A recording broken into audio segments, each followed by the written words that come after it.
have you, tubers. Alright, Zen, tomorrow we're doing some sort of challenge. I'm gonna wake up and I wanna say top of the morning to a. You do that. But tomorrow, is Twitch back too? Yeah. Tomorrow we're doing some sort of challenge. And the loser of the challenge has to clean that nasty ass bathroom. Bathroom? Uh-huh. Why is it nasty? It's looking nasty in there, bro. It's not. It's looking dirty. Talk about. Cluttered and hadn't been vacuumed. Okay, that's easy. Oh, so you gonna do it? Just vacuum it? Swiffer it, clean the toilet. Good. Okay, yeah, we don't have to do a challenge. Wow. Ow.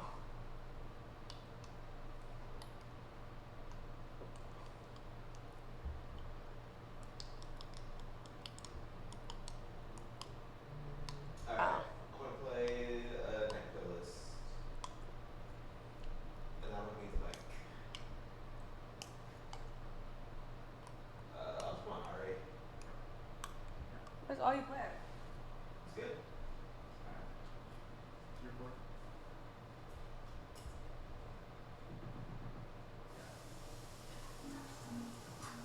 Wait, don't mute my guest. Or we could do a different stream. Huh? I didn't know I hated hearing flossing until now. Did you do it in the mic, you weirdo? I didn't think I did. What the hell? I didn't mean to. I didn't mean to. Yeah, Lud dropped 100 seconds. 25, 35. Can you start a new supple?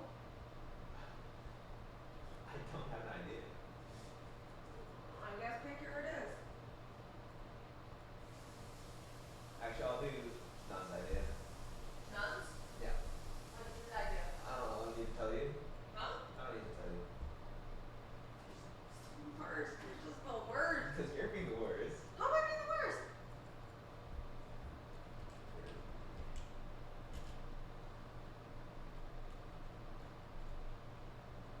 Kirby? Soft heroes. I just did that. No, I didn't. I'm so confused. Not do that. I was gonna rank the Kirby costumes. Kirby costumes? Yeah, when he sets people up. I see. So what did you do before? Just a matchup chart. Oh my gosh. Yeah.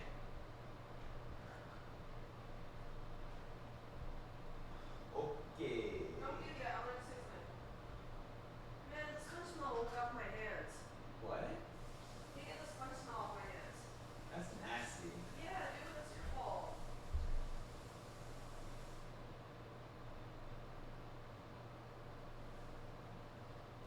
Ow.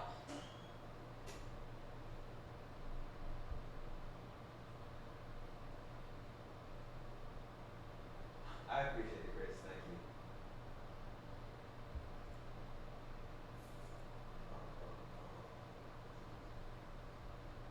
Alright, making a playlist.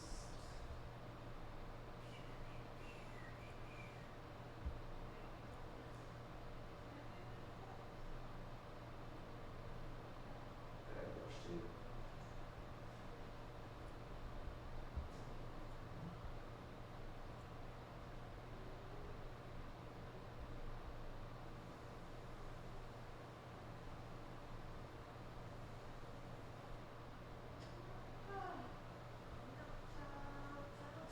We do this.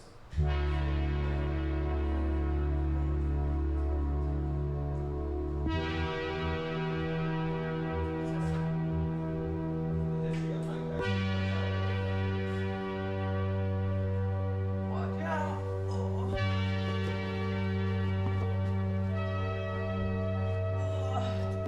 Mike Tyson's Punch-Out. We've seen people beat this game blindfolded, we've seen a community rally together to take down its greatest player, but this whole time, we've missed out on the game's most competitive angle, beating the entire game from start to finish in world record time. This is an incredibly unique speedrun. The execution needed, at its worst, is some of the toughest out there. The RNG is more brutal than any other NES speedrun, and when combined, it makes for something really special. This is the crazy history of the Mike Tyson's Punch-Out world record.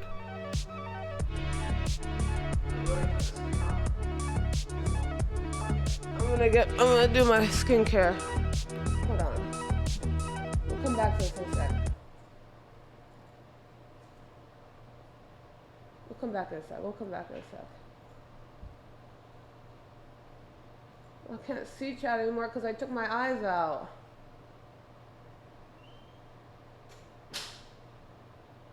Oh boy. Oh boy. Where are you, chat? Oh boy, chat. I don't know where you went. Oh, there you are. Oh, there you are. I found you. Oh boy, okay. All I really wanted to say was I had a blast streaming with you guys today and hanging out and whatnot. And that also, I don't want the Suckathon to end because I think it gives them purpose and meaning. And I think it's important on some level that he keeps sucking. And also he said it was gonna last 2 weeks, so that's how long I planned for.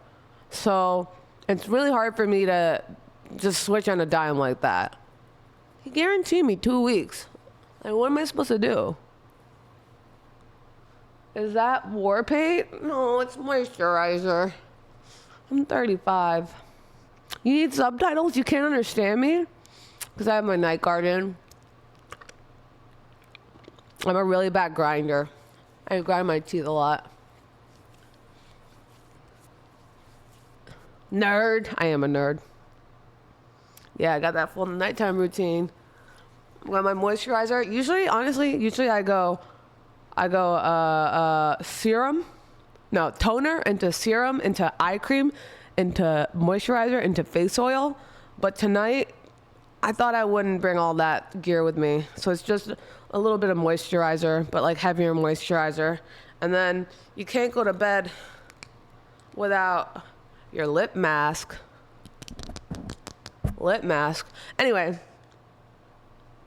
what I was saying was, I can't open it. Oh, there we go. What I was saying was, I'd love to keep the Suckathon going longer. So tomorrow, I might not be around, but Zan will be around. You can make him play Kirby Air Ride. You can make him play Kirby 64. I don't know. You can make him do whatever you want him to do. And it's fun. So if you like it and you want to do that, stick around and sub more. We can go for another week. Could be a good time. And he might even hit top 10, though he doesn't think it's likely. All right, that's my piece. That's all I had to say. Will he twerk on camera? No. When I say you can make him do anything you want him to do, it's really only in the realm of playing ranked sets as Suckathon. That's what you can make him do, and that's about it.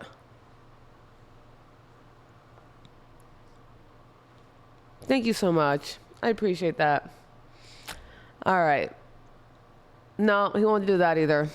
Like I said, it's really limited to just rank sets with Suckathon.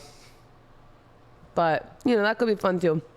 Anyway, that's my piece. I'm going to say goodnight. Wow, I look tired. Whew. Let's turn off this light. What just happened? Whoa. Stuff was bugging. Alright, we're going to turn off the Zan sign. Good night, Zan sign. And we're going to go back to something about Mike Tyson.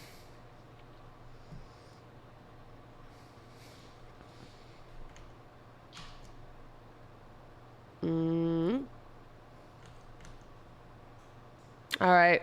Good night, chat. Thanks for all the fun today. Thanks for entertaining all this. I have a night guard in my mouth. All right. Good night, everyone. And now, a word from this video's sponsor, Empires & Puzzles. Empires & Puzzles is an award-winning free-to-play puzzle RPG game. It sounds simple. You just match shields of the same color to attack. The more you match, the stronger your attack.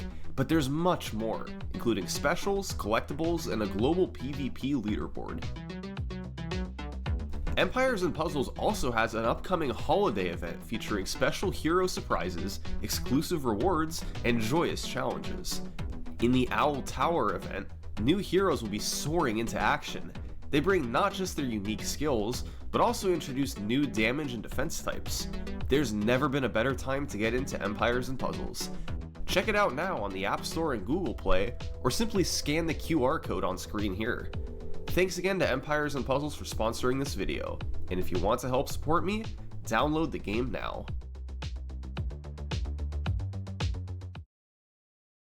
The early days of Mike Tyson's Punch-Out speedruns differed from most games. Rather than playing the entire game, players would pick one fight to focus on, replaying it over and over to grind the time down. This was a logical way to do it.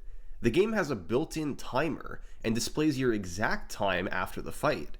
So, players could easily compete on individual fights and post their times on game FAQs. That's what the old school runners did for years.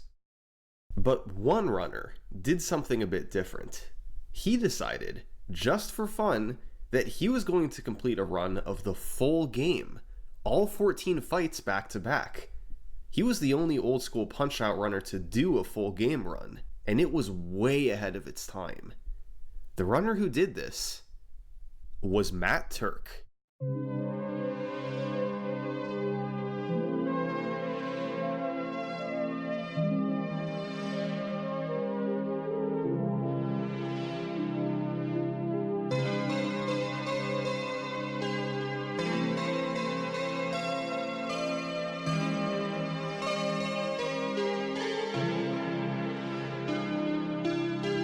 Matt Turk was by far the best Punch-Out player on the planet. He was one of the most dominant speedrunners in general. His times were so hard to beat that years later, the game's best players had to embark on a quest to take them all down. But even after conquering all 14 records, Matt Turk was still hungry for something more. So, he decided to try an any percent speedrun. That's a straight shot through the game, adding up the times you get on all 14 fights. And so, we arrive at the first speedrun of Mike Tyson's Punch-Out, 17 flat.20 by Matt Turk. Except, there's no surviving video. Turk rarely recorded his runs back then, since he didn't formally submit times anywhere. In my opinion, it's likely that his times were legitimate. His knowledge of the game was incredible, and what little footage we do have is extremely impressive for the time. So, we can't watch Turk's full game speedrun. But thankfully, we do know what times he got on each fight. And let's just say, it was exactly what you'd expect from a Matt Turk speedrun.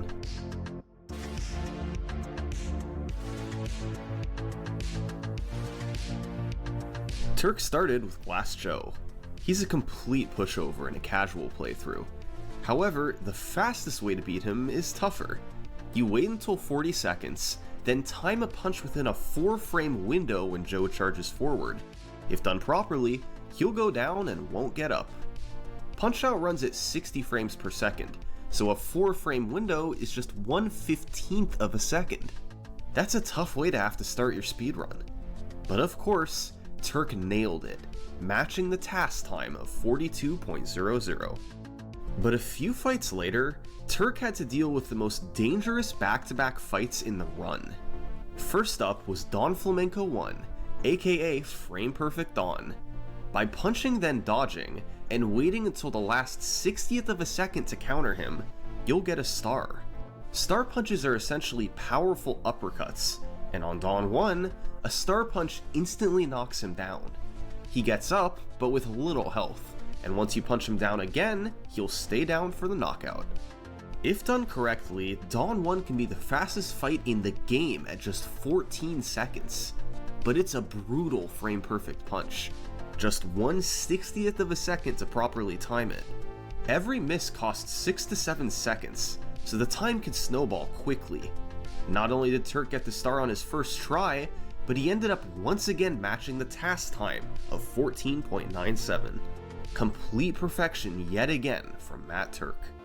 Then came the second part of the back-to-back, King Hippo. He is the living embodiment of RNG. You can only hit Hippo when he opens his mouth, and he has a 3/8 chance of doing that on any given punch. You need him to do this at least 3 times to knock him out. So, the fight all revolves around waiting for Hippo to open his mouth. The best fights get 3 opens straight away. This is only about a 5% chance, but can lead to a 37-second fight.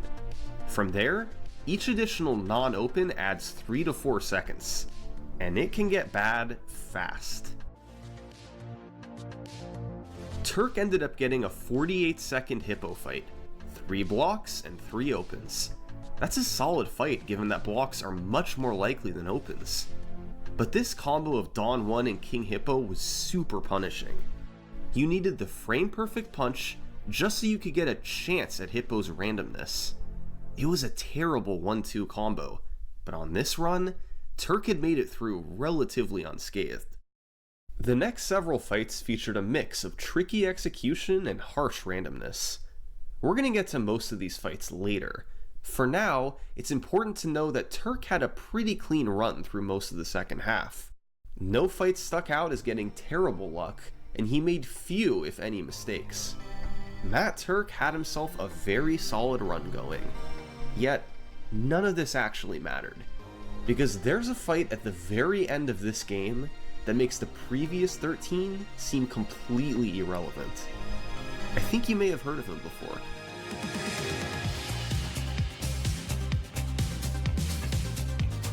Mike Tyson regularly tops lists as the hardest final boss of all time.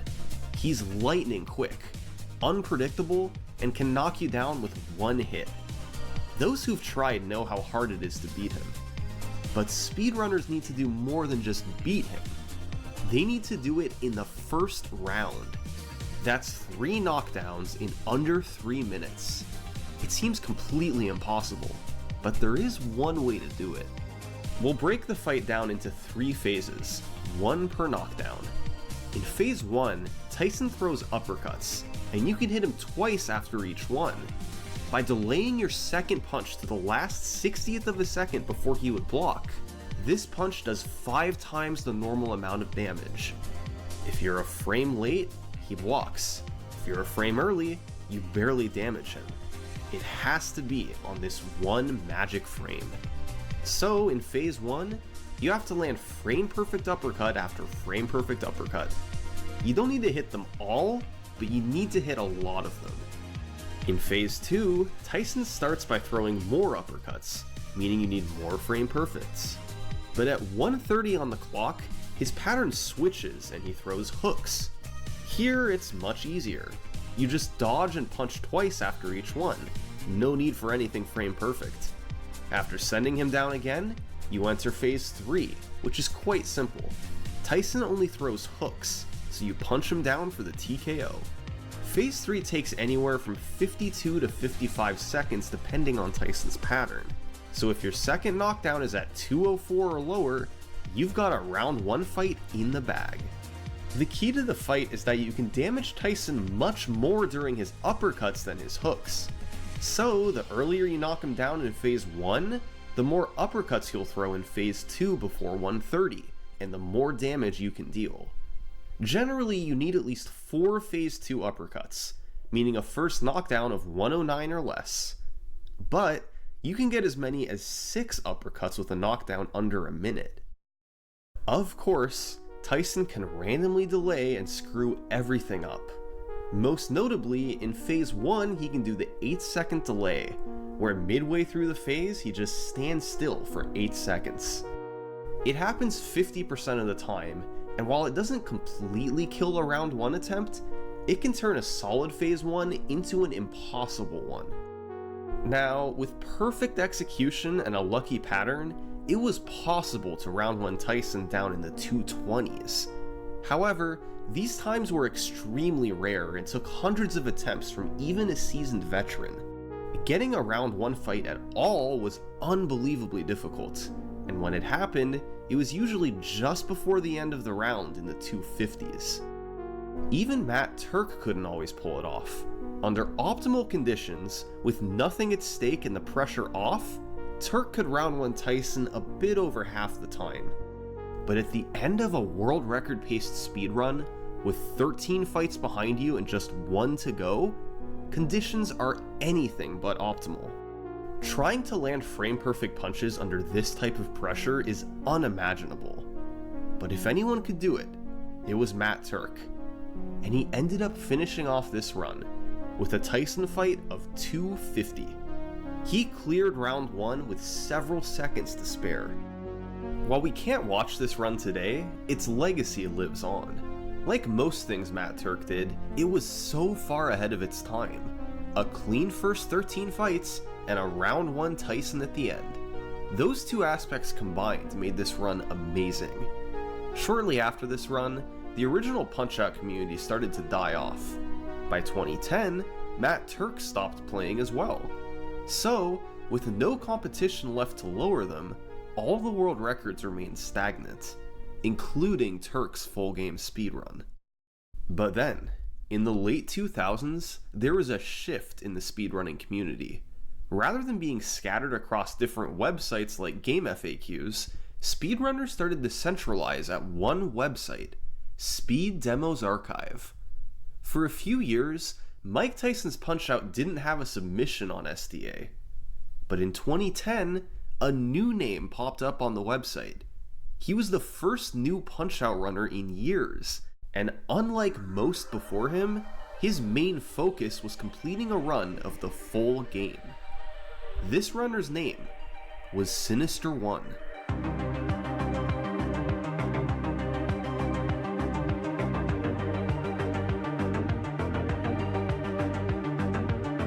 Sinister reached out to Matt Turk and began piecing together strategies for a full game speedrun. However, he quickly realized there was a pretty big skill gap between the two of them. So, Sinister turned his focus to completing a segmented run. Punch-Out is naturally broken up into circuits every few fights, so Sinister grinded each of the 3 circuits individually, plus Tyson on his own, and submitted a 4-segment speedrun to Speed Demos Archive. This run clocked in at 16:31, nearly half a minute ahead of Turk. However, these runs really can't be compared. Sinister could optimize each circuit to a high degree, rather than having to get everything in one straight shot. Turk's 17 flat was definitely the more impressive speedrun. So, once Sinister kept practicing and getting better, he decided that it was time to take the training wheels off and complete a single segment run of Mike Tyson's Punch-Out. The whole game in one segment, just like Matt Turk did. Sinister tried for weeks, and while he was able to get runs in the low 17s, he struggled to do better than Turk. The main problem was the combination of Dawn 1 and King Hippo. Dawn's frame-perfect star killed a lot of runs, and the few that made it through usually died to Hippo's randomness. It was so hard to get runs out of the early game, and although Sinister eventually got a 17:06, he was still behind Turk. His best efforts to get the world record had failed. So, Sinister gave up. Years passed, and Turk's 17 flat remained untouched. By February 2013, not much had changed. Matt Turk's 17 flat was still on top, and Sinister was right behind him. However, a new player was just starting to mess with running the game. And this guy had a pretty good track record. He was the world record holder in both Super Punch-Out and Punch-Out Wii. His name was Zallard1. Right away, Zallard started looking for new strategies. Dawn 1's frame-perfect star was still brutal, and he wanted to find a way to make it more consistent. he ended up finding a timing cue that helped a little, but not much. And Sinister One was not impressed by it. He told Zallard, "Come back to me when you find something that can get the star 10 times in a row." Otherwise, he wasn't interested. And with that, Sinister fired up a stream of Super Metroid.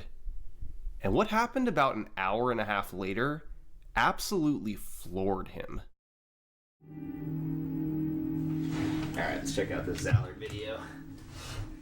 The Dawn Destroyer.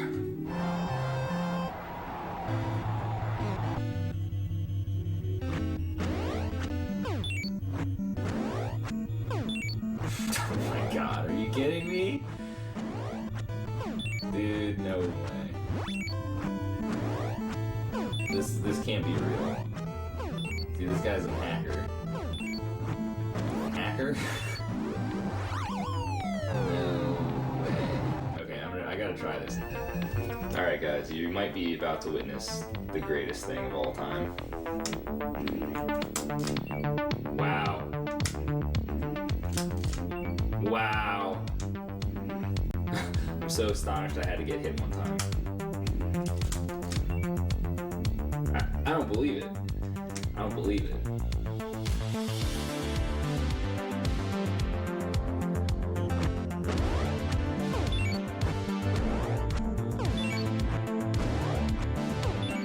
In Mike Tyson's Punch-Out, if you hold down an input while something else is happening, the game will execute it on the first possible frame.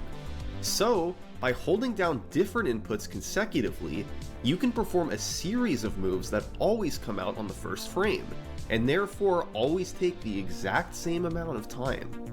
Inputs like this are performed all over Super Punch-Out to get dizzy knockdowns, which is where Zallard originally got the idea. So, on Dawn 1, by buffering a left gut punch, a left dodge, a left quick dodge, then a left face punch all in a row, you arrive on the exact frame where you can get the star. It turns a frame-perfect trick into a few trivial inputs.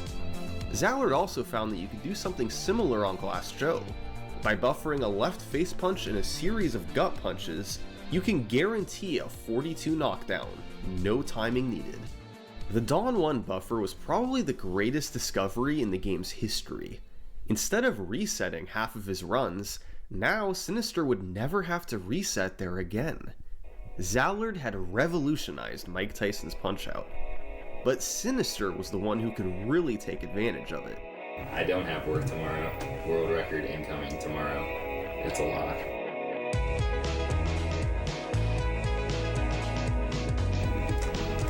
Alright, I'll take a 53.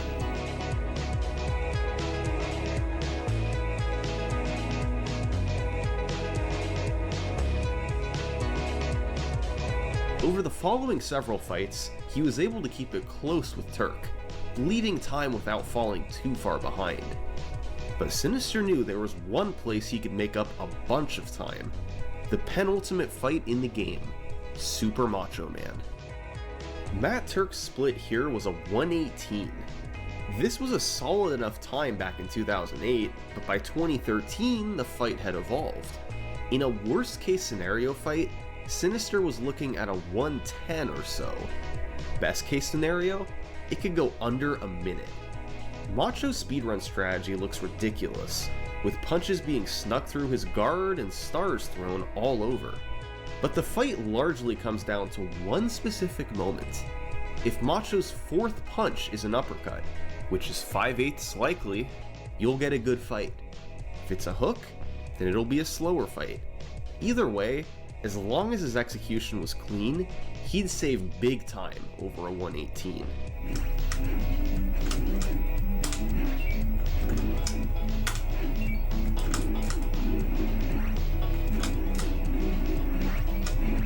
That's a good start anyway. This is pretty good luck, you guys. Alright, 59. It was exactly what he needed. In one fight, Sinister had shot himself into the lead, but his job was far from over. After all this, he still needed to round one Tyson in 254 or less. The pressure was on.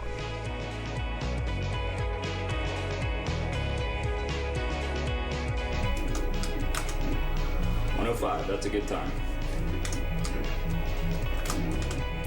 Sinister had pulled it off. After carrying a lead into Tyson, he had nearly matched Turk's round 1 fight, clutching out a 251 to break the world record. This was the first sub-17 in the game's history, and while Sinister was elated, he knew there was still work to do. The Dawn 1 buffer had blown the door wide open, and a few of his fights had suboptimal luck and execution. So, Sinister decided to see if he could shave a few more seconds off. And just weeks later, he got on this run.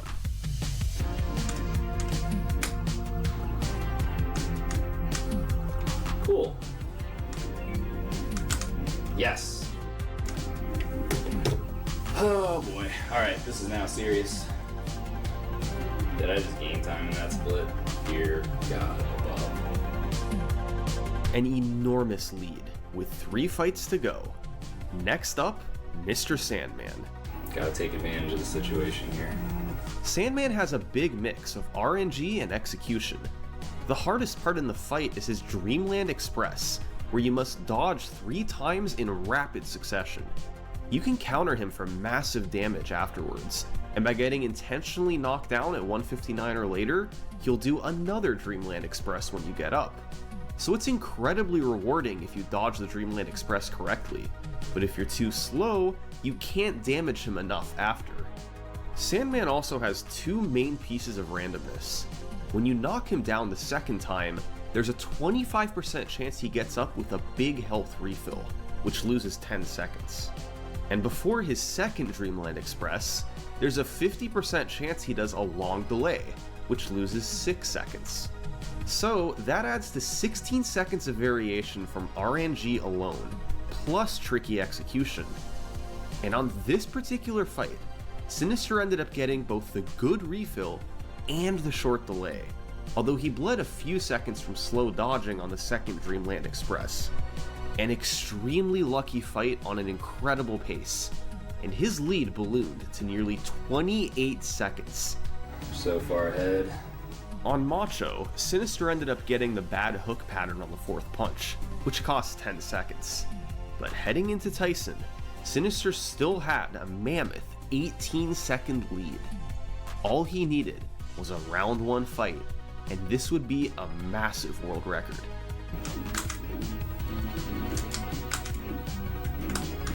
Yes. Okay, he's gonna throw 5.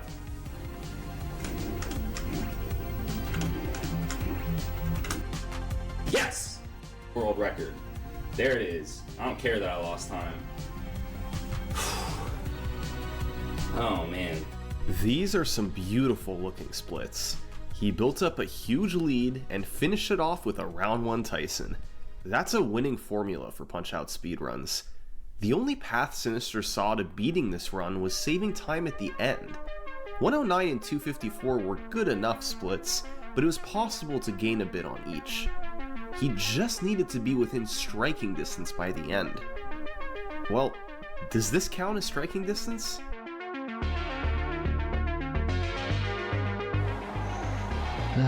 Alright, next fight. A few months later, Sinister was in a tough spot.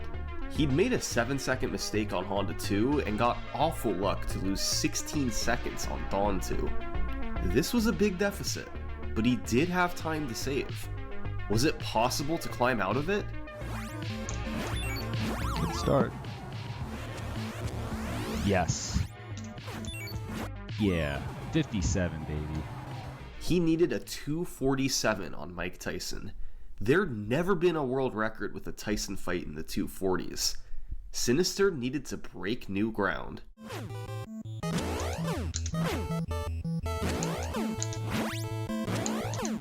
Oh my god, dude. Yeah, those Tyson fights in the 220s I talked about earlier, this is how you got them. A 57 Phase 1. Unfortunately, Phase 2 didn't go quite as well, but a 150 was still an incredible pace.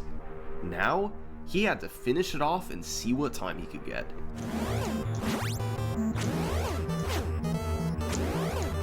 Yeah. Yeah, dude. Oh my god, I got that. I can't believe it. This was a legendary Tyson performance.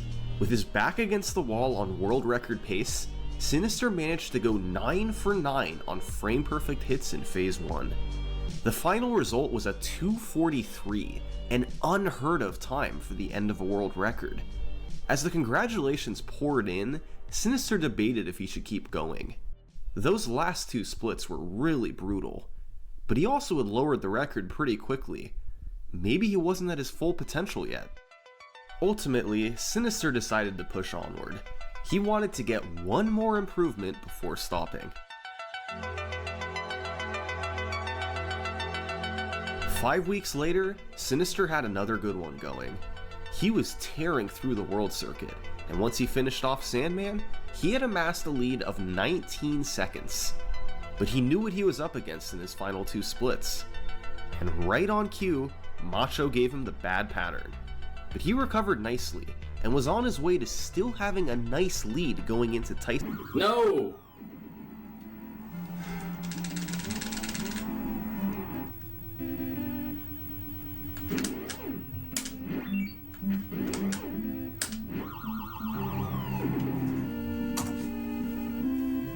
His entire lead was gone, and then some. A 5-second deficit against this Tyson split? Sinister would need a miracle.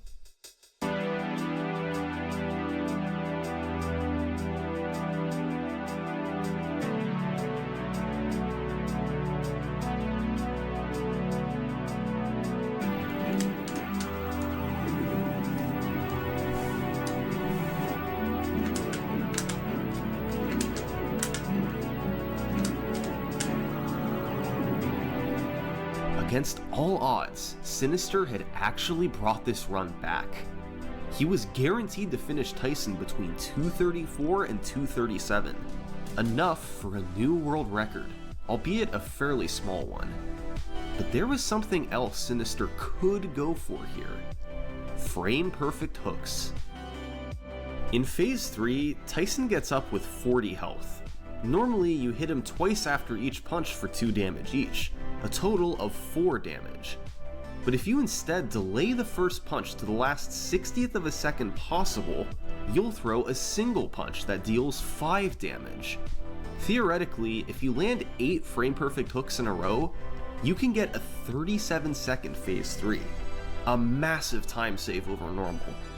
But going for frame-perfect hooks is risky. They're harder than frame-perfect uppercuts, since you can't easily establish a rhythm. Each frame-perfect hook saves about 2 seconds, but each one you miss can cost up to 5.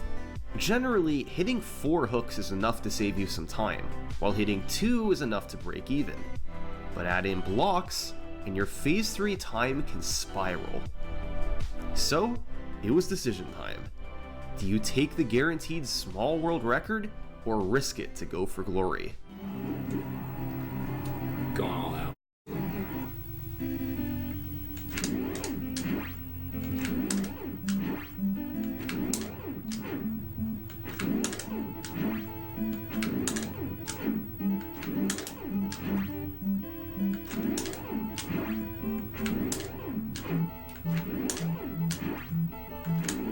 Couldn't get it.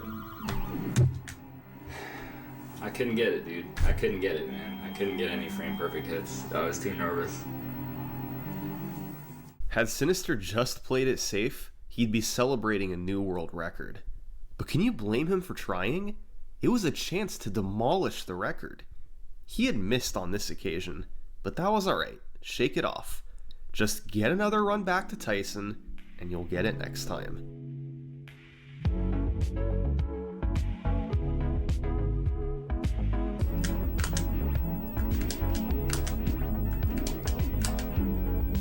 You're kidding me, dude. You're kidding me. 8-second delay there. There he does the 8-second delay. Good game. Good game, Luck.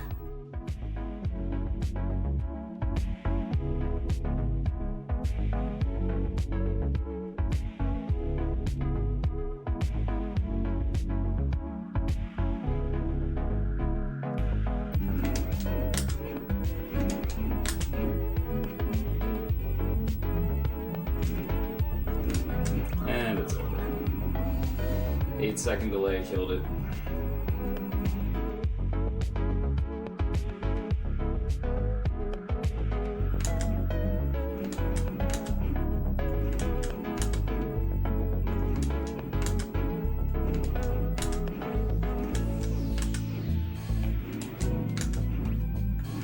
What? What? What? No, dude. You gotta be kidding me right now. Oh my god. That was gonna be a low 1 minute time, man. Look at his health. That was gonna. Oh my god, man. Come on.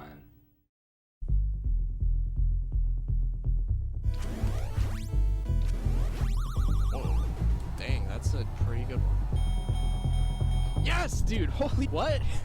I got a PB. How does this happen? Zallard 1, discoverer of the Dawn 1 buffer, became the second person to beat Turk and get a sub 17. Zallard was still well behind the record, but Sinister needed an improvement. Even a small one would boost his morale. And finally, on March 26, 2014, he broke through.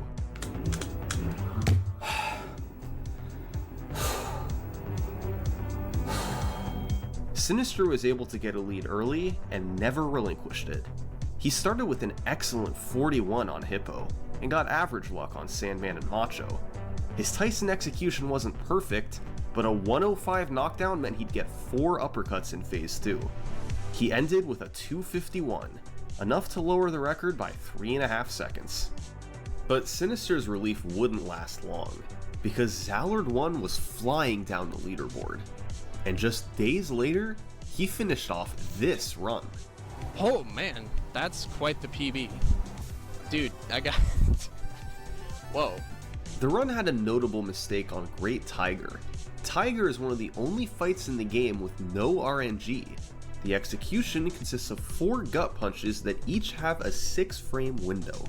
They're usually not too hard to hit, but when you miss one like Zallard did here, you earn a 54 instead of a 48.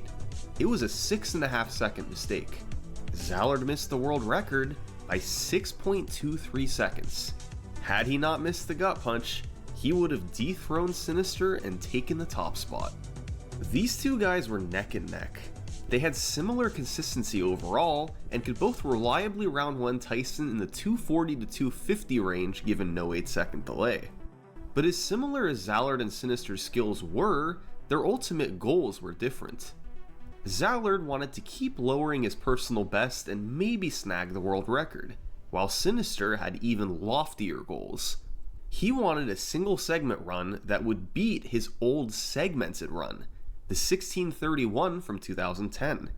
After all these years, it would be a remarkable achievement. So, each player had their own goals. And for the next few months in 2014, they both continued running the game, going up against brutal RNG and frame-perfect punches galore. But neither one was able to find success. Zallard couldn't catch Sinister, and Sinister couldn't catch his segmented run. So, Zallard moved on to other games, while Sinister went after Matt Turk's 213 Mike Tyson record. And all the while, the single segment record stayed put. But one random day in August 2014, Sinister decided he needed a break from the Tyson grind. So, just for fun, he did a one-off stream of single segment attempts. He hadn't played the category in months and was fairly rusty, but you never know when all the luck will fall into place. A few fights in, he made it to King Hippo, who promptly opened his mouth 3 straight times. Unfortunately, Sinister was a bit late on the 3rd open, meaning he needed a 4th open to deal enough damage. Yes, the bailout, dude, the bailout. But Hippo immediately gave it to him. The odds in 4 straight opens on Hippo, less than 1 in 50. Sinister was off to a great, albeit lucky, start. After some clean execution on the next few fights, Sinister arrived at Soda Popinski. Soda is another super random one. He tends to team up with King Hippo to bury most promising runs. The fight revolves around a mechanic when Soda crouches down for his uppercut. If you press down on the D-pad while he's crouching, he'll stay frozen and you can punch him for a star. This star then has a special property where, no matter how much health he has, it'll instantly knock him down. The problem is Soda only throws uppercuts 75% of the time. 25% of the time, he'll throw hooks instead, which wastes roughly 9 seconds. So, you need a 75% chance pattern once per phase, working out to a 42% chance of getting a clean, hookless fight. But he can also randomly delay before each uppercut, making each phase anywhere between 16 to 21 seconds. With the 3 fastest uppercuts, you'll get a 50-second fight, but with the 3 slowest ones, it'll be more like 102.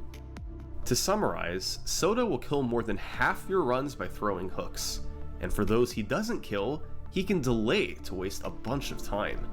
Any fight under a minute is great, and on this run, Sinister found himself at 36 seconds with 1 phase left to go. This was a great pace, but he still needed 1 more uppercut. Wow, dude. Oh my god, oh, wow. Okay, this is actually now officially, I think, the best pace I've ever been on in my life. The pressure was on. On Bolt 2, he missed a precise punch in the opening that cost 5 seconds. It was his second significant mistake of the run, but he was far enough ahead that it was okay. Down the stretch, Sinister was able to tighten up his execution. He played Sandman perfectly, getting the good refill but the long delay. Macho came through with the good uppercut pattern, and Sinister turned it into a solid 102. Nice. Okay. Got him.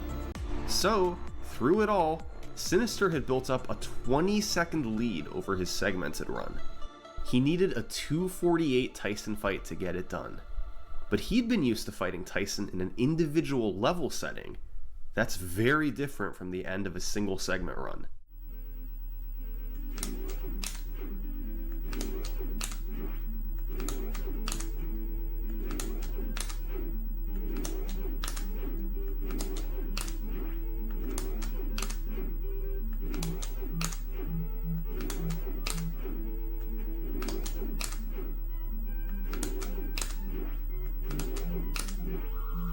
That was a horrible execution of phase 1.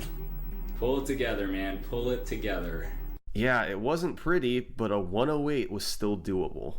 Sinister got his 4 uppercuts in phase 2 and landed a 157 phase 2 knockdown. Playing it safe here wouldn't cut it. Sinister needed to land at least 4 frame-perfect hooks to get this.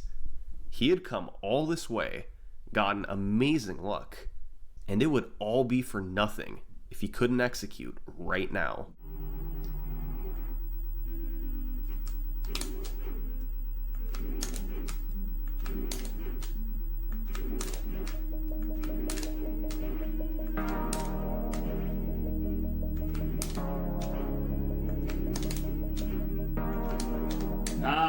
Is that it? I got it. I think I did it, dude. I think that's it. I think that's it.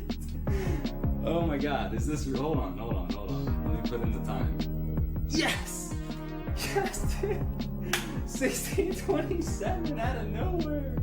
4 years ago, Sinister's best efforts at a segmented run yielded a 1631.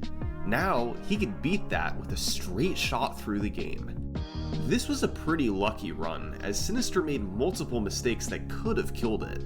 But even though he was rusty, he still executed where it mattered most, right at the end on Tyson.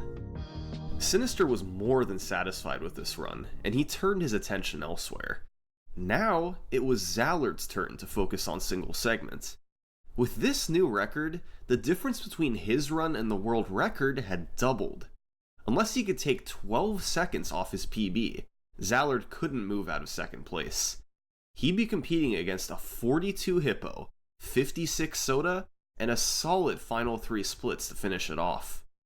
But still, that fall, Zallard started up runs again. Even if he wasn't directly going for the world record, maybe he could shave a bit of time off his 1639.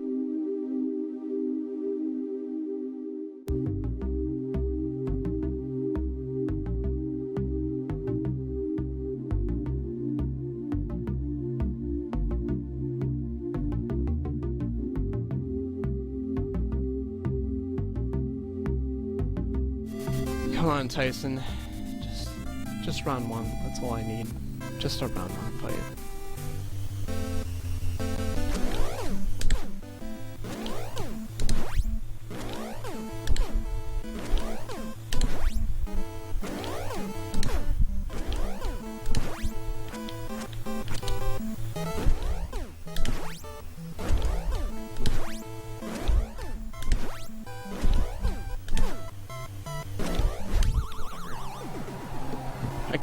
I can't do anything about that. I just can't.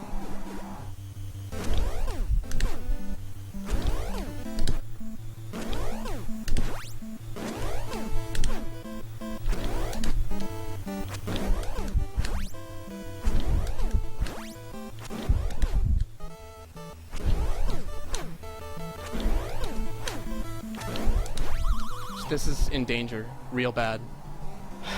I'm not gonna do it. I'm not gonna do it, guys.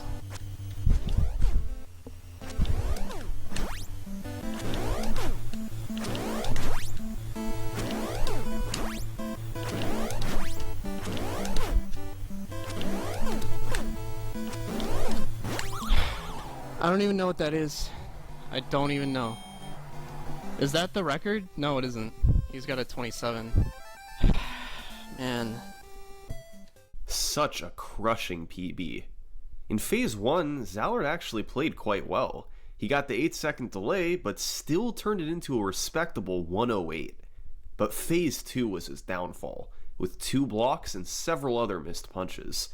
Because of the pace going into Tyson, it was still a massive PB. But this luck was practically impossible to see again. He got a 37 hippo, a perfect fight, along with a good enough soda and an incredible Sandman and Macho. Zallard's only hope to PB from here was to save time on a relatively soft 255 Tyson split. The good news was that he nearly caught up to Sinister. He kept playing over the next few weeks, not making much progress. But by mid-November, Zallard would get another chance. It wasn't a super inspiring run at first. He bled time over his 37 hippo split and got bad luck on Dawn 2 to lose some more. But he was able to keep pace with his strong final 3, first getting the good refill and delay on Sandman, then the good pattern on Macho. It wasn't amazing, but heading into Tyson, he had a chance. Zallard needed a 241 on Mike Tyson.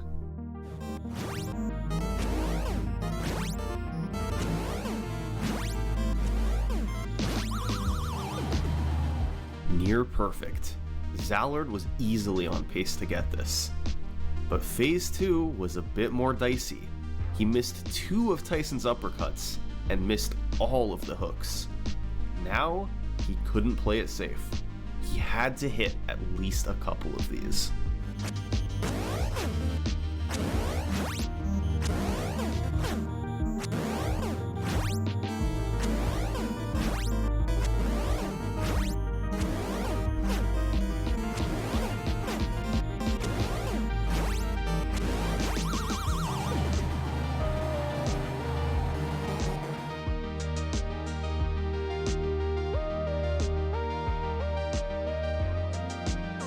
Zallard had been dominating Super Punch-Out and Punch-Out Wii for years.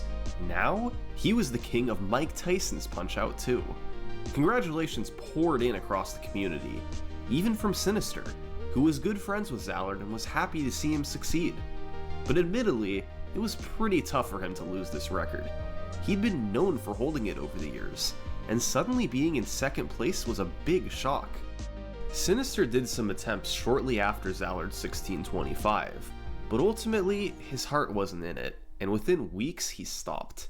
Zallard had passed him, and Sinister had come to terms with that. Beyond Punch-Out, Sinister had kind of lost interest in speedrunning as a whole. It had been 5 years of constant grinding for world records, and after losing the Punch-Out record, he decided he was ready to step aside and let the next generation of runners take over. So, as 2015 rolled around, Punch-Out didn't have much activity. Sinister was retired, and Zallard was satisfied with his world record. Ever since Matt Turk, these were the only 2 runners with a shot at the single segment record. They were just a cut above the rest. But with them both being inactive, maybe there was room for a third runner to step up. Enter Weejoey. Later in his career, Weejoey would become a world record contender in many popular NES games. But his first speedrun was Mike Tyson's Punch-Out! He began running the game in early 2015, and right away it was clear he was a natural. He quickly became just the third player ever to get a sub 17, and as weeks passed and his time kept going down, Weejoey began to make a push for Zallard's record. However, if Weejoey had one problem, it's that his Tyson game was a little weak. Now, it's no exaggeration to say that fighting Tyson at the end of a single segment run is one of the hardest challenges in speedrunning. After playing through the whole game, you have to find a way to battle your nerves and execute frame-perfect punches over and over. And in the back of your mind, you know that you might not make it here again for weeks or months. Your mental and physical skills are both pushed to their limits. Despite some struggles on Tyson, Weejoey took his time down to 1641, but he wasn't the only player going after Zallard's record. That's right, by spring 2015, Sinister was ready to return. He smelled blood in the water and wanted his world record back. It was a head-to-head battle, Sinister versus Weejoey. Neither player was messing around. And so, they both compared against Zallard's 1625 splits. Ultimately, it was gonna all come down to Tyson. Both Sinister and Weejoey were capable of getting there on pace, but competing against Zallard's 240 was a tall order. So, both players knew they would have their chances. The question was, who could close it out on Tyson first?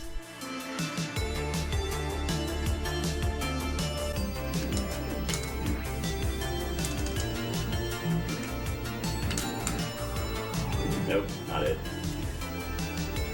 1628.25. This continued for months. Weejoey and Sinister could get a lead after 13 fights, sometimes even a big lead. But whether it was bad luck or bad execution, the run always died on Mike Tyson. The best paces the game has ever seen, all lost at the very end. But here's the thing, although the 8-second delay is a big problem, it's still possible to get a fast fight with it. A time in the 230s is doable, although there's little room for error. Sinister and Weejoey had to forget about the RNG. As long as they played well, they could have a chance at the record. But that was much easier said than done. On July 16th, Sinister had another one going into Tyson. He needed a 242. And right on cue, 8-second delay. That was usually enough to kill it. But it didn't have to be.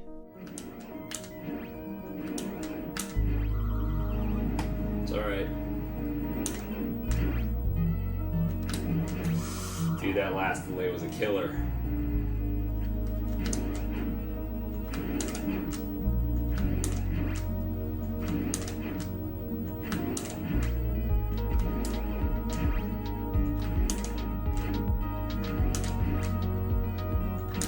Got it! Got it, dude. Oh my god, man. Got it by like 1 second.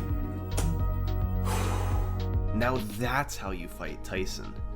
This was the first record in the game's history to feature an 8-second delay on Mike Tyson. Sinister nailed frame-perfect punches throughout the fight, and overcame bad luck along the way. It was the best execution the game had ever seen from start to finish, and despite getting worse luck than Zallard, Sinister still finished ahead of him at 1624. Even though he was back on top, Sinister didn't want to quit. He continued doing record attempts, hoping to get a run without the 8-second delay. Meanwhile, Weejoey was as motivated as ever, and a few weeks later, he was able to take his time into the 1630s. But as the months passed, the record stayed put at 1624. That seemed to be the limit for Sinister and Weejui. But what about Zallard? At this point, he hadn't run the game since his 1625 nearly a year ago. He was happy to let Sinister and Weejui battle to take the record. However, in October 2015, Zallard signed up for a 3-way punch-out race in the annual Best of NES Marathon. He was going to be up against Sinister One and Weejui, meaning he needed to shake the rust off and get back in practice. So, for the first time in 11 months, Zallard fired up a stream of single segment.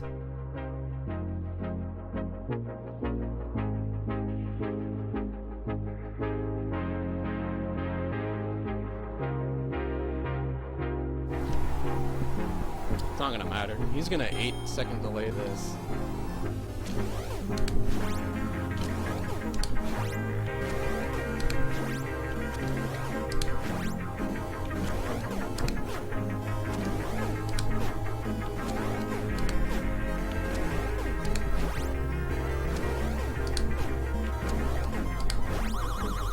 Or not? Question marks? Okay.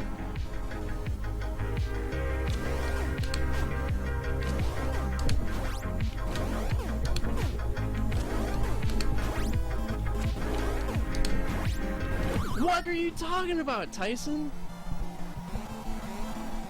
Tyson threw his 6th uppercut just as the clock ticked over to 1:30. It probably came out on the last frame possible, and Zallard was not expecting it. However, the run wasn't quite dead. If you get up on a 9 count to fully refill your health, a knockdown costs about as much time as an 8-second delay. In other words, Zallard could still get a pretty fast time, but would it be fast enough? I could probably do something with this, sadly, and I just got hit.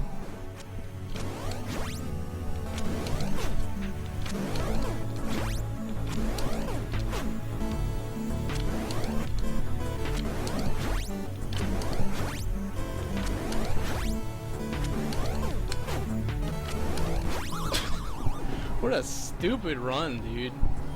1627, okay. It had taken Zallard 2 attempts to nearly match Sinister and Weejui's combined output over 6 months. If he didn't get knocked down, or had he not gotten blocked in Phase 3, or a myriad of other small changes across the run, this easily would have been the record. Zallard had to settle for a 1627 on his first day back. How could he possibly follow that up?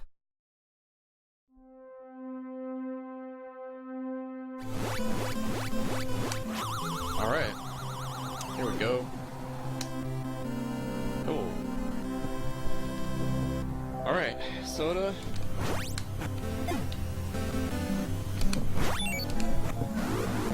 Okay. 6-1.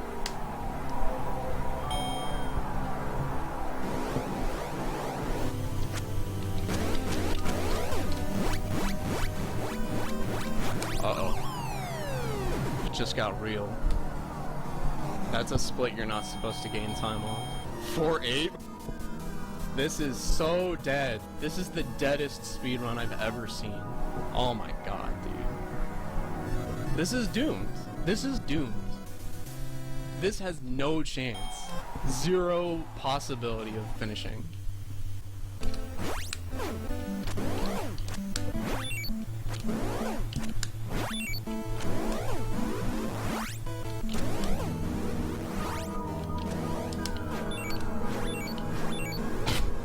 This is the deadest, dude.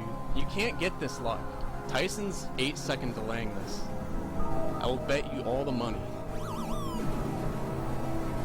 I will bet you all of the money, Cash. This is not gonna happen. This cannot happen.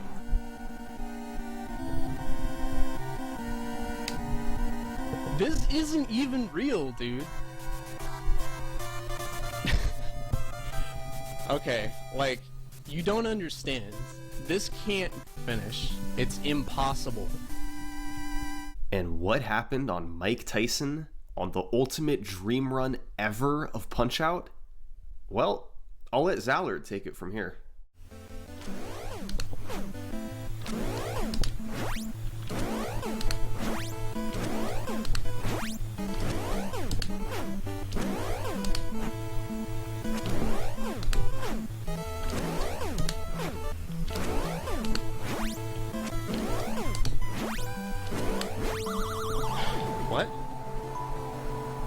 What? It's 102. I'd never got the 8-second delay in that first phase, so that meant I pretty much got past every luck barrier in the entire game, and it's just me versus Tyson. That's it. Like, all the nerves that I didn't have, they came back, like right here, right here.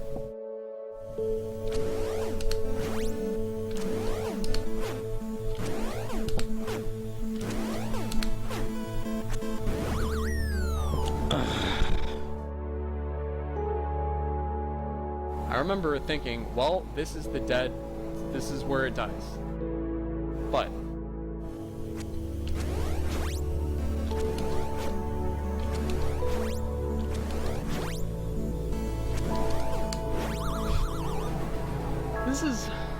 I feel so bad right now. So bad.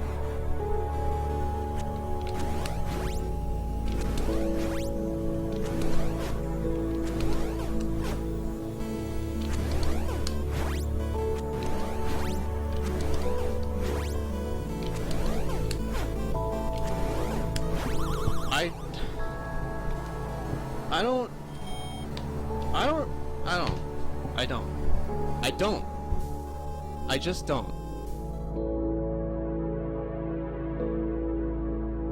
This is one of the craziest runs in NES speedrunning history, and by most accounts, it was inferior to the last record. It had more mistakes, it had a knockdown, it had more misses on the uppercuts, but it also had unbelievable luck, and that was more than enough to make up for the difference. Sinister and Ouija had been left in the dust. Zallard was breaking new ground. With this one run, standards had changed, and Mike Tyson's Punch-Out entered a new era, the push for the sub-16.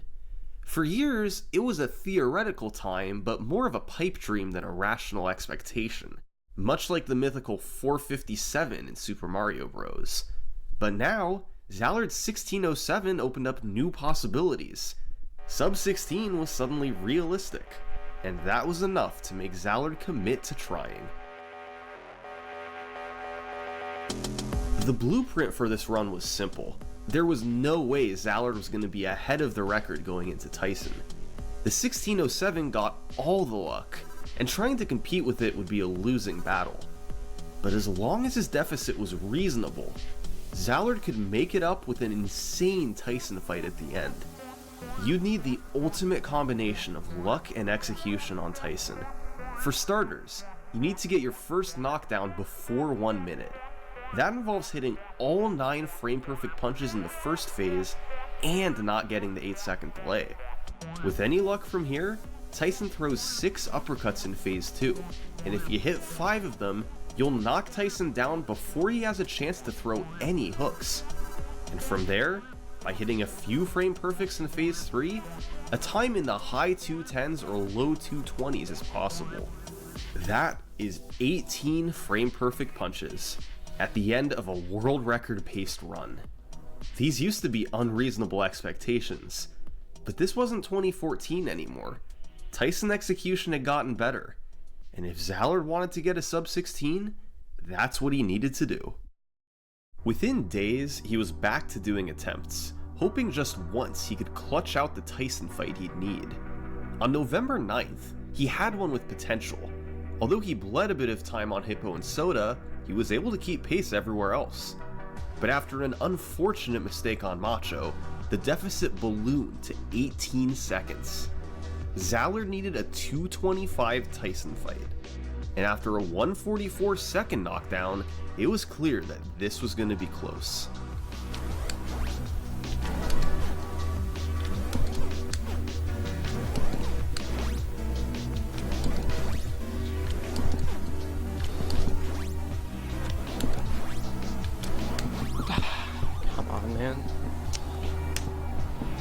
Oh my god, please.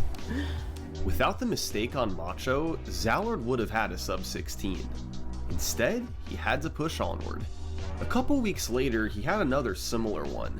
This time, he needed a 220 Tyson. He got an incredible phase 1 pattern, but got blocked. After missing a couple too many frame perfects in phase 3, he had to settle for a 227. Man, killing me, dude. 16-13. A short while later, another familiar situation. Now he needed a 223 Tyson. And of course, Deja Vu headed into phase 3.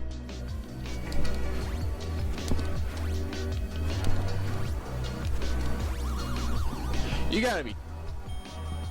Why? Why? Just why? Time and time again, Zallard just couldn't quite get the Tyson he needed.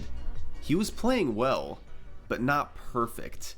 At this point, over a month had passed since his 1607, and Zallard wasn't able to beat it. But he wasn't the only one trying. That's PB.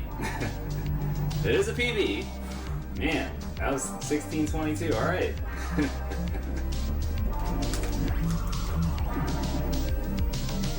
In there, baby. Oh, PB, baby. PB, dude. That's a good run. 1614, man. We are closing in, dude.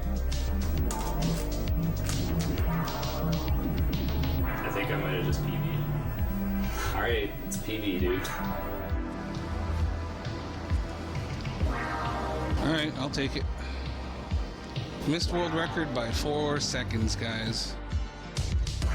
All of a sudden, Sinister and Weejoey had closed in. They were both within 5 seconds of Zallard's record. All three of these guys had been grinding heavily over the last month, and Zallard was the only one with nothing to show for it. Ultimately, they were all capable of getting the sub 16. It was a dead heat, and it was going to come down to whoever could clutch out an amazing Tyson fight at the end of a run first. But even though Weejoey and Sinister had mostly caught up, Zallard was just on another level.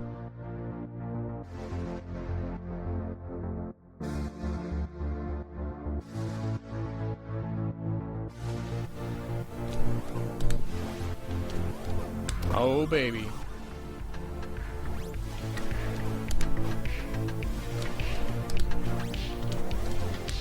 Come on.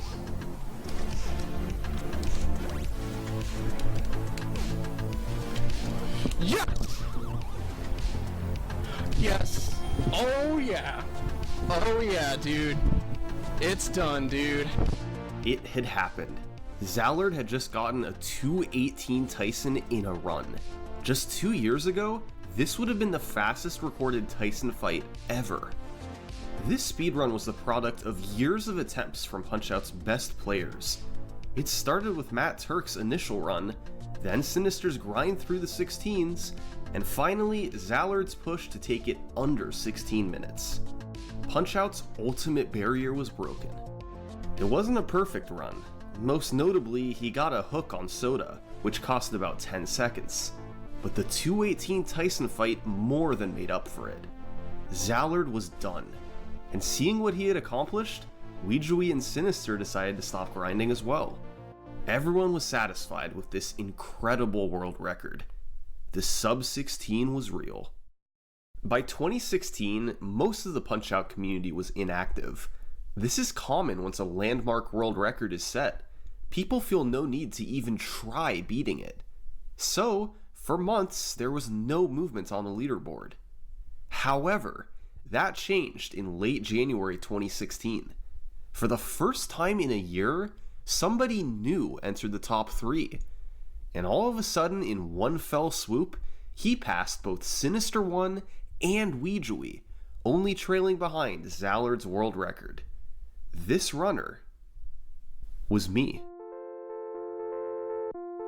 Yeah, this Punch-Out history we've been looking at, I was absolutely invested in back as it happened.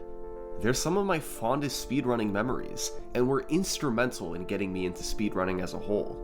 Sinister's 1627 was the first world record I ever watched live, and from there, I was hooked. I slowly began learning speedrun strategies for all 14 fights. By mid-2015, I was doing full game runs. While Weijui, Sinister, and Zallard were all battling for a sub-16, I remained in a distant 4th place with my 1642. But after Zallard's sub-16, I made it to the 1630s, then the 1620s, and finally, I managed to break through with a 1608. It was especially surreal to pass Sinister 1. He was the one I first watched with awe back in 2014. All of a sudden, I was a world record contender, and that felt really strange. The only remaining run I could beat was Zallard's 1557. But that was going to be an enormous challenge, and here's why. For starters, it had a 41 on King Hippo. 90% of the time, just from RNG, I'd lose time on that split. A 106 on Bull 1 was really good, as well as a 54 on Honda 2. Soda Popinski was a soft split, and I could gain time there. But after that, it was a gauntlet. 128 and 140 on Bull 2 and Dawn 2 were both excellent splits. There was time to save on Sandman and Macho, but not much, and on average I could expect a time loss. And on Tyson, I was up against a 218. That was faster than my best Tyson fight ever. I was practically guaranteed to lose time there. So, the goal was to keep it close into Soda, pick up about 10 seconds there, then try and preserve my lead as long as I could. And with King Hippo killing run after run early, that was not going to be easy. But I was determined to try, and so I embarked on a quest for my own sub-16. For weeks, I streamed my attempts on Twitch, going nowhere as early game RNG stopped me. But eventually, I started to break through, first getting a 1607, then a 1603. Little by little, I was chipping away at my time. But what kept preventing greatness was Mike Tyson. Zallard's split was too tough to compare against. I was pretty reliably able to get fights in the 230s, but lower than that was extremely rare. Eventually, I caught on that my Tyson execution was holding me back, and started to focus on him. I worked on building my consistency, and over time, fights in the 220s started to become more common. As such, my confidence started to grow. If I could get a run on pace, I had the ability to get the type of Tyson I'd need. On March 1st, 2016, I started my session with Tyson practice just like I always did. And on my first attempt, I recorded my fastest ever Phase 1 knockdown, 55 seconds. The fight ended at a 223. My Tyson execution was on point today. Now, I just needed to get a run there. And roughly 2 hours later, this happened.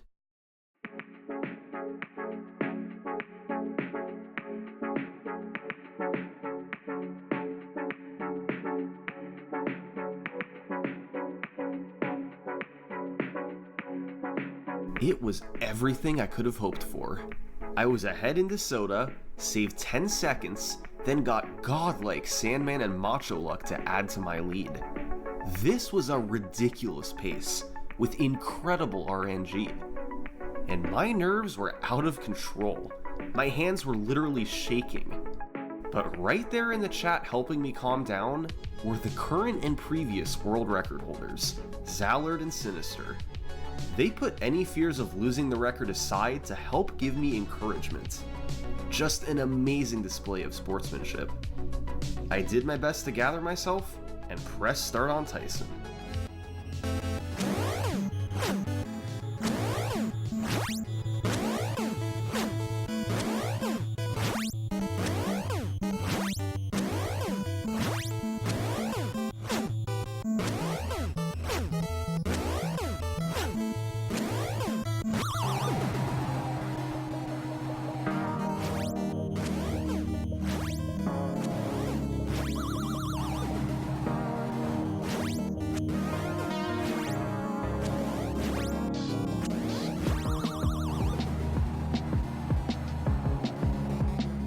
This was better than I could have ever imagined.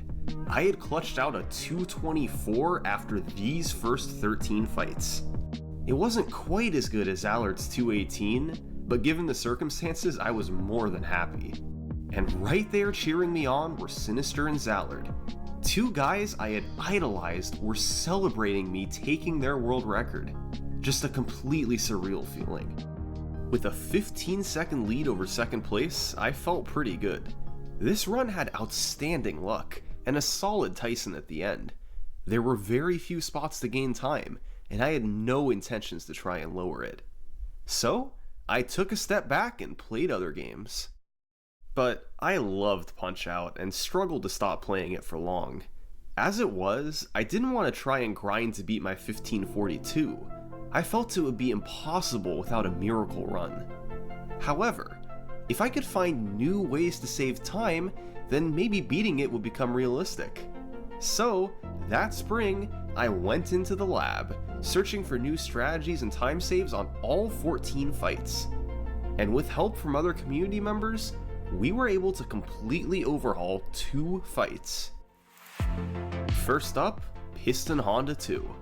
This has always been an incredible fight to watch, as you pummel Honda while he can't even throw a punch. However, there was one problem.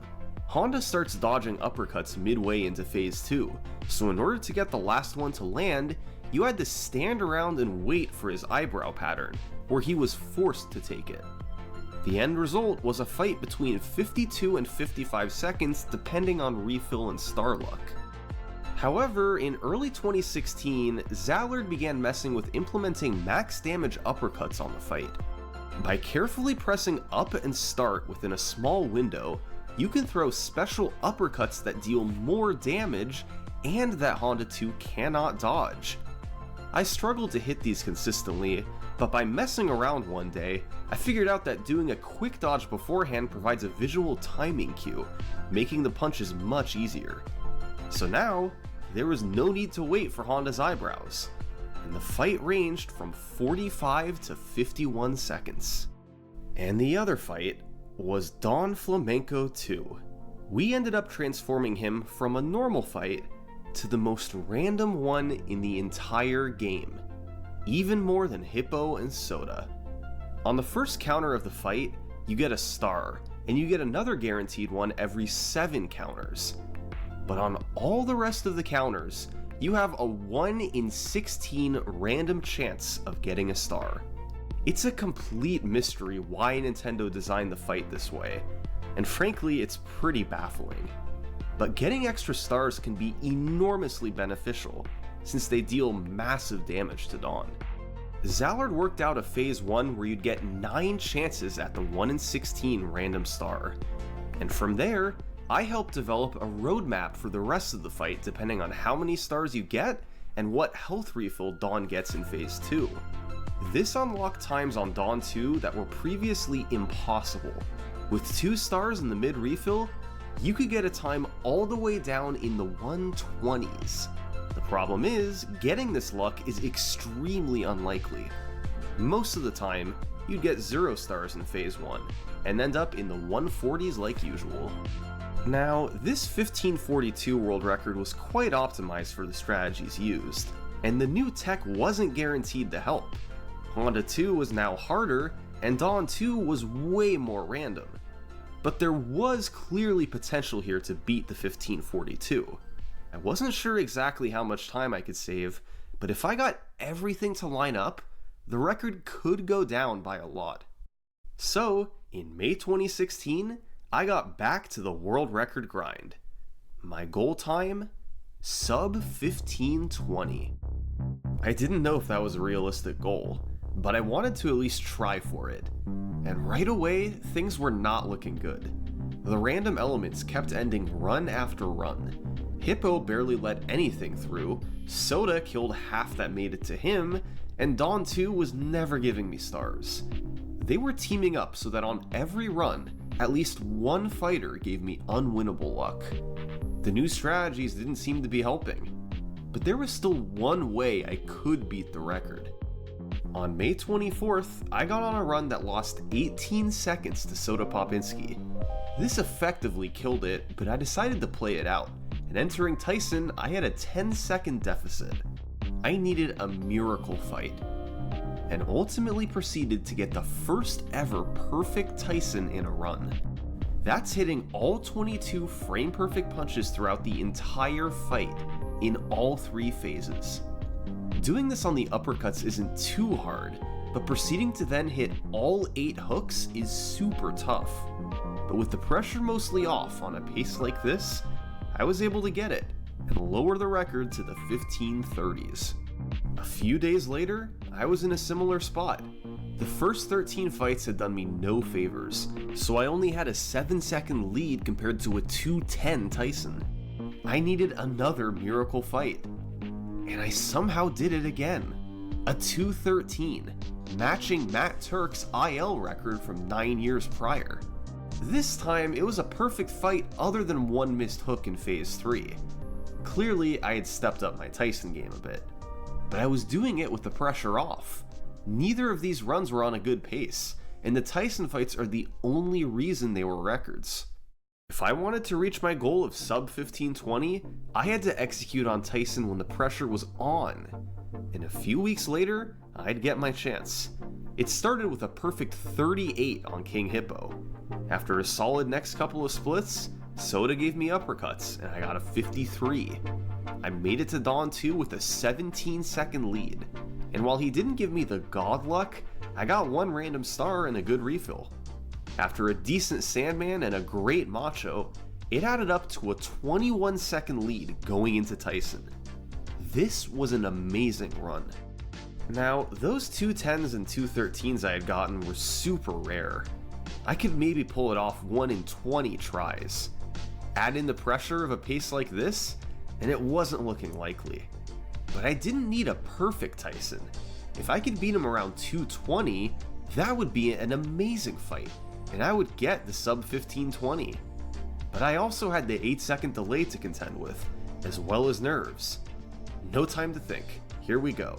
I had to execute right now.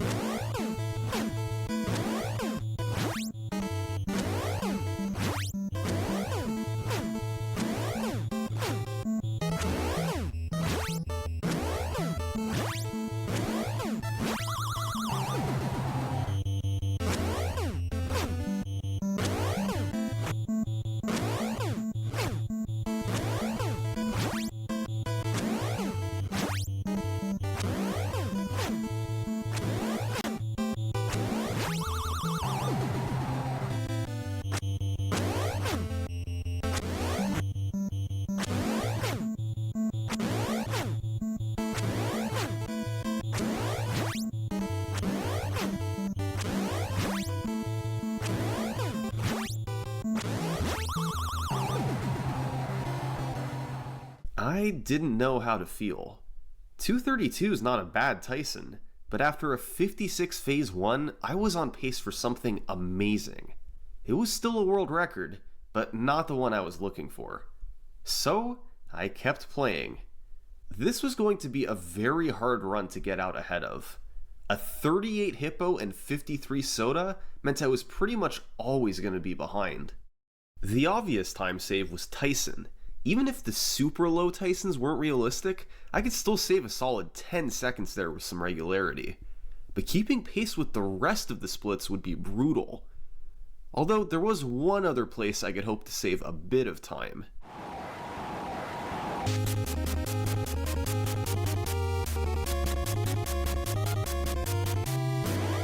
Every time I fought Dawn 2 in a run, it was like a lottery ticket.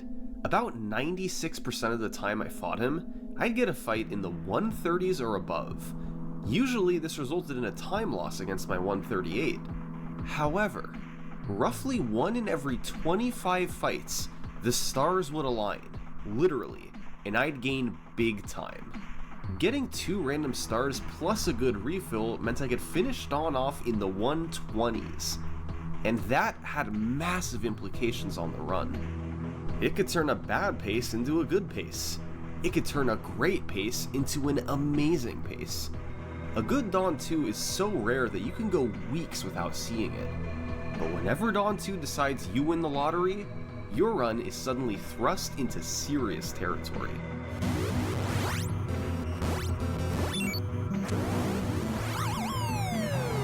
And that's exactly what happened on June 22nd.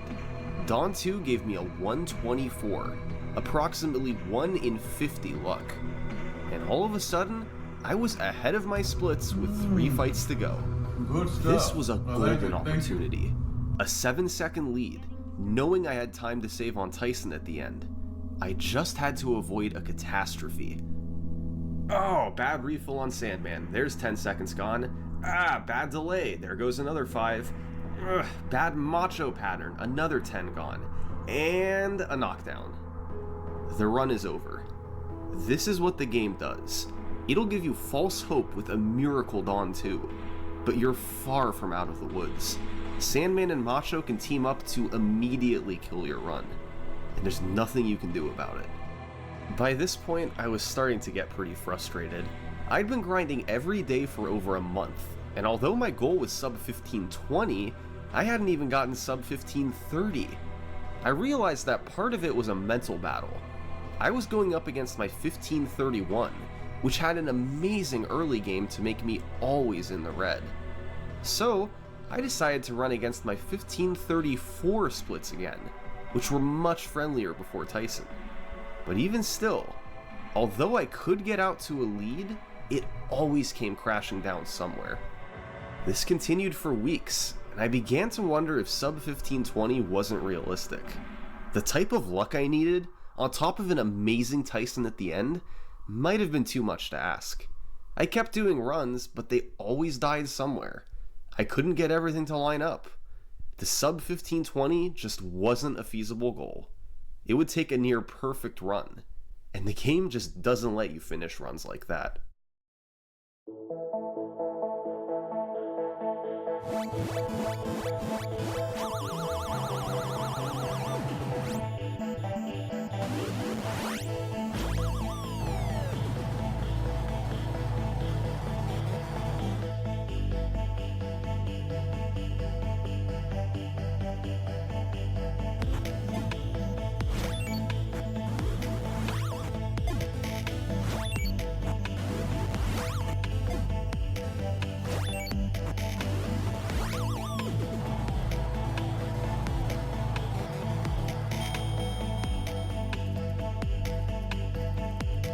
This run was so good that I could get away with the suboptimal Dawn 2 here. A time in the 130s would be fantastic, but even something in the 140s could be acceptable with a lead this big.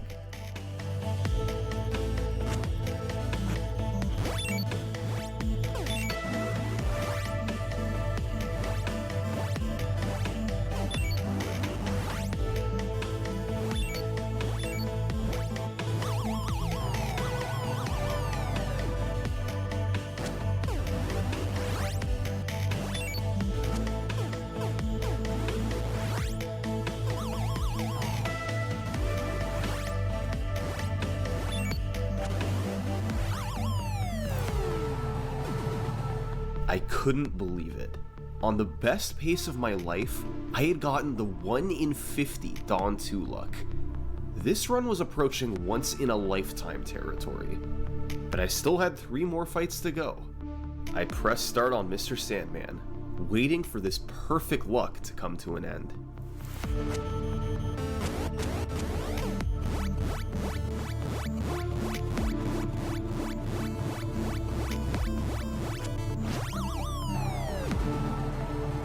More perfect luck. I felt like I was dreaming. The good refill and the short delay, meaning another 6-second time gain. Time for Super Macho Man.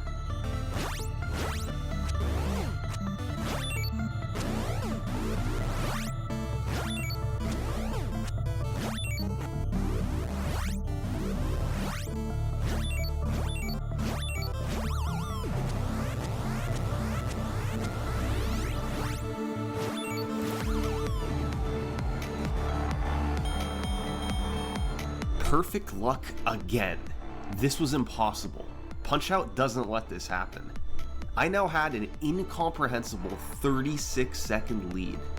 A typical good run was a low 13 going into Tyson. Only once before had I had a sub 13, and it was a 12:59. This run was a 12:45 going into Mike Tyson. This would likely be the only chance I'd ever get at a pace like this. I was about to do the most important Tyson fight of my speedrunning career. I knew the odds of getting a super good fight were minuscule, but I was really hoping I could avoid a disaster. If I got the 8-second delay and missed punches, the fight might go to the 240s or worse. I had one shot to get this. It was now or never.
It felt amazing. This Tyson was far from perfect, but on this run, I was thrilled. I'd only missed one uppercut, but unfortunately I missed it late rather than early, a 1-frame mistake that cost 10 seconds. I'll tell you though, I literally did not care. A 227 under this type of pressure was easily good enough, and it led to a remarkable final time of 15:12. I couldn't believe I'd set this record, and neither could most of the community. It felt like a category-killing world record. The luck was just too good, and a great Tyson on the end solidified it. I wasn't gonna beat this run. I was done with Mike Tyson's Punch-Out for good. Okay, hysterics aside, let's talk about the 15:12 rationally. This run wasn't called unbeatable because of my execution. All in all, I did pretty well given the circumstances, knowing I might never get an opportunity like this again. I had to hit numerous frame-perfect punches while battling crazy nerves. But technically speaking, my older records like the 15:34 and 15:38 had better execution overall. No, the 15:12 was insane because of the RNG. Here's what I mean. On King Hippo, I got just one block, which is in roughly the 90th percentile of luck. Bald Bull 1 gave me the literal best pattern he could, in the 99th percentile. Honda 2 gave me the good refill and I played fairly well. Soda Popinski did 3 nearly instant uppercuts, in the 95th percentile. Dawn 2, we already know he gave me the 1 in 50 God pattern. Mr. Sandman, we got the good refill and short delay, with solid execution. And Macho, literally the best luck at every random event. Finally, at the end of all that, Mike Tyson could have done the 8-second delay to kill it, but he didn't. He too gave me good luck. Virtually every fight gave me perfect or near perfect luck. The result was this super statistically improbable world record. In just 1 year, thanks to a combined effort from Sinister, Zallard, and myself, the world record had gone from 16:25 to 15:12. I was now 42 seconds ahead of second place. There was nothing more for me to do. I wasn't beating this record. So, I moved on.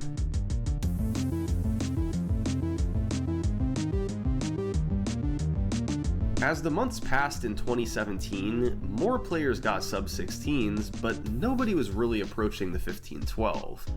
Meanwhile, I was busy working on the Mike Tyson individual fight record. I ended up getting it and lowering it a few times, but it also had a side effect of building my overall Tyson consistency. I had always been able to get low times, but now I was starting to see them a bit more regularly. More like 10% of the time rather than 5%. It made me look at my 227 from the world record a bit differently. It wasn't bad by any means, but I was starting to see a realistic 10 to 15 seconds to save there. And if I could save that much time in one fight, maybe the 15-12 wasn't so unbeatable. By 2018, I hadn't grinded single segment in a year and a half, but the possible Tyson time save was enough to intrigue me. So, I got back to doing attempts. If there was any hope of beating the 15-12, I had to get a crazy Tyson fight. There is no way I was going to get out ahead of these splits. I know I've said that before about earlier runs, but for real this time, I had no chance of being ahead after the first 13. It may have been only about a 10% chance on Tyson, but it was the only way this was going to happen. I began doing runs and immediately it was rough. The worst offender was Dawn 2. That fight was pretty much a guaranteed 15-second time loss.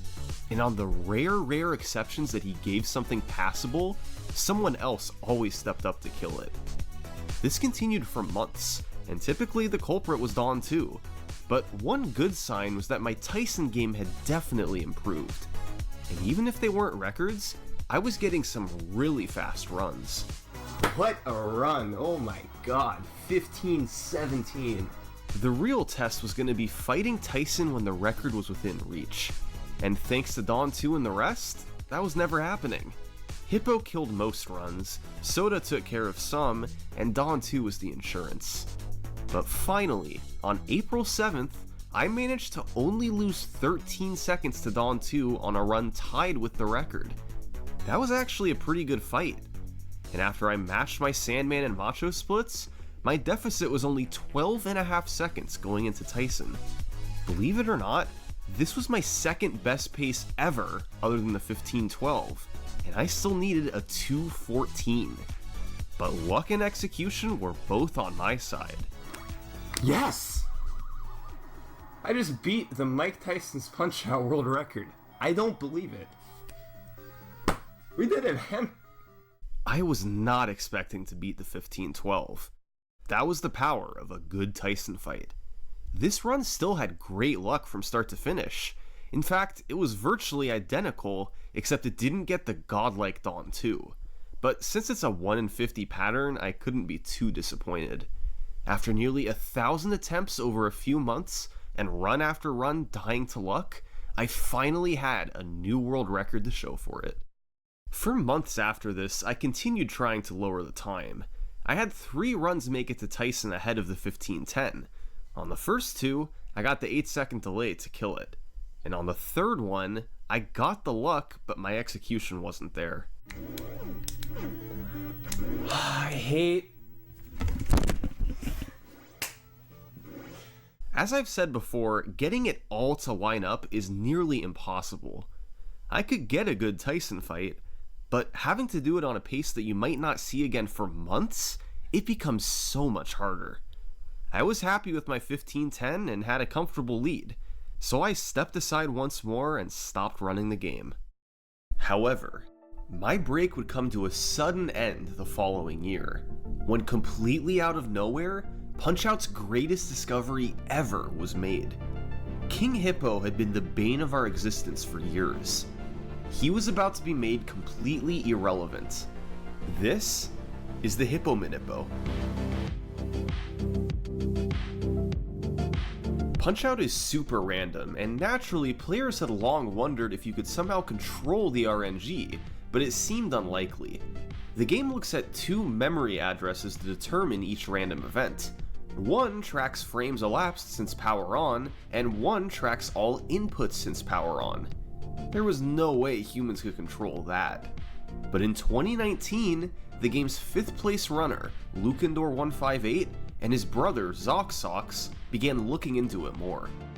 They took a look at the first mouth open on King Hippo, which is controlled by RNG.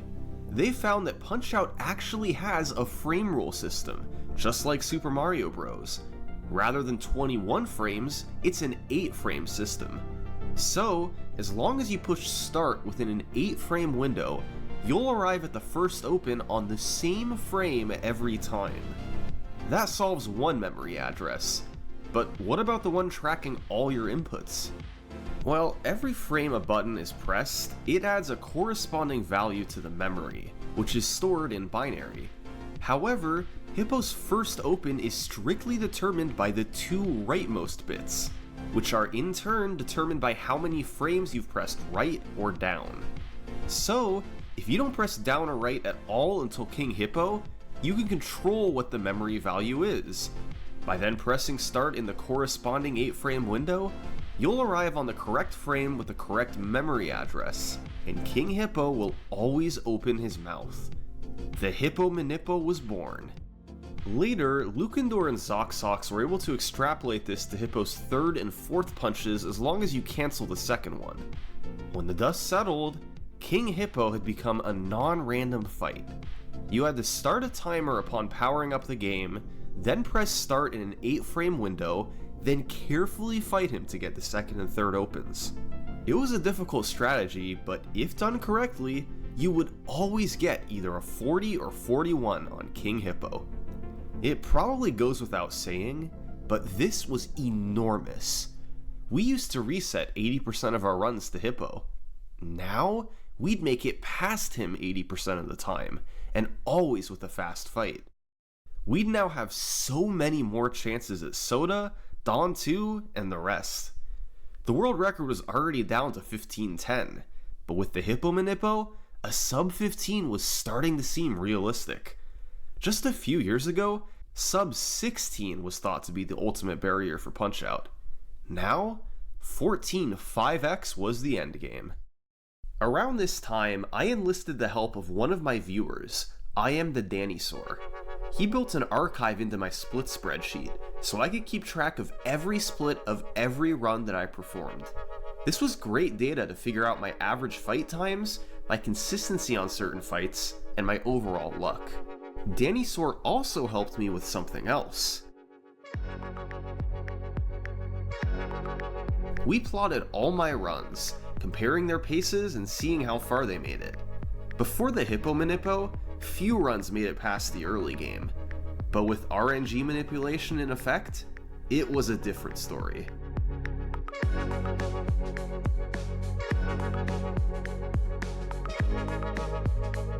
For the first few weeks, I had many runs go deep, but none faster than the 1510.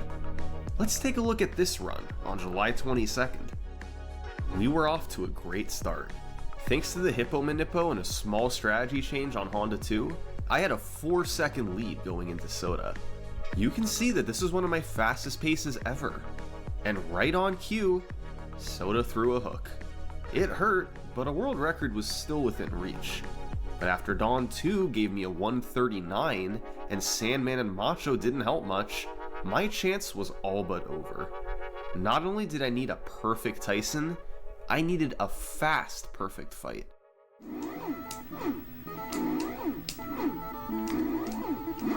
Oh my god, that's so fast.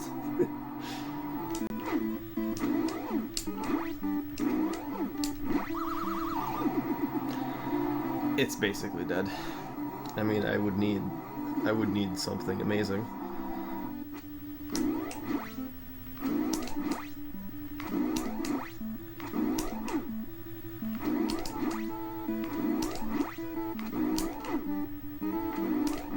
Oh my god! Oh my god!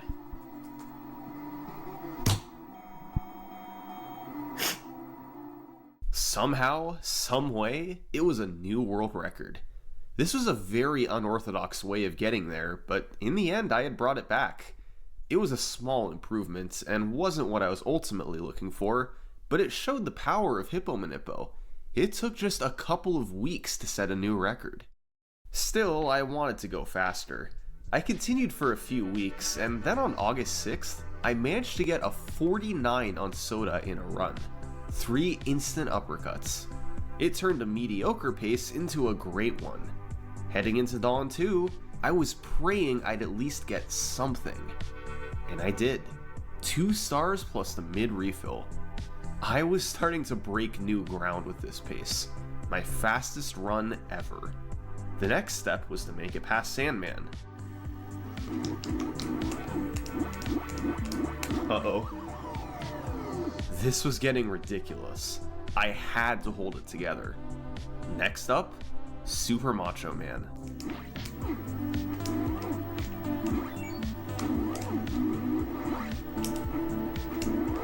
Well, that's gonna hurt. I don't really know where his guard is here. I made like a 2-second mistake there. Maybe 1 second mistake. The rest of that was on Macho. Back to reality. But I still had a chance on Tyson if I could get a really good fight.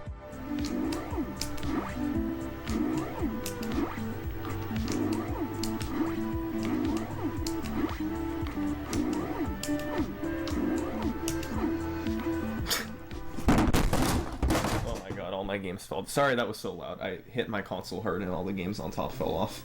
Run over. I hit my punches and got the 8-second delay. It seemed like a crazy pace, but it was just a tease. The game took it away in an instant. Nothing I could do about it. But thankfully, the very next day, I'd get another chance. Let's go. He coughed up another good fight. 124 this time. I had to preserve an 18-second lead with 3 fights to go. Mr. Sandman gave the good refill, but he also gave the long delay, meaning I broke even. Macho gave me kind of sketchy luck, but it was still good enough for a sub 1 minute fight. I was able to take a 13-second lead into Mike Tyson. This was my best pace ever since the 15-12. I was still 4 seconds behind that run, but I had the chance for a massive record. If I could avoid the 8-second delay and hit all my punches, then sub 15 was on the table here. I had to calm my nerves down and try to handle the frame perfects. My heart rate's not even that high, man. I'm just shaking. Alright, do my best.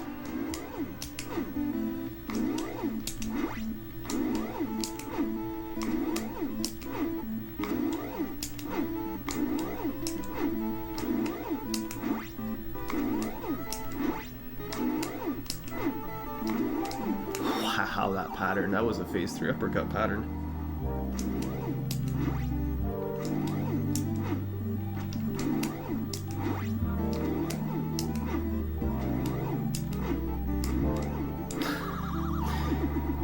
It's too fast, man. I can't do the buffer.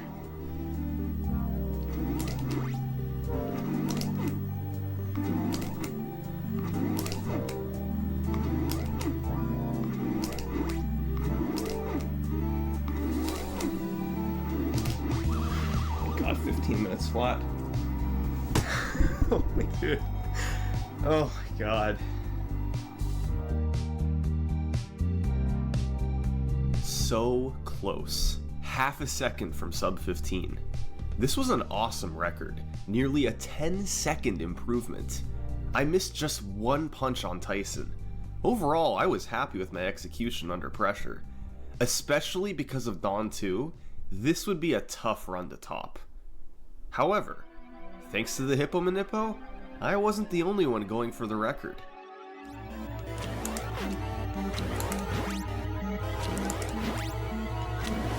Yes, alright. That's a sick PB right there. What is that? 15-16. Let's go, dude. Let's go.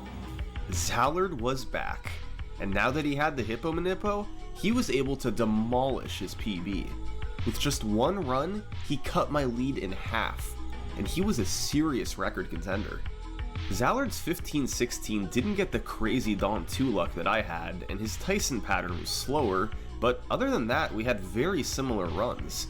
He was also able to take advantage of a new strategy I recently discovered on Soda. By taking an intentional knockdown, he always does an instant uppercut when you get up. So, I was able to route a strategy where you take damage at specific moments, and essentially get a guaranteed phase where Soda doesn't hook. It helped make the fight just a bit more consistent. With Zallard right on my tail and a new soda strategy to help, I pushed onward for the sub 15. A couple weeks later, I had one with potential. It was one of my fastest runs ever into Dawn 2. I had a 4-second lead. Unfortunately, Don wasn't playing nice, and he gave me a 140, pushing me well behind the record. But after a good Sandman and Macho, there was still a chance. Wow. Okay. Jeez. What? I needed a 207 to get to sub 15. A really good fight, but I had done it before. And it got off to a good start. A perfect phase 1 and phase 2. It was crunch time. If I could now hit all 8 hooks, then this would be the sub 15.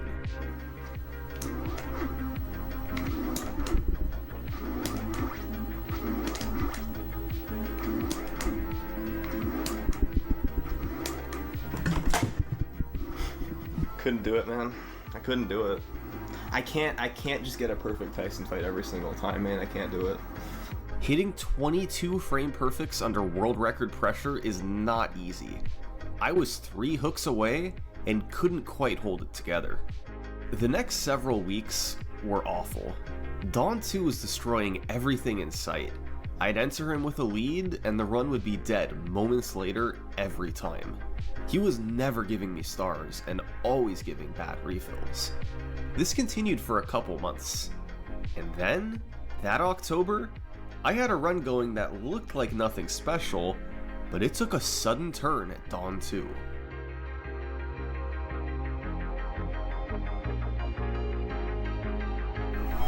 Come on, dude.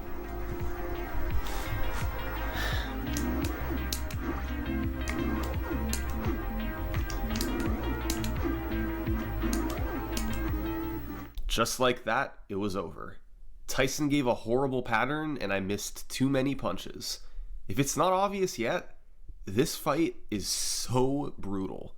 The hardest part of the run, by far, right at the very end. I kept going. I had less time to play in late 2019 and a few months passed without anything significant. However, in February 2020, we had a serious development. I'd gotten a 128 Dawn 2 after already being on a great run, and after a perfect Sandman, I found myself 7 seconds ahead. It was my best pace ever to this point. 2 fights to go. I moved on to Macho. The fight started as normal, and I was able to successfully sneak in 2 punches after his first uppercut, although I didn't get a random star. The most important part now, I needed to get the good pattern. And I did. That meant a 28-second knockdown with 1 star in reserve. In phase 2, I was hoping he'd stand still so I could get stars, since I didn't get the random one earlier, but he backed up. So, instead of hitting him with an uppercut after his spins, I had to do something a bit slower. Phase 3 was now the inverse. I wanted him to back up right away since I had loaded up on stars, but he just stood still. 2 more seconds down the drain. In the end, I got a 57-second fight. Not great, but it was far from a bad time, and it all added up to a 12:40 going into Mike Tyson. This was the first time I had a lead over my 15-12 this late in the run. It was by far my best shot ever at a sub 15. Tyson started, and almost right away, I missed a frame perfect. That was okay as long as I didn't miss any more. And for the rest of phase 1, I was able to hold it together and avoid the 8-second delay. A 56 phase 1, a very good start. However, in phase 2, he started delaying everywhere. It messed with my timing, but I managed to still hit my punches and knock him down by 132. I'd made it. Phase 3 on sub 15 pace.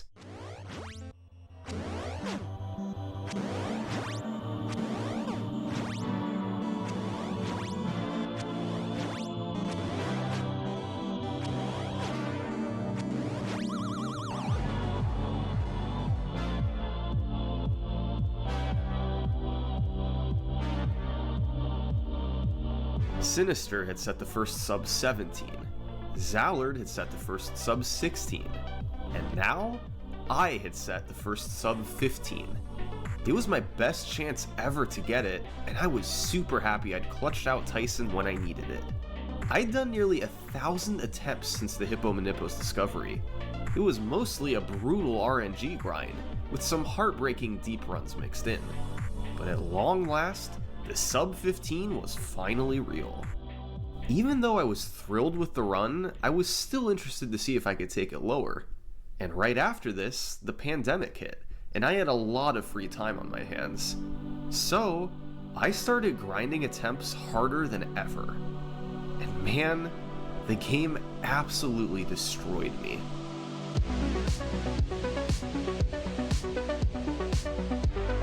This was months of playing nearly every day, and I just could not get it.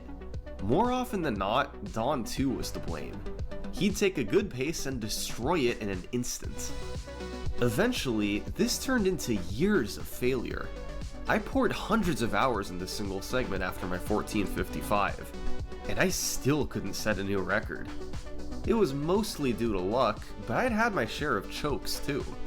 I kept thinking if I'd just play a bit more, I could finally get it. But it never happened. 2 years after my first sub 15, the world record remained the same. Perhaps out of sheer stubbornness, I kept trying. On April 6th, I had a really nice run going into Dawn 2. And just like he'd done nearly every time in the past 2 years, Dawn gave me nothing, pushing the run back into mediocrity. However, Sandman and Macho played nice, with a 219 and 53. This run was like several I'd had in the past couple years. I had a chance, but only if I could get an amazing Tyson. You can see from my PB% column, developed by ZoxSox, that I had an estimated 4.6% chance of getting a new record. There we go. But it went well. I got no 8-second delay, and hit all my punches in Phase 1 for a 55-second knockdown. Phase 2 went just as well. I got him down at 129. At this point, this was a guaranteed record, as long as I could hit all 8 hooks in Phase 3. But I fell for the oldest trick in the book.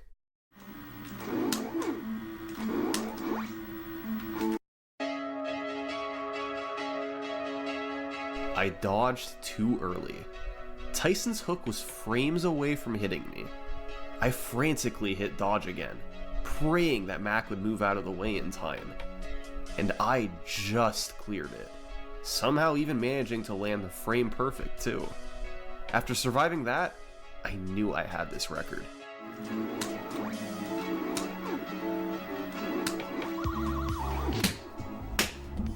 Yeah! Oh my god! Oh my god! 2 years of heavy grinding, all for a quarter of a second improvement. This was the happiest I'd felt after a record in years. I knew the work that had gone into this, and I knew how well I'd played on Tyson. The final time wasn't much lower, but I couldn't care less. 26 months later, I finally had an improvement. I debated whether or not I should continue. I had really seemed to run into a wall at 1455. It could take months or years to lower it again. I didn't want to repeat the same nearly fruitless grind. On the other hand, there were developments from other runners. 8-Bit Gamer had rapidly improved, and a few days after my new record, he moved into second place with a 1514. 8-Bit had developed some nice Tyson consistency, and I knew that given the right run, he did have potential to break my record. But I still had a 19-second lead, and beyond him, there really wasn't much movement. So I felt pretty safe, at least for the time being. Throughout the rest of 2022 and into 2023, I didn't play a single segment. And all the while, the record remained the same. I maintained a big lead over second place. Nobody else had even broken my 1512 from back in 2016. That time was nearly 7 years old now. All these guys easily had the potential to do it, but they hadn't devoted the time to grind for the RNG needed, and also hadn't capitalized on Tyson when they had the chance. So, with a 19-second lead over second place and a solid world record, I was feeling pretty good about myself.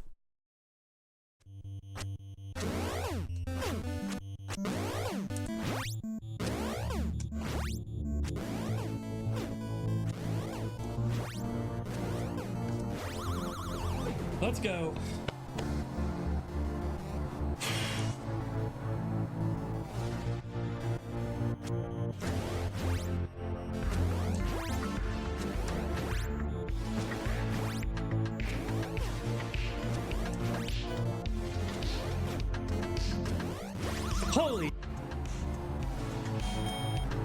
Holy cow, dude.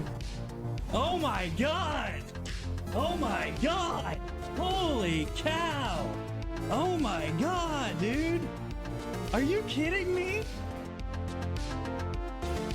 This was the closest anyone had been since I got the world record. K3, pretty much out of nowhere, had become a force to be reckoned with. Getting a perfect fight at the end of a run is no joke, and he had just done it to catapult himself into second place. Now, he was just 8 seconds from the record. Had he not gotten a bad pattern on Super Macho Man, K3 would have beaten me, and he had no intention of stopping now. I had never seriously felt a threat to my record in the past 7 years. That had just changed, and as much as I liked K3, I also wanted to try and hang on to the top spot. I had tried to lower the record earlier in the year, but I ended up coming short once again after hundreds of attempts. For whatever reason, 14:55 just seemed to be my limit. But with K3 getting close, I had to push past it. So, as K3 played alongside me, I set out on my most intense grind yet. As usual, I struggled to get anything going. I was able to get a couple to Tyson on pace, but each time, I either got bad luck or made a mistake. I wasn't getting good Tysons like I used to. Meanwhile, K3 had just finished off his PB with a 207. I felt like I had fallen off. I couldn't get perfect fights anymore. Beyond that, the red zone was also killing a ton of runs. That was a nickname we gave to 3 consecutive fights: Soda, Bowl 2, and Dawn 2. You already know about Soda and Dawn 2, but Bowl 2 has random misdirected gut punches that have a 25% chance of going through. If you land 3 of them, you get an excellent fight. If none of them go through, it's a huge time swing. Overall, it's easy to get good runs to the red zone. It's not easy to make it through alive. Between the red zone and Tyson, run after run was a failure. I had done hundreds of attempts since K3's 1503, and I had made no progress. Still, I held out hope that maybe it was just a funk I could work through, and on June 11th, I had a chance to do just that. Alright, dude. I did it right.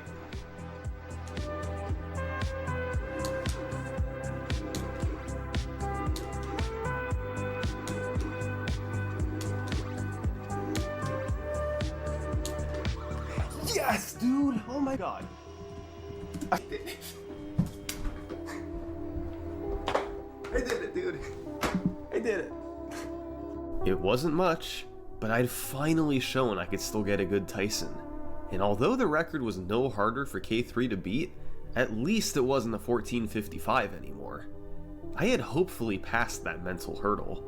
These splits were pretty balanced except for one point in the middle. I got an incredible 48 on Soda, followed by an awful 134 on Bowl 2. I decided that for future runs, just to make it easier, I'd pretend my Soda split was a 54 and my Bowl 2 split was a 128. I knew my job was far from over. K3 was still going, and I knew what he could do on Tyson. But I had improved the record once. Surely, with enough time, I could improve it again, right? Well, I kept getting these heartbreaking runs. I'd make it to Tyson on pace, and whether it was my fault or his, the run would always die there. I just couldn't do it. I was getting chances, but I wasn't capitalizing. Meanwhile, another runner was starting to close in. This is J-Durg. Over the course of May 2023, he was rapidly lowering his PB through the 1520s, and the big payoff came in June, when he blew his old runs out of the water. Yeah! Top 3, baby! So now, there were 2 runners with a 15.0x. Both were within 11 seconds of the record, and both were actively trying to get it. I committed to the grind even harder. It was a mad dash to beat the 14:54. I was desperate for a breakthrough. And finally, on June 28th, I had this run.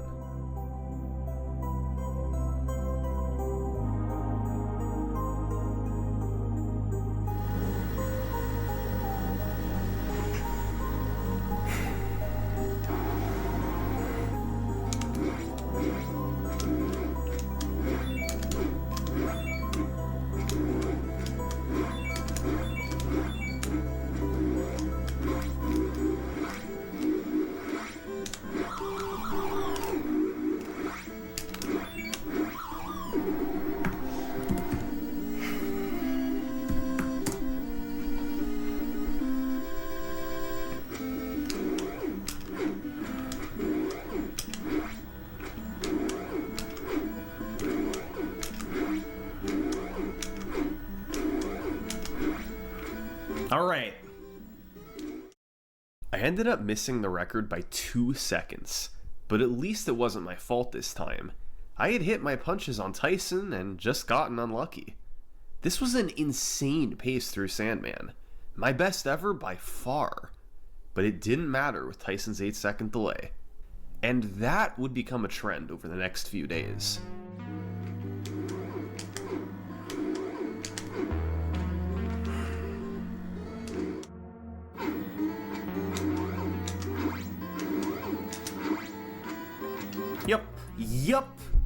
Yup, as always.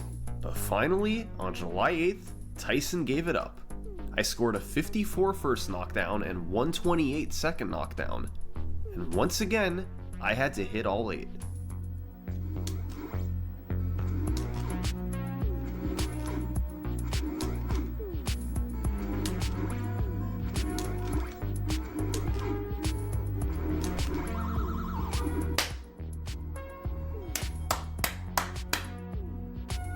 Finally, a substantial improvement.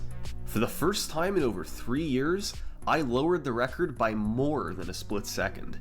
And it was a fairly innocent looking run, up until the very end. This run was carried pretty hard by the last 2 splits.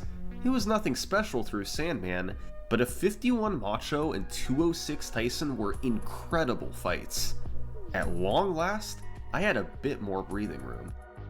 The next stop from here was getting a sub 1450, a 14.4x. To get that, I'd need a run around 1240 or less after Macho, which I'd done a handful of times before, then execute a perfect Tyson. In other words, get better luck, execute the first 13 well, then clutch out a great Tyson when the stakes are even higher. I didn't know how long it would take to do this. But then, just 4 days later, I did this.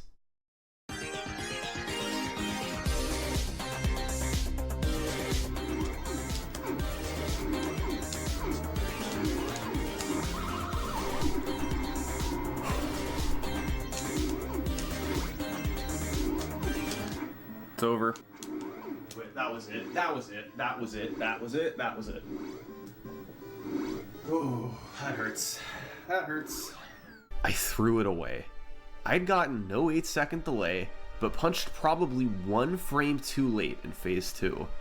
With no mistakes, this fight could have matched my 206. A huge missed opportunity. I was getting in my head on paces like this. When I could see that I had a massive lead, I tensed up and tended to miss frame perfects. So, I decided that going forward, whenever I knew I had a good run going past Dawn 2, I'd stop looking at my splits. Even if I knew it was a fast pace, not knowing what it was exactly tended to calm my nerves a bit. And now, I had to get another good run passed on to. And by some miracle, that only took a few days. Now we're cooking. With 3 incredible red zone fights in a row, I knew this was an amazing pace. But no need to dwell on that. I closed my splits. My good luck continued on Mr. Sandman, as I got the good refill and the short delay. But Macho was a bit slower. He randomly blocked my face punches in Phase 1, then backed up in Phase 2 when I had no stars. I ended with a decent but not great 59. At this point, I knew I was ahead of the record, but wasn't sure exactly what Tyson fight I needed. I figured it had to be perfect, and probably something like 211 or less. I dialed in on Tyson, and managed a perfect Phase 1. Phase 2 also went well, and I had him down at 132. I needed one more perfect phase. Hit 8. Hit 8. I think I need 8. But had I known my pace, I would have seen that I actually had an 8-second lead. I only needed a 214 on Tyson. Hitting all 8 here would put me well ahead of that. But I was ignorant to this. In my mind, I needed to hit all 8 right now.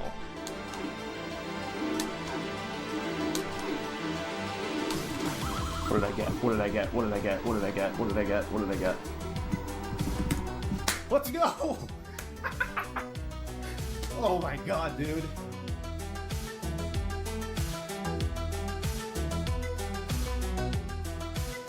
This one felt really good.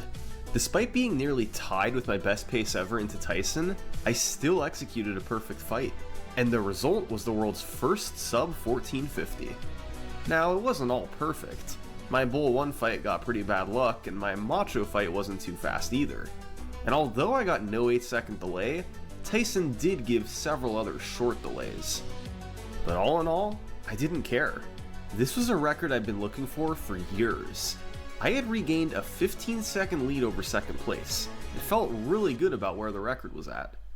The only way to beat this time would be to get another perfect fight on a run close to or ahead of my pace into Tyson. And given that my fastest pace ever was a 12:37, that didn't seem too likely. So, although I kept doing attempts to lower it, I wasn't expecting too much. But I also wasn't the only one playing.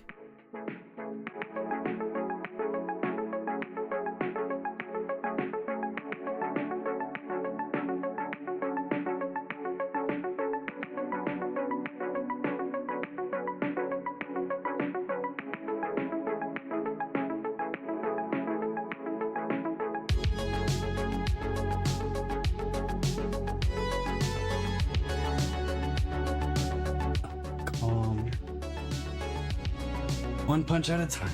Let's go.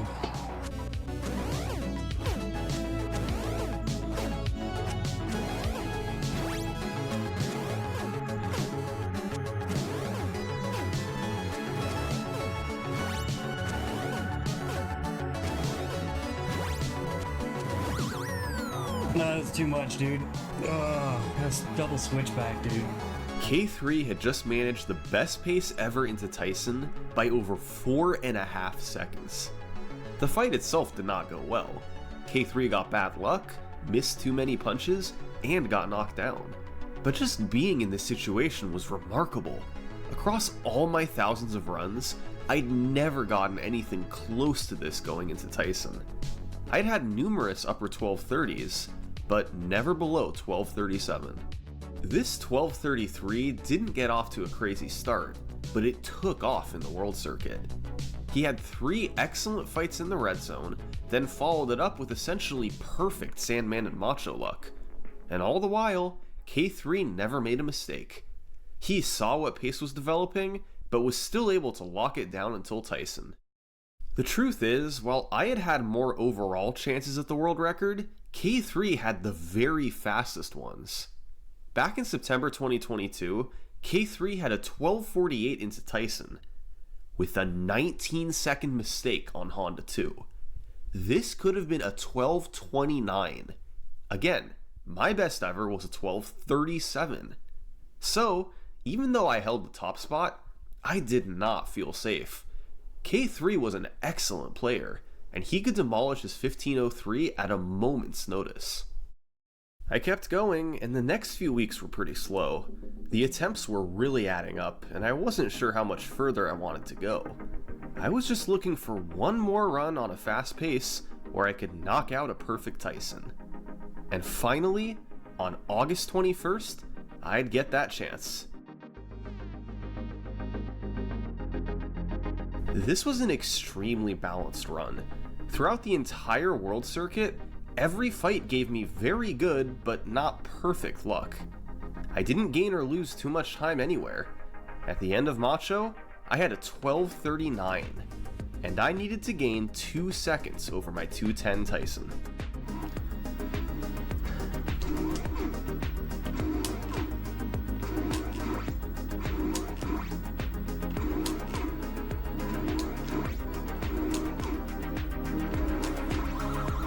World record.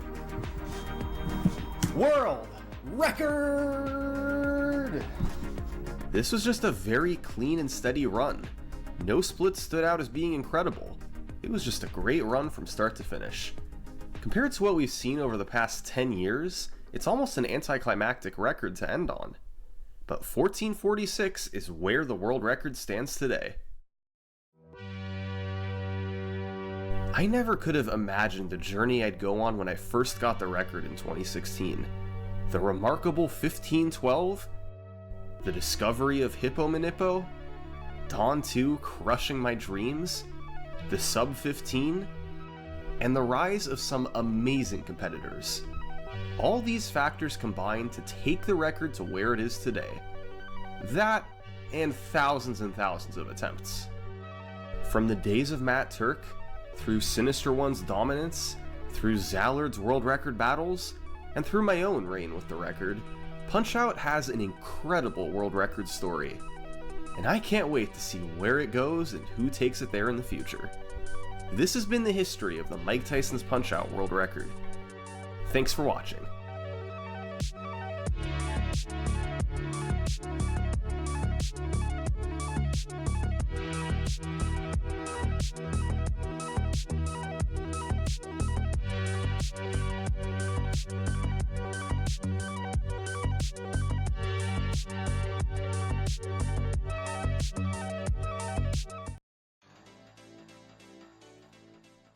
Out of the millions of people who've played Super Smash Bros. Melee, only 10 have completed Peach's Break the Target stage in under 10 seconds.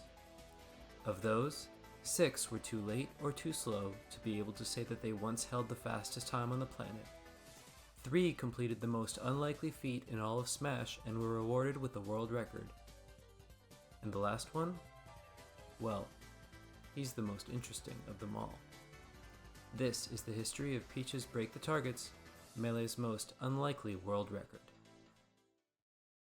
Break the Targets, or as it was officially known in Melee, Target Test, is a single-player mode in which your goal is to hit 10 targets spread around a level as quickly as possible. In Smash 64 and Melee, each character has their own personalized stage, while the larger roster in Brawl meant that every character shared the same 5 stages. Break the Targets was cut from Smash for Wii U and Ultimate. There's no set order that you need to hit the targets in, so your speed is as much about your strategy as it is your execution. Though that isn't much of an issue nowadays, as optimal routes have been developed over the nearly 2 decades of play that Melee has seen since its release in 2001. And yes, people are still breaking records in 2019. The Melee single-player community recently put up a bounty for each new world record until the total sum of high scores is brought below 3 minutes. Since the bounty announcement, 7 players have set a total of 14 new records for 8 of Melee's 25 characters, and have been rewarded for their efforts to the tune of over $1,200. In that time span, they've shaved off a whopping total of 0.65 seconds. Yep, you heard that right. $1,200 for about 2/3 of a second. These records have been so optimized that even at a payout of $31.30 per frame, per 1/60th of a second, the most common reaction to the bounty announcement was, "Nope, someone else can go for it." The total high score is now at 3 minutes and 0.21 seconds, meaning there are 14 bounty frames left to go until 2:59.99. But some records aren't expected to be broken. Some are so difficult to improve that people won't even try until the other bounty options are exhausted, and Peach is absolutely one of those. But I'm getting ahead of myself here. That's the end of the story. We need to start from the beginning. Unfortunately, that's not an easy place to start.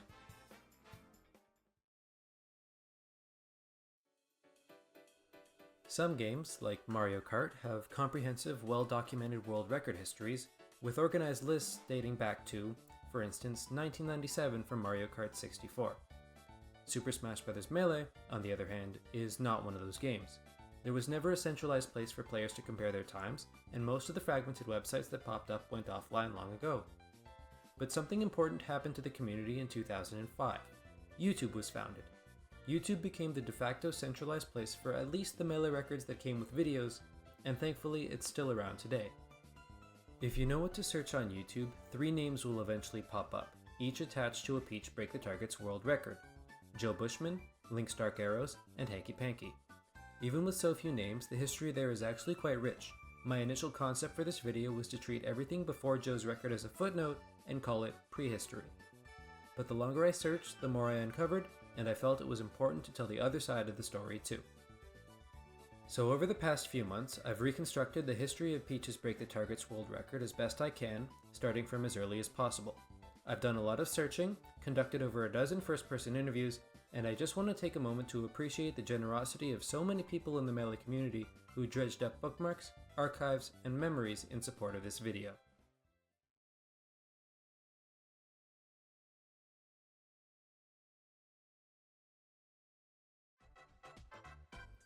When searching for Melee's single-player history, there's only one logical place to start: GameFAQs. GameFAQs was the largest English-language forum where players congregated to talk about single-player Smash, and some of the players that posted even back in 2002 and 2003 are still active today. The site itself is still up, too, but there's only one problem. Back before 2008, whenever a forum thread got too old or too long, it got deleted. The site itself didn't have the storage space required to keep everything, so they only kept what was new. Starting in 2008, they changed their protocol to simply lock old threads but keep them up instead of purging them. And while that's much appreciated, the damage was already done. What we do know is that players split discussions into beginner, intermediate, and professional, even though professional is a misnomer since nobody was getting paid. The splits were based on your total high score, so newcomers wouldn't feel intimidated and mid-level players would have a goal to work towards. In January 2008, the thread Break the Targets for Professionals Part 80 was created. The previous 79, which housed so much of Melee Break the Targets history from literally the game's release until 2008, have all been lost to the purge. Now I know what some of you are thinking. Why not check archive.org? It backs up websites all the time. Indeed it does, and it has many snapshots of GameFAQs, but archive.org does a terrible job at archiving forums. Sometimes it saves the topic list but not the post you want, other times it saves the first page of a post but nothing else, and it's not guaranteed to even have the thread you want because it's all dependent on when the crawler visited the site. If you're familiar with the Smash scene, you might know of 2 other websites that could possibly have the data we need: Smashboards and All Is Brawl. Smashboards was the main hub for competitive Smash before the rise of modern social media, and while it's still around today, it had a similar purge which got rid of any potentially useful threads back in 2007. And All Is Brawl, which is where the Smash single-player community migrated to in 2008 in the expectation of having a more stable, personalized home, shut down in 2016 over being unable to afford server costs amidst a declining user base. Even worse, both Smashboards and All Is Brawl are forums, so archive.org's archiving troubles extend to them as well. So to recap, we have 3 centralized sources of Smash history, none of which are useful to us. The end result of this is that we're dependent on disjointed websites, some of which I only know exist because people shared their old bookmarks with me, and others because I stumbled upon a link while trawling through archive.org snapshots. There's also one thing that all of these sites have in common. Their user base primarily communicates in English. Any history of Melee's world records which excluded the game's Japanese player base would inevitably be incomplete. After all, of the 7 million copies the game eventually sold in its lifetime, over 1 million were Japanese copies bought within the first 2 months of the game's release. That alone is a significant chunk of the player base. Melee's Japanese players had and still have relatively limited contact with its English-speaking community. Google Translate isn't perfect, but we didn't even have that back then. Players would use older translation services like AltaVista Babelfish to communicate in broken Japanese, if they even knew where to go. And after speaking with as many old school players as possible, it was clear that one site was not just the first hub for Japanese Melee talk, but also the earliest source of world records. The Japanese forum known as Hippodrome. Much like GameFAQs, Hippodrome was an all-purpose forum for Melee talk, but it was built on a different piece of forum software which placed multiple threads on the same page. This meant that as long as archive.org got a snapshot of the site, at least a few of the most recent conversations would be saved. And if one of those conversations happened to be about Break the Targets, well, you just might see someone post a faster time than had ever been listed anywhere else. Or, in other words, a new world record. Now, I can't verify this for certain without a full archive of both forums, but many of the players I spoke to said that in the early days of Melee, most records were held by Japanese players, with the game's English-speaking community in hot pursuit. So now, finally, the stage is set to talk about the actual gameplay itself. Like most characters, Peach's stage features several elements that seem tailor-made to her specific abilities. The right half of the stage features long horizontal sections that would be annoying to traverse for any character without her unique float.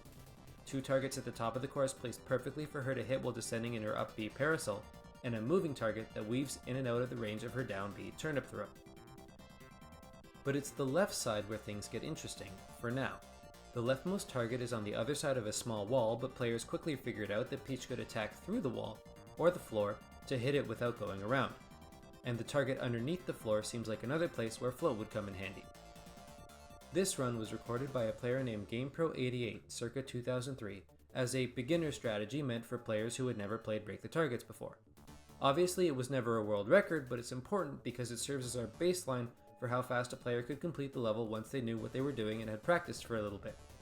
GamePro's demo takes 14.5 seconds. And this video is by a Japanese player named Pikabi. I don't think it happened early enough to be a world record, as you'll see soon, but it's notable because it's the earliest recording of this stage that I could find. After all, back in March 2002, we weren't all walking around with high-quality cameras in our pockets. These two clips share a few similarities, but the one I want to point out is how they hit the bottom target here. Both of them use their float to hit the target, then get back to the left and parasol up to the ground. And while this was a common strategy in the early days of Break the Targets, it very quickly became obsolete. But before I can talk about how strategies improved, I need to go over where they started. After months of research, scouring archives, and interviewing the players, I think I finally have a reasonably clear picture of how the world record was torn down over time. Unfortunately, I couldn't find anything from the earliest days and weeks of the game. Melee was released in November 2001, and the end of 2001 and beginning of 2002 have no surviving records. Until February 2002, when a player named Taki reported his 11.85 on Hippodrome. This is the earliest listed time I found, and notably it was challenged by another player but not beaten. I can't say with complete certainty, but given the rest of the timeline and lack of contradictory evidence, I'm willing to call Taki's 11.85 the earliest surviving world record. Of course, no video survives, it may not have even been recorded in the first place. A few months later, in June 2002, Taki's 11.85 has been superseded. But I don't learn this from a personal post.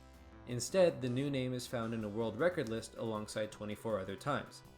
The list is dominated by Japanese players, and Peach is no exception. The time found there is Monhama's 11.53. In August of 2002, Archive.org crawls the University of California, Berkeley's Open Computing Facility, where a student is using their free web hosting to compile a list of Melee world records. And on that list is a time faster than any that were listed on Hippodrome, 11.31 by an American player who went by the tag Yagi. In October 2002, we actually see the first instance of a world record tie. Another American player, Tinister, reported exactly the same time as Yagi.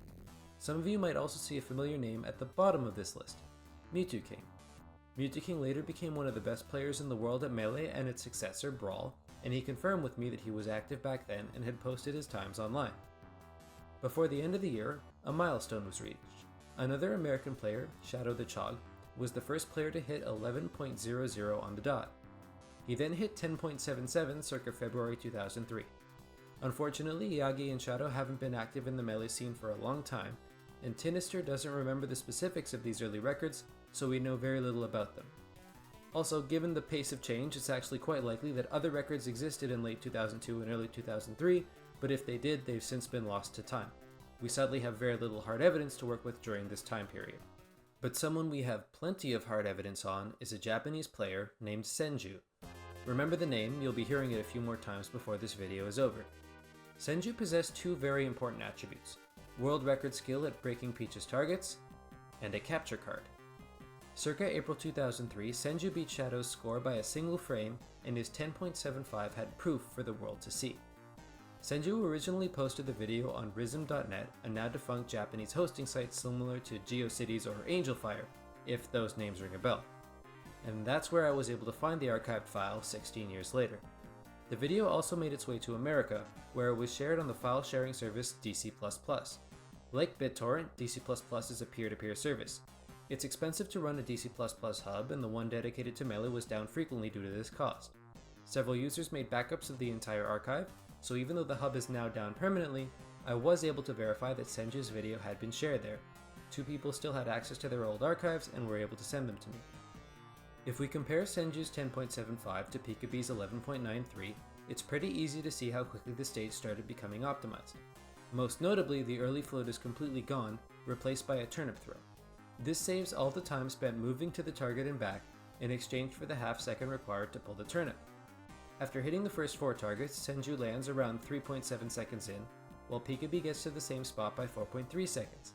And even though Senju takes the time to pull a turnip before he starts moving, he still gains another 0.6 seconds on Peekabee with a better ending. Landing on the thin wall is difficult, but consistent enough that it eventually becomes the standard spot to start the last group of 3 targets. When I started researching for this video, I was under the impression that Senju's 10.75 was the earliest recorded world record, and the video was shared among English-speaking players as the time to beat. But it actually turns out that Senju's remarkable score was never a world record at all.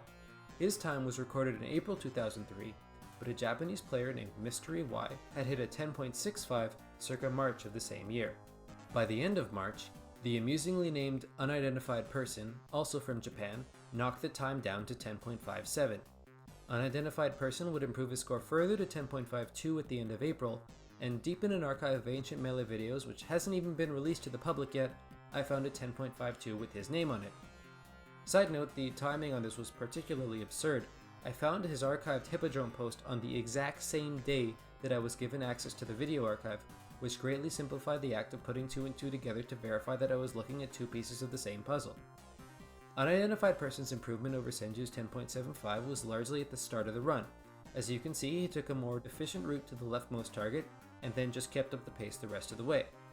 There's only one problem. 10.52 was never a world record either. It turns out that our friend Tinister finally got the record, untied, with a 10.48 earlier in April 2003. And though there's no video of that one either, he does remember how he did it. A year and a half after the game came out, Tinister executed a strategy theorized by previous world record holder Shadow the Chog, which is still to this day the fastest way a human has ever knocked out the first 4 targets in a run. It all comes back to Peach's float. Melee doesn't have an input buffer for most actions, so you could hold the jump button while pulling a turnip to do nothing. Yet. There is a very small set of situations in Melee where a held button accomplishes anything, but this is one of them. Once you run off the ledge, as long as you've been holding Y the whole time, both of the requirements for starting a float are satisfied. A jump button is being held, and Peach is falling. This is called a buffered float. Compare that to Unidentified Person, who started his float the regular way, by pressing jump and flicking down on the control stick. Before Tinister's 10.48, nobody thought to use buffered floats.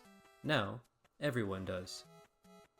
The other key to the strategy is that, in most cases, an A press with a held turnip causes a turnip throw, but Peach cannot throw a turnip while floating. An aerial attack comes out instead. This is the most direct path to the leftmost target. Rather than a back aerial or down aerial, this lets Peach use her lengthy forward aerial to hit the target through the wall, float back towards the bottom target, release float, and throw the turnip.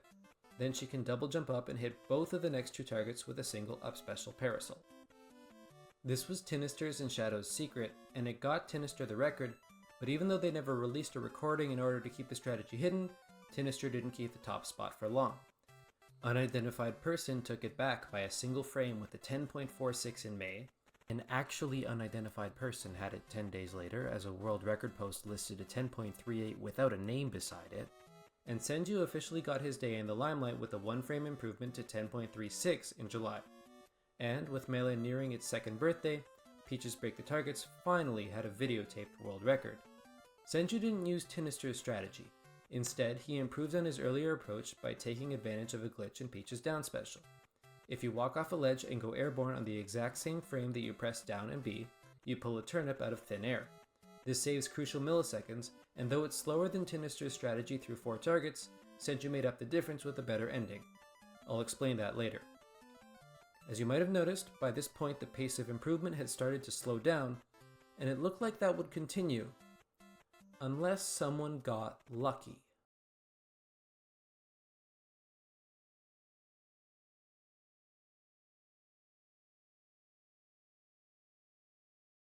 Buckle up, because this is about to get wild. I need to explain something about Peach's down B turnip pull. Most of the time it does exactly what it says on the tin. It pulls a turnip. There are actually a variety of possible turnips, but they're all identical for the purposes of Break the Targets. But every time you pull a turnip, the game performs a random number check, and less than 1% of the time, Peach pulls something that isn't a turnip instead. Each pull has a 1 in 128 chance of giving you an item. But it doesn't stop there. Once the game has decided that you're pulling an item, it performs a second check, a roll of a virtual dice block. If the block rolls a 1, 2, or 3, you get a Mr. Saturn, which is useless for our purposes. If it rolls a 4 or 5, you get a Bob-omb, which can either be okay or ruin the run. And if it rolls a 6, you get a Beam Sword, which opens up a whole new world of possibilities. And not for the reason you might think. When a melee character holds a Beam Sword, they get a whole new set of attacks, but that's not why a Beam Sword is valuable. Different items in melee can be thrown different distances, and for some reason a Beam Sword can be thrown almost twice the distance of a regular turnip. This extra distance actually opens up a whole new route. Instead of using a parasol to float up to the high targets, you can throw the sword up, catch it on the way back down, take the low path, and throw the sword up to the other high target while you hit the last one. There's 2 things you need to know about this strategy, which I'll be calling the Beam Sword route. On the one hand, it's drastically faster than the itemless route. As the world record was being optimized sometimes a single frame at a time, the Beam Sword route is actually about half a second faster than itemless. This means that even a decent sword run would instantly be a new world record. On the other hand, it comes with one massive problem. There's no way to pull a Beam Sword other than suffering through that painful random chance. 1 in 128 to get an item, multiplied by 1 in 6 to get the right item, means that any given pull has a 1 in 768 chance to get a Beam Sword. And you needed it in the right place, at the right time, on world record pace. That is no small task. The Beam Sword idea was well known by 2003, but had never been seriously attempted due to how mind-numbing it was to lose nearly every run to a cold and uncaring random number generator. Around this time, the strategy was verified to work by a player named Court using an action replay. An action replay, for those of you who've never heard of it, is a cheating device used to modify game state to grant, for example, invulnerability or infinite lives. Obviously, it's considered cheating for world record purposes, but it's very useful for theory crafting new strategies. Court used his action replay to bypass the random number generator. He had cheats which let him always pull a specific item with Peach's down B. This is clearly useful to figure out how a sword or Baba might be utilized during a run, or in Court's case, how he could use both to theoretically finish the level in fewer than 9 seconds, as long as he pulled a Beam Sword followed by a Bob-omb, which is a manic 1 in 300,000 chance. Court even used his action replay to test a popular hypothesis. Peach has a counter that spits out a projectile which she could activate if a Bob-omb exploded near her. So in the event that she pulls a Bob-omb, could she use counter to hit this target through the wall instead of throwing the Bob-omb at it directly? You're looking at Melee's debug mode, where yellow is the hurt box of each target and red is the hit box of the counter. When they overlap, the game should register a hit, but it just doesn't. It turns out that Peach's counter is deliberately programmed not to interact with targets. The reason why the developers chose to do this is one of Melee's many unexplainable mysteries. Court could also use the action replay for even less practical purposes. Once he made Peach pull items that were normally impossible, like a Pokeball that always spawns the Pokemon Uno, and used that to complete the level in a hilariously impossibly fast 4.25 seconds. Don't blink. Briefly fast forwarding to 2007. Back in the land of the possible, a player who went by Marth1 used an action replay for a more mundane but perhaps more critical purpose, slowing the game speed down until he could input every action he wanted on every frame he wanted to complete a theoretically perfect run.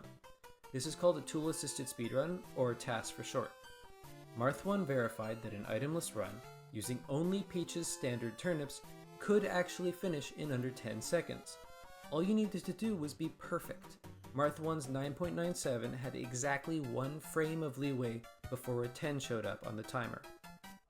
Let's recap. It's late 2003, the record is 10.36. The theoretical perfect run is 9.97, even though that hasn't been verified yet, and the even more theoretical, even more perfect run requiring a 1 in 768 chance may save up to another half second.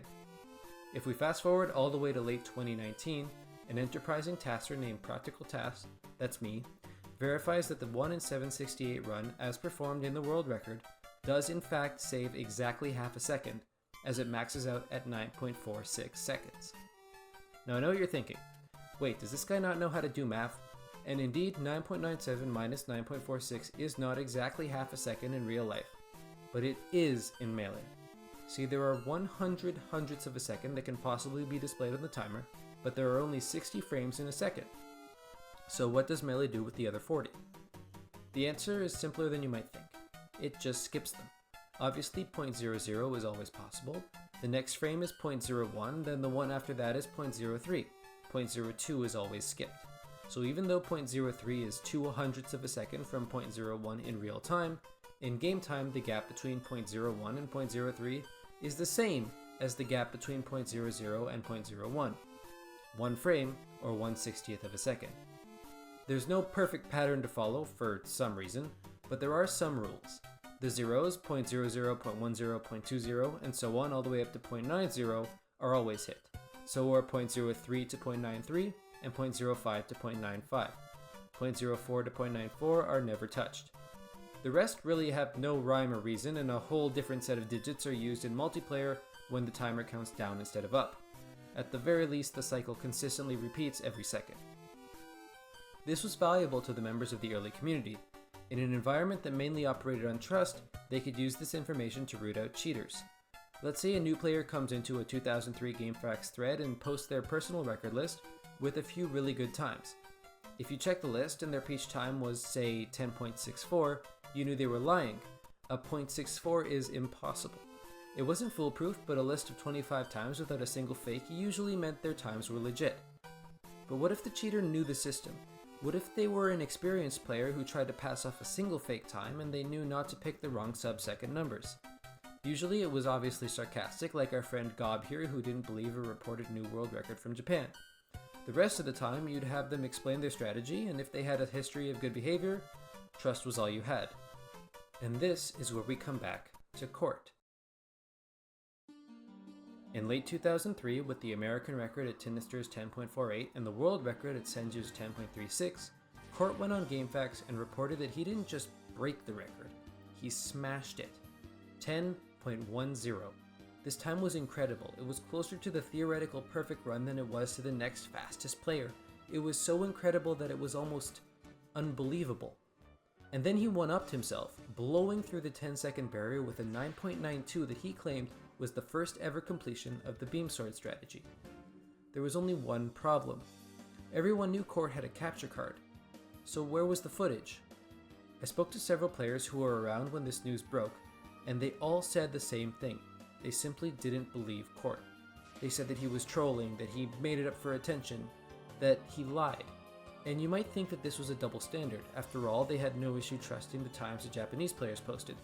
One post on a foreign forum made unidentified person the record holder at 10.46, so what made Court any different? Not to mention, Court also had the Captain Falcon record, and that one had video footage. He clearly had the skill with Peach too. He later became one of the best competitive Melee players in the world, ranked top 3 worldwide on the Retro SSBM rank for 2008, all using Peach. But the situation was different here. Court refused to describe his strategy or even explain where he saved time. His claim was so far ahead of its time that it wouldn't be beaten for another 2 years. And of course, he said that he hit a 1 in 768 chance with a capture card sitting beside him, which wasn't turned on.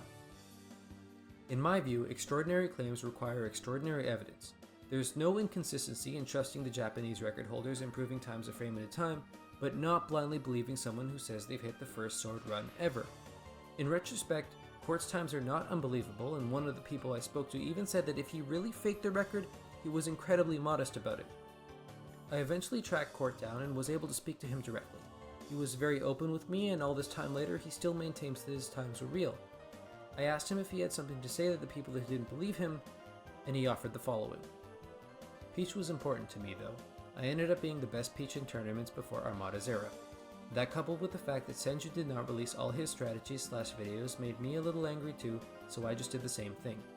The strategy itself was insanely hard, so considering all these things, I just didn't want to release the strat to keep the record for a while. It was kind of immature, but oh well, lol. I had been a member of the community for a while, and at least had my Falcon World record recorded, and I regularly contributed to new record ideas at the time. The era was just not as technologically advanced as today, where videos are required, since not many people even had capture cards. I also told him that, given the lack of evidence, I wouldn't be able to include his times on the world record list, and he said he understood that. In his case, not even indirect evidence would count as proof either. Even if he had, say, a screenshot of his time, that wouldn't be sufficient. With his action replay, he could have put any time he wanted on any character he wanted. For the purpose of this video, Court is not one of the people who've hit sub 10 on Peach's Break the Targets. In fact, we're still more than a year away from the first real sub 10, and while the beam sword route was theoretically faster, the random factor meant there was still time for people to take the record using the itemless route. It was just a matter of time. In January 2004, another familiar face took the record, GamePro88, who had created the beginner video that I showed earlier on. He was actually a formidable target breaker in his own right, and he set the record using Tinister's start. The buffered float start is so much faster than the strategies that the Japanese players had been using that GamePro was even able to set the record despite using a slower ending. He lands to the right of the thin wall instead of on it, then breaks the final 3 targets with a jump, turnip throw, and neutral aerial. I spoke to Tinister, who remembered that his 10.48 ending wasn't optimal either. He actually landed even further to the right, threw his turnip while standing, then executed a second buffered float to hit the last 2 targets, also with a neutral aerial. But when would it all come together? The whole strategy was out there, the American start and the Japanese ending, just waiting for someone to pull them both off in a world record run, and ideally catch it all on tape. By May of 2004, GamePro reported that he had broken the record again, this time with a 10.18. Unfortunately, I wasn't able to find a video of this record, but there's no reason not to believe it. After all, his 10.25 definitely had room for improvement. If you'll let me take a quick detour to France for a second, I stumbled across another mystery during my research phase. A forum post from August 2004 which listed one Joanna Dark as holding the French record with a 10.05. Joanna Dark, or JD, was a strong French player in both tournament and break the targets, but his 10.05 was only ever listed on French-speaking forums, and was once even listed as the only world record which originated from France. I ended up tracking JD down, and though he said he didn't remember much from 2004, he did remember that he never held the Peach world record. So I don't know where this 10.05 came from, but it definitely wasn't real. Anyway, back to the hunt for the perfect run. In the end, it was Senju once again. On or before September 29, 2004, it all came together to make one glorious record, 10.16. An airtight strategy with impeccable execution, Senju's 10.16 stood for almost 9 months untouched, shared across the globe through file sharing sites and the DC++ hub, the gold standard for Peach. But it didn't last for him. Though Senju's time enjoyed what was then the longest reign atop the Peach leaderboard, eventually it was overtaken by yet another familiar name, Marth1, who hit a 10.10 in May of 2005. Finally, over a year and a half after Court initially claimed a 10.10, someone had matched his unverifiable time. Sadly, neither I nor Marth1 were able to find a video of the record. He even searched through old CDs at his parents' house, but again, there's no reason to doubt him. He was able to find and share his 10.08 from November 2005 and his 10.06 from July of the following year. Unfortunately for him though, he was beaten to the punch. Neither of those 2 scores were world records, thanks to a name you might remember from a lot earlier in this video, Joe Bushman. Joe was known both for his skill in competitive matches, where he used Ganondorf, and his proficiency with multiple characters in single player. His Ganondorf time was in a many-way tie for the record for years, and he was no slouch with Peach either, getting down to 10.16 seconds in 2005. The record was tantalizingly close, but so far away. As demonstrated by Marth 1's test, there wasn't too much room left to work with either. It's important to note though that Tool Assist is not autocomplete. The game doesn't just give you the best route. A task time is still a function of your strategy and understanding of the game, it's just that execution is no longer a barrier and humanly impossible precision becomes possible. And when I say humanly impossible, I mean it. To this day, nobody has replicated Marth 1's 9.97 perfectly at full speed. Every single person who's completed a sub 10 run has used a better strategy. And Joe Bushman's strategy of choice was the beam sword route. There's only one way to get a sword, and that's to grind, so Joe started grinding. If you reset every time you pull something that isn't a sword after the first 4 targets, and if you don't stop for breaks or make any mistakes, you could theoretically average 1 sword every 3 or so hours. The cruel irony of the sword, however, is that you need to get it on the second pull. It's just as likely to be found on the first pull, and it's almost completely useless there. There is one benefit though, which Joe used to his advantage. Thanks to an archived AIM chat shared with me by one of Joe's old friends, DJ Wang88, we know that Joe used first pull swords to practice the second half of the strategy. And since you're practicing the first half of the strategy approximately 768 times more than the second half, these extra runs could be critical to a runner's ability to execute once you pull the beam sword at the right time, under the pressure of knowing that any mistake will set you back at least a few more hours. And execute Joe did. On July 8, 2005, Joe Bushman completed the first ever sword run, broke the Peach world record, and deleted the video. His time was 10.01. In his own words, "I didn't want to screw up, so I went slow."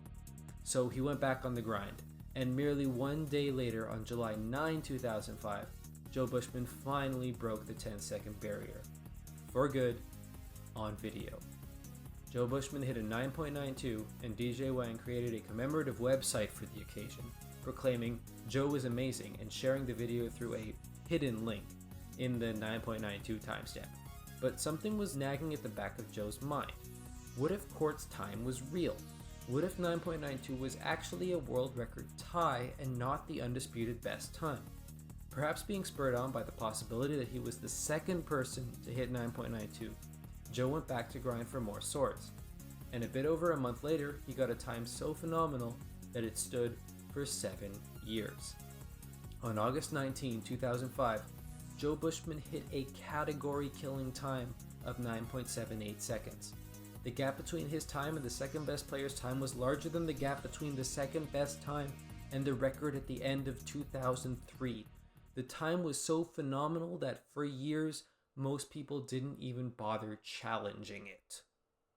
I don't know how many people took a shot at Joe's time, but I do know that only 2 other people joined Joe in the sub 10 club in the next few years. Our friend Marth 1 and a French player named Zion. I couldn't find either of their scores, but multiple people vouched for both of them. In a remarkable coincidence, they actually got the same time, 9.99 seconds. Briefly fast forwarding, in 2013, another French player named Chaos6 became the 6th person to break the 10-second barrier, and he also scored a 9.99. And in 2016, a German player named Room3 hit, yep, you guessed it, 9.99 seconds, and he caught his reaction on tape too.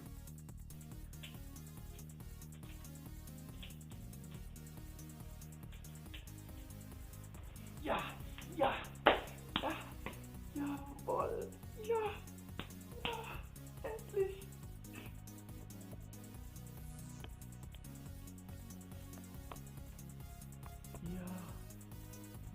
Of the players who've broken the 10-second barrier, a full 4 of them did it by a single frame, all tied at 9.99. I still have trouble believing it despite the video evidence for 2 of those 4. But looking at the bigger picture, even though there were a few spurts of interest, the Peach category was practically dead from 2006 to 2011. At least, the real-time category was. Back in April 2005, a player named Theo McLeod had completed a tool-assisted run using an always pull bomb code, ending with a 9.67. For a few years, this was the fastest tool-assisted completion on the stage, but a prolific tasker named AJP Anton wanted to see how far he could take the run. AJP is kind of a big deal. To this day, he holds 17 of the 25 Break the Targets records in the tool-assisted category.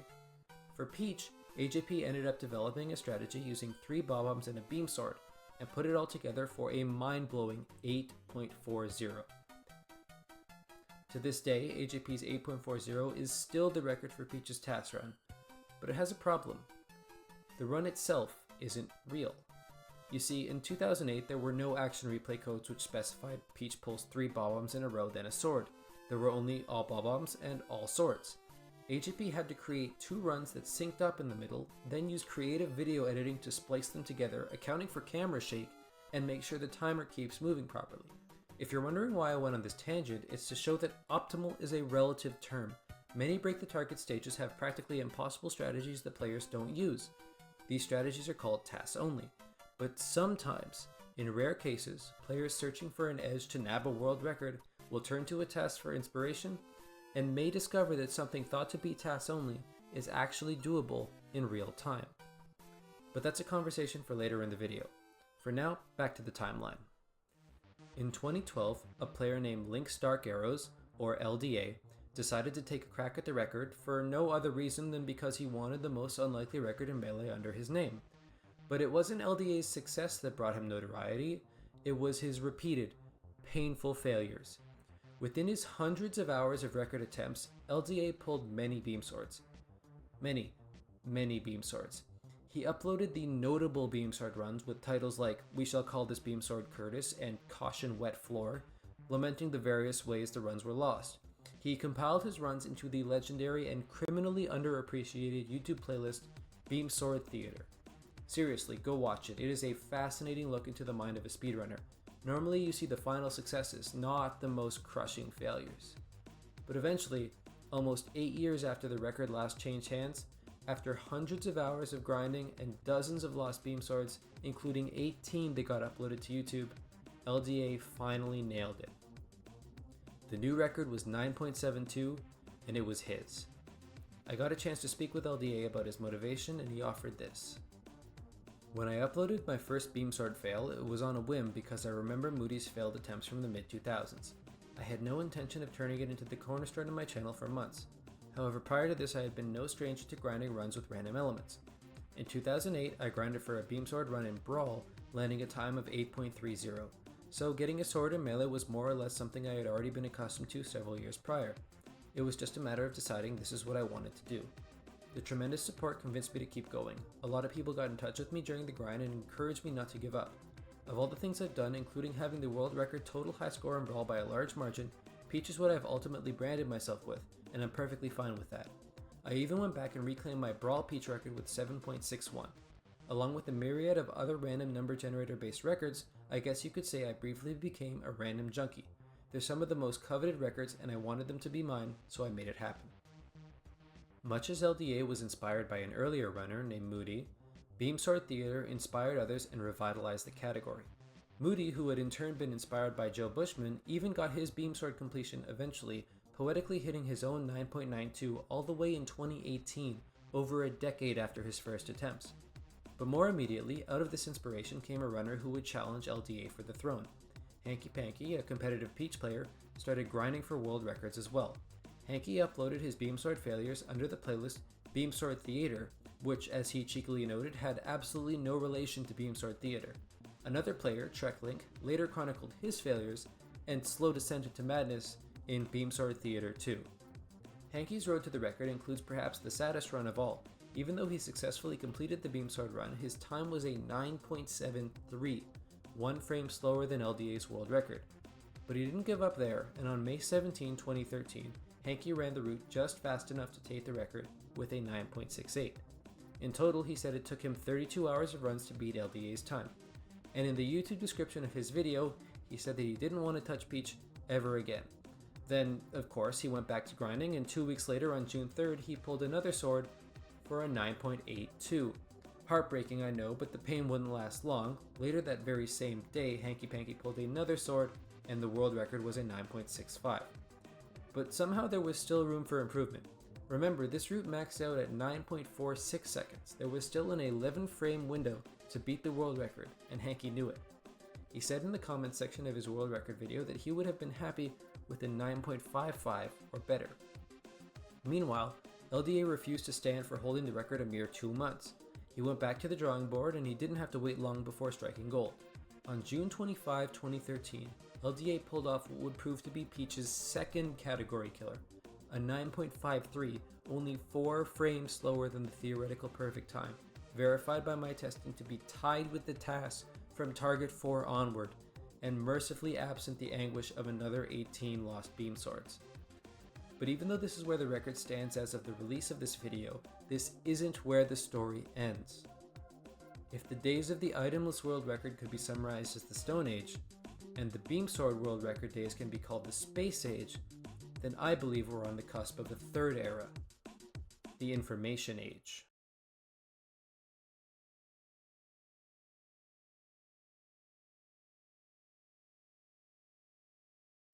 In the years since AJP Anton published his 8.40 task, advances in both the technology we use and our understanding of Melee have allowed us to test with an unprecedented level of control and take the game to its absolute limit.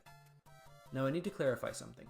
We're okay with using action replay codes for tasks because the assumption is that they just cut out grinding for the items. But relatively recently we've started to understand more of Melee's code, and this uncovered a new problem. Getting 3 bob-ombs in a row followed by a sword might not even be possible. And to explain why, we need to talk about RNG. RNG, or random number generation, is the process a game uses to make events appear random. But true randomness, like from a dice roll or the half-life decay of a radioactive isotope, isn't usually available to a computer. True randomness is really hard to program, so most games, Melee included, don't even try.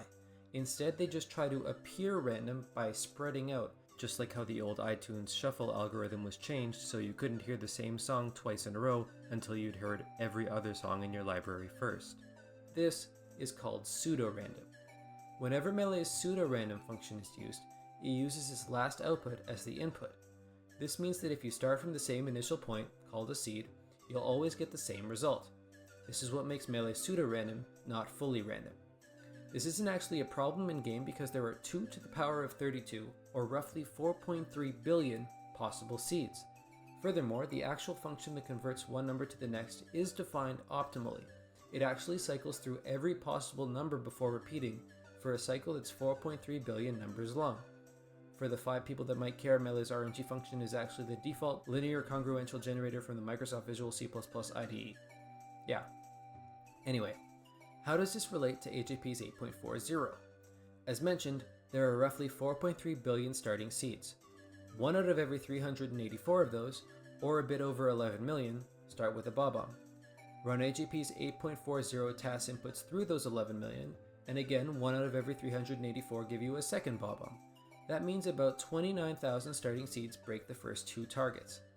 Third pull is the same, and now we're down to just 76 runs. Are you starting to see the issue? That last pull for a sword is even less likely at 1 in 768, but we only have 76 chances. So there's less than a 10% chance that the 8.40 inputs can be used to complete a run at all. Of course, since the game is deterministic, we could test all 4.3 billion Cs to figure out which get to 3 bob-ombs and whether any of those pull swords, but this would take an unrealistically long time. During the research phase of this video, I considered the possibility of figuring out whether AJP's 8.40 was possible, but I quickly realized that this was the wrong question to ask. Instead of asking if it was possible, I needed to ask if it was optimal. And as it turns out, the answer is no. Let me be clear, AJP made magic happen with the technological equivalent of a turnip. It's absolutely no insult to his skill to say that his ancient 8.40 could be improved. Nowadays we have access to frame-perfect Melee emulators, ROM hacks of the game which reveal tons of hidden information, better codes which allow us to test all sorts of optimizations, and perhaps most importantly, an extra decade of research on how the game works. After a bunch of testing, I came to the conclusion that hitting the bottom target with a turnip was actually faster than any other option. It has a more horizontal arc than the items, so Peach can throw it 1 frame sooner than a Bob-omb or Mr. Saturn, and 2 frames sooner than a Beam Sword, without hitting the ceiling. This kills 2 birds with 1 stone. Not only does it improve the time, it also saves us from wondering whether the route is impossible. Now we're only dividing 4.3 billion by 384 twice instead of 3 times, meaning we have roughly 29,000 runs that pull a Bob-omb, a turnip, and another Bob-omb in that order. The chance that literally all of those fail to pull a sword is so astronomically low that we can safely say the route is possible. Indeed, since Melee's RNG function is well distributed, it's pretty safe to say that there are 37 or 38 initial seeds, no more, no less, that get us the run we want. Now keep in mind, this is still literally a 1 in 100 million chance, but when you have over 4 billion chances, that's really all you need. Unfortunately for me, I made one fatal mistake in my quest to take the Peach Task world record. I told AJP Anton. When he heard there was a new strategy and new tools for the Peach Task, AJP came out of semi-retirement, booted up his computer, and got to work. I thought my time of 8.23 was decently optimized and that AJP could probably shave another, maybe, 1/10 of a second off. I was wrong. I was very wrong. AJP simply destroyed my time. And he was gracious enough to keep this a secret until I could publish my video. So with no further ado, I'd like to present the world premiere of the new tool-assisted record for Peach's Break the Targets. Ready? Go!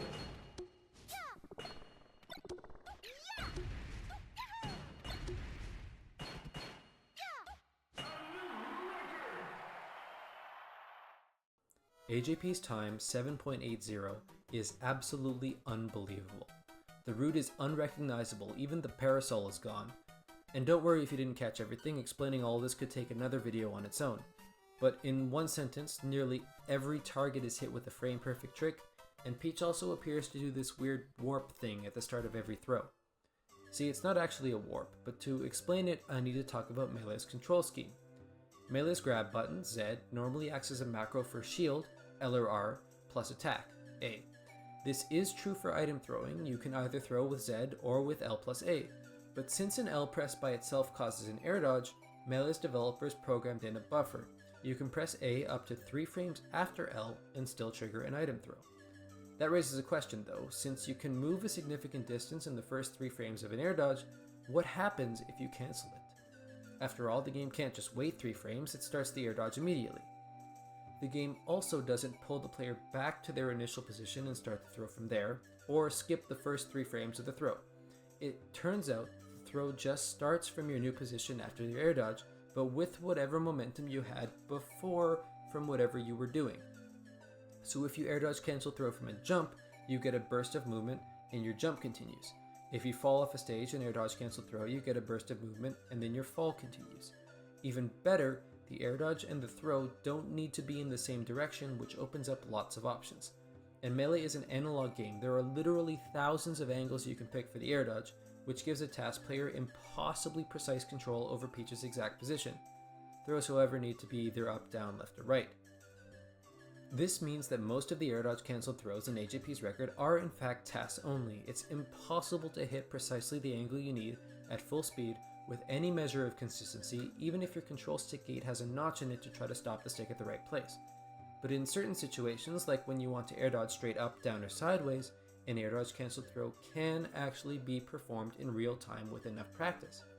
And AJP's last throw is cancelled from a directly sideways air dodge, which means the current world record strategy can be improved. But another thing we've learned recently is that a better strategy might exist. And for that, we need to talk about RNG manipulation. Remember how I said a little while ago that Melee's RNG is deterministic? You might have thought, well, couldn't this be a problem in competition? Why hasn't anybody taken advantage of this? Well, the Melee devs thought of that. In a multiplayer match, on top of all the seed advances caused by players' actions, the seed also advances on its own 4,800 times per second.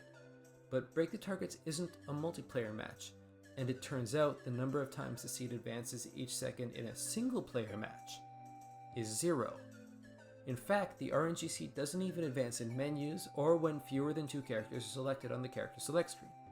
I don't think this is an oversight, it's probably a deliberate choice to save processing power, but either way, this sounds like something we can take advantage of. What's something we control that calls the random number generator? Random selecting a character sounds like it would fit the bill, and indeed it does. Picking a character is a 1 in 25 chance, picking 2 characters in a row is a 1 in 25 squared or 1 in 625 chance. And since the seed doesn't change between these 2 selections, If we could return to the initial seed, we'd always get the same 2 characters in the same order for our first 2 random selections. And this is true for a sequence of any length. Let's say you're obsessed with Donkey Kong and want to have a Donkey Kong Jamboree with your friends, while pretending that it's a coincidence. You could set a seed on your game before they come over and offer to random select all of their characters for them. There are several starting seeds that will get 4 consecutive Donkey Kongs for you and your friends, and you can be on your way. But keep in mind that there are only 2 to the power of 32, or 4.3 billion different seeds. By 7 random selections, we're at 25 to the power of 7, or 6.1 billion possible options.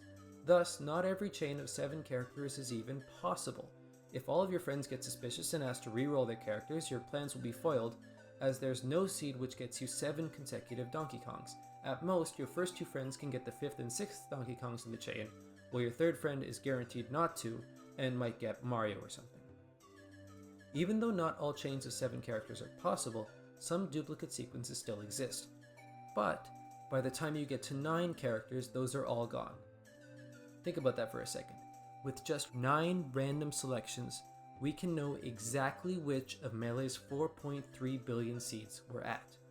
And from there, we can trigger a precise amount of random events which will get us to a seed that's useful to us. This is called RNG manipulation, and it's completely legal because the game itself is unmodified. We're only using information the game gives us to change its state to another legal state.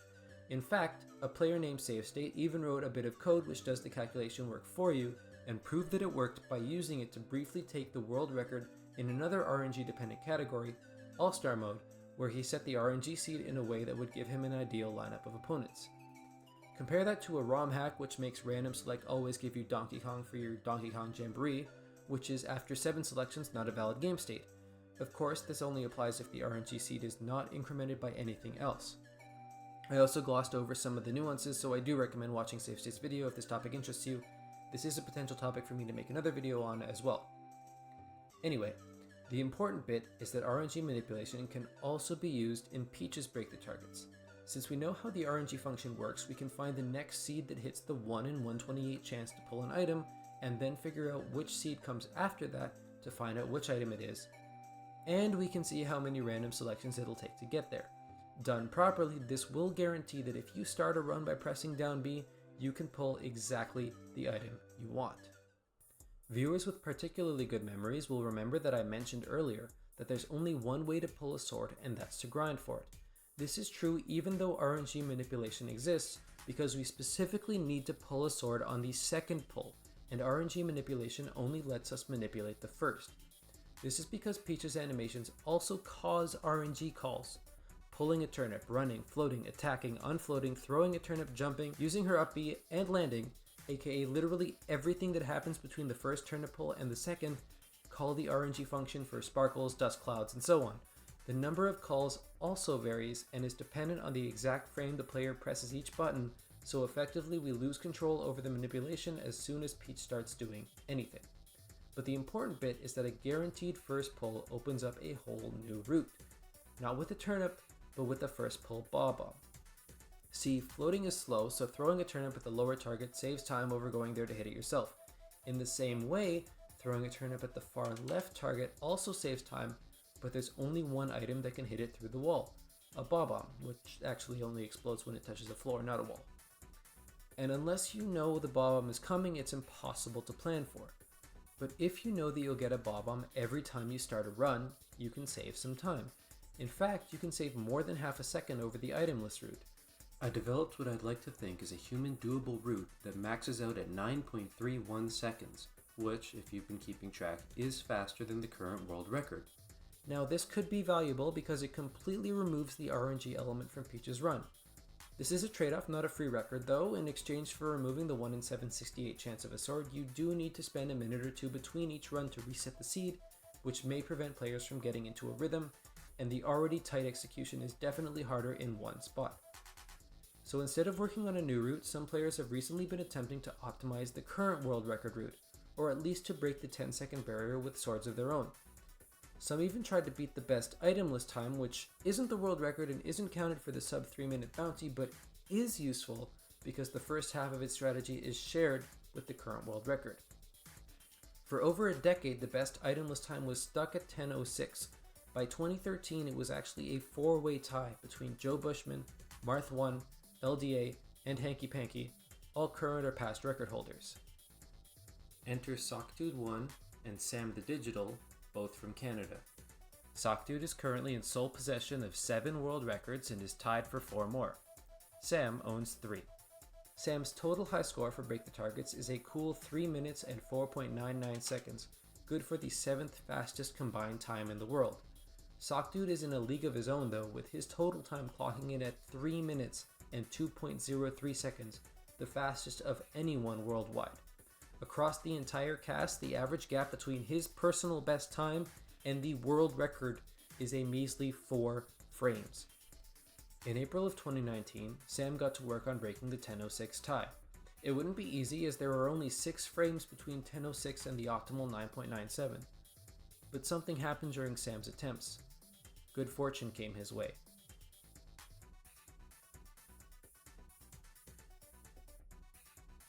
Out of nowhere, without even grinding for swords specifically, Sam the Digital landed the 2nd fastest Peach run ever and became the 9th person to break the 10-second barrier. His start was about 4 frames slower than LDA's and he lost another 6 or so from a slower middle section, but he actually gained 7 frames back with a more optimal ending. See, LDA fell earlier, wave dashed onto the last platform, and then performed a grounded up throw.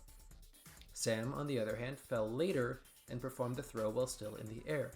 Air throws don't get you nearly enough distance, but if you land before the sword leaves Peach's hand, your air throw becomes a grounded throw, which can hit the target like normal. And while it wasn't a world record, the time save at the end did show that there's still room for improvement. By May of 2019, Sam had accomplished his original goal.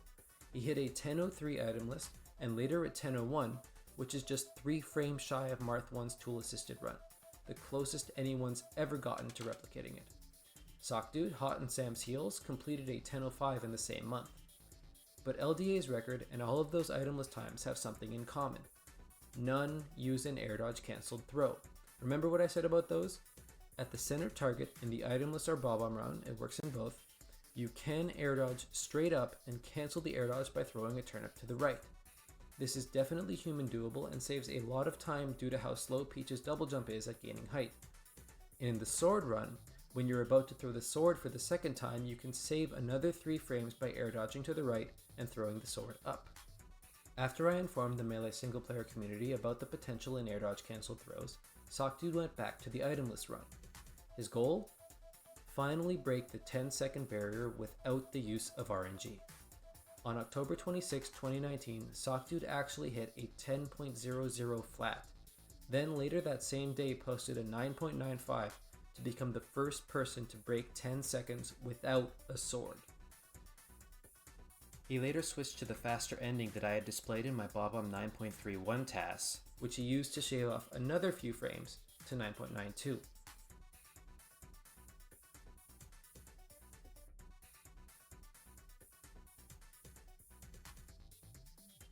So now that air dodge cancel throws were proven to be practical, there opened up an even larger potential time save in the world record route. Done perfectly, an air dodge cancel throw saves up to 11 frames relative to LDA's strategy, meaning our lower bound has dropped to 9.28 seconds. It's been a long time since there was this much activity around Peach's Break the Targets. After the early years of turnip-only records and the court controversy, Joe Bushman and the first sub-10 runs, and LDA's Beam Sword Theater and Race with Hanky Panky, it seemed like the Peach category was done for good. But now, there's a large window for improvement. Large enough that all it'll take is one dedicated runner to beat the odds. And in fact, it's already happened.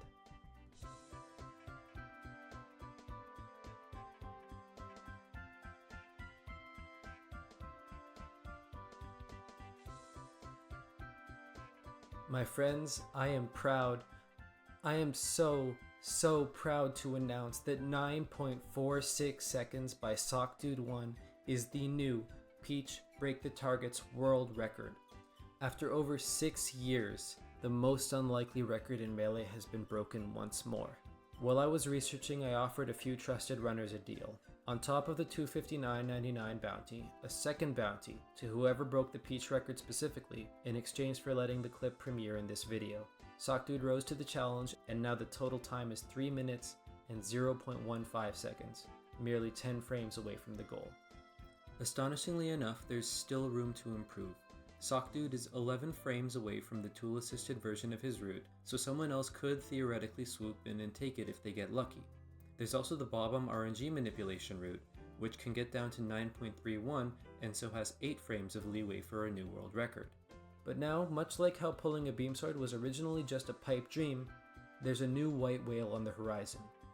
Pulling a Bob-omb via RNG manipulation, then lucking into a beam sword for the second half of the run.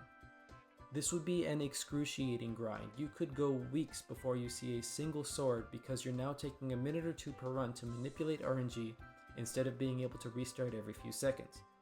But the end result will be a run that isn't too technically demanding and could be the first ever live run to break the unfathomable time of 9 seconds. And the best part? LDA knows about the new record, he says he's coming back for his crown, and he wants the world to know that he's willing to combine RNG manipulation with beam sword luck if that's what it takes. And personally, I believe in him. After all, if the most unlikely record in Melee has been broken this many times, what's to say it can't happen again?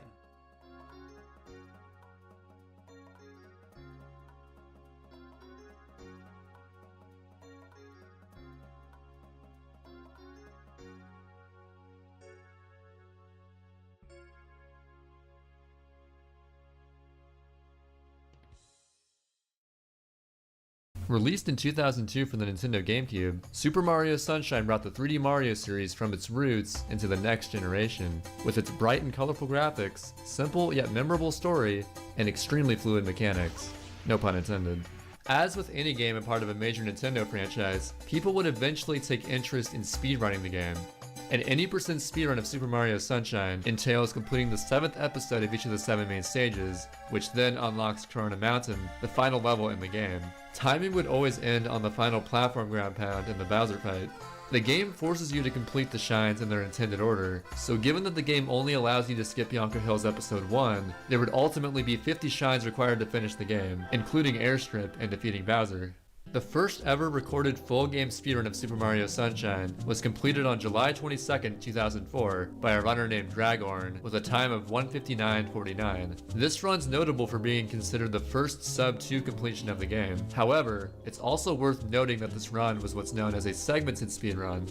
In a segmented speedrun, the runner records the speedrun one segment at a time, and is allowed to redo a segment over and over again until the desired result is achieved. Segmented runs were more popular back in the early days of speedrunning, as capture cards weren't exactly the greatest, and probably couldn't record at high enough quality for a long period of time. So people would question, how interesting could the run itself ultimately be? Well, Dragorn himself left his own comments about his thoughts on Mario Sunshine as a speed game, and his first paragraph reads as follows.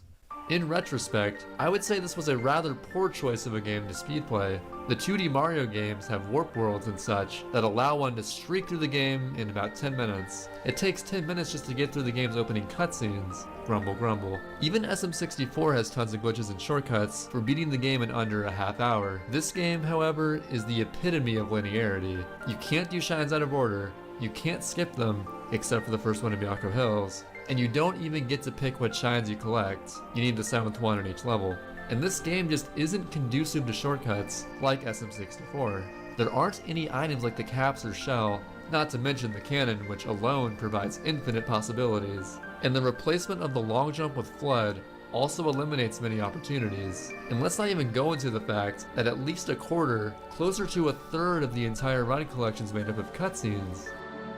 Initially, this game wasn't always very well received, as it was sandwiched between its more successful counterparts, Mario 64 and Mario Galaxy. Some would argue that the flood mechanic was too much of a handicap and or just some unnecessary addition, and the only good levels were the floodless stages featuring a cappella Mario music. Packaged with the fact that the GameCube itself was not a very successful console by Nintendo standards, it seemed that this could only impact the reception of Mario Sunshine speedruns negatively. So was Dragorn right? Is Mario Sunshine not worth speedrunning? Are the cutscenes just too unbearable? Is the whole game simply hover to win? Well, today, I'll be covering the history of how the hidden potential of Super Mario Sunshine speedrunning became realized over time. I'm Average Trey, and this is the world record history for Super Mario Sunshine in 80%.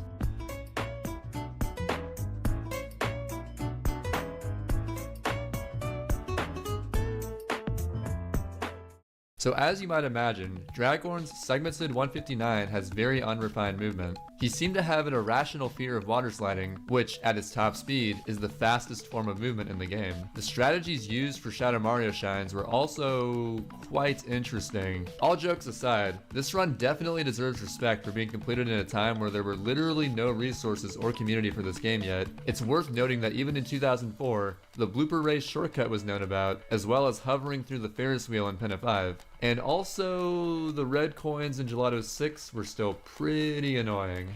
A few years would pass, and no 80% runs would be completed. All Sunshine activity related to 80% from late 2004 to 2008 would strictly be ILs, theory crafting in the Speed Demos archive or SDA forums, or glitch hunting. In early 2009, however, Theoradel decided it was finally time to put together a solid segmented run of the game, utilizing better movement and strategies to improve upon Dragorn's 159. On January 10th, 2009, Theoradel finished his segmented run with a 154.44 according to SDA timing, an astounding 5-minute improvement. It's important to note SDA timing because it's actually significantly different than the timing method used today. You see, SDA does their timing from first input as opposed to console reset or file select, so the timing would actually start on the first Peach text box. If I were to convert Dragorn's and Theoradel's runs to modern day timing, it would be 2 hours and 55 seconds and 155.50 respectively. So anyway, Theoradel mainly improved the time by being much more liberal with water sliding. There still weren't really any established strategies to traverse the floodless stages or defeat Shadow Marios quickly, but there still were a lot of improvements throughout the run nonetheless.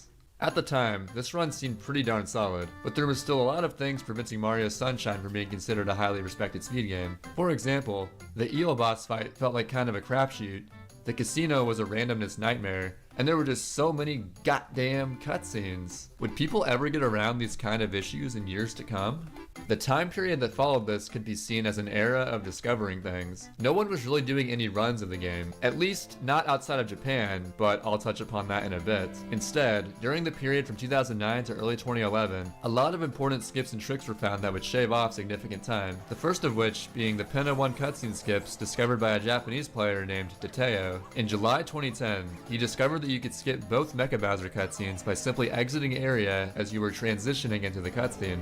The reason this works is that time still progresses in the game during the fade out of exiting an area, and if a Mecha Bowser cutscene is triggered during this fade out, the game gets confused and the result is a cutscene skip. This saves about 3 minutes overall. Unfortunately, when applying this method to any other cutscene transition in the game, exiting area simply brings you back to the title screen. The next major breakthrough, discovered by Axon in October 2010, was Yoshi Skip in Pianta Village Episode 5. Normally, you're supposed to unlock Yoshi before being able to complete all of Pianta Village, due to the entry of the secret stage being blocked by jelly that only Yoshi can clear out. This meant that originally the 80% route forced you to complete Pinna Park before going to Pianta Village, in order to fulfill the requirement of unlocking Yoshi, completing Episode 4 of Pinna Park. However, when Yoshi Skip came around, this opened up routing possibilities that completed Pianta Village much earlier in the run. On top of this, the time saved from not having to use Yoshi to enter the secret is around 25 seconds.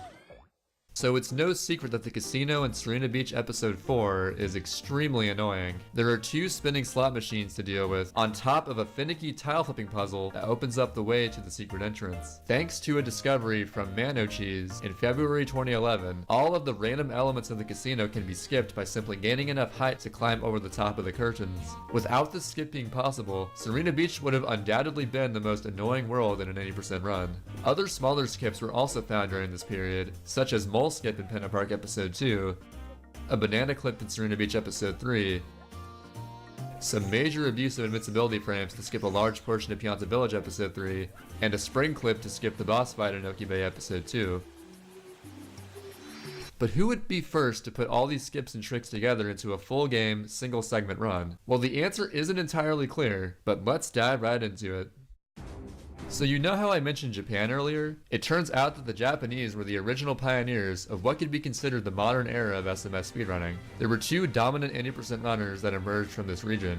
Tobo, and Chibi, who later changed his name to Sine Cosine, and I will be referring to him as such for the remainder of this video, just so that everyone knows that I'm not referring to... yeah, you get the idea. Both Tobo and Sine Cosine began learning SMS speedrunning in 2010, and both strived for a run that was out of this world, to a degree much higher than any Western runner could even hope to achieve. The first notable modern 80% record using all the previously mentioned skips was 134.50 by Tobo in October of 2011. Unfortunately, the history of world records between Theodore's 155 and Tobo's 134 has not been documented. It can safely be assumed that the Japanese players were single-handedly developing the 80% meta over the course of 2010 to early 2011, using skips that both Western and Japanese speedrunners had discovered during this period. Considering how low the standards of consistency were at this time, this run was nothing short of impressive. Interestingly, the route at this time opted to complete Pianta Village at the very start of the game. It was probably known this wasn't the most optimal route, but this was likely used as a way to get Yoshi Skip out of the way as soon as possible. Yoshi Skip was a major run killer when it wasn't very well understood, and Sidestep was the only known method. This was the first instance of modern eel strats being used. The eel fight in Noki Bay Episode 4 was extremely hard to do consistently fast before any strats were developed, but Tobo manages to pull off a 4-tooth eel, meaning that he cleaned off the 4 middle teeth before provoking the eel into eating him, and thus manipulating him to not go back into his hidey hole and waste a buttload of time. He also successfully pulled off the cutscene skip, which occurs as long as you're flashing red from taking damage at the same time that you spray off the final tooth.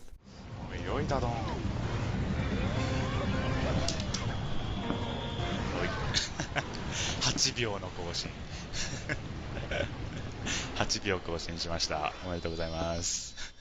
In a couple of months, Sine Cosine would fire back with an 80% speedrun that would set the bar extremely high. In December of 2011, Sine Cosine achieved a time of 133.01. This run was mind-blowing, to say the least. Such insane levels of consistency and execution had never before been seen in SMS. As a bit of an aside, I remember before I got into speedrunning SMS myself, as soon as I saw those windmill wall kicks, I knew this guy didn't mess around. Due to the nature of how Nico Live, a Japanese streaming website, handles broadcasting, both Tobo and Sine Cosine used a timing method that was acceptable at the time, later frowned upon, and then eventually deemed unacceptable on modern leaderboards. It wasn't segmented nor RTA, but they used what's known as time attack, or TA. A time attack run is a single segment speedrun that allows the runner to pause the game and the timer, and the runner can then resume the game and timer at any point that they choose. The reason this was convenient for Japanese speedrunners is that Nico Live forces the broadcast to segment at 30-minute intervals. Because of this, Japanese SMS speedrunners would complete 20 to 25 minutes of gameplay, and at a given text box, pause the game and timer, and then segment the stream. While this did solve the issue of Nico's broadcasting system, there was a clear advantage to doing this versus doing an actual RTA. It wouldn't be until the latter half of 2012 that new world record runs would arise, as Sine Cosine's 133.01 was just that good for the time. Tobo got the record back on August 17th, 2012. ラストここ。よっしゃこれ。これはもろた。これはもろた。しゃー。やったー。やったー。これは嬉しい。これは嬉しい。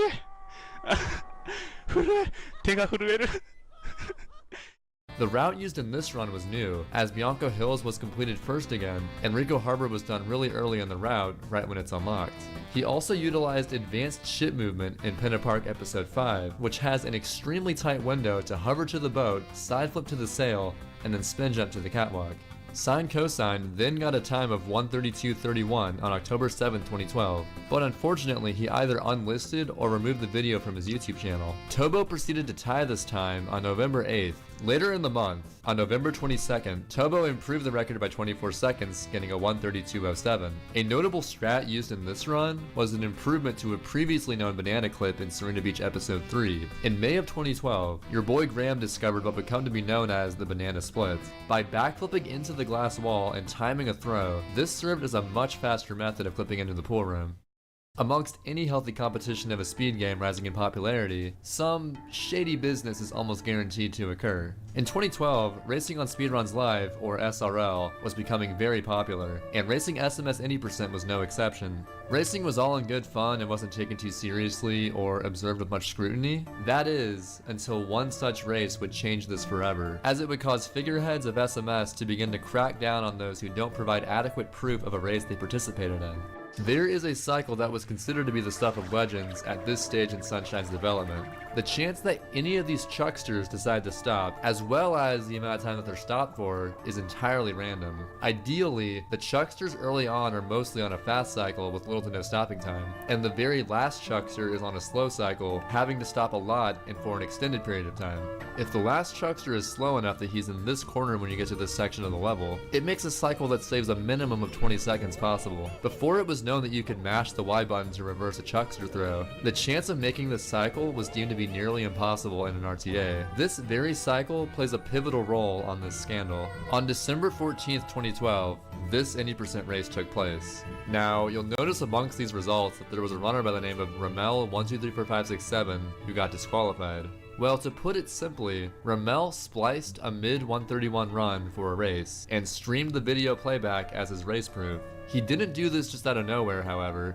He had consistently good race times leading up to this moment, which were also most likely faked just to make his supposed world record race time seem more realistic. The early chuckster cycle that I previously mentioned went on to be known as the Ramel cycle, as he made this cycle in his spliced run. The SMS community quickly found out that his time was faked when his stream temporarily went down and then back up as he was being asked during the credits to do a specific movement on the file select screen as a sort of proof call. Funnily enough, Ramel, who later streamed under the name Inomine, would go on to legitimately get a 131 and a top 3 time at that, but it was never allowed on leaderboards or acknowledged by anyone due to his previous splicing incident.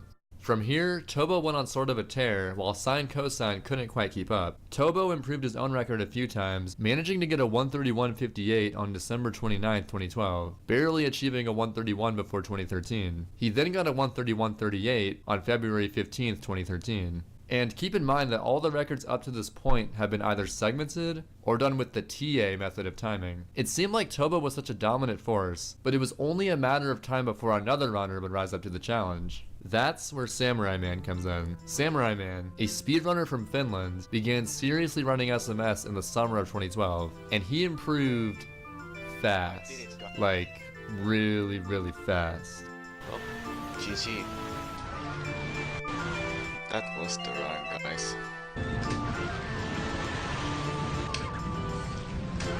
Oh my god. I did it. 132. 132. Samu is basically the kind of person who can get really good at any game he puts his mind to. Coming into 2013, Samu was definitely a top runner, but didn't seem like he was nearly in contention with Tobo yet. But on one fateful February 28th, that changed.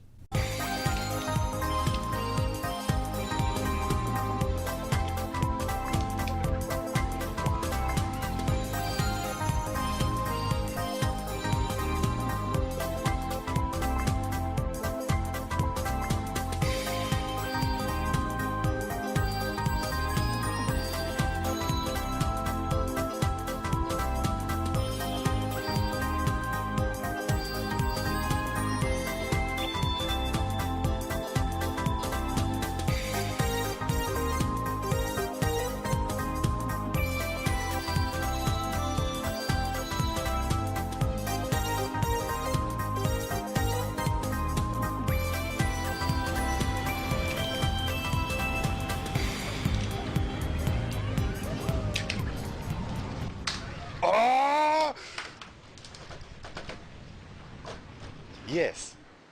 Samu managed to clutch out a PB by a minute. This was also the first time in history that the 80% record was done RTA as opposed to TA, which meant that it was done in one sitting without ever pausing the timer. This record may have only been by 11 seconds, but there is no doubt that it left a huge impact on SMS speedrunning as a whole. He truly proved that you don't have to be Japanese to be the best at Sunshine. Tobo would quickly return to the 80% grind, and he took the record back by 3 seconds just a couple weeks later, once again using the TA timing method. He then beat his own 131.24 by 1 second exactly a month later. But the important thing about this run was that it was the first time Tobo managed to get the record using RTA. No video footage currently exists for either of these two times, but the 131.23 stood for a while, considering that Samu's former record was extremely good for his own standards, and he would need to practice and improve his skills before once again taking the record. Small movement optimizations were being developed, but no new strats were really found during this time period. After a couple months of grinding, Samu managed to drop the record down by another 15 seconds.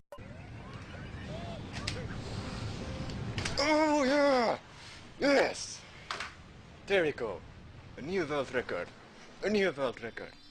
I personally saw this run live, and while it sounds cliche, it was definitely one of the best examples I've ever seen of how you should never give up. Samu pulled this run off immediately after losing 2 PB pace runs in a row to Nokibe episode 6. Yes!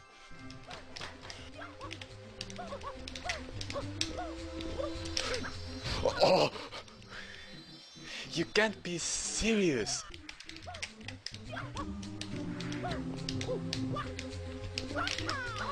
What? No. Not only is the shell secret considered to be the hardest secret in the game, but it's also at the very end of the run, so it can definitely create a huge mental barrier. By this point, there was something on everyone's mind, as the times seemed to be approaching a certain special goal. I'm going to prove that sub 130 is possible, Kappa. Sub 130 would be the ultimate crowning achievement of SMS 80%, but it would just barely be possible with the knowledge at the time. Within less than a month, Tobo managed to get the first ever 130 time with a 130.45 on August 17th, 2013.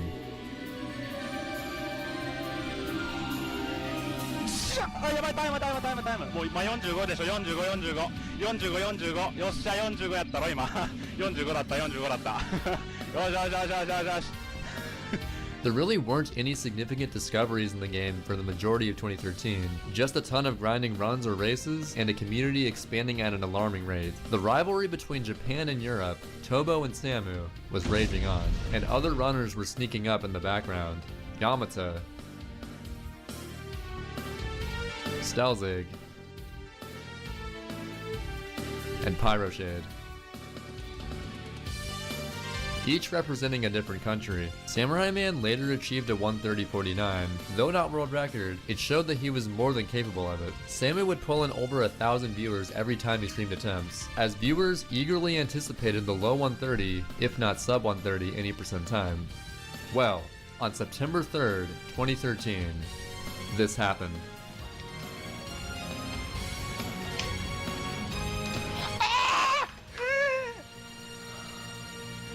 Well, that's the new world record. This went down as one of the most legendary speedruns of SMS in history. Samurai Man accomplished this run with essentially the same knowledge that was around for months, just with insanely consistent gameplay and fairly solid luck throughout. But how much did luck, or uncontrollable factors within the game, play a role? The variance in PD patterns in Bianca Hill's episode 5 can realistically cost over 40 seconds, even up to a minute over the optimal pattern. The plungellos on the mirrors in Gelato Beach episode 2 have AI that causes them to walk around randomly until they spot you. With bad enough patterns on the double and triple plungello mirrors, it wasn't uncommon to lose upwards of 20 seconds. There's the previously mentioned Ramel cycle that generally cost over 25 seconds if you don't make it, and keep in mind that with less polished movement, Ramel cycle happened around 1 in 10 times assuming you played perfectly. The Manta Ray fight in Serena Beach episode 1, which was barely explored, was essentially random and could cost you a ton of time. And finally King Boo, who can randomly give you extra cycles costing around 7 seconds each. Top level runners would almost need to get good enough luck overall, otherwise they would have to play out of their mind in order to compensate for bad luck. Amidst the race for sub 130, quite a number of strats were being developed towards the end of 2013 that would definitely help. Tobo himself discovered 2 strats within Pianta Village episode 4. He found that it was faster to keep holding the chain and pushing the chain chomp forward, as well as manipulating the chain chomp to go into the pool area and with a well-timed grab make him fall in. 5-tooth eel was increasingly becoming the norm, better strategies for secret stages were coming out, and overall, people began really analyzing for more subtle movements of SMS to see where frames could be saved. Samurai Man and Tobo were still grinding runs almost every day, but the grind was nearly beginning to feel exhaustive for both runners and viewers alike. Awesome Games Done Quick 2014 came around, and as always with these large marathons, much of the attention within the speedrunning community shifts away from the usual streamers grinding runs to supporting or even attending the event itself. Well, it just so happened that a couple days into this marathon, while everyone was focused on the event and least expected it, this is what transpired in Japan.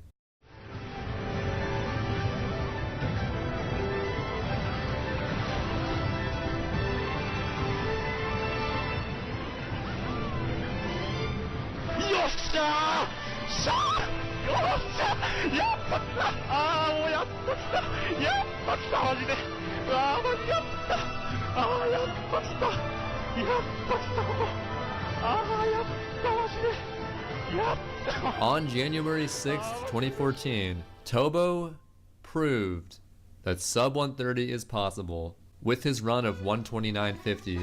A run that achieved the SMS community's dream time, and better yet, didn't even have Ramel cycle. This started to lead to a hive mind belief of the inevitable fate of Mario Sunshine. It felt as though there was nothing else to really explore with the category, with the exception of a little known cutscene skip discovered way back in October 2012 by the famous Japanese SM64 runner, Honey. Honey Skip is a trick in which you clip into this building, and if you manage to die on the same exact frame you enter the cutscene trigger for Pinna Park, it will skip the cutscene.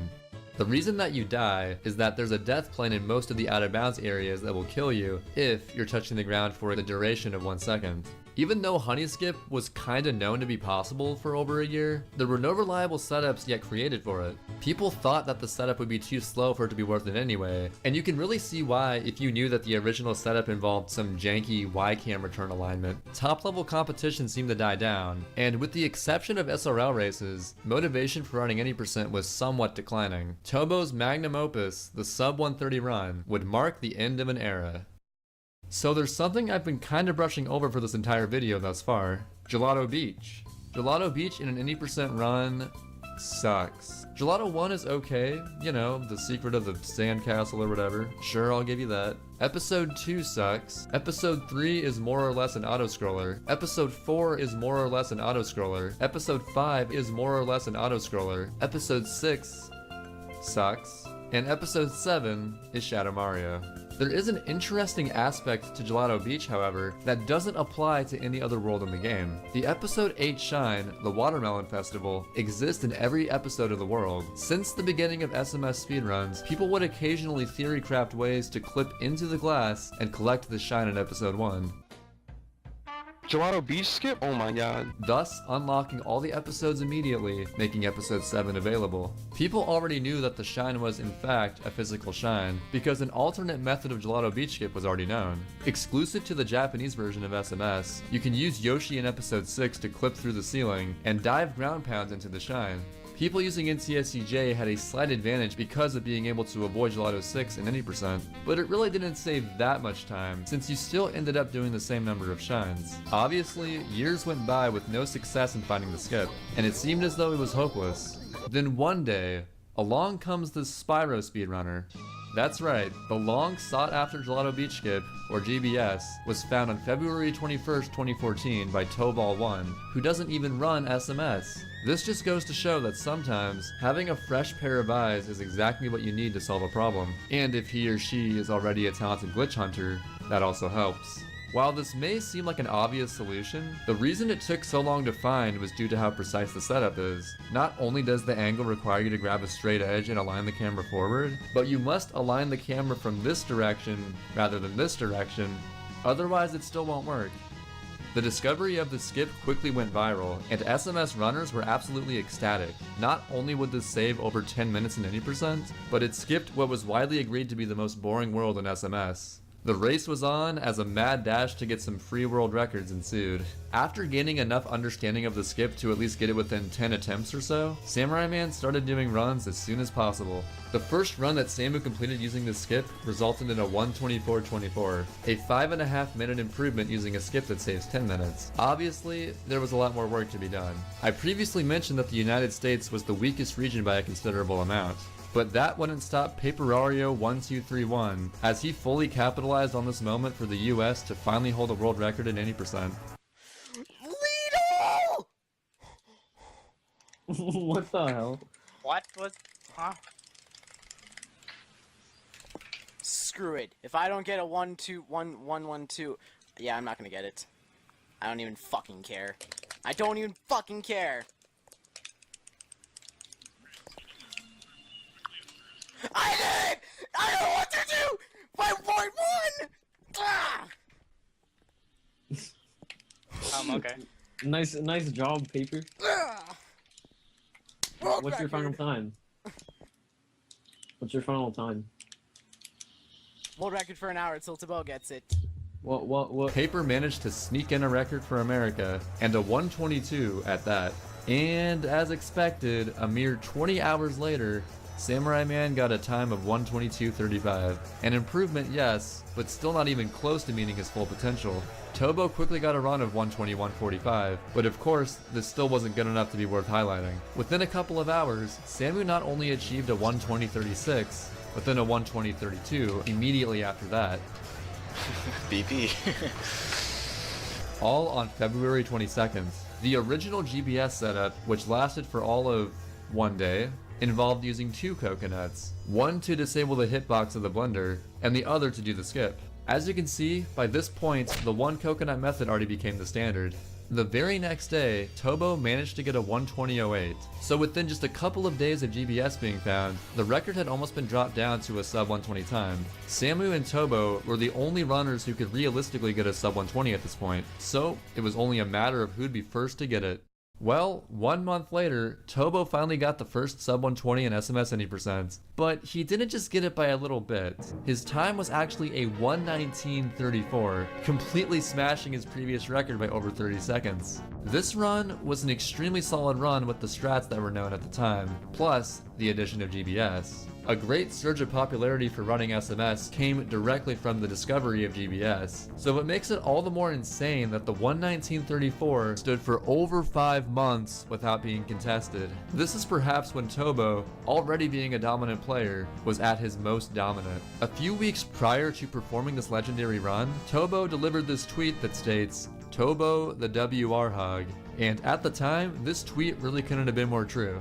Shortly after this record, Samurai Man decided to take a brief break from playing SMS, and the other top runners would need to seriously grind if they could even hope to get the world record. Over the upcoming summer months, several runners were improving their skills and closing the gap between themselves and the world record. Previously, I mentioned how Honey Skip was considered to not be viable for any percent speedruns, but Stelzig went on to develop the first reasonable setup for a run. By aligning Mario's forward position to where his shadow is first visible, standing in a specific spot, and ground pounding at the very end of a neutral hover, you can buffer a diagonal sidestep into the cutscene trigger and hopefully die on the exact same frame that you enter it. Stelzig, a competitive melee player and SMS speedrunner from Denmark, had a plan to eventually defeat Tobo with the help of his Honey Skip setup, which saved roughly 10 to 12 seconds if performed quickly. Stelzig kept grinding away at Sunshine over the summer of 2014, and was excelling in various categories. When it started to dawn on him that he had the potential to take the most prestigious record in SMS, he shifted his focus entirely to any percent toward the end of July. 1:20:01. Stelzig would sometimes like to grind offline attempts so that he could watch videos or streams during runs to take his mind off the pressure. On August 1st, Stelzig uploaded an extremely heartbreaking video that showcases an offline world record pace run that died on the Bowser fight. Unfortunately for Stelzig, he just couldn't quite handle the pressure. Chokes of this magnitude can psychologically be tough to overcome. As the month of August went on, Stelzig couldn't even manage to get a 1:19, let alone world record, despite proving beyond a reasonable doubt that he could do it. What? Well, there is a good ending to this story, as Stelzig's hard work did pay off.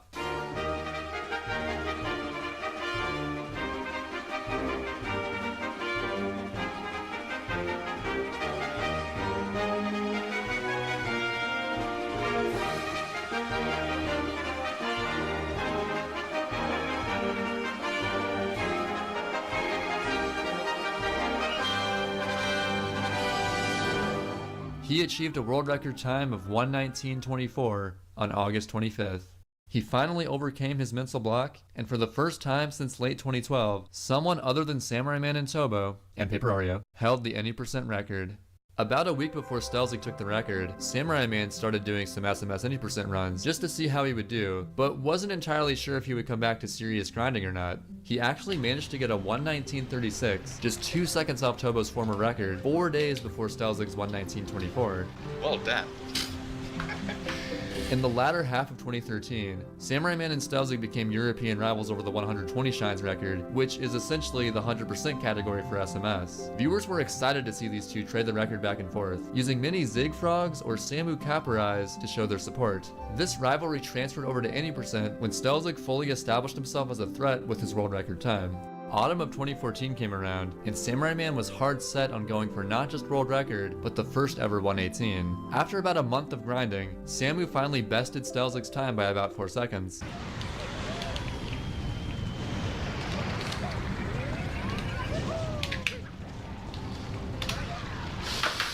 Oh my god. Samu still didn't use Honey Skip at this point, so he even had a 10-second deficit to account for. So guess what happened just as Samu had begun to take in the excitement of once again being number one?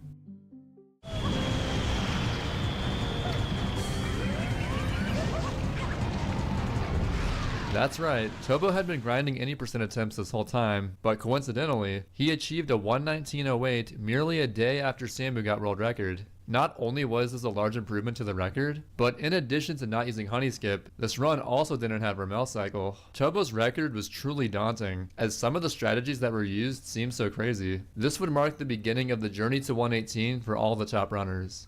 Many American SMS speedrunners were racing any percent regularly, sometimes on a nightly basis over the next dozen months or so following the discovery of GBS. When racing was extremely popular, there was no denying that the US had a lot of solid players, but no one was really a world record contender. As fate would have it, one particular American was on track to break this mold. I will just let the following clip introduce him.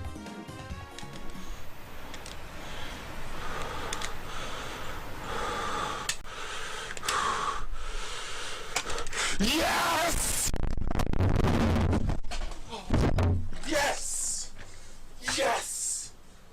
This is Cathalon, a speedrunner from Utah. He began running SMS during the latter half of 2013, but the incredibly active community that arose during 2014 is what really motivated him to become a top-tier player. Cathalon was very serious about the grind, and was building up consistency quickly. He would often win any percent races amongst the other high-level SMS runners, and this video from Q_QQQ2 proves it.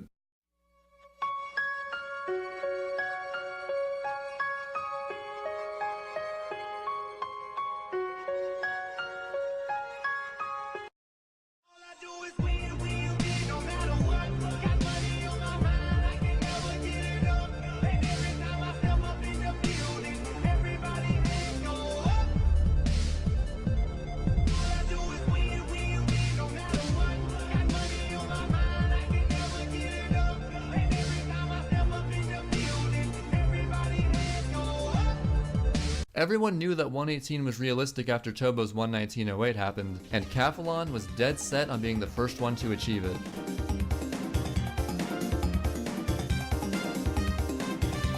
Fast boat hype always gets a fast boat in this run.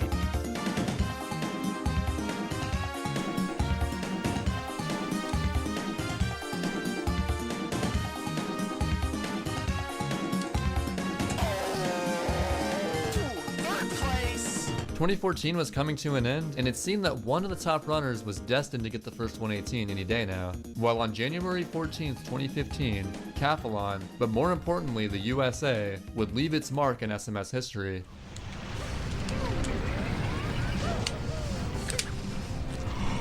Yeah! Yes! Yes! Yes! Yes! Do it! I got 118!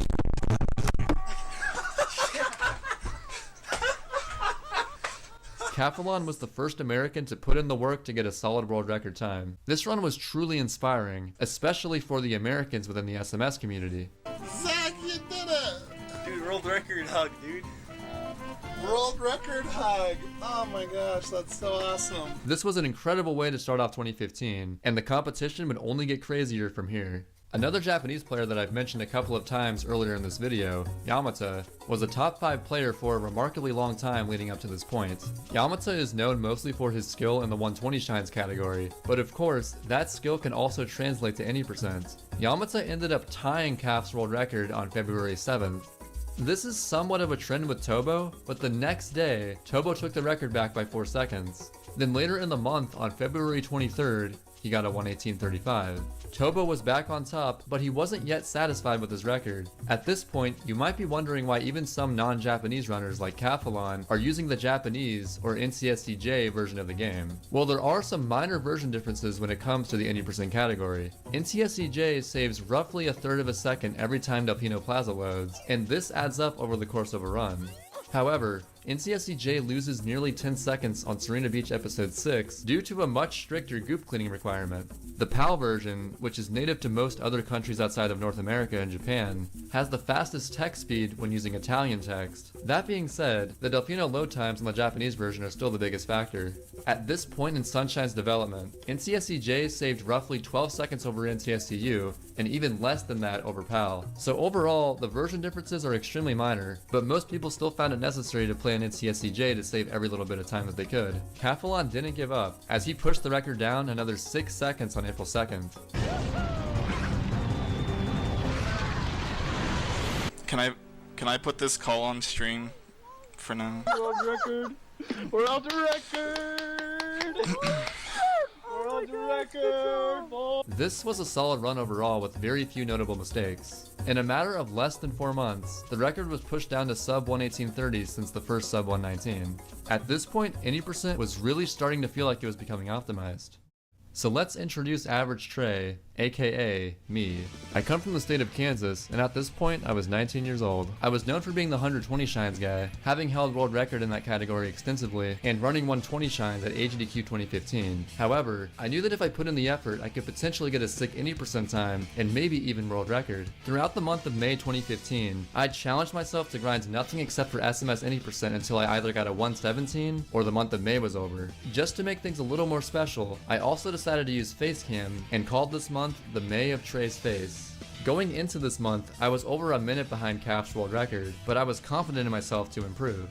It's important to note that this is the point where the timing standard in the West officially changed to what we currently use today, file select timing. This method starts the timer on selecting start on the file select screen rather than soft resetting the console, and saves around 7 seconds. Japan, preferring to stick to tradition, still uses reset timing to this day, so all Japanese players' times get converted as a result. Had file select timing always been the standard, then that would have meant that Samurai Man was in fact the first person to get sub 130. Anyways, I present to you the results of the May of Trey's Face.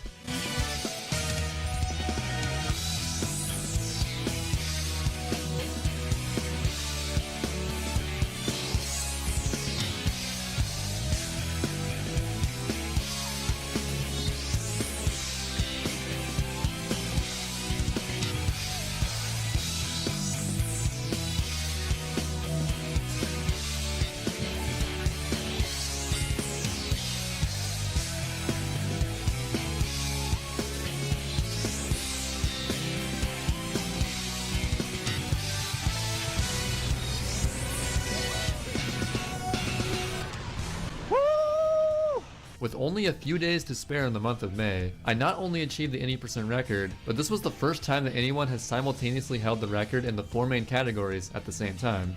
4 out of 4, US Trey. 2015 was without a doubt my strongest year in speedrunning, and it was super exciting to achieve a time that I was constantly doubting that I'd ever reach. Dude, I Shrek'd the calf. For now. But he'll be back. Alright, he'll be back. And oh, how right I was. Because only a couple weeks later, Cathalon improved the record to a 118.17. I actually didn't, I thought this was, shitty chrono of all time. Calf was on the grind for 117 at this point, since that seemed to be the peak time that SMS any percent would ever reach. On June 28th, Cathalon was on the run of his life. Things were looking good leading into Noki Bay, but in the very last episode before Corona Mountain, things took a turn for the worse.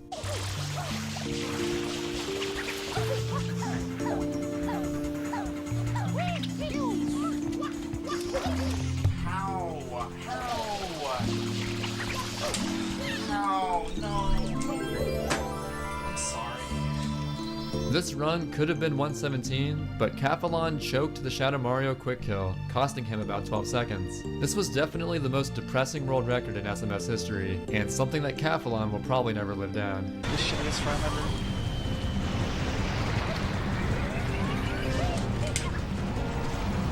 Thanks for watching, people.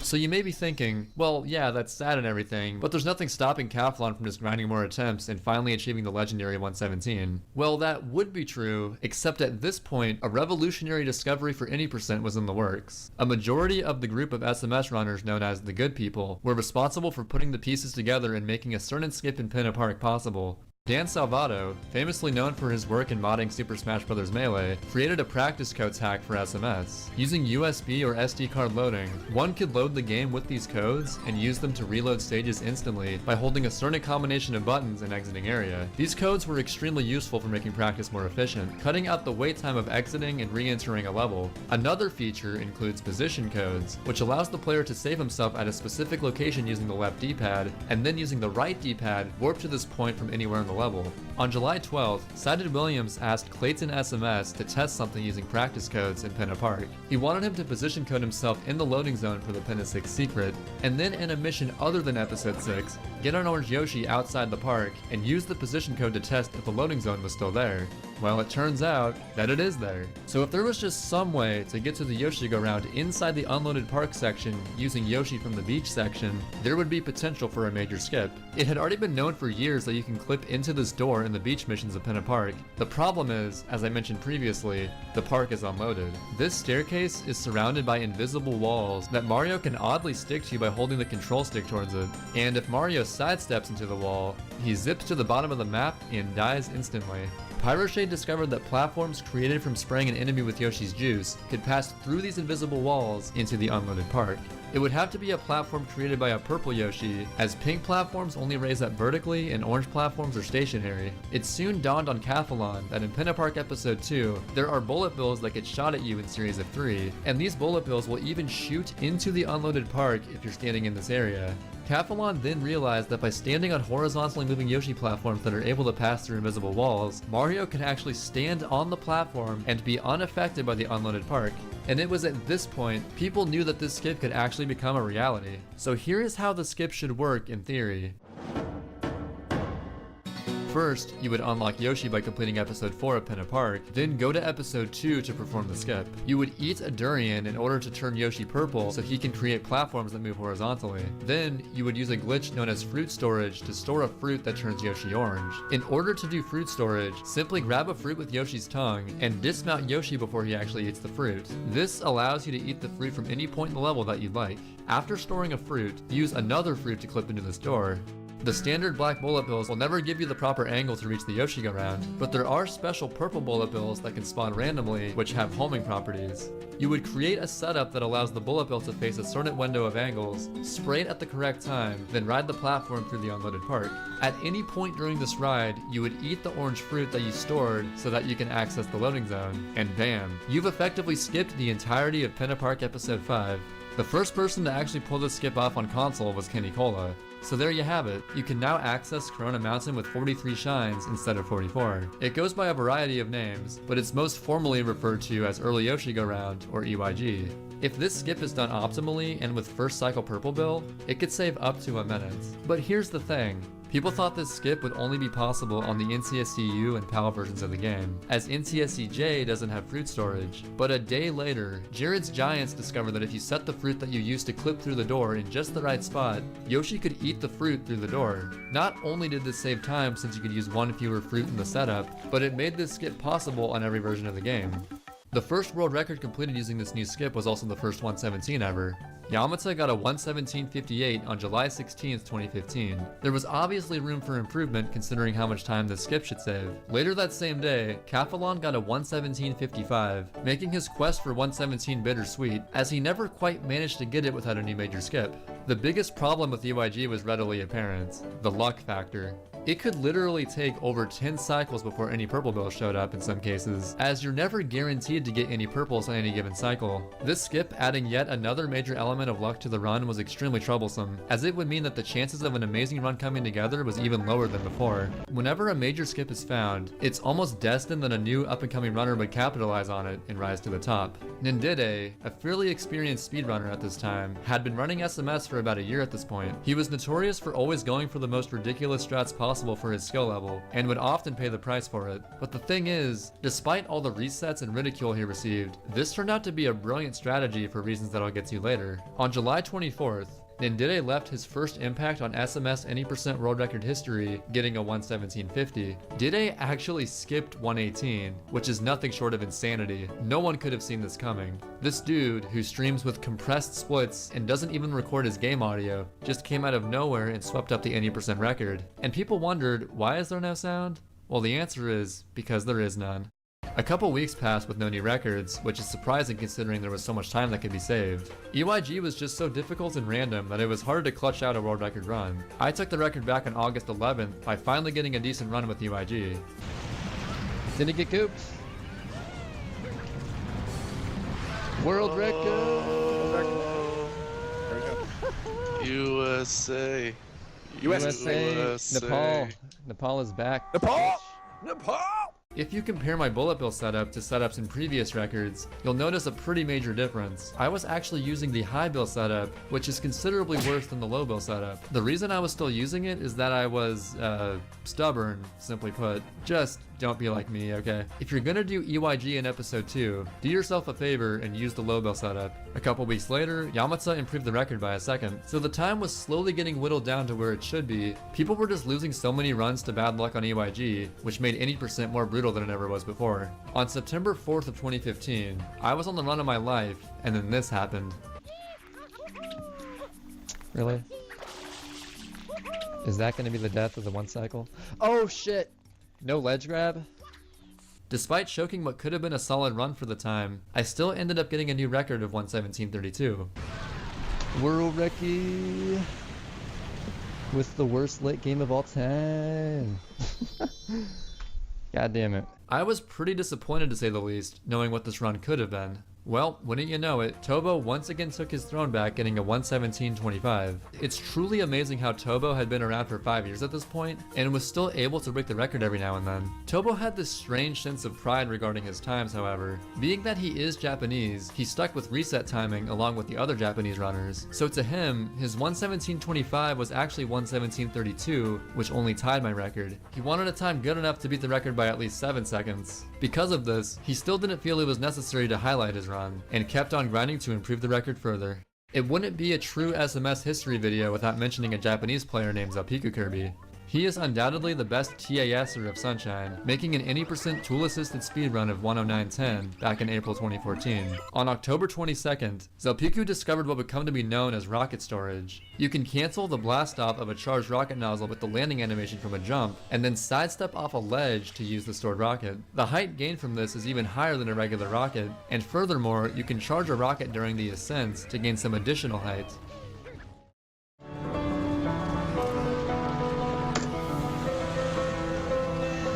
Wow, that was quite a run. They're cheering for me. They're cheering for my sub 140. Bouncy Boy started running Mario Sunshine in the summer of 2014, and over the first year of his streaming career, he would stream practice and attempts of SMS daily with few exceptions. B-Boy improved extremely fast due to not only the amount of time he put into practice, but the effectiveness of his practice. He was a major proponent of individual world runs. IWs are useful for practicing consistency that individual level practice alone can't exactly provide. At the advent of EYG, he was already a top 10 player, and the new skip further motivated him to push the brink of what he knew he could accomplish in SMS.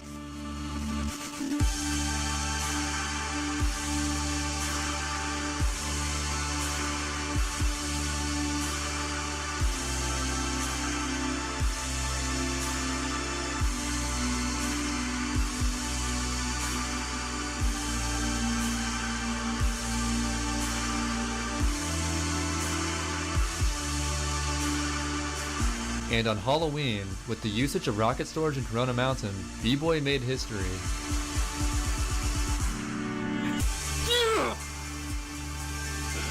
Oh my god! But he wouldn't stop there. Yes! Yo, we did it. That was like the easiest PB of my life. Finally, a time had been achieved that's over a minute ahead of the record before EYG was discovered. But this only raised the question, how soon would 116 happen? Surely a time of such magnitude would create a mental block for months to come, right? Nope.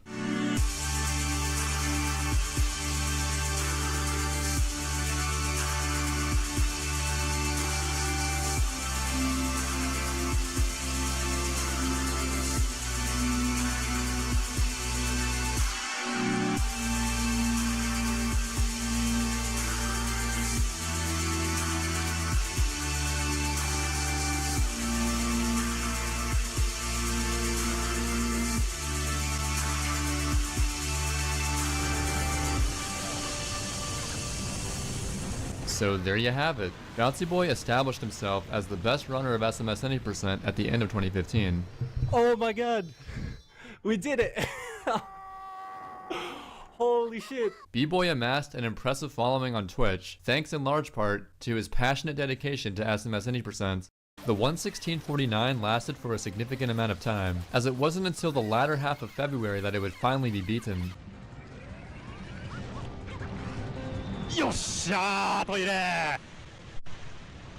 Tobo was truly a machine. It's rare that such an old school player of any game can hold up to a much more difficult modern standard. They often say that you can't teach an old dog new tricks, but this old dog could adapt to just about anything.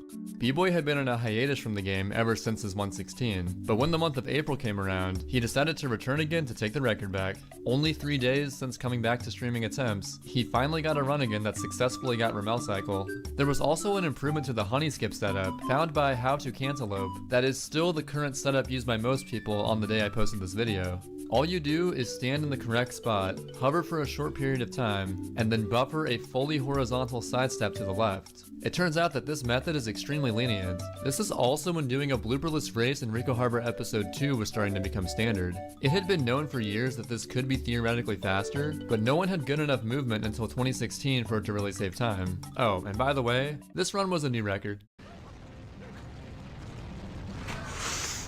Yes! Yes! Dude, it took 3 days. How did this happen already? It's always exciting to watch Nindide play Any Percent when he gets a run going because of the strats that he goes for. It can make it more difficult to finish runs, but when he's nailing all the tricks, it can result in some seriously impressive records. Dide knew that he had the potential to get the record because his previous PB lost a ton of time to luck in EYG, but when a run came around that had good purple bill luck, he knew he had to clutch it out.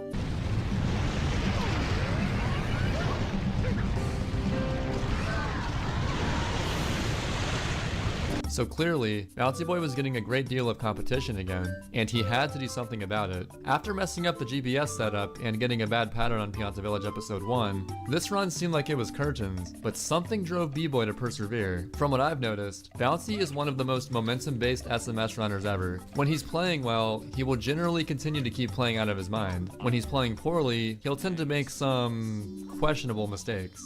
Oh my goodness! In this run, however, he wasn't even fazed by his poor early game.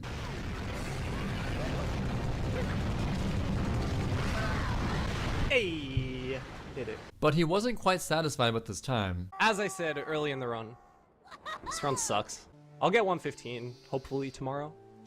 Oh, actually, I can't play for the next few days. People were certain that 115 would spell the death of SMS Any Percent, if only because the amount of luck throughout the run made so much of an impact on top players. Conveniently, in the summer of 2016, Zelpiku Kirby found some really useful stuff in regards to early Yoshi Go Round. Previously, this trick was always performed in episode 2 because there's a door you can clip through, and additionally, bullet bills that can be used as platforms. But what if I told you that there is an alternate way to perform this skip in episode 3 that doesn't rely heavily on on luck and is faster than the usual method? Well, Zopiku found just such thing. He discovered that if you create platforms at just the right height and sidestep under them with Yoshi, you can clip through objects. In episode 3, you have to utilize the tiny Soren stews. Here's how it works. You eat a durian with Yoshi and throw a papaya through the doorway for later use. Then lure 2 of the Soren stews over to the side of this doorway and use one of them to clip into the wall. The reason you can't simply walk through the doorway is that it contains the loading zone to the park. Once you've clipped into the unloaded park, you lure the other stew towards the invisible wall. Spray the stew with a properly aligned angle, eat the papaya that you threw into the doorway, and ride the platform to the Yoshi-Go-Round. This method was super useful not only in saving a bit of time, but also removing the stupid amount of luck that went into the previous method. Using pin of 3 EYG, which was coined 3YG, B-Boy managed to get a new record with the run that had an extremely slow time out of early Bianco. Unbelievable, dude. 3:14 segment. This run's great. Jesus. Hey! 1:16:08. This run had a 17-minute Bianco 5. Are you fucking kidding me? SMS was on the cusp of seeing a 1:15 completion, and Bouncy Boy, Tobo, and Ndide all had the potential to get it. The strats that top players could go for to save 1 to 2 seconds were getting pretty ridiculous. I would like to reiterate just how crazy Ndide is. He will truly go for whatever it takes to be a little more optimal than everyone else. And this is the turning point at which all of that patience with going for the best strats really started to pay off for him. The final strat that I would like to formally talk about in this video is the fastest cycle that humans can go for in Noki Bay episode 6, the Shell Secret. Referred to as Ham Cycle, it's possible to go fast enough in the first section to actually reach the side of the green peg on the spinning block, as seen in this IL from 2015 by Pyroshade. No one would even think of going for this strat outside of IL attempts. Except for Ndide. On July 23rd, Ndide got the first ever 115 in Sunshine 80%.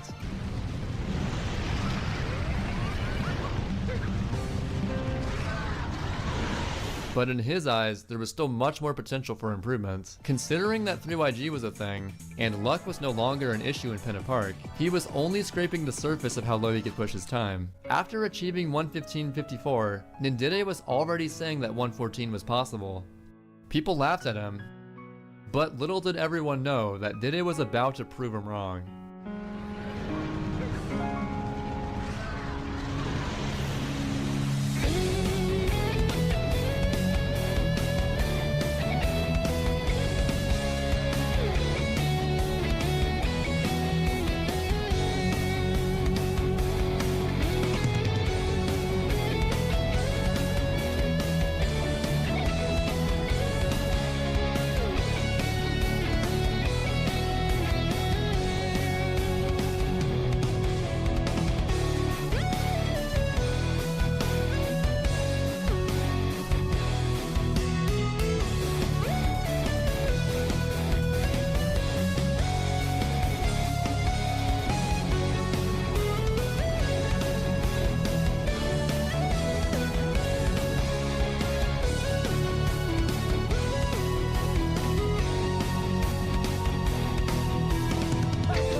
Holy shart, dude.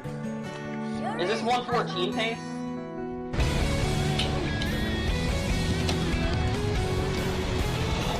Oh my god, dude.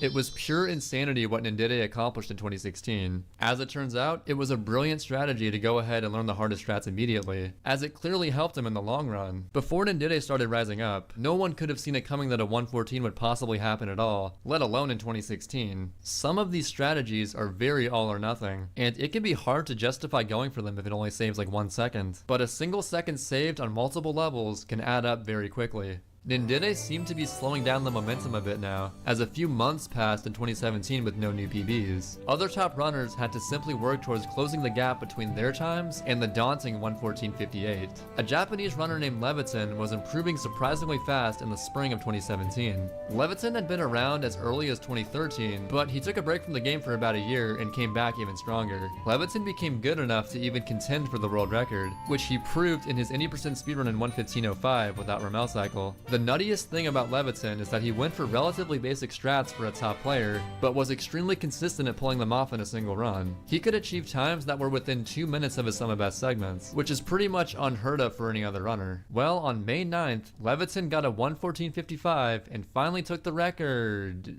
Kind of. Not officially. Unfortunately, he completed his run offline, and he also had a recording issue that prevented him from having video proof. As a result, his time was not allowed on the official leaderboard, as world record times must have proper video proof, no exceptions. All we got was a screenshot of his splits on Twitter, and a glint of hope that someone could finally best Nindide's long-standing dominance. People were a little annoyed, knowing that there was a time that was unofficially better than the current record displayed on speedrun.com. Later in the month, however, that would no longer be an issue.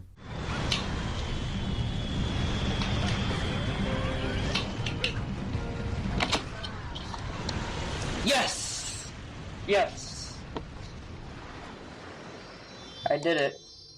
Nindide had actually been grinding 80% for the entirety of 2017 up to this point, and finally, after 5 months, improved his PB again. That is a true testament to how insane the 114.58 was. But funnily enough, this record actually had a death in Bianco 6, which to me only further shows how insane Dide's skill level is. Oh my fucking god. And as of today, that's where the 80% record stands, at 114.40. SMS speedrunning went through a variety of eras in which different runners reigned supreme, and I'm certain that as time goes on, there will be a new generation of Sunshine runners that takes the game to an even crazier level. The potential of how high the skill ceiling can get is even higher than people might realize, as the movement in this game lends itself to a seemingly endless amount of possibilities. Mario Sunshine is currently the 3rd most popular game on speedrun.com, only behind Mario 64 and the Ocarina of Time. SMS could have easily fallen under the radar if not for its amazing community involvement over the years, and I've gotta say, it is truly awesome that it's received the attention that it has. Despite once being known as the black sheep of the 3D Mario series, Super Mario Sunshine has been held in much higher regards in recent years as being a true classic of the GameCube era. This has been Average Trey.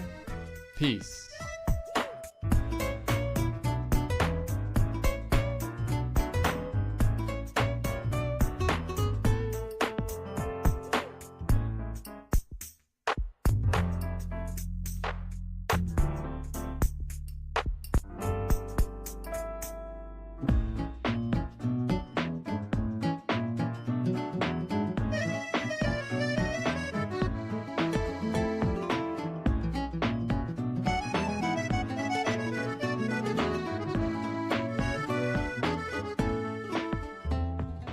Joel Isaiah Alvarado is probably the most interesting player in Smash history. He's won a major tournament in 2005 at the age of 19, and he's also won a major tournament in 2023 at the age of 38. He's the only player in Smash history to be so good that he would have to intentionally handicap himself at major tournaments in order to make it more interesting, and he would still win. He's considered one of the greatest players of all time in multiple Smash games, including being considered the greatest Smash 64 player of all time. Now, while Isaiah is known as a legendary 64 player, he first started becoming known as a Melee player in the early 2000s, as competitive 64 wasn't really as much much of a thing back when he first started. In fact, he was one of the pioneers of modern Captain Falcon in Melee, and he was incredibly ahead of his time. Extremely old videos of him playing versus Ken and other top players from all the way back in 2005 show him incorporating advanced techniques into his gameplay, such as shield dropping, ASDI, SDI, ledge dashing, and even hack stashing, technique which was literally named after Captain Falcon player Hax, and he did this 7 years before it was even called hack stashing. While commonplace now, these techniques weren't widely used at all until way after 2005. But despite his clear talent for Melee, Isaiah didn't really care or have the motivation to be the best. In fact, he's basically the Smash pioneer for what is now known within the community as sandbagging. Sandbagging is the act of going into a match and essentially not trying your hardest to win it, either by picking a bad character that you're not well versed with. Oh no! I feel like he gave up. What? My man's gave up. No way. Straight up trolling, or just basically not trying. And Isaiah was infamous for this. I don't believe you, Isaiah. Now, sandbagging is actually relatively controversial. While it can lead to some hilarious moments, it's known to occasionally cause frustration from tournament organizers, spectators, and opponents, especially if they actually lost to the person that was sandbagging. That's the worst place to go. Worst place to go. Oh, no handshake. He's mad, dude. But people typically didn't get mad at Isaiah because he wasn't doing this to disrespect or anything along those lines. He just legitimately didn't seem to care. In fact, he's one of the biggest what-if stories in Melee history, as generally when he would give it his all, him and Ken, the king of Smash, and the best player of the 2000s, would go even, or Isaiah would come out slightly ahead. It always has and probably always will be a hotly debated topic as to how good he really would have been if he actually cared about Melee and had the drive of someone like Mewtwo King, for example. By far the best example of just how good Isaiah is when he actually tries is his performance in Melee doubles. Doubles isn't really taken as seriously nowadays, but at the time, it was actually considered to only be slightly less important than singles. While singles is 1 versus 1, doubles is of course 2 versus 2. And with every player having a teammate, this changes the dynamic of sandbagging significantly. While sandbagging in singles isn't super uncommon, sandbagging in doubles definitely is.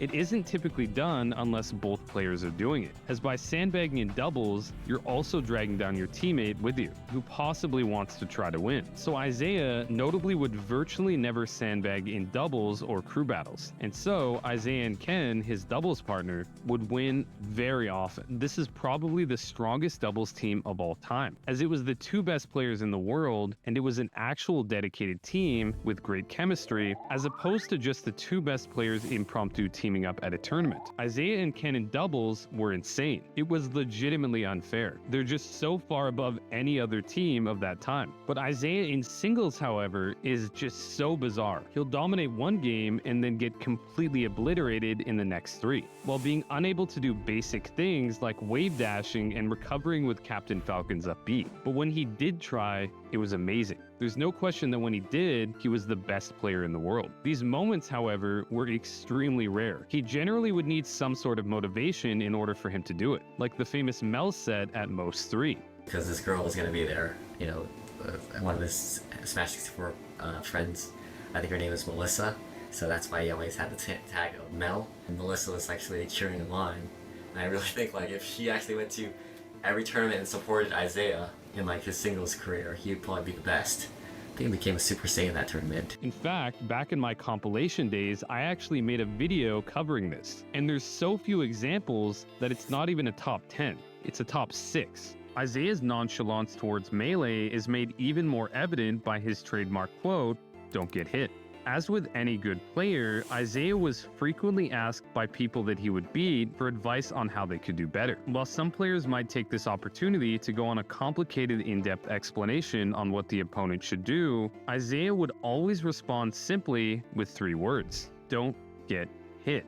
This ended up becoming an extremely iconic phrase, and to me, this quote is the perfect representation of Isaiah's mentality and his attitude towards the game. So it was pretty clear that his heart wasn't into Melee. But there was one thing he did enjoy. While competitive Smash basically began with Melee, there was a Smash game that was released prior, Smash 64. And since the start, Isaiah had loved this game. He was all about it. To Isaiah, despite all the talent he had for it, Melee was actually just secondary to 64. However, competitive 64 was extremely underground. While it was relatively popular in Japan, in fact it was actually more popular than Melee there, in the West, the game only really started having sizable tournaments in the early 2010s. And it wasn't just that he liked the game, he was also extremely good at it. He would play literally every character on a regular basis, and he made countless discoveries and advanced the metagame for every single one, just like he did in Melee with Captain Falcon. And early on, he was so good that there was basically no one that could even come close to him. And with how underground the game was, Isaiah had very few people he could consistently play with.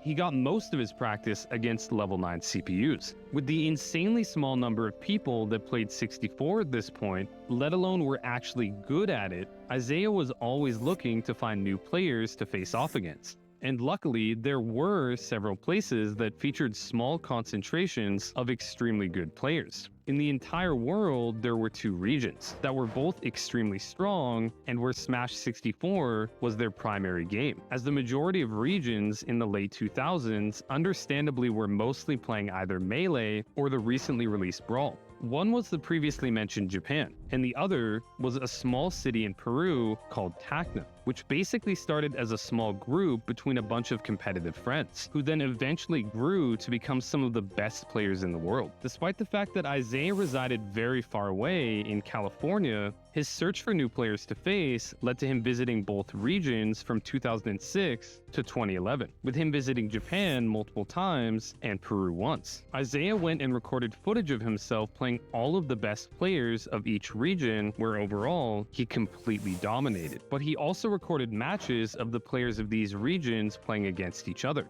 which was extremely significant with how scarce recording setups were at the time, and how little footage existed of these regions, compared to nowadays, where basically every single local is streamed and recorded. At this time, people basically just had to go off of what members of the specific region were claiming online, in order to know any details about the scene. And the contrast of seeing these matches showcasing the insanely strong regions facing off in some of the most intense high-level matches between themselves, and then the Isaiah matches where he, basically some random guy, just comes in from outside their scene and completely destroys them, is like something out of Legend. However, my absolute favorite one came from when he went to Tacna in 2011. Smash 64 has this thing known as a 12-character battle. With 64 having the smallest cast of any Smash game, it weirdly enough allows for a luxury that the other Smash games don't have. The ability to have a match against another player with every character in the roster in a reasonable amount of time. Hence why it's called a 12-character battle. Basically, you and your opponent pick any character from the roster. Then you face off until one of you runs out of stocks. Then that character is no longer available for them to select,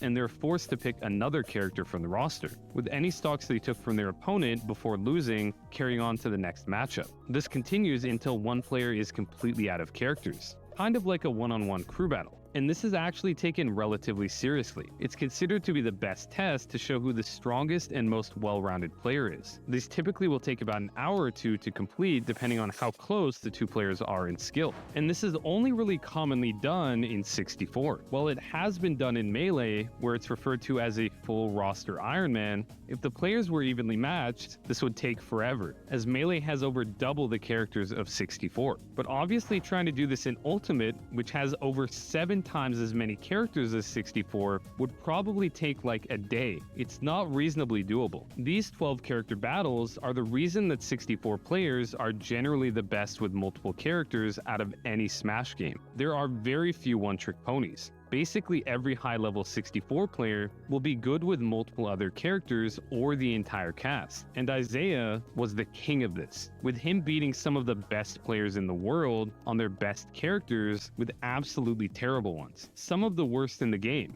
with relative ease, including 12 character battles where he lets his opponent have their own main 12 times and he had the whole roster, against players like Prince, one of the best Japanese players ever, and Mariguas, the best Mexican player ever, and he still won. Shoot her!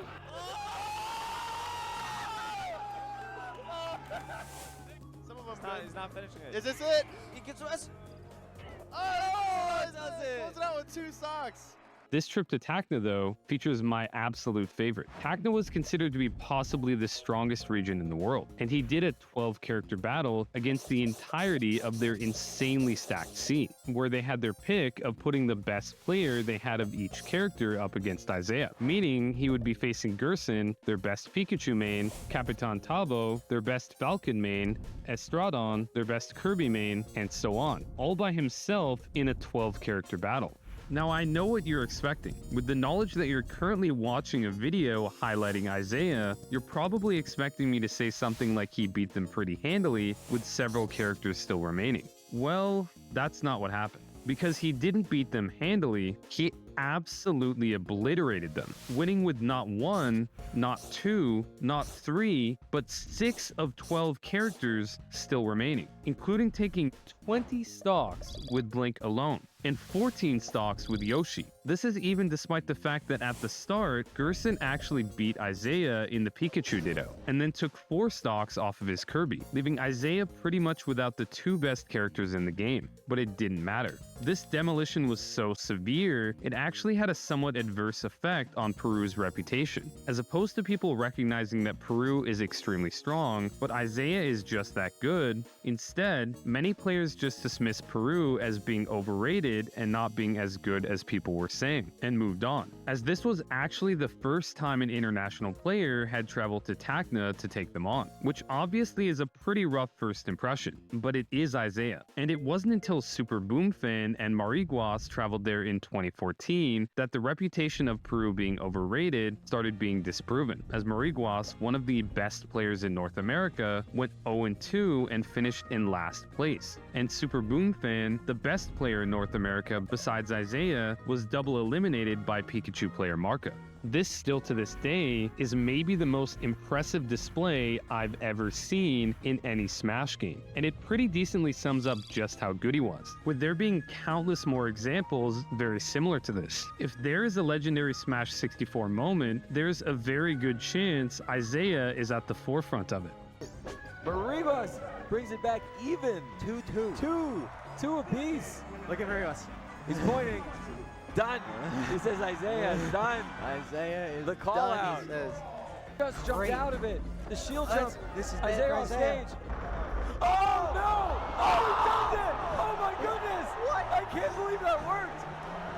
Mariwas has no idea what just happened. It's pretty clear that he would have won basically any tournament, but he chose not to make it easy. While he liked entering and competing in tournaments, he didn't play them in the traditional ways. He favored challenging himself and having fun over winning. So he would often commit to picking low-tier characters for entire tournaments, no matter what.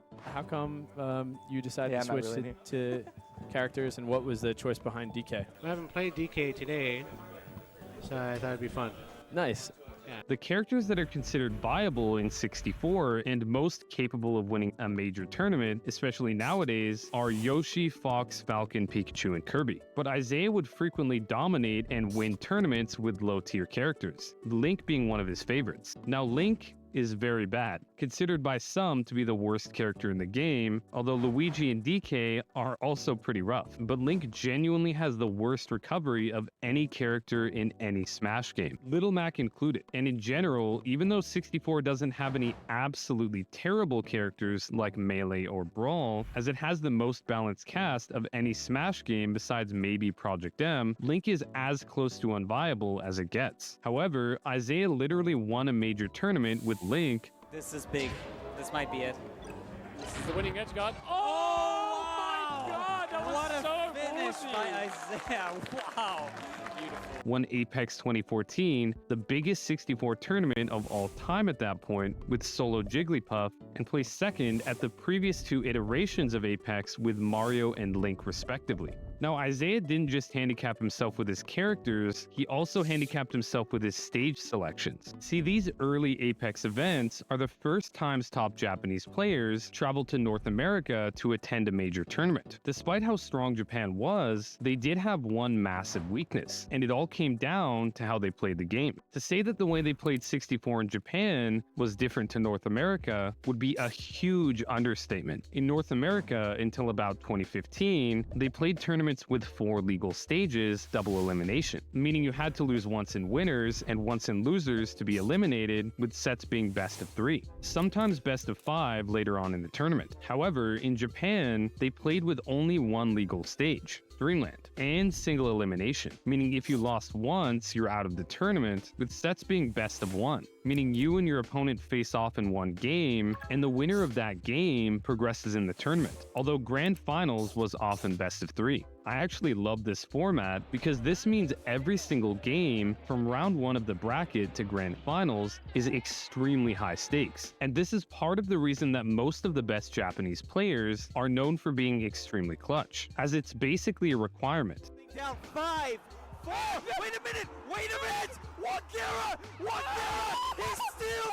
he steals it from Dexter! And if the rule set wasn't enough, Japan also played on a version of the game that was vastly different, with the US version being released 3 months after it, and having a ton of changes. Similar to how until the late 2010s, Melee was played on both the NTSC and PAL versions of the game, depending on which region you were in. Some changes between these 64 versions weren't so significant, but others were extremely significant. And it's even harder to escape combos, something 64 is already infamous for, because DI is much weaker. They also made widespread changes that impacted the strength and viability of every character. Ness is considered significantly stronger in the Japanese version, for example, so the difference in the game and the rule set would obviously be very jarring for any Japanese players. Isaiah, however, was a true gentleman. Even though he notably loved Hyrule Castle and would almost always counterpick to it, when he would face Japanese players, he would always counterpick to Dreamland. At Apex 2013 in particular, Isaiah, playing Mario, faced off against Japanese Kirby player Kikoshi in winners and grand finals. And across the 10 games they played, every single game was played on Dreamland.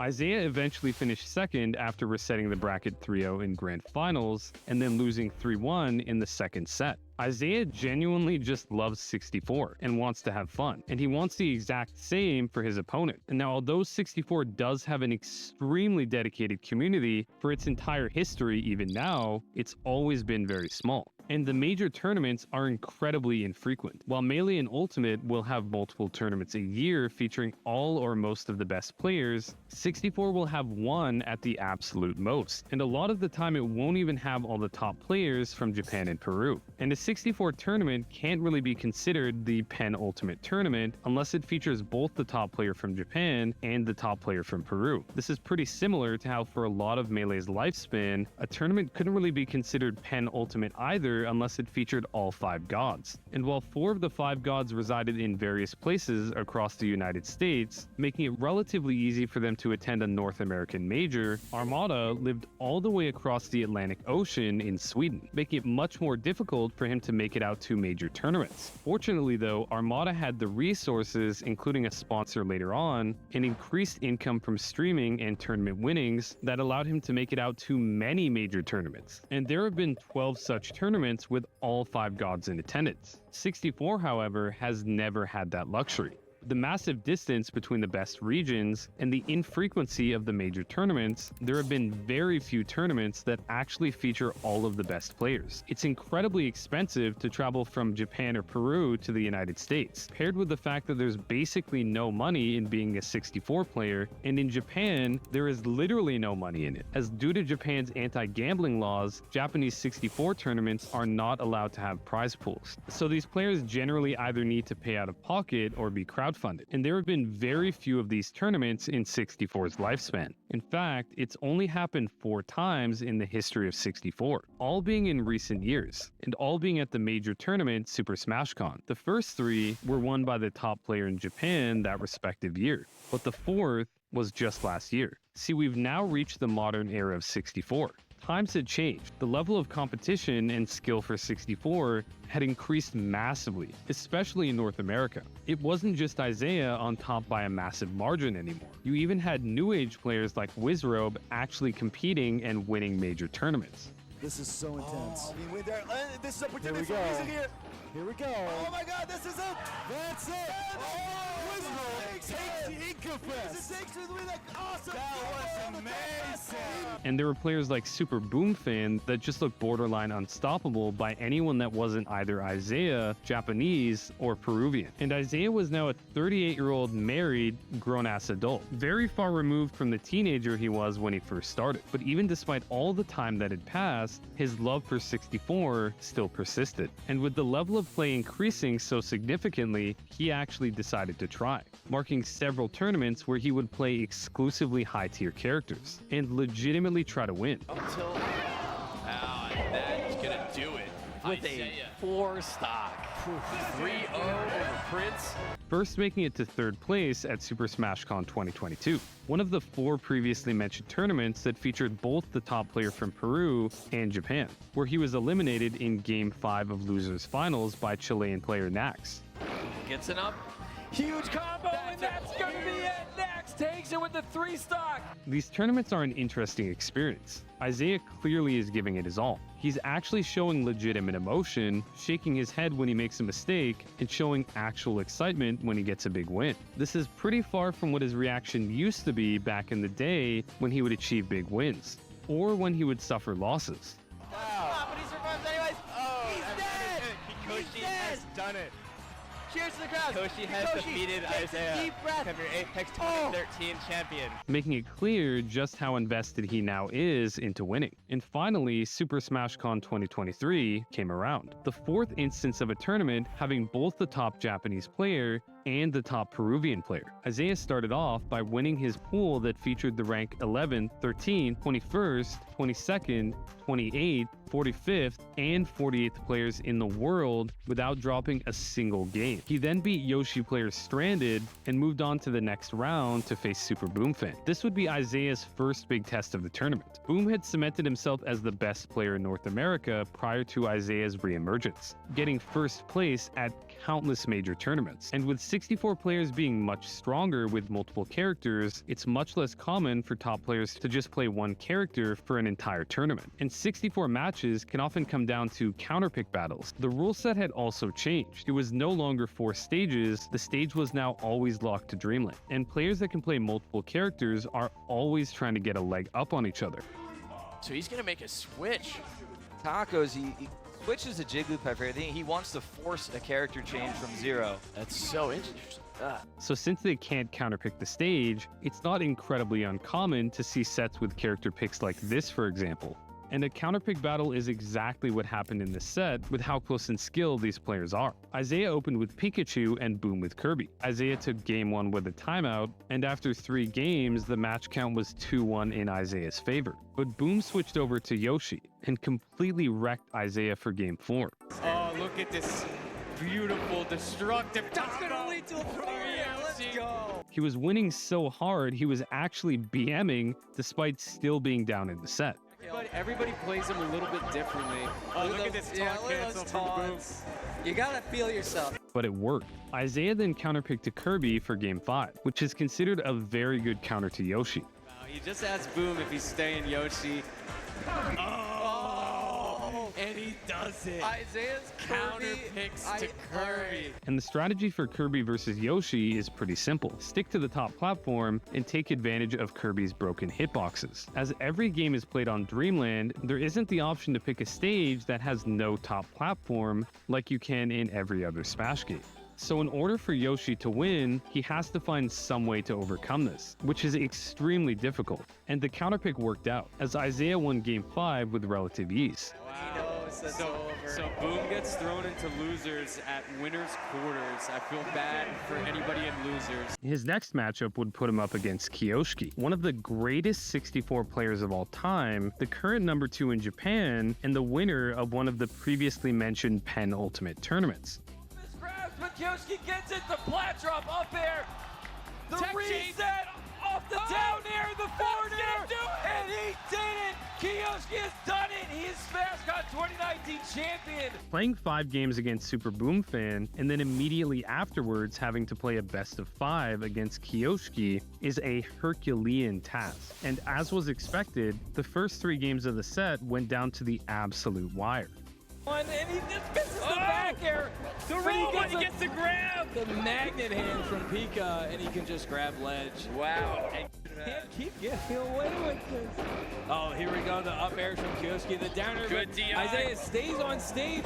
Tech's in place. Oh, and this is trouble for Kiyoshi. Oh, the edge guard is successful. Getting up there in percent.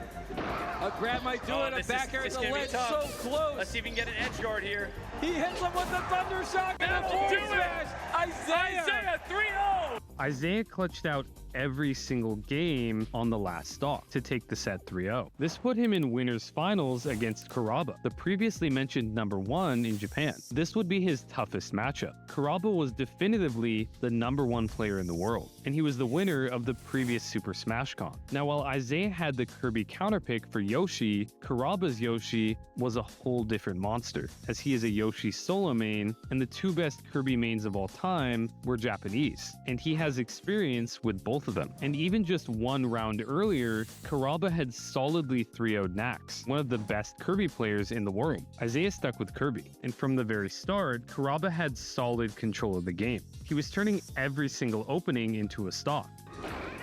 Parries the F smash, carries Isaiah off stage into a run off fair, and he's up 2 stocks. Isaiah's Kirby was getting completely dominated, and he was behind basically the entire set. He managed to barely squeak out game 3. Shield break! He gets it! The F smash right at the edge of the platform. Down tilt, and he gets it! And he stays alive in the winner's bracket. But ultimately it didn't matter, and Kuraba took the set 3-1 to knock Isaiah down to the loser's bracket. That's going to be trouble. Wispy isn't going to help, and that's going to do it. Kuraba takes it. Here he would face Boom's Yoshi in losers finals. And right off the bat, Isaiah made an interesting decision. Although he had handily beaten Boom with Kirby to clutch out the last set, and although Boom had beaten his Pikachu with Yoshi, Isaiah still decided to pick Pikachu. His loss against Kuraba had made him realize one thing: Kirby wasn't going to do it. If he was going to win this tournament, he was either going to do it with Pikachu or not at all. Boom started off by taking Isaiah's first stock in the first 10 seconds. For Boom, but you gotta think missing that turnaround grab gets a dash attack instead. The tech in place not enough, and Boom. But Isaiah responded by taking Boom's next 4 stocks without losing any of his own. He then clutched out game 2. Oh my god! Wow, and Boom, Isaiah kind of delays it. I don't know if that was intentional, but Boom misses that up smash for the delay. And that's going to be game 2. And then cleanly took game 3 to win the set in less than 9 minutes total, which certainly isn't the fastest set ever by any means, but when considering the fact that it was against Boom, who while also being one of the best players ever, has a reputation for extremely long matches, this is actually insanely fast. With Isaiah making it to grand finals on the loser's side, everyone knew this was going to be an insanely difficult task. Kuraba had only dropped 3 games in the entire bracket on his way to grand finals, against some of the best players in the world, and Isaiah would have to beat him in 6 games across 2 sets in order to win the tournament. This was a huge uphill battle. But then, this happened. That was like when he's safe. The recovery gets an up tilt, and there is no jump there. I know it. That he is kind of dancing around these parries now. He knows what to expect. This is a big opportunity here for him. Right each. Oh, and he starts it off with an up smash combo. With a pivot up tilt. Breaking over and over, and Isaiah takes game 1 with a full stock left. Oh, no jump here. And that's going to be the first stop. Again, misses a grab. This is huge. Isaiah's doing some work here. Wow, and at 100. Almost got a grab off the side plat there. Is there no jump here?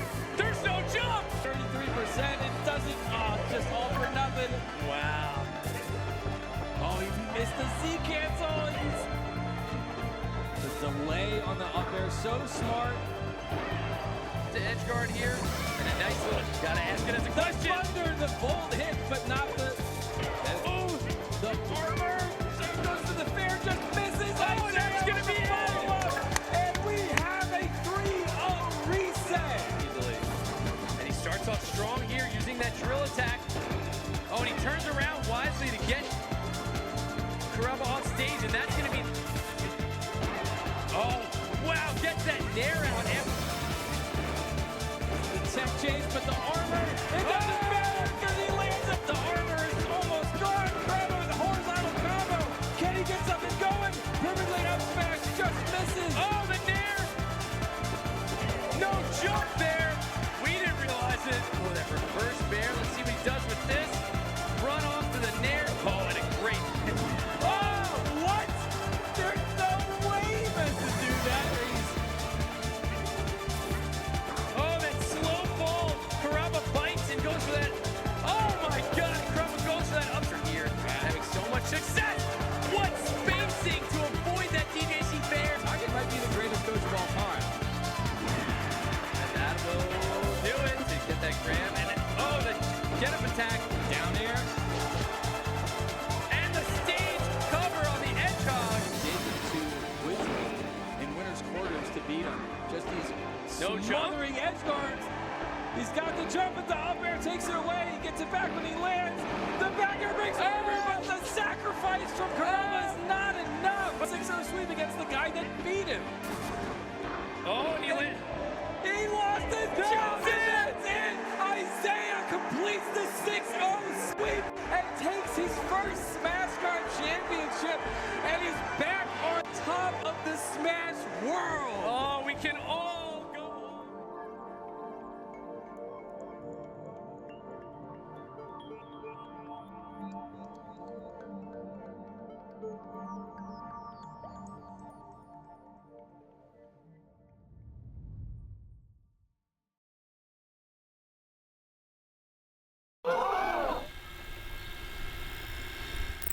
Tournament organizing is not easy. Between building a brand, marketing, securing a venue, finding open time in the calendar, not to mention the massive potential cash loss and, actually getting people to come, it's no wonder why many people are scared away by the prospect of event planning. But for the few of us who love a good challenge or have the disposable income to give it a go, please join my Patreon. Running one of the world's biggest Smash tournaments can actually be kind of fun. This is Toronto Joe. He's a tournament organizer from, well, Toronto, Canada, and one day he decided he wanted to take on that challenge for himself. Running a tournament was already difficult enough for the aforementioned reasons, but Joe had another, much more global challenge in front of him. He had to get gamers to travel internationally. This is the story of the Get On My Level tournament series, its humble beginnings, and how the largest esports tournament series in Canada is now celebrating its 10th annual installment. But first, I want to thank my good friends at Into the AM for sponsoring today's video. Into the AM has just launched their spring collection with relaxed button-ups and the daily shorts, and they're a great combination for a go-to everyday warm weather outfit. They're honestly really stylish, and I just ordered a couple of items for myself to wear, but you guys already know that Into the AM is pretty much the only thing I wear now, so, yeah, if you're in the market for a wardrobe upgrade, Into the AM has got you covered. Literally. I have officially passed one full calendar year partnering with them, which is crazy that I've somehow been able to maintain a sponsor for that long. Anyway, you won't want to miss out on grabbing some of the spring collection during their upcoming Memorial Day weekend sale. From May 17th to May 29th, Into the AM will be giving a 30% site-wide discount on top of an additional 10% off if you use my code WALT or click the link in the description. And with transparency, as always, that's an affiliate link, so every order not only helps me to continue partnering with Into the AM for years to come, but it also affords me a small commission. Thank you again to Into the AM for supporting the channel. Now kick back, relax, and enjoy the complete history of Get On My Level. So my name is Joseph Kabari, gamer tag is Toronto Joe. I'm the co-founder and owner of Even Matchup Gaming in Gommel, and I've been in the community since 2012.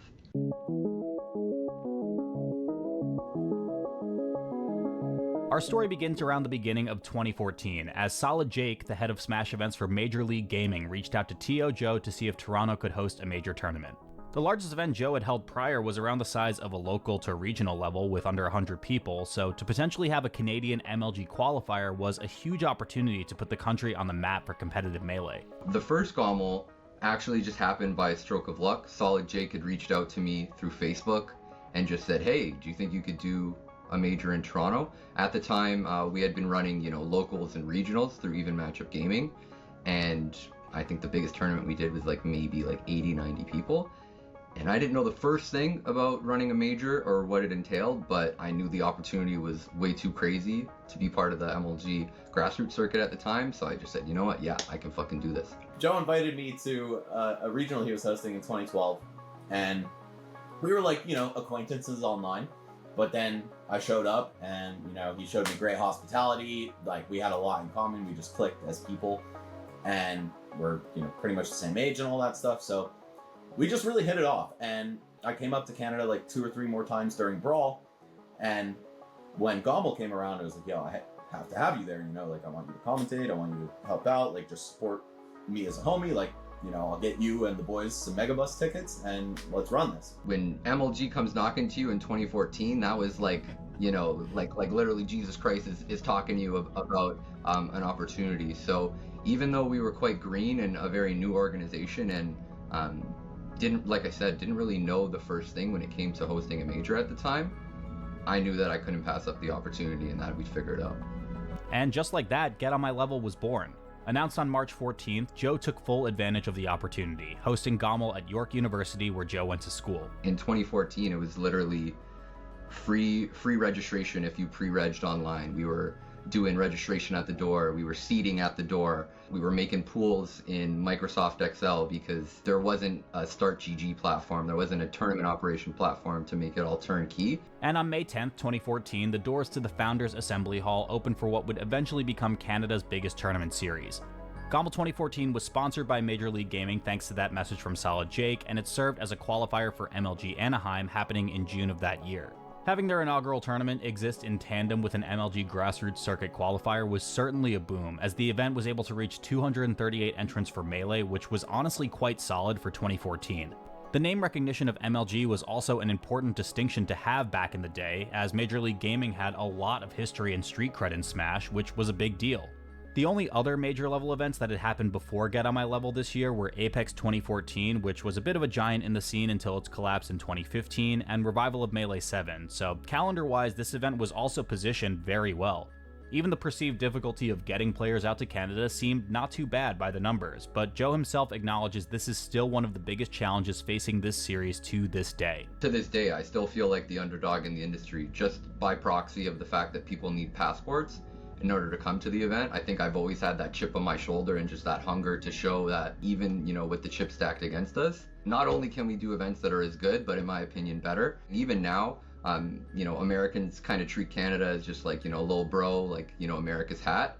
Like imagine in 2014, kind of the battles we were fighting and the uphill, you know, struggle that we were against. So the fact that we were able to have MLG kind of help bootstrap it, that was huge for being able to just kind of get our foot in the door and be able to prove ourselves. Because I think had we not had that qualifier status, it would have been really hard to convince Mango, HBox, and everybody to make the trip. Because like I said, everything was just centralized in the US. The entire community revolved around the US. All the narratives, all the media. And even to this day, I think a lot of it is, you know, biased around the US, quite honestly. With pools made on Excel spreadsheets the day of, matches were exported to Challenge, as StartGG didn't even exist yet, and we were ready to go. Of those 238 players attending, 3 of the soon-to-be 5 gods came through. Mango, Mewtwo King, and Hungrybox, the 1st, 3rd, and 5th best players in the world in 2013. Gommel was also Mango's first tournament as a member of the esports team Cloud9, having been picked up by the organization just 4 days before the tournament. In the doubles bracket, you had 2 clear favorites to meet up in grand finals. One of the best teams in the world, Hungrybox and Mewtwo King, and then Mango and... wait, what? Toph? Yeah, Toph, the commentator you've probably heard at least once over the years if you watched any Smash before, was actually a top 100 player back in 2013, and he was really good.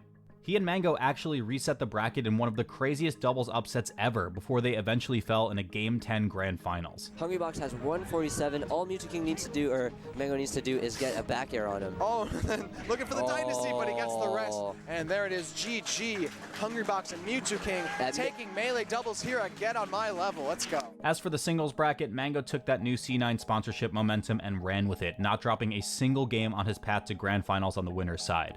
Meeting him there was actually Hungrybox though, who had lost to M2K on the winner's side in a close 3-2 set, then advanced to Grands after a 3-2 run back against Mewtwo King. Also nestling in at 4th place though was Kirby Kaze, representing Even Matchup Gaming, the team that was putting on this first GOML, as well as the highest ranked Canadian player in the world, coming in at number 9 on SSBM Rank 2013. But back to Grands, this was honestly a bad draw for Hungrybox. 2013 Mango was already regarded as the best in the world in that time, but in this specific head-to-head he really had HBox's number.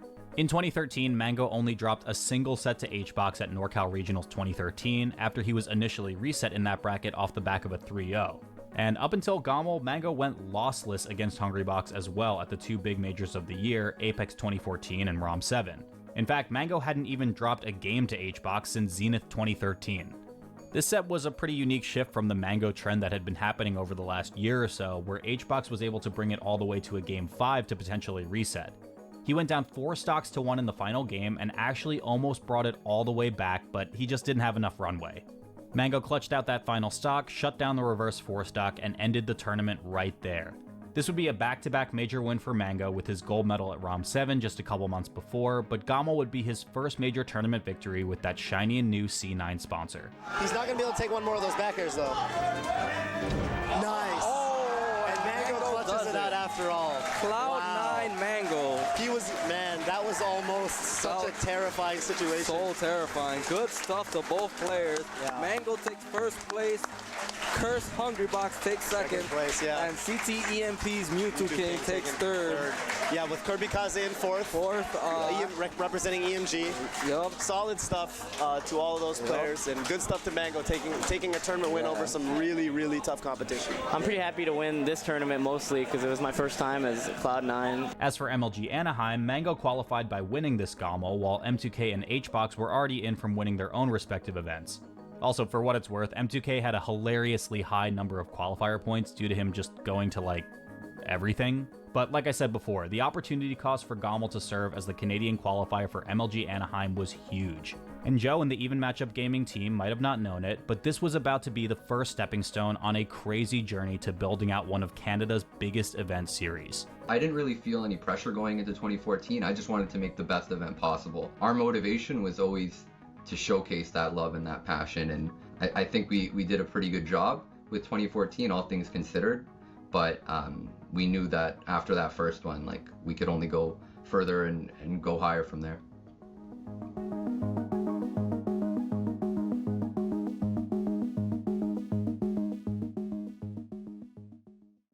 The philosophy and the motto behind our team was always just make it better than the last one. With the first GOML in the books as a relative success, the challenge now appeared to be in recreating that success for a sequel event. Fortunately, the GOML team were able to leverage the new release of Smash for Wii U to host its second iteration of the Get On My Level tournament series, replacing Brawl in their lineup for the new title, and once again returning to the Founders Assembly Hall at York University. May 30th to 31st would present Get On My Level 2015. This year's GOML was originally a part of Most Valuable Gaming's tournament circuit, but EMG pulled out after some issues present at a previous MVG event called MVG Sandstorm. My bad, the power went out. Regardless though, GOML 2015 did not suffer from any sequelitis, becoming the at the time largest tournament in Canada with 386 unique entrants. The Melee side brought in roughly the same number of attendees as 2014, but was admittedly a bit less heavy on the top end. The requirement of a passport for most of the community to interact with the event has been a setback, including with top players. Like Mango had to miss a couple because he needed to renew his passport. Hungrybox made his return to the 6, still maintaining his annual ranking at number 5, and the next best player in attendance was Hax, then ranked number 8 in the world. These two naturally made it to grand finals, but forget about them for just a second, we'll get back to that soon. This is Sauce, and he went insane at this tournament. A Falco and Link co-main from Ottawa, he was number 1 on the Ottawa Power Rankings back in fall of 2014, and he had already taken sets off of high-level Canadian players like Kage, which, like, that's topical. Anyway, between those two and Kirby Kaze, these three players created a so-called Triforce of Canada, which had already generated some hype for the region. KK was a top 10 player, Kage was ranked 45, and no one knew what to expect from this brand new Link player on the streets. Sauce's GOML run was very solid though, winning out in his round 1 pools before barely losing to global rank 40 Kalamazoo 2-1. In the losers bracket though, he would make a huge upset over a then ranked number 30 player in the world before being eliminated at 13th by Sauce. Wait, what? Oh yeah, there was another Sauce at this tournament, but his tag was spelled like this and he ended up getting 7th here.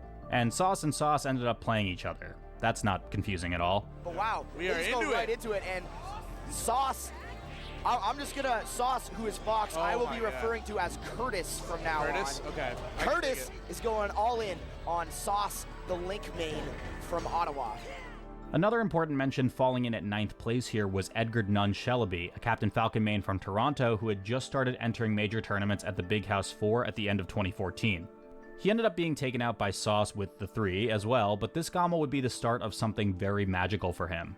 Kirby Kaze was once again the top 10 representative of Canada, getting a 3rd place here, making him the highest placing Canadian at a main series Gommel, but the highlight of his weekend was the near JV5 he had almost gotten against Kalamazoo.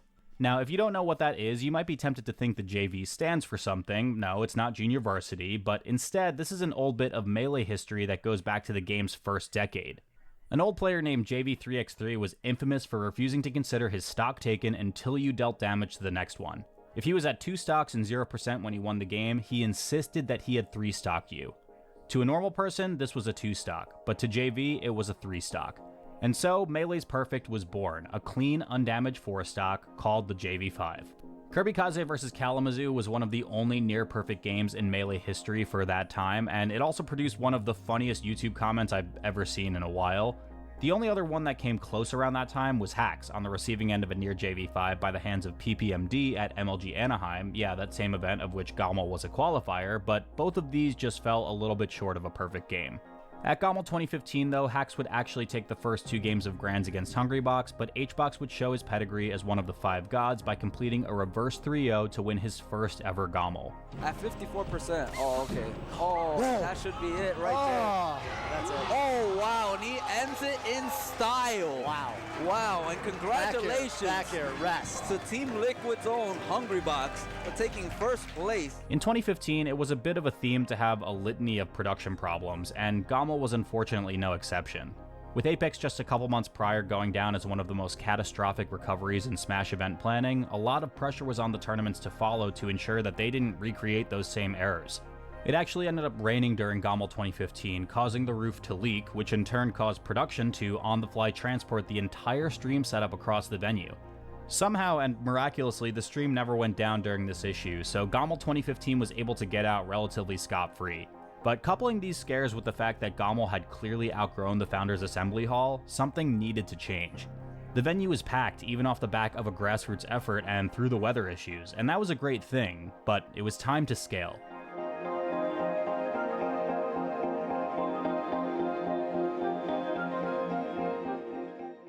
It's not like the event itself was necessarily like revolutionary. Like it was in a similar space to venues of other majors and stuff like that. But it was the first time it happened in Canada, which was really awesome. So it was historic in that regard. And 2015 was like half step up from 2014. It was just like a bigger, better version in the same space. And then when I came to the 2016 one, I was like, oh, like holy shit.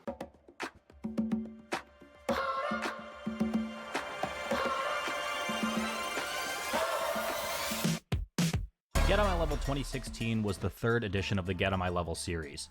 Taking place May 20th to 22nd, Joe and the team took this scaling opportunity seriously, and it paid off huge. Between a rebrand of the logo based on Randall the Cloud from Yoshi's Story, a bigger venue at the Queen Elizabeth building, and a joiner with a couple other larger events at the time called Good Game Con and Toryuken 5, Gommel was really beginning to find its groove. I think when Gommel really got over the hump and was recognized more in the category of a super major and a major was 2016.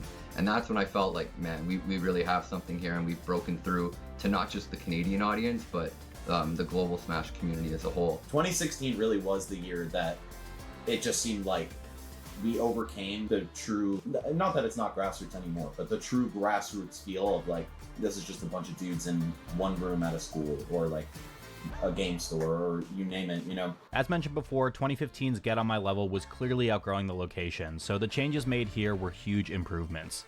The event featured all 4 main Smash titles with 987 unique entrants registered, nearly tripling its numbers from 2014 and making this year's installment the biggest Canadian Smash tournament to date. Where 2014 and 2015 may have struggled in the past in terms of attendees, 2016 was also an upgrade. 509 players entered the singles bracket, and it now featured a star-studded group of competitors. Each of the active gods of Melee, Mango, Mewtwo Hungrybox, and Armada, alongside Leffen, the now Godslayer, were present, making GOML 2016 honestly really stacked. That was when I knew that like GOML was here to stay. I mean, I always knew Joe would never give up on it and he'd keep doing it, but to see it gain this level of traction was so impressive, especially for, you know, just watching my friend do it. It doesn't necessarily take like some higher power to kind of like bless your event to grow it from stage 1 to stage 2. You can do this yourself if you have a good team around you and you put in a lot of work. And that was also very uplifting to watch that happen. The doubles bracket of this event was just like kind of funny, I guess. I mean, look at these teams. Wizrobe Nintendude, Armada Shroomed, and Hungrybox Leffen. Yeah, this one was just a weird bracket throughout, but it normalized a bit at the end with one of the GOAT doubles teams, PewFat, taking the win, but not before they were reset by the famous 4-leaf Mango and then brought to a Game 5 in set 2. Bro Bear, is that it? Oh, that's it! PewFat win it! Game 5! They clutch it last time! Mango looking a valiant effort, they make it all the way out! Now, remember None from the GOML last year? Well, he produced quite possibly the biggest story of the entire tournament when he went on an absolute rampage through the GOML 2016 bracket. Each match ended up being a grind, barely losing to Ice, 2015's rank 17 and the best player in Germany, before having to face off against Vanitas, an Ice Climbers main, which was one of None's most detested matchups. In early Melee, many Ice Climbers relied heavily on a technique called wobbling. While its uses in modern-day player main a bit controversial, wobbling was an infinite combo accessible only to the Ice Climbers in Melee, and it required having both Ice Climbers alive to perform it. If it was performed correctly, the opponent would be hit in a pretty easy and inescapable alternating rhythm, which ultimately leads to a guaranteed KO.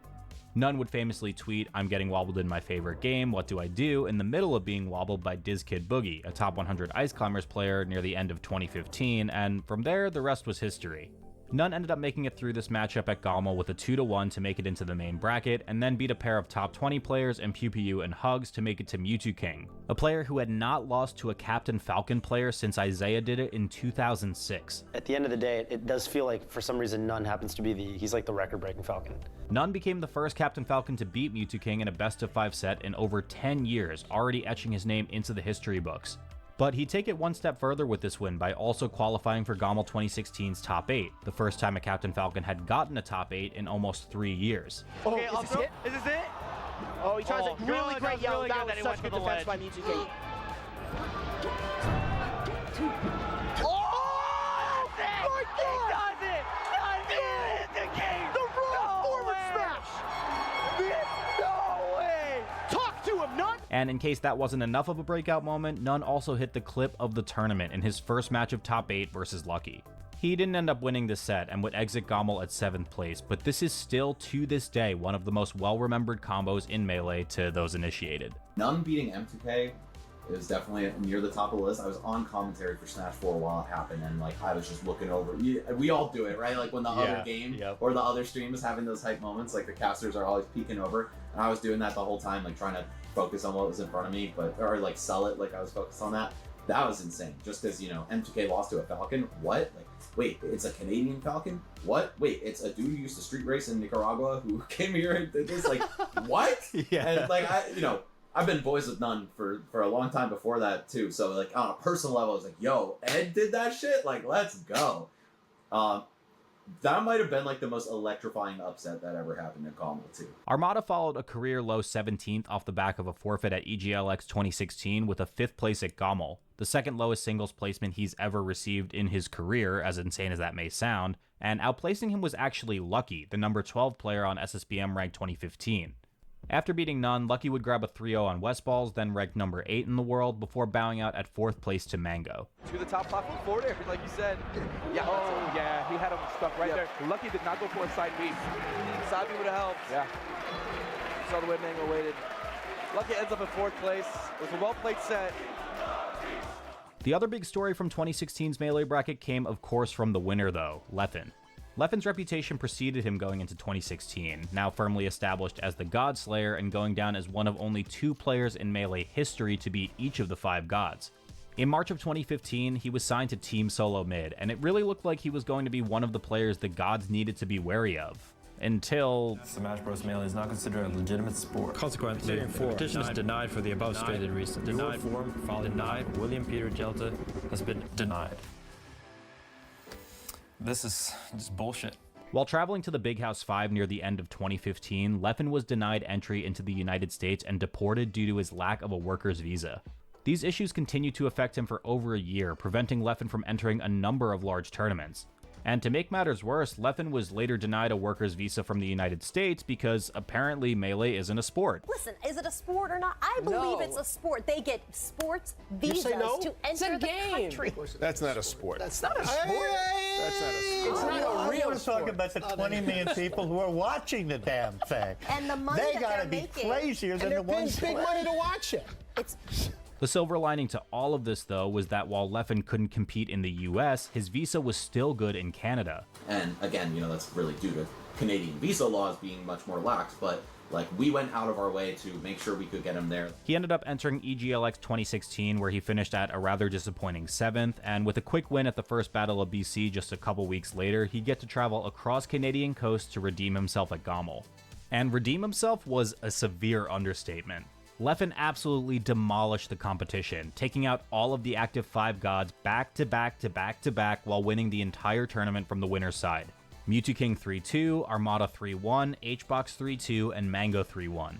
Excluding CEO 2015, also classified as a super major and also a tournament that Leffen won, GOML goes down as one of the rare times in this era of the game where a player outside of the 5 gods won a super major, with the last time that formally happened being Azen winning at Viva La Smashdaclysm in 2007.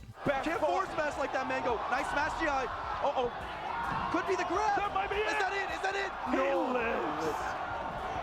Air dodge. Yep, that's it. That's it. Leffen wins. Leffen makes the comeback. He beats all 4 gods in the wake. But I have to say, wins out of winners. The end of Get On My Level 2016 brought a ton of success and happiness to Joe and the team. Joe himself regards it as the most legendary entry to the series, signifying GOML's transition from a regional/national to a bona fide super major. I think the happiest I've ever been coming out of an event was GOML 2016. Like, I was literally like at the end of the event crying, hugging people, because I finally felt like, man, like we got over the hump.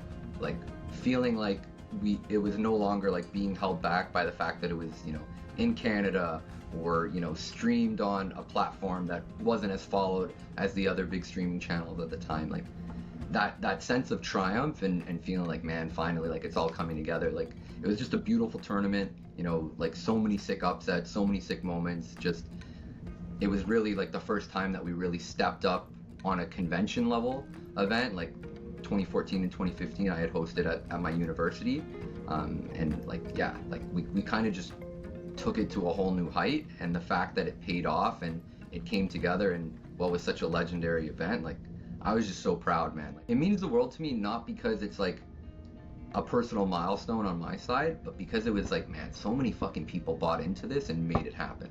Like that's what got us over the hump. What got us over the hump wasn't like I worked harder and like because I put in more hours the tournament was sick. It was like, yeah, I worked hard as fuck, but like the community came together, and knowing that the community has your back, like that's the best feeling in the world. Like knowing that like if you put shit out there that's like good and genuine and pure, people will fuck with it. Like that was the best feeling in the world, because I had so much doubt going into 2016. I was like, I remember I was like calling my friend when I was driving to the venue at the time. I was fucking like scared shitless. I was like, man, like I'm fucking scared. Like I don't know what the fuck to do. Like this is like the biggest and craziest thing I've ever done. And like just being able to like face that fear and not like shrink in the moment, but rise to the occasion. Like that's what's meaningful to me.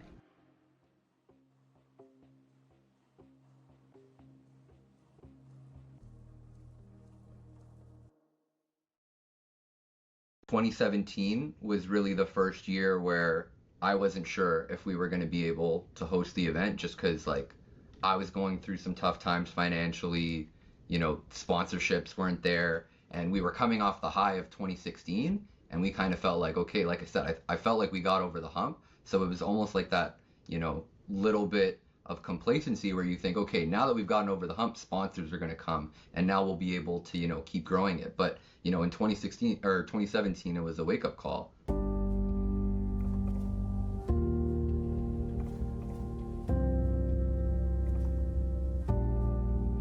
...2016 felt like the year where GOML had finally hit the big leagues. Everything went perfect, and the team was finally over that hump. So what an interesting trajectory for the series to take, to have its best year ever followed by one where the staff didn't even know if it would be happening. Joe was unable to announce GOML 2017 due to financial hardships and ballooning event costs, which led to a bit of a meme in the Ontario Smash community. We were very scared, and especially Joe, because, you know, this is, like, at the end of the day, a mom and pop shop that is, like, run on his personal line of credit. But the EMG business line of credit, aka Toronto Joseph Incorporated. After what had felt like a long period of non-answers, Joe finally ended up saying screw it. Without any budget or sponsors, GOML 2017 was announced on May 13th, coming back for its 4th installment at the end of July. If 2016 was truly the hump year, 2017 was truly the we'll do it live year. Joe and the team had almost nothing prepared at the time of the announcement, giving them about a month and a half to plan everything. The tournament was moved to Mississauga's International Center to cut back on costs, and as quickly as those 6 weeks could pass, GOML 2017 was already upon us. Even 2017 was in a pretty ridiculous venue. Like, we had a Red Bull monster truck in the venue. Like, I was like, yo, this is otherworldly, you know? And stuff like that was definitely a rarity at tournaments in that era. Like, you'd maybe expect it at EVO and nothing else. So yeah, I think every year I'm like a little bit more impressed with like how we've been able to turn things into this huge project now. Taking some of that momentum from the banger that was 2016 though, 2017 was the first year where GOML cracked 1,000 unique entrants, coming in at 1,103 for the 4 main series titles. Melee got a small boost in numbers, now reaching 566 entrants, the highest number in series history at that time, but like 2015, it was once again a bit lacking on the top end. The previous year's champion Leffen made a return, finally beginning to turn his visa issues around, and HBox was the only member of the gods here, coming back for his 4th straight year. To make matters worse, StartGG, the bracketing software that nearly every tournament was using at that point, had a massive bug that broke the Melee progressions, causing Joe and Matt.Zeb, another prominent tournament organizer in the Northeast, to rebuild the entire bracket from scratch, which included reinserting all of the data from the pools matches already played. This was a 6+ hour venture happening in the midst of the tournament weekend, which again somehow was pulled off without much of a visible issue to the event. GOML 2017 was notably Zayn Nagmi's first tournament series appearance, where he placed 9th, barely losing to SFAT in the winners bracket, and if you're at all in the know when it comes to Melee, this is an incredibly funny statement, but he then beat Ginger and Mike Hayes before barely missing top 8 by the hands of Shroomed. Also finishing at 9th place were a pair of Samus mains, Hugs and Duck, then ranked 21st and 15th respectively in the Summer 2017 ranking, which was released just a couple weeks before this GOML. And just behind them at 13th was an elusive player with a not-so-elusive ranking, number 23, Crush. Not a lot to say about him now, and quite frankly not a lot to say about him even in the future, but we'll get to him in a bit.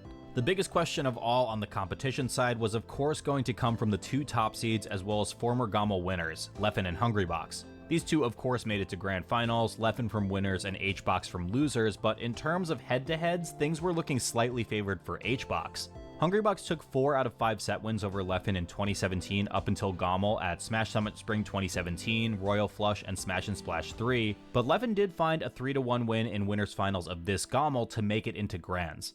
This set went down to the wire with a final Game 5 to decide either a reset or the end of the bracket, with one of these players guaranteed to become a 2-time GOML champion. Leffen completely ran away with Game 5 through a 3-stock on FD, defending his title, shaking up the 5 Gods narrative, and showing the world that he was just a different kind of beast in Canada. So much damage built, so much damage built. He's just gonna keep finding a way out of the corner and keeps rinsing and repeating. There's the up air, amazing job by Leffen! Leffen is your GOML 2017 and 2016 champion.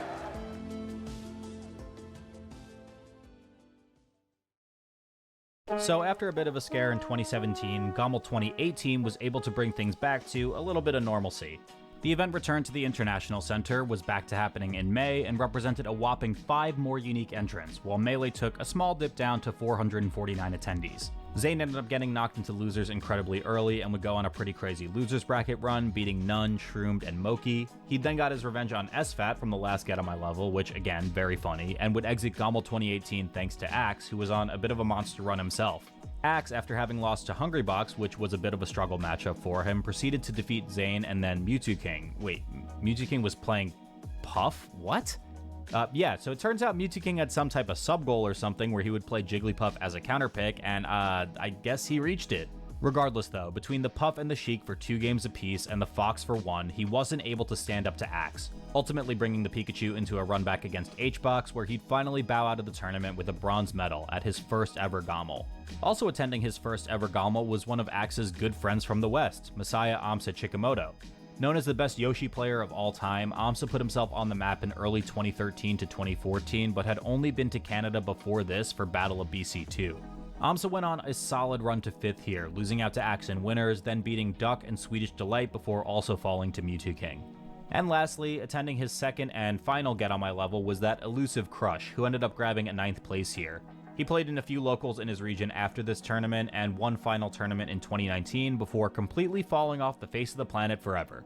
But for all intents and purposes, GOML 2018 was Crush's last major ever before completely disappearing, reportedly stopping to focus on school and ending his career at Global Rank 17 on MPGR 2018.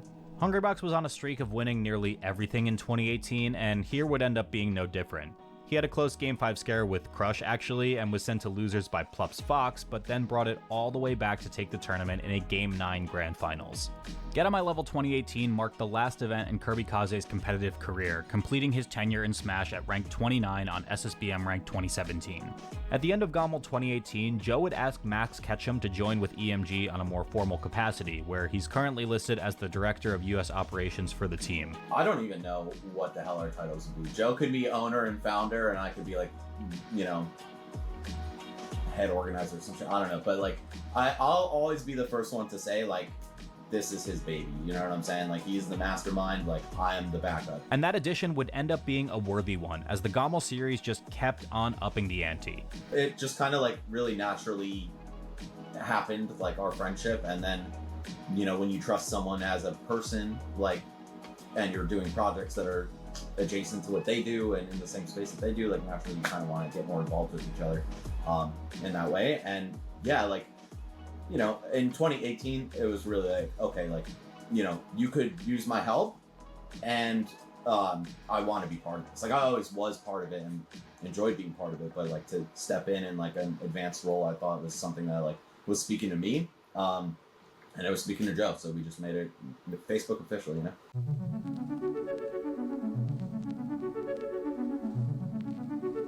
Now with Max on board, Joe would ideally be able to delegate a bit more and create a more stable environment for the GOML series. Get On My Level 2019 was announced on January 30th, 2019, scheduled for May 17th to 19th. Returning to downtown Toronto at the Better Living Center, this was the first year where traditional FGC titles Tekken 7, Dragon Ball FighterZ, and Street Fighter V were included on the lineup, in addition to the usual Smash suspects. But once again, in like 2015, the end of 2018's release of Smash Ultimate allowed GOML to feature the new title over the Wii U version. Melee brought in 420 entrants, nice, including Mango making his first appearance back since 2016, Leffen after taking a gap year in 2018, and Hungrybox taking no GOMLs off.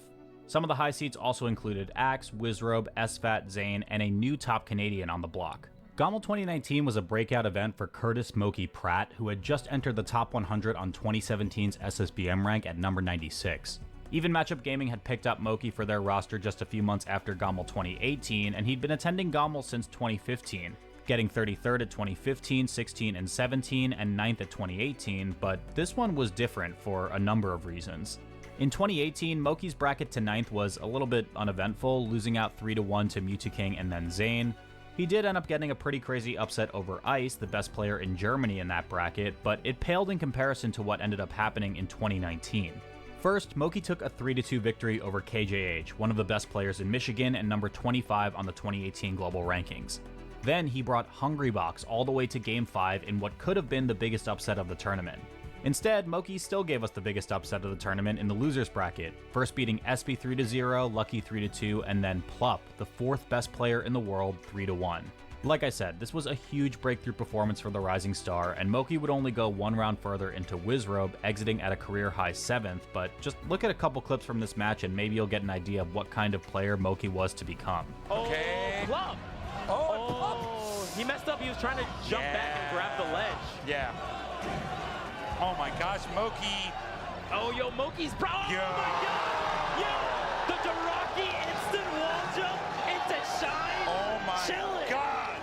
What? Moki Doki. Moki Doki. That was crazy, man. What He really a did set rock from him. instant wall jump into He just Shine. 3-1'd Plup and eliminated Plup from the tournament. Also, you probably caught that Plup was playing Fox for this entire set, and we can sort of thank Chillin' Dude for that. In top 64 of bracket, Plup and Chillin' had to play, and Chillin' actually took a game off of Plup Sheik, which resulted in Plup going Fox for the rest of the tournament. At the time, many in the scene jokingly said that Chillin' had retired Plup Sheik, and maybe it was a benefit to play the Fox Ditto for Moki here, so thanks Chillin'. Gommel 2019 also marked an at-the-time low for Hungrybox, becoming the first time since the Big House 6 where he placed outside of top 4. And perhaps coincidentally, he and SFAT tied for 5th place at both Gommel 2019 and the Big House 6. So if Plup got knocked out before top 8 by Moki and HBox didn't even make top 4, who did? Well, Mango and Leffen were still in, but the other two were a bit odd. Axe, who would soon make history as the first Pikachu to ever win a major at Smash Summit 8, and Wizrobe, who would also soon make history as the first Captain Falcon in a very long time to win a major at Smash and Splash 5, rounded out Gommel's top 4. Leffen and Mango would first face off in Winners Finals, where Mango would, like in 2014, advance to Grand Finals off the back of a 3-0, but Leffen didn't end up returning to Mango for the rematch. Instead, Axe would go on a monster run, first eliminating Wizzy at 4th in a close 3-2, then defeating Leffen 3-1, his first win against the Godslayer in 2019. Go for it! And the Hedgehog Axe has done it! 3-1 over Leffen in Losers Finals here at Gommel. This would lead to a unique Grand Finals of Axe versus Mango, the first time this had ever happened at a major, but even with the momentum on Axe's side, this was a rough draw. Axe had shown a ton of promise at Genesis 6, finishing that event with a silver medal, and his 2019 was looking incredibly strong. But Mango hadn't lost in this head-to-head since Smash Rivalries all the way back in 2017, and he even took a win at Pound 2019 just a month before Gommel to pad his stats even more. While Axe did fight hard to bring this to a Game 5 for the reset, Pikachu's first major victory would remain just out of reach here, as Mango took over in that Game 5, denying the reset and taking his second Get On My Level title. You can get a little more crazy with it, knowing that he has these stocks to spare. Oh, wait, let's see. This might be it! And there it is! Mango! C9 Mango is your Get On My Level 2019 champion! Mango had made it to Winners Finals at nearly half of the tournaments he attended in 2018, so this felt a bit overdue for the kid.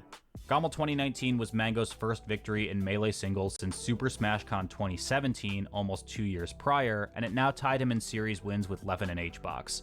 Momentum is the word of choice I use here when describing the trajectories of almost all of our players in the discussion at the end of 2019, but that momentum would be stopped in its tracks by something no one, especially Joe, Max, and the Gommel team, could have possibly been prepared for.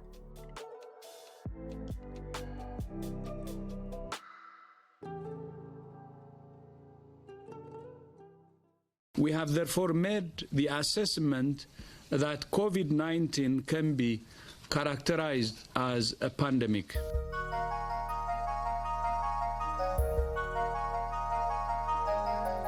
The onset of the COVID-19 pandemic on March 11th, 2020 threw just about everything we once knew about live events out the window. How long would this last? Would we ever have an in-person tournament ever again? Would we ever be able to even see our friends ever again? COVID was a whole other beast, right? Because pretty much at the time, it seemed like the industry that we had built Gommel around was going to be no more. Like live events, convention events, like you could forget about it with the advent of COVID. But you know, we never lost faith. Like just because we had to cancel in-person Gommel, like I think literally in our announcement of like refunding people, we were like, stay tuned for what's next, because our minds were already on like, okay, how do we keep this thing going? How do we give people an opportunity to still play? Obviously, the entire world was shaken up by this sudden and abrupt change, and this had hit event planners like Joe and Max hard.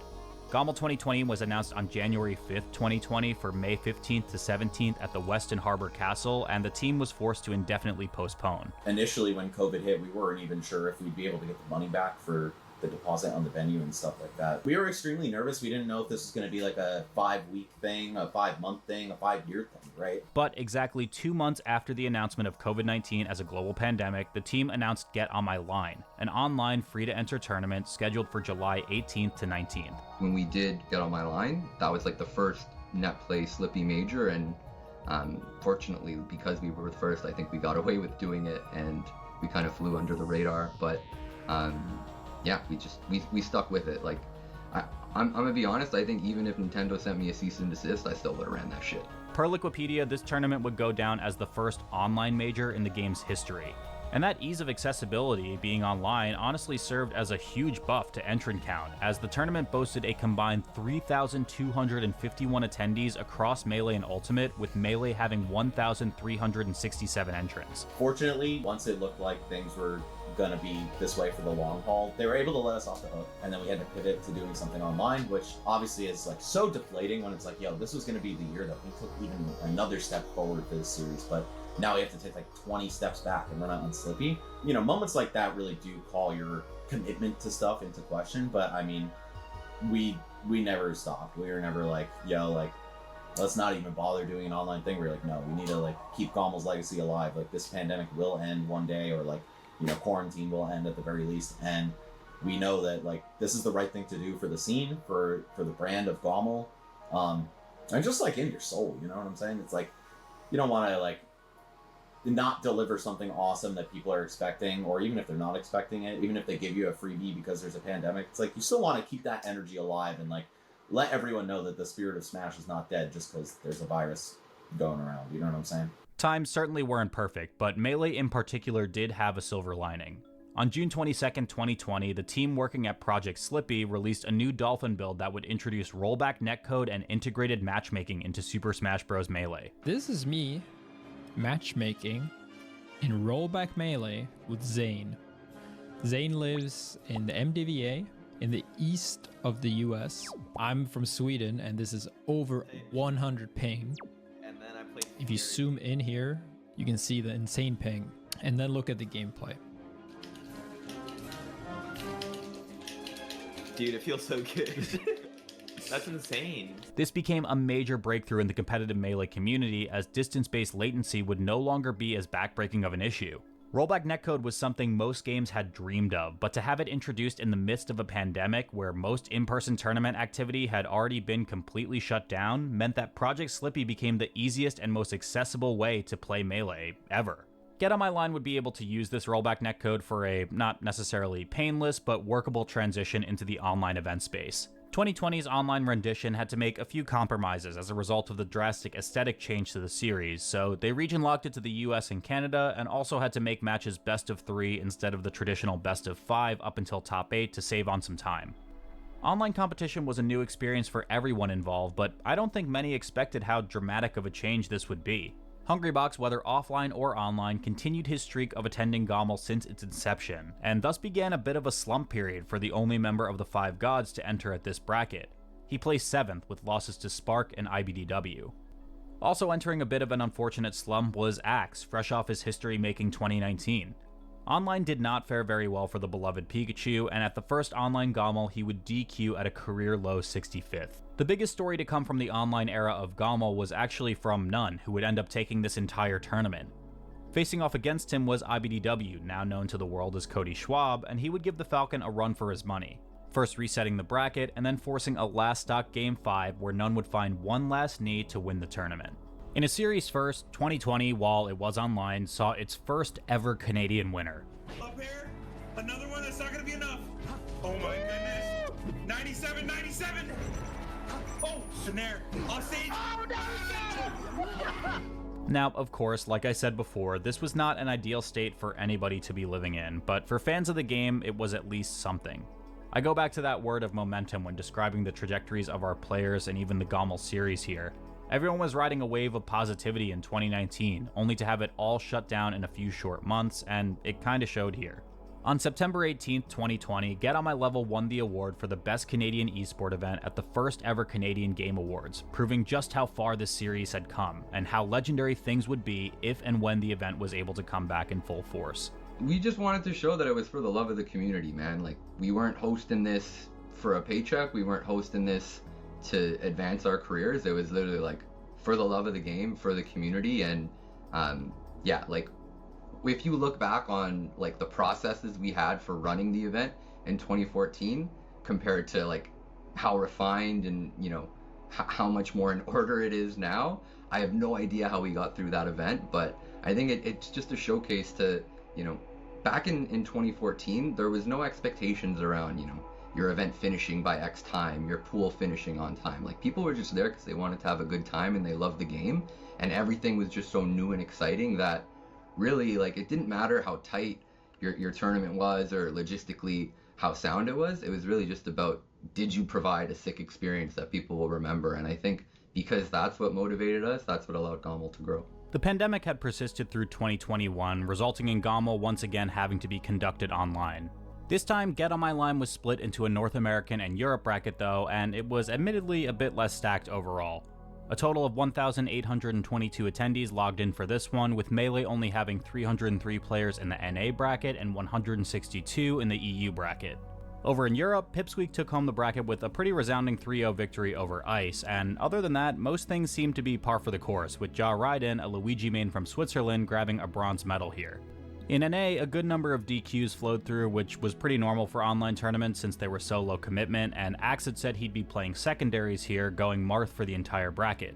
His Marth was actually really fun to watch, and we got one of the more exciting sets of the tournament in early round 1 of the West Coast bracket, Axe versus John Wick in a Marth Ditto. This match went 5 games with Axe just barely scraping by at the end to advance. He'd make it into top 8 of this tournament, where he'd go 5 games with Ginger and then be eliminated at 9th by Bobby Big Balls. On the East Coast bracket, we had a massive upset in Toussaint, the next highest ranked Jigglypuff main, after Hungrybox beating Nun, last year's online champion.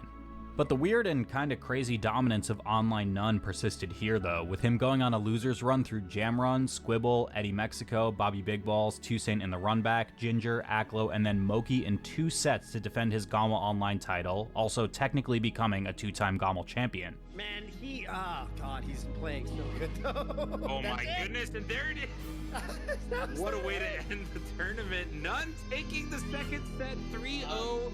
Your champion of Get On My Line 2021. These online events were fun, and they certainly kept the flame of Melee burning through a very difficult time, but it was clear the people were itching for a live, in-person event.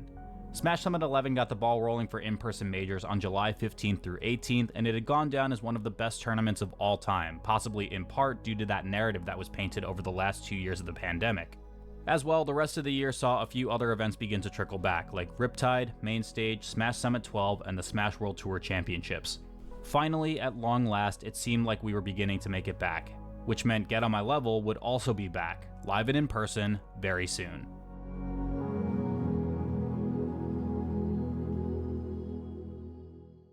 It was just like a family reunion for the Canadian scene, it felt like, you know, and as someone who's not from Canada and had been to a handful of majors in the time between, I think Riptide was the first one back, and GOML, like, I feel like I didn't get to share in that same joy, but I watched it on everyone's face around me, whereas, like, you know, well, we haven't had a GOML or a Battle of BC or an event of this nature for, you know, 2.5 years. So everyone was just, like, happy to be there. Like, you felt this like, carefree and grateful attitude that I think has kind of slowed down now that events being back is the norm, but it was just really nice to see that, and I felt like our work as TOs was probably the most appreciated that year, just because, you know, there was a time where we didn't know, like, would it be GOML online forever? Like, would it be we do this until we get bored of it online and it just doesn't hit the same and people get tired of it, and maybe people start to lose passion in the community? But I think particularly, again, for the Canadian scene, or maybe even more so for the Eastern Canadian scene, it was like a ray of hope, and like, yo, things are back to normal, and like, we're not gonna give up so easy. Like, Smash is here to stay. Smash is immortal. As long as people keep playing it, as long as people keep hosting tournaments, like, you can't kill this shit, man. The return to in-person Melee brought joy to quite literally the entire community. Everyone was stoked to be back, and after being locked down for what felt like an eternity, it felt like these events could be bigger and better than ever before. Global pandemic notwithstanding, and as fortunate as it can be, GOML was one of the only event series in Melee that was able to run continuously through the 2 years of the pandemic via online, but for the first time in those 2 years, they'd be making a comeback. Joe and Max had signed a multi-year venue agreement with the Sheraton Toronto Hotel, by far the biggest, baddest, and best venue the series ever had. Located right in the heart of Toronto with a 24-hour venue connected to the hotel, it was clear that Get On My Level 2022 was going to be pulling out all the stops. The prospect of visiting Toronto for the first time in 2 years, alongside a surge of new Melee players from the so-called Slippy era of the game, seemed to help a lot as well, as GOML 2022 upped the ante from even its online years with 1,219 unique entrants. Melee took a small dip down to 493, but a lot had happened since the last Gommel in 2019. Like Jmook. Wait, who is Jmook? Oh, he got second place at Genesis. Cool. Wait, what? Yeah, so quite possibly the most meteoric rise in Melee, Jake Jmook Dorado changed just about everything we thought we knew about the competitive Melee scene. He had been playing Melee since 2014, coming up in the same scene that also produced Cody Schwab, and he had completely redefined the way Sheik was seen from both a result and character optics perspective. Had we not entered a lockdown shutting down all in-person tournaments, it was very likely that Zane, yeah, the same Zane that got 7th at the last live Gommel in 2019, would have been crowned as the best player in the world. He was given the title in the MPGR Summer 2022 rankings, fully released about a month after Gommel 2022's conclusion, but Zane never really got the satisfaction to see that ranking realized in 2020 or 2021. Why am I even mentioning this? Oh yeah, Jmook reverse 3-0'd him.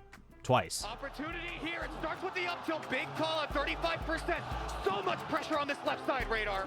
And he is getting so much damage. Even if he loses this stock, crouch cancel is off the table, and he's keeping it going. In the world. Let's see if Jmook can take this one. Dash attack too far away to convert. That's it. That's it. Jmook does it. With the pop-off. It doesn't matter if you're the best player in the world. The posture from Jmook is immeasurable. My God. Jmook going the distance. Again, are we going to see a Sheik win a tournament for the first time in like a decade? Oh, and he gets the counter. Zane is playing out of his mind right now. Okay. That's gonna be it. Jmook continues on in this bracket. Zane out at 3rd. Crazily enough, the double reverse 3-0 marks the first instance of a double elimination in top 8 of a major Smash tournament occurring in this fashion. Jmook would advance into losers finals from that, knocking Zane out at 3rd, but he was sent into the losers bracket by Hungrybox, who had marched his way into Grands after wins on Jamrun, Ben, Nunn, and IBEW, who himself had just successfully completed the world's first and possibly only reverse pop-off. Laser on the chip damage right now. Cody looking for any opportunity. Weak hit nair, up smash. Weak hit aerial into anything. Drove, grab, up throw, up air. Yeah, I like that he's lasering just a little bit, wants to get that option back on the table. He's worried about just misspacing lasers even so slightly, because if he gets hit by a backer, he will be knocked off stage like what we just saw. Opportunity for H-Bucks, he calls it out, and that's gonna be it!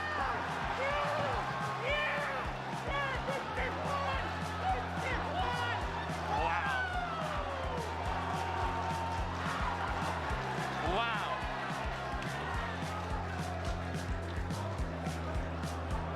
Well, he's stealing his moment there, Walt. After falling into losers, Cody would be eliminated from the tournament in a wild Fox Ditto upset by Joshman, the #1 player in Australia. Joshman even appearing in this top 8 was also monumental, as it was the first time an Australian native would ever make it there, but he'd take it one step further after the win here. Ultimately placing 4th, this would mark the highest placement at a major Melee tournament from a player from the Oceanic region ever. Yeah, he has been trying to kind of bait that roll. IBW not giving it to him, but beautiful forward extension! Austin, oh my God, that's it! Oi, oi, oi! Joshman with the 3-1 eliminates IBDW at 5th place. Yeah, they are hugging it out. Great sportsmanship from Joshman. I can't believe what we're watching. I did not think Joshman would get this fight. Look at how exciting he is, man. Just amazing to see. Highest placement guaranteed, 4th place at this event, Radar, an opportunity to go even higher. Joshman put in Australia on the map in a huge way. Rounding out the rest of the top 8 were the Canadians Moki and Nunn at 7th, and Mango slotting in at 5th, but before we get to Grands, let's rewind a couple days. On the first night of Gommel 2022, arguably one of the greatest crew battles of all time had gone down. In a 10v10 USA versus the World crew battle, it went down to the very final stock out of 40 to decide a winner. Last stock! 10v10 crew battle, Radar, and we are on last stock IBW and Moki, USA versus the World. Who has what it takes? It feels like the next hit is going to do it. They're near the ledge. Even this opening is so huge, Walt. Up smash. Big backer. He reads the jump. It's not it yet. God, but how does he get down? That is the biggest back air. He read the spot dodge as well. Up throw. Reverse hit back there, and USA breaks it all the way home. He be doing work. He might be moking and doking, but it was not enough. Shaking my head right now. As a member of the World of Canada, little disappointed, but what a series that was. Okay, so back to Grands. The old guard Hungrybox versus the very new guard Jmook. Of course, given Jmook's bursting onto the scene, the data between these two was quite limited, but HBox was still undefeated on him, including set wins at online tournament GigaSchwab 2, as well as here in Winners Finals, and at Battle of BC4 just a month prior. Like I mentioned before, HBox was admittedly in a bit of a slump during the online era as well, which raised the question on if he would be able to reclaim victory again, as he'd gotten a silver medal at Pound in April of that year, but the last time he had actually won a major was right before the pandemic struck, at Smash Summit 9 in 2020. Jmook took HBox to the dirt in the first game with a 2-stock, but it was all he'd be able to muster in Grands, mirroring a 3-1 in their Winners Finals set and awarding HBox with that coveted Thrommel. With this win, Hungrybox became the first Melee player and second person after Super Boom Fan of Smash 64 to win 3 entries of the Get On My Level tournament series. Every little hit that Jmook gets, it feels like it's just potentially delaying the inevitable. This is such a hard comeback to make, Toph. This is all but done right now. What's Jmook got for us? He's still fighting. He's still fighting. He is still fighting, that's true. But is the Bear... Oh! What a tricky wavelet with Randall, but... Oh, and the missed ledge dash. Toph, HBox is your Gommel 2022 champion. Checkmate, Atheists. H-God is back. Where do you see the future of Melee just as a whole? 20 more years. I don't see it going anywhere, and it's clear right now. It looks like there's like 5 different people, maybe more, that can actually win a major, and it's just really exciting times, especially when there's this square of parity with Jmook countering Zane, me countering Jmook, Cody countering me, Cody countering Leffen, Leffen countering me. It's just really, really cool, and it leaves so much open to explore and try out. The game is never going to be played at task level, but every single year we're going to get a little bit closer to playing this game at inhuman speeds, and hopefully we'll make some inhuman matches happen. And I'm glad it has it, because I think that guarantees the game's longevity. The first Gommel back was, for all intents and purposes, a huge success, and I'll say in my honest opinion, it was one of the most fun events I had attended in 2022. But Joe and the team had a mantra, hidden in plain sight in the series' namesake. Elevate, elevate, elevate, and get on to a new level. Yeah, I think we're very fortunate in that regard that, the event has broken out to the point where people will probably get a passport just for Gommel. Like, there are a lot of international events, but ours is the largest, and that's probably the starting point for a lot of these players getting a passport. And then, we want to share the love too. Like, we don't want to be the only international event. We now open the door by motivating these people to get a passport to go to all these other things, like whether it's Battle of BC or Regen or Kagaribi or something like that, or Smash Factor. Now they have the tools to do that. So I think Gommel did kind of a huge favor to the international community by just getting international travel on the radar for a lot of players too.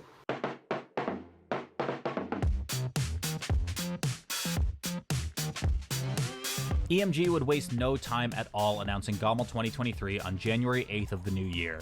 Now with the Sheraton Toronto Hotel locked in, the team would be able to focus their efforts on that never-ending promise to do each year better than the last. And on May 21st, 2023, yet another opportunity presented itself as the Canadian-based esports organization Luminosity Gaming would sign both Joe and Max to the team, and would come on as the presenting sponsor for this year's Gommel. In addition to the LG buy-in, somehow Nestle's Coffee Crisp was also an event sponsor. And they also ended up representing Cody Schwab at this event, given his unfortunate sponsor circumstances he'd been dealing with over the last year, which is just kinda cool. At a whopping 1,592 total entrants, Get On My Level 2023 went down as the largest Smash event in Canada. Furthermore, with a Melee bracket of 764, this would also be marked as the largest international Melee tournament of all time.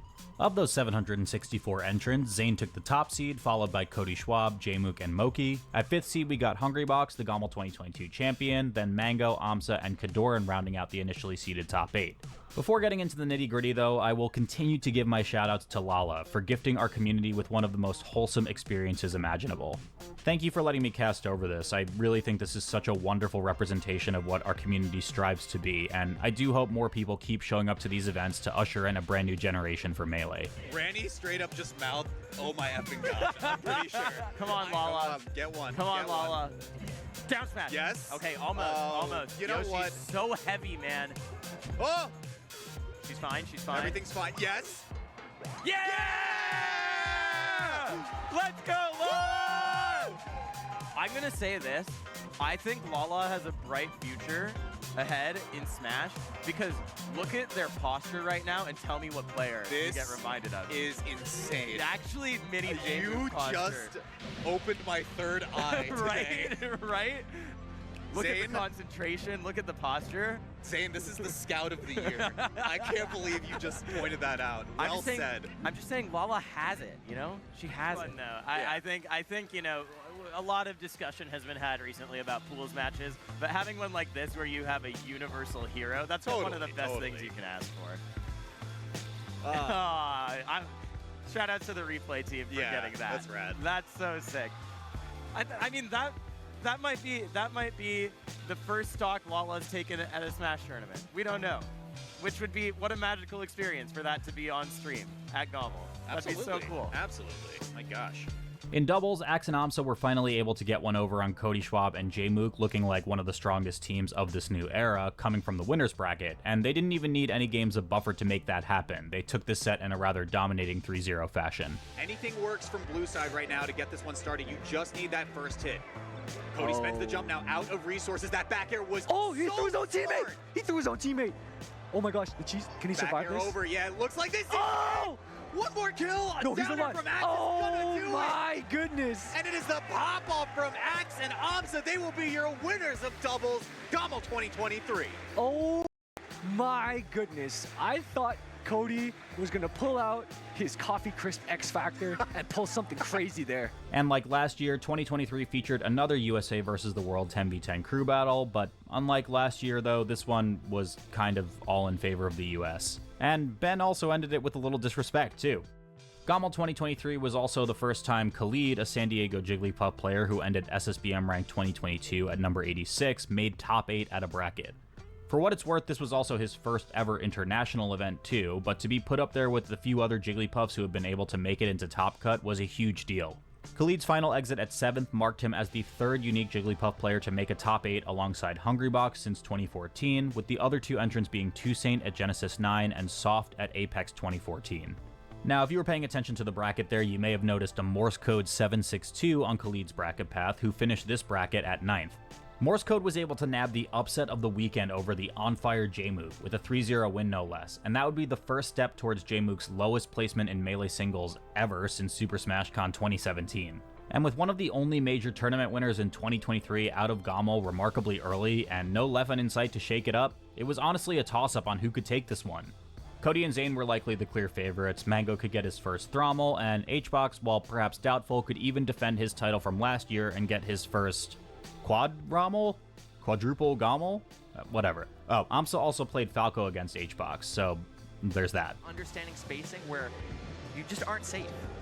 Hbox just looked confused at something. What is going on? I have talked to Amsa about this, Radar. I asked him after he won Big House 10, if you had a secondary character, who would you play? And he said Falco, but I didn't think he meant it. Hbox and Cody would exit at 5th, leaving the top 4 to Amsa, Moki, Mango, and Zane. Zane would beat Mango pretty bad to enter Grand Finals on the winner's side, and Amsa would be the first of these players to be eliminated after facing off against Moki on one of his best runs yet. Moki had just won a Canadian regional called the Come Up over Amsa a couple months prior to this, and to many in the community, it really seemed like he had hit the point where it wasn't an if, but a when on his first major victory. Not to mention, he was on home turf and the people were loving it. Earlier in the day, Moki would hit one of the most legendary clips of the event, shining an already dead Kadoran 8 times. Nice, good Moki downhill. with the catch right there. Not able to clean it up though. All right, up air. Good weight, yeah, but Kadoran has just been having such a hard time figuring out how to land against Moki here. Nice shine. Yup. What an edge guard. You are, my God, you are not nice. Stop. What is he doing? What is he doing? Chill. What is he doing? Stop. He's still gonna go. What was that? What was that? What are we even watching? What the? I need production to censor that clip.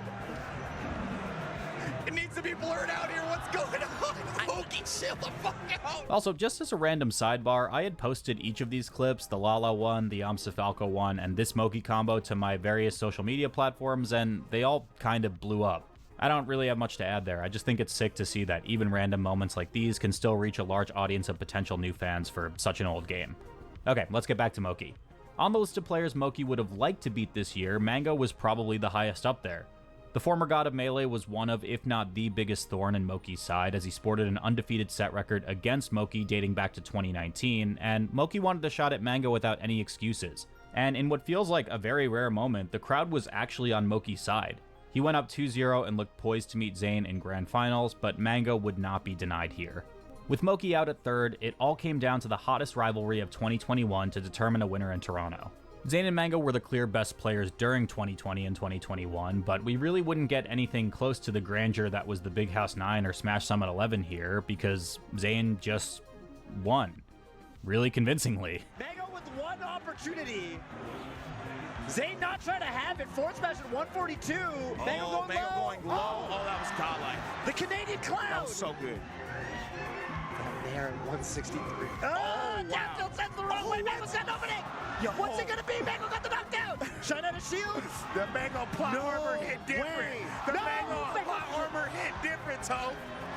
I swear. Bear. Oh my. Oh no! Mango with that face like, God damn it. GOML 2023 became the fourth major that Zayn had won without going to a Game 5, alongside LACS4, Pound 2022, and Tipped Off 14 just a couple months before. The Game 1 loss to Mango in Grand Finals was, in fact, the only game he had dropped in the entire tournament. And just like that, we've breezed through 9 years and 10 entries of the Get On My Level tournament series. Fast approaching the anniversary of its first decade, both Joe and Max had felt nothing but gratitude. It really did seem as though they've lived up to that mantra of continuously getting onto a new level with each entry, finally culminating in becoming the biggest event series in Canada. I love Smash. I got Smash tattooed on me. Like I said, I've been in this community since 2012, and I've been playing all the way since Smash 64 when it first came out, before I even knew that there was a community or a tournament scene, you know what I'm saying? So, like, I think whether or not this evolves into something that I could make a full-time career into, I would love for that to happen, but if we go back to the Stone Ages where, you know, we're hosting this shit in card room basements and, you know, my parents' garages and shit like that, I'm still gonna fucking do it.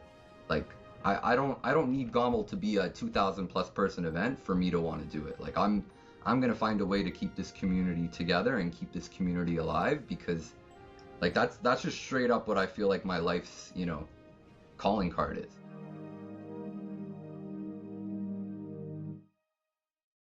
I know you guys have an amazing top 8 to get to, but I just want to leave y'all with one more thing.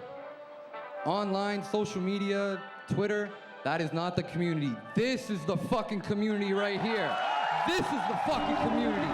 The people that yell in the crowd, the people that play Melee every single fucking day, because it is the best game of all time, unquestionably. You guys are why we do this. You guys are why Melee will never die. Never forget that. Never forget that shit. And at long last, we're finally here. 10 years in the making, Get On My Level X. A series truly built from the ground up, celebrating a full decade of memories. Now featuring a swath of other fighting games between Street Fighter 6, Guilty Gear, Tekken 8, NASB 2, and Rivals 1 and 2, GOML X was stacked from top to bottom. The legendary IFC Yipes came out to Toronto on the FGC side, and even graced our presence in Melee as well as the top 8 MC, and the vibes just felt excellent. 1,413 unique entrants came to play for the 10th year of Canadian Smash, the second highest number of attendees in a LAN GOML just behind last year's, and of that, Melee had the most in GOML history at 770 entrants, also making this the second biggest major of the year so far, just behind Genesis.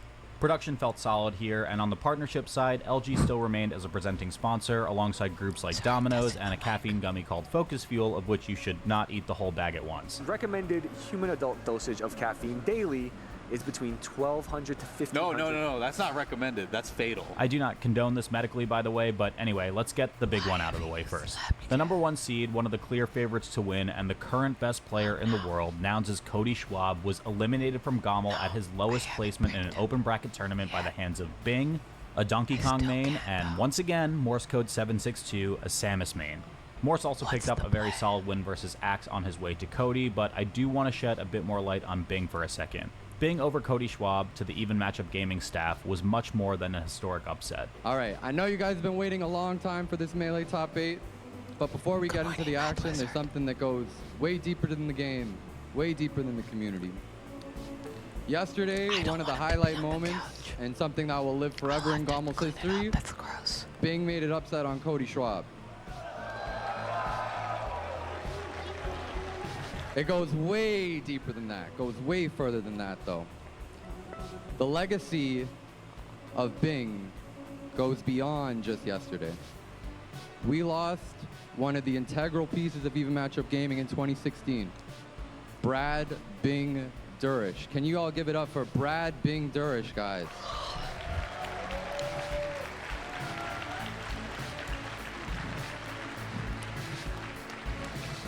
Thank you, guys. When he passed away in 2017, we honored him with the Brad Durish Community Leadership Award. I said, after that award ceremony, we'll know when the time is right. And I think there is no better time than the 10-year anniversary to honor Brad's name. It's poetic, guys. Bing made that upset. Bing came here with his soul and his spirit and touched this event. He knew it was time. I had planned this award months in advance. I thought that today was going to be the day that his soul would touch this event. He was here yesterday letting us know, keep going, continue. This is what this is about. It's about community, soul, love of the game. Don't ever lose sight of that, guys. Don't ever lose sight of that. This was, of course, a heartfelt moment for Joe and the team, harkening all the way back to a 2017 speech Joe had given with reference to this community member. But the beautiful symbolism of Bing gracing us with their presence in one way or another did not go unnoticed. This was wildly unprecedented and is undoubtedly one of, if not the biggest upsets in modern Melee.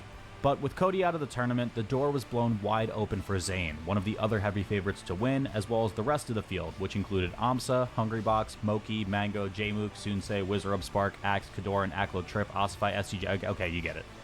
Wait. Amsa got eliminated by Cody for 17th. Okay, and Zayn lost to Jmook before top 8, and then almost lost to Wizard to finish at 9th. Oh, okay. And there was a Puff Ditto for a top 8 qualifier, which the winner would play Hungrybox. Dude, what happened at this tournament? I think I need a minute.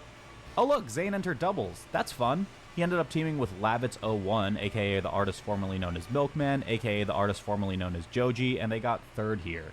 But of course, the battle for gold in Gommel X dubs would go down to the 2 current active top teams, as well as the 2 teams who met in Gommel 2023 Grand Finals, Axe and Amsa versus Cody and Jmook. Axe and Amsa did win last year and were looking to defend their title, and they only needed a single set to do so, as they had beaten Cody and Jmook in winners finals to make it into Grands on the winner's side. With an extra game of buffer, Axe and Amsa channeled the power of friendship and took home one of the more hyped doubles brackets I've seen in a hot minute, with a 3-1 set win. This could mean anything. A back throw, an up air, a tilt. A fair is gonna.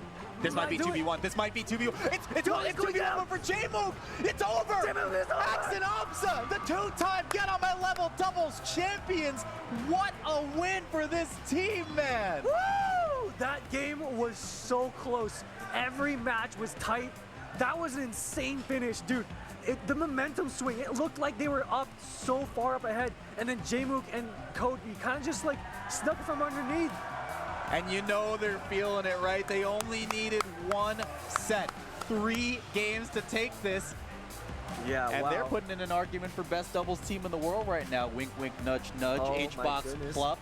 Whew. Okay, I think that was enough time to catch a breath. So let's recap quickly. Cody and Amsa are out of the tournament, Zayn almost lost before top 8, and the rest of the top 8 didn't slot in all that quietly either. For our top 8 lineup, we had a Canadian team kill in Sunsei versus Moki in winners, alongside Jmook and Mango facing off for the 3rd time this year, while losers featured that Puff Ditto I mentioned earlier of Hungrybox versus SDJ, and Aklo versus Zayn to round it out. SDJ and Toussaint had played the round before in a Puff Mirror to make it to Hungrybox, who was sent to losers by Moki after a close 3-2 set. And honestly, this set turned out to be one of the most exciting and tense matches of the entire weekend. It started off with Hungrybox getting, well, completely bodied for the first 2 games, but in a battle of positioning, pattern recognition, and endurance on the big stage, Hungrybox slowly but surely clawed his way back into the set and forced a Game 5. There is a reason why we used to, and still do, call Hungrybox the clutch box, and he showed it off here magnificently, bringing it down to final game, final stock, and 1 final bear to lead to the most insane pop-off in Melee to date. Better end of that exchange. Does he call out the recovery? No. SDJ finds left. Forward throw. Living just barely. Oh, that was so scary. Oh my God, that bear. Oh, the get him attack! No way. No Oh, the way. weakest pound ever! Oh my God. Spacing around it. Is that gonna do it? No, it's No! not. You need to find an aerial now. SGJ's just drifting in. H-Rock doesn't want to risk it. Oh my gosh. The pop-off we are about to 1 minute. Oh, That's it! And there it is! Oh, the chair! Oh my God. I called it, guys. What the hell? Not again! For the second He's not going to do it. But he He's not gonna do reconsiders. it. But you thought about it for a second. Hide your kids. Hide your wife. Hungry Box is done.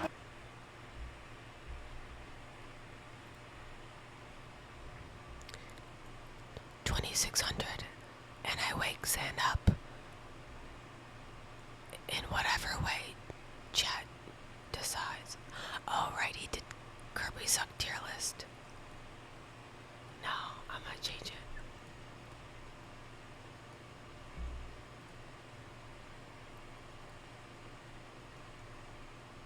We can do that for 2700.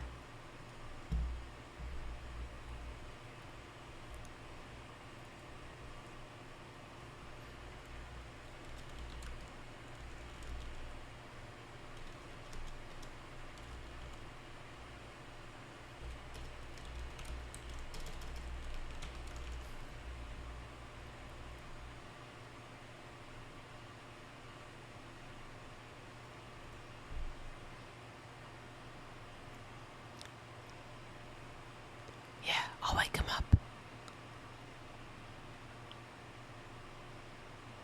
But how?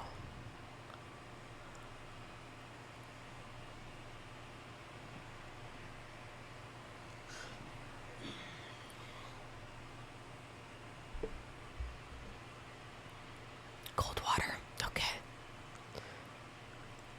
A sound effect. He doesn't like mukbangs. Mukbangs. Spider-Man ASMR. He told me last night that he listens to ASMR. I didn't know that. I wonder if I can talk a little louder. Will he clock this level of speech? Maybe not. Can you do the ASMR where you put a bowl on the mic and scratch it with a fork? That sounds miserable. Oh no. How much to wake him up early?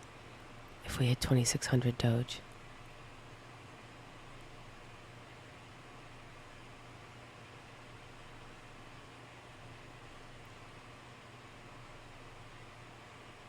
You know what? 2600 feels a little lofty.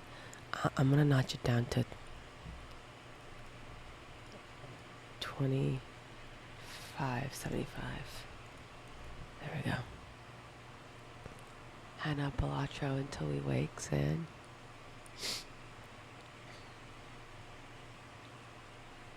I need to get the chair in here though, cause he's right.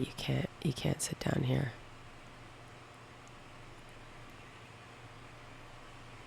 So I feel like I should clean myself up.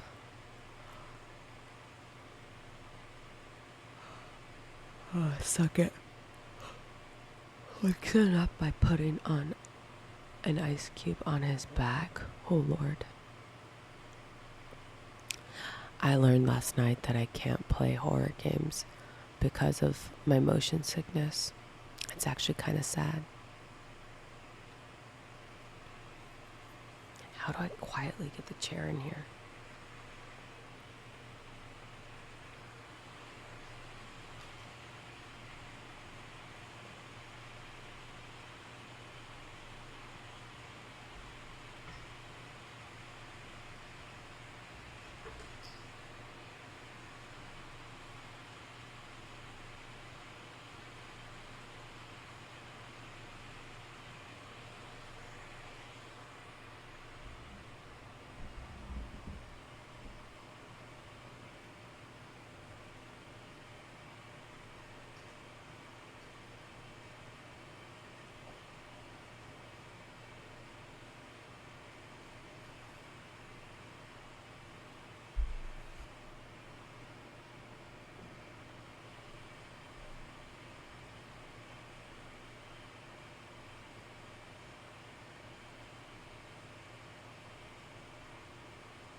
Can you guys hear me when I talk like this?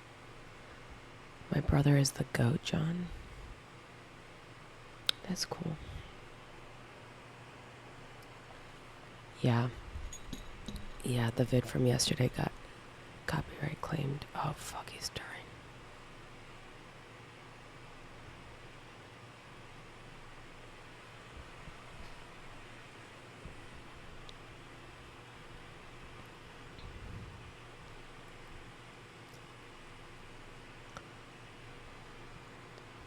Yeah, I don't know how he sleeps in this office. I got no real sleep after 6 a.m. when the lights start coming in. But honestly, I think this is how he sleeps at home. I don't think he closes his blinds.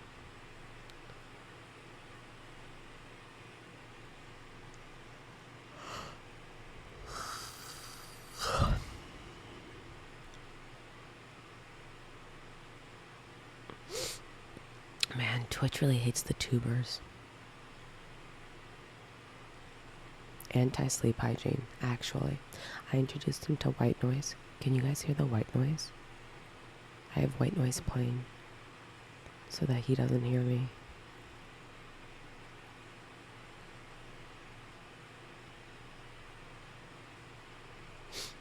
Hopefully it's a good barrier.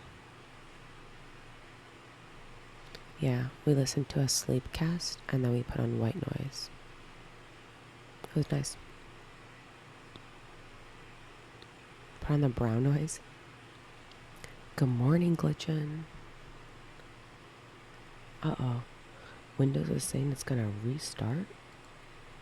I snoozed it. Don't worry, I snoozed it.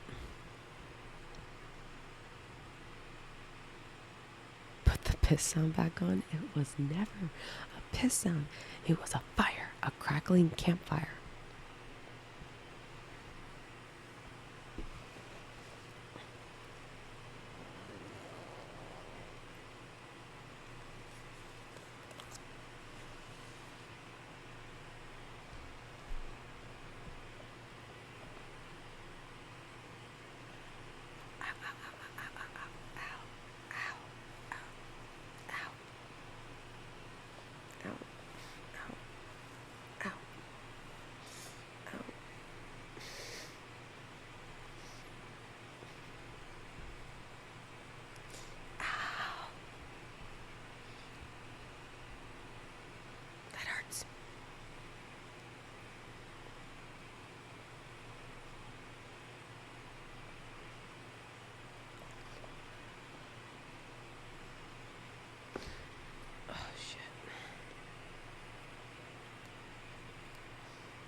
Well, you let Zen cut your hair.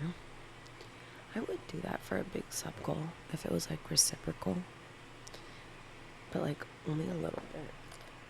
Jeez. My hair is so long right now.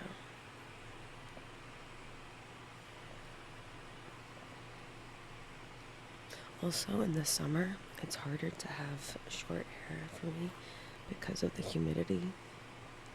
It really like short hair just is even shorter. All just cranks up.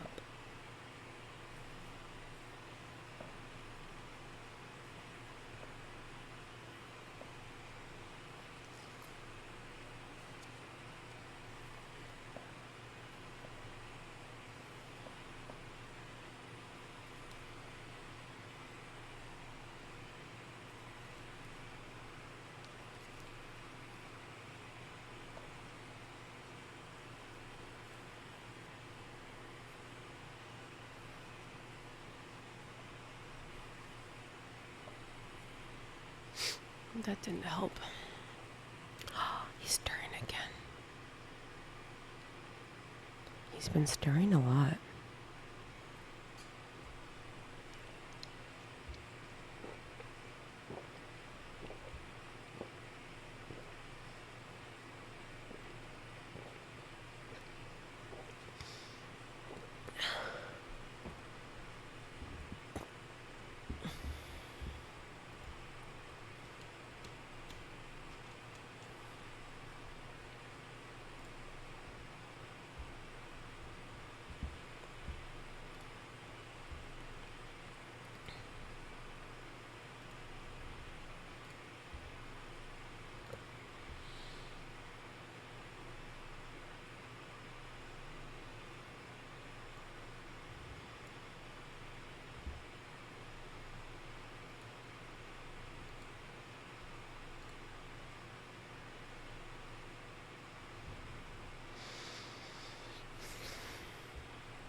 My top 5 favorite foods. Poke, Thai food, cereal, sushi, sandwiches. Shogun Balatro was fun. I'll wake him up. I think his alarm goes off in 30 minutes. If we hit 2575 subs before then, I'll wake him up. But also, Kirby 64. Kirby 64 was really fun. I really enjoyed that.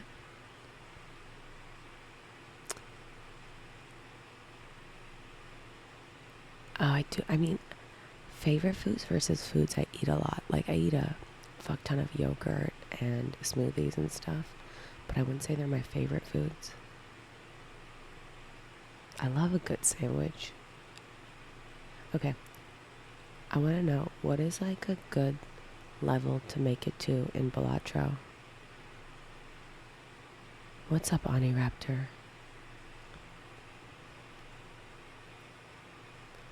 Ludwig came in big last night with 100 gifted and saved our asses.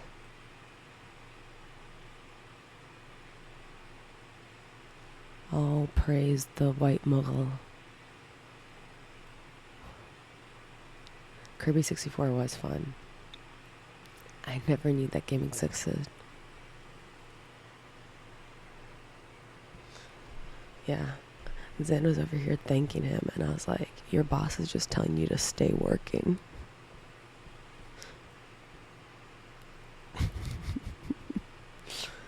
He was like, you're not done yet.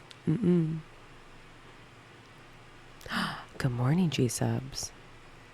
How is your professional day looking today, fellow professional?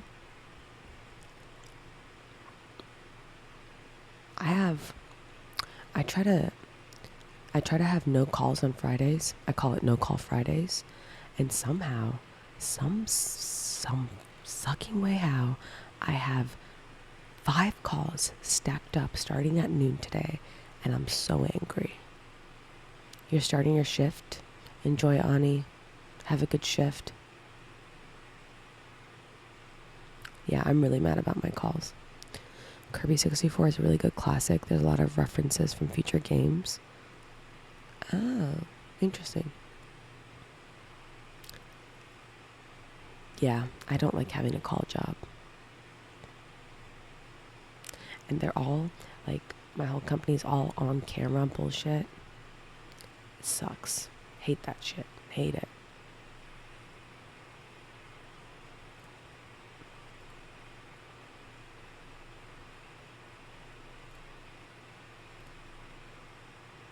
So can anyone tell me what a good level is in Balatro?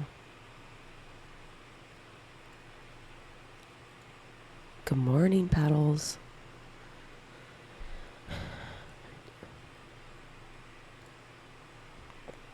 I only took calls for hour 45 minutes a shift, and it's at the end. That's nice. That's not bad.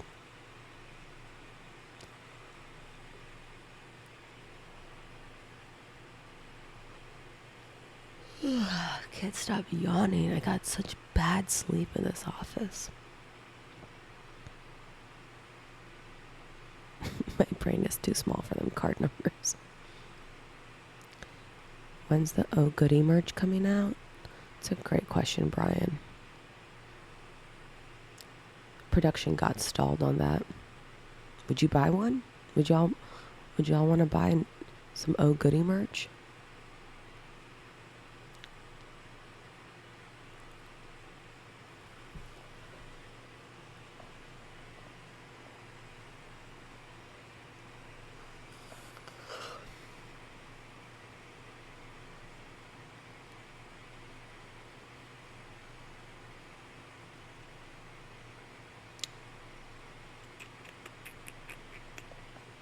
So long as it has Kirby. Heck yeah. How is Zen doing on ranked? Also nice Kirby gear. Thank you.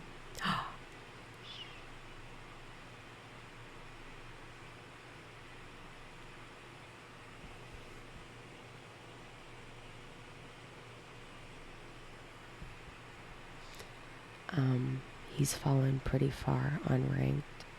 Hundreds of points. So I don't think he's doing great. Is there a place to get that sucked to a Kirby on the mic stand? We had it custom made.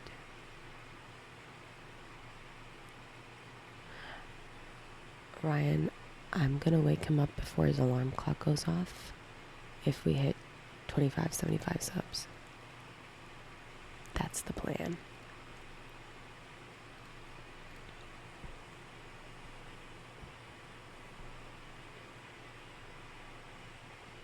Did you guys have good dreams? How's it going? I've been gone since day 3. Oh my God, Stetson. You missed everything. Life was made, life was destroyed. We got banned on YouTube last night for a bit. He hit top 50 and he said, I'm going for top 10. And then he fell so far. He got in a mayo bath. Wispy made an appearance. We tried some horror games. We had a sleepover. A lot has happened during the Suckathon. A lot. I feel like we should make a week 1 recap. Wispy was brief but hilarious. Yeah, Wispy was a fun one. Suck Tua. What do most Suckathons look like? Or subathons? Zan is so small. He does look really miniaturized over there.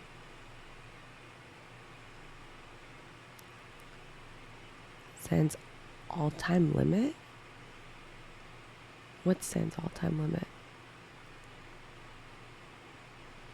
Yeah, we got banned on YouTube. Well, we got for a minute because we were watching horror stuff last night, and then we were watching this really cursed Adult Swim thing, and for some reason, Adult Swim content is very heavily policed, and it immediately got struck, and we were like, yeah, that end of the night.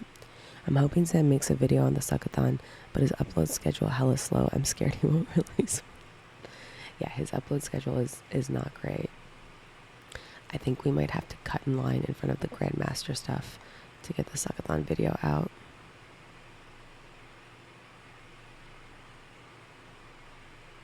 What would you guys want to see from the Suckathon? Like gameplay, shenanigans, a little bit of both? What kind of stuff should go in the VOD? And not the VOD, but the video.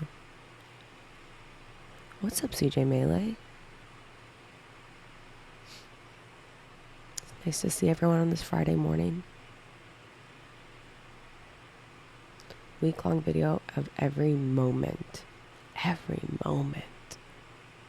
I mean, the VODs are up if you want to watch every moment. Shenanigans. We might need Kirby to GM video before Kirby top 50. That's true. The context. Who isn't down for shenanigans, Stetson? We had a Mayo boy. Highlight reel? Yeah, it probably does need more than one video. I think probably one video focused on the actual getting him to top 50 part, and then one video focused on everything that happened around him. Yeah, I would love a shenanigans video. Suckathon, the Song Club remix. Oh. There is a remix. Sez made a remix. I never heard it. You didn't see what convinced Zan to change his mind on the Xanays?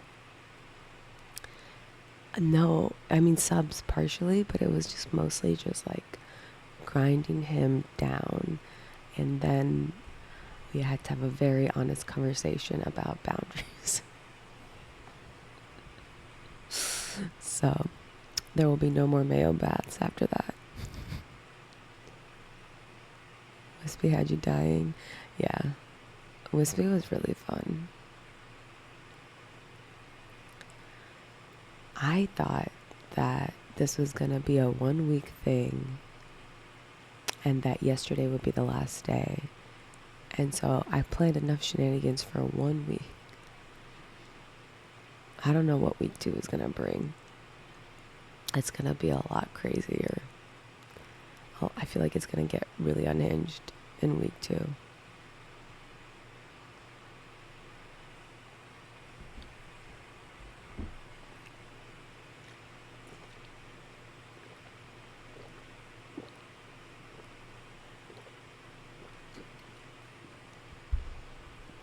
Left his wallet right here. Ooh, so many pretty cards and $1 bills. Ooh.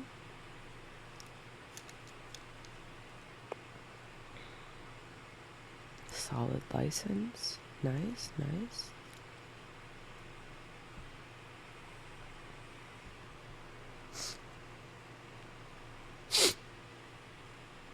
All right.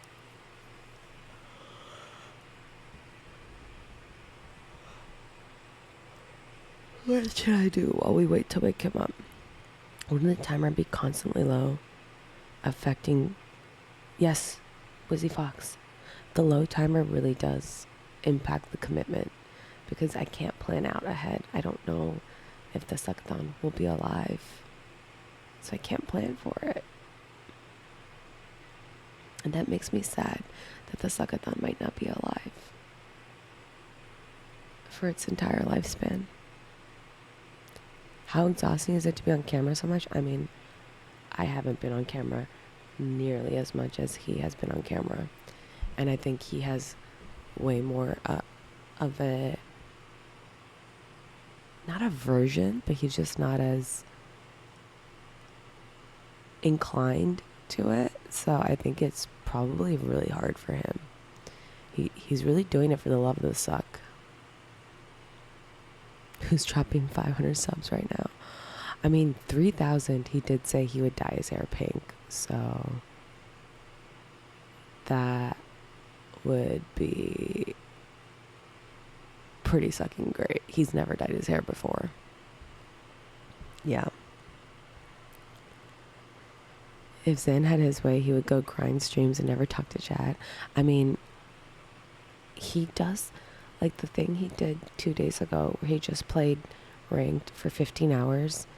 He just does that, not ranked, but he'll just like play sweaty sets with Cody and Mango and Magi just for like 15 hours a day if he could, and just doesn't even stream them. Like that's his life. No, beard, eyebrows, and hair. I feel like it would look better if it's just the hair. I feel like that's funnier. He does love the game.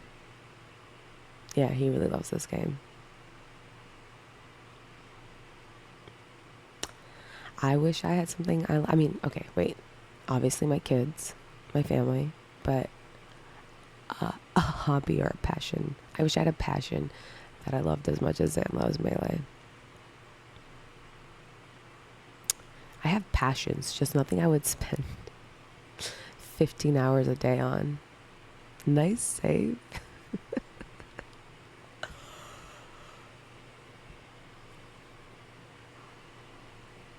It's gonna be Balatro if I ever figure it out.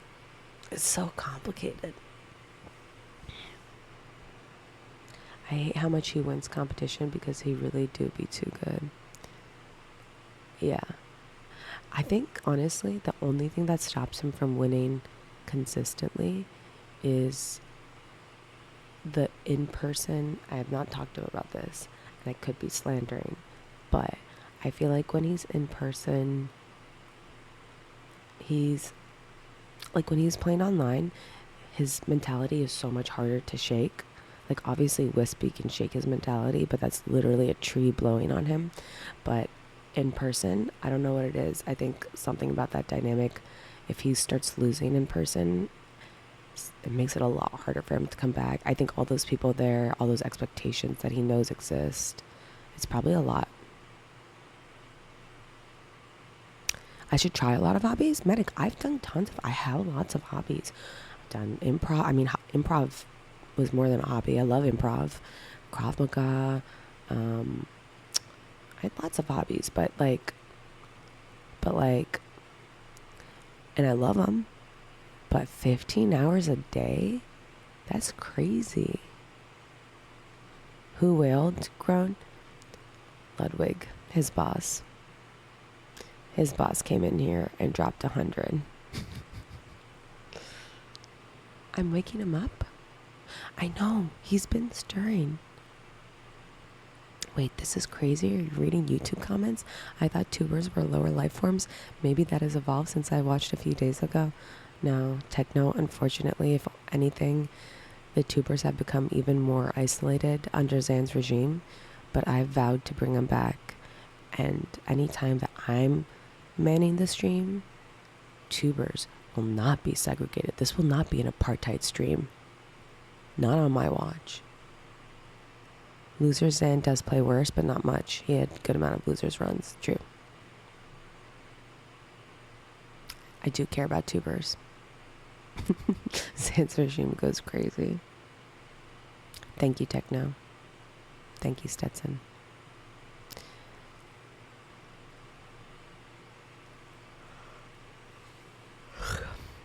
Yeah, Ludwig coming in and dropping the 100 was actually really great because I was nervous to go to sleep. Oh, thank you, Black Belt. That's very kind.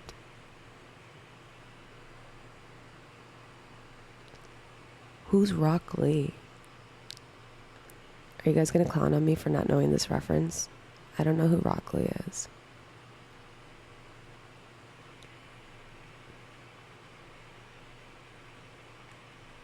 Oh, Naruto. Yeah, I never did Naruto. He talked a lot about Naruto yesterday, and I completely tuned it out. Just was not absorbing any information.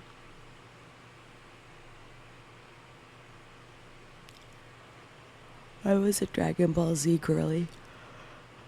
It's actually so nice to have you support Zan like this. I don't think I know anyone that would be willing to work the graveyards for me. I mean, I did get to sleep at least. I thought for a minute there. I started dozing off around 1. We were watching horror shit. I started dozing off. And then I woke up because we got banned on YouTube and he was like freaking the suck out.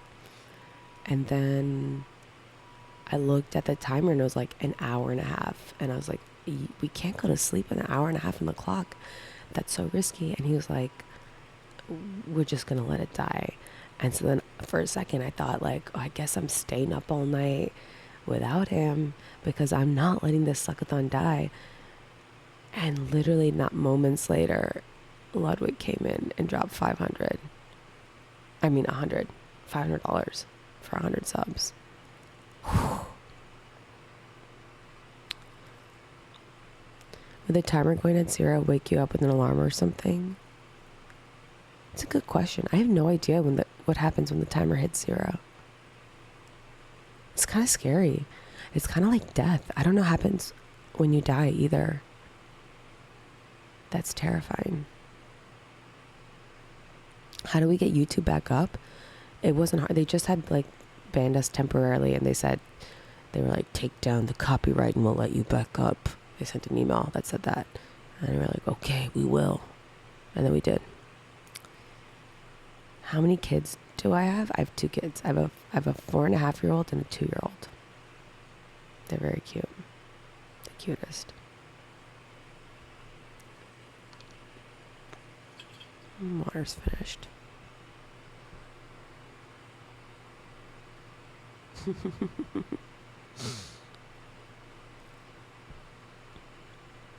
Good morning, Hazuki.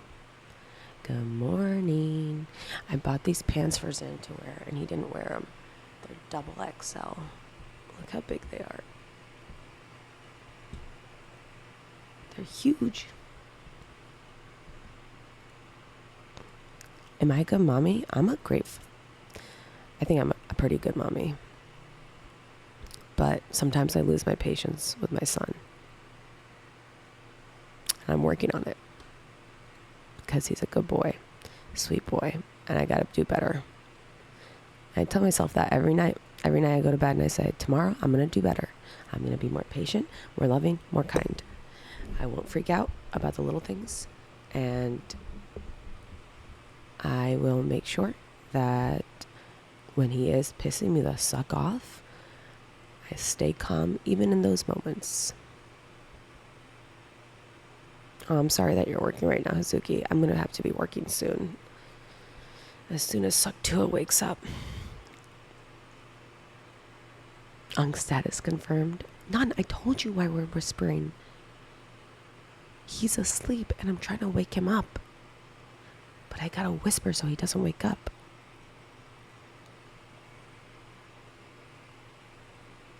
Also, None, since when are you a tuber?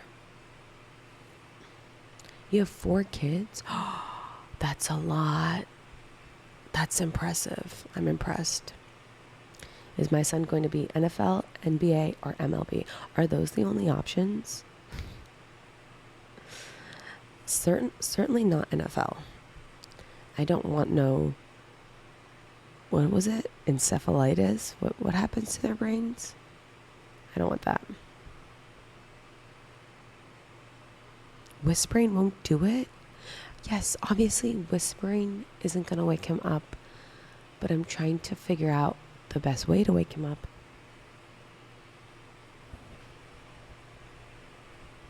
And we need to hit the sub goal before I wake him up, so I don't want to wake him up before that happens. Being a tuber is funny. I need to put in my lenses. I can't see shit. 38 subs and we scream. Bucket of cold water. I mean, all the options are on the table. Get pots and pans and drop them. There's no pots and pans here. Sig, I'm basically starting my work day.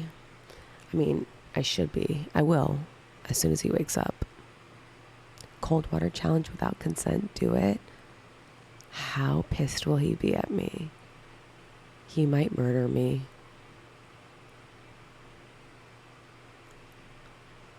Encephalopathy. Thank you, bruh boy. Thank you, Izzy Fox. I feel like I am tough. Who would win fights when we were younger? I mean, we didn't get into physical fights. He's like a lot younger than I am. But he was my baby brother. Arguments? Me, every time. The boy doesn't know how to argue. Say you got 100 subs for it? Lie. What's up, Raj? Cold mayo challenge. Yeah, we did the sleepover. We tried playing Outlast. It did not last. I got severely motion sick. So then we watched some horror shit, and it was very fun. You're old? You look young. Thank you. I am old. Hand in warm water. I've explained this. If I put his hand in warm water, he pees on the sofa, and then I clean the pee. I'm not cleaning pee today. That's not on my list.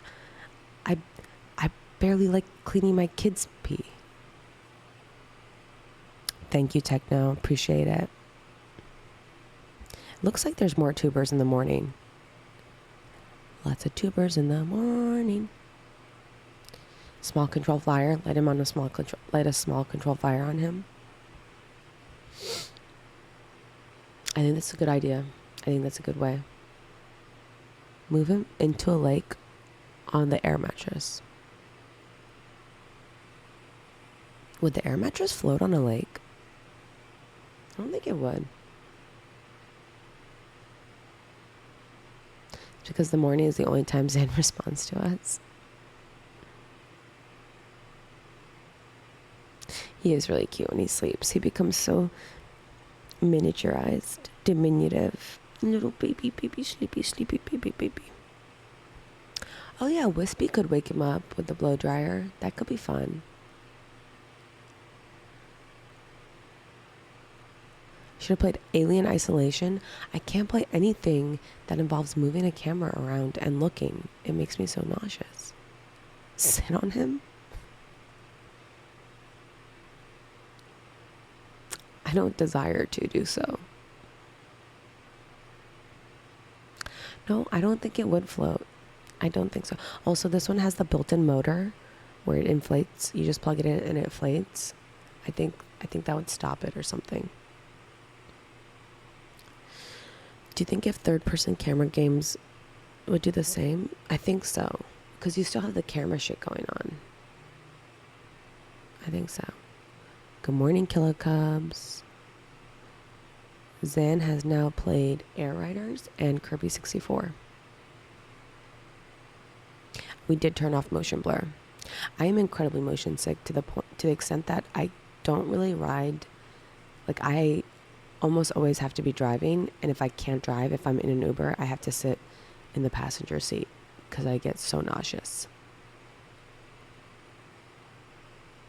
See how much blood you can take from him without him waking up.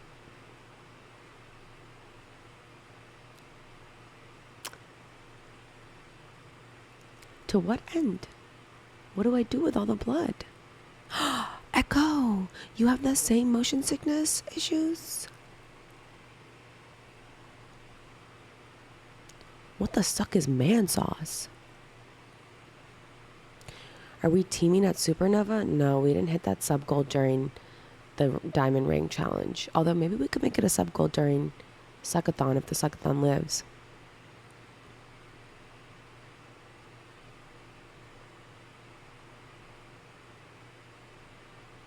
Handful of whipped cream and tickle his face, but I don't have any whipped cream.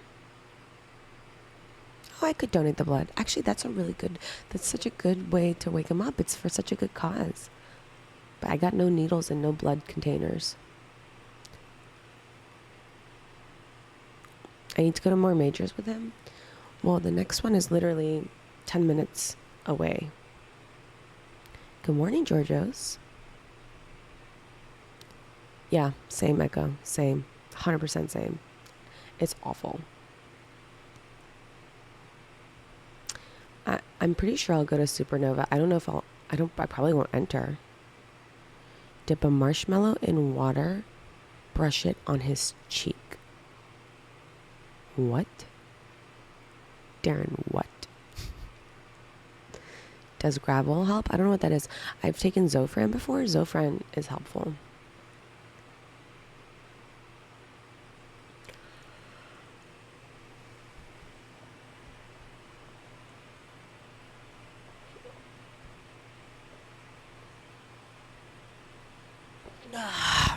Why does stretching feel so good?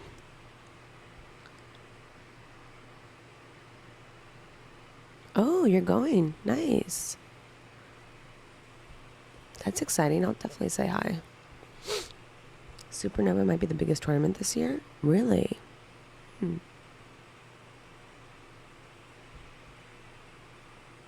excited for that. Make it a sub goal. I'll bring it up with Zan. Last time I brought it up, he was like, I'm teaming with Moki. As if he's not done that enough in his life. Relax, Zan. Moki's always going to be there. You can always team with Moki at the next super major. Ugh. I'll be with G-Subs, and that just means say hi. Okay, so you don't want me to say anything more than hi. Just hi, nod, walk away. Oh my god, a 3-man team? That would be so fun. Thanks, Echo. Last night was really fun. Especially the part where we bounced on the bed. That was my favorite part. You went to VCU? I went to UVA.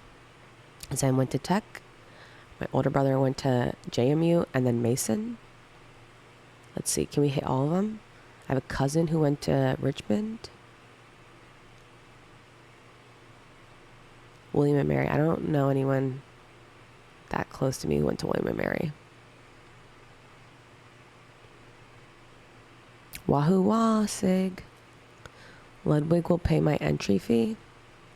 How do you know that? I doubt he will. I don't know why. I don't know what it is.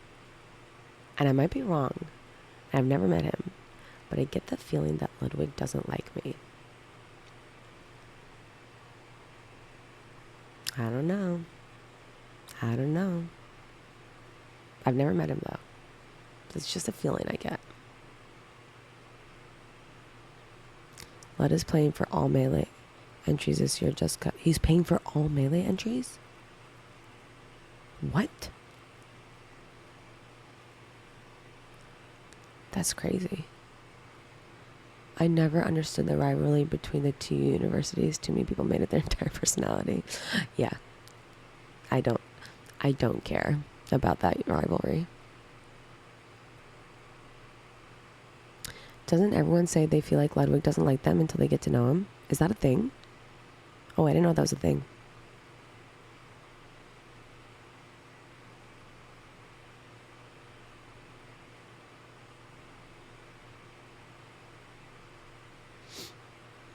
That's cool. I'm excited for the biggest tournament of the year. Or ever. Ever. Wow. Should we get merch and have a booth at Supernova? I feel like it's too soon. It's too close. Oh, I'm sorry you can't go, Nets.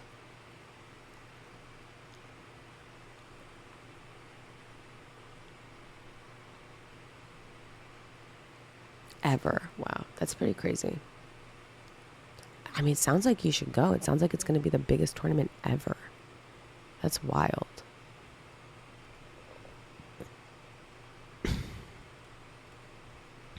What would you sell?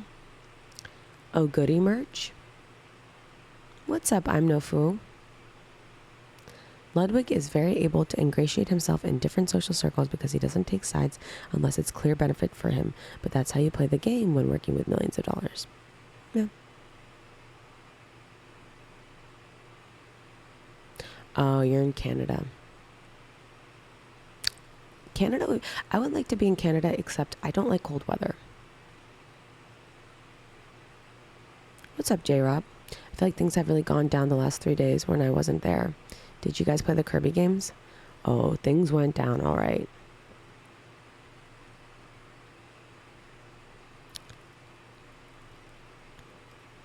Wizzy, I like it to be really, really hot. Like yesterday, it was 95 degrees here, and I liked it. I actually enjoyed it. I know I'm an outlier here.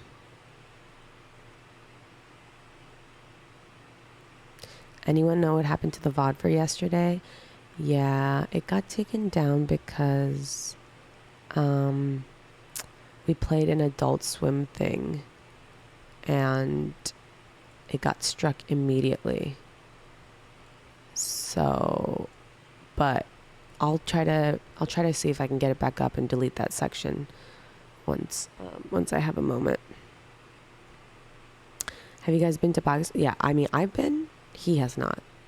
He's like pretty white, hence the mayo.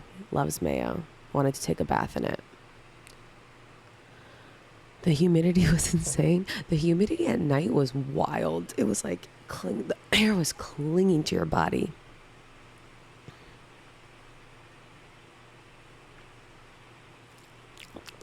I'm hungry. Should I order food? Should I order food on his dime? Ooh. Ooh.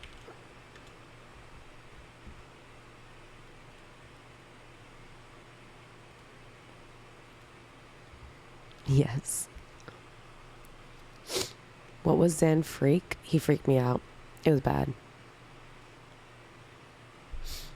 I would enjoy hot weather if I wasn't as fucking humid as a goddamn sauna every time I walk out.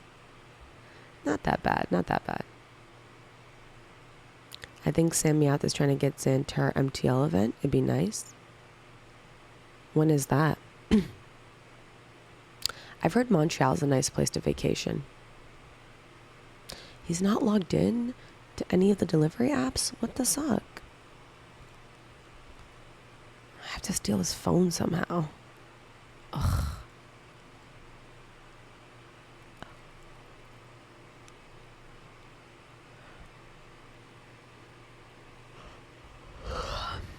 I want a sauna and or a hot tub.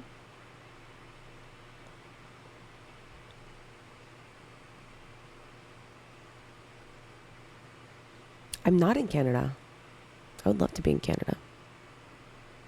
Take the covers off him and his clothes? Shit, he's turning again.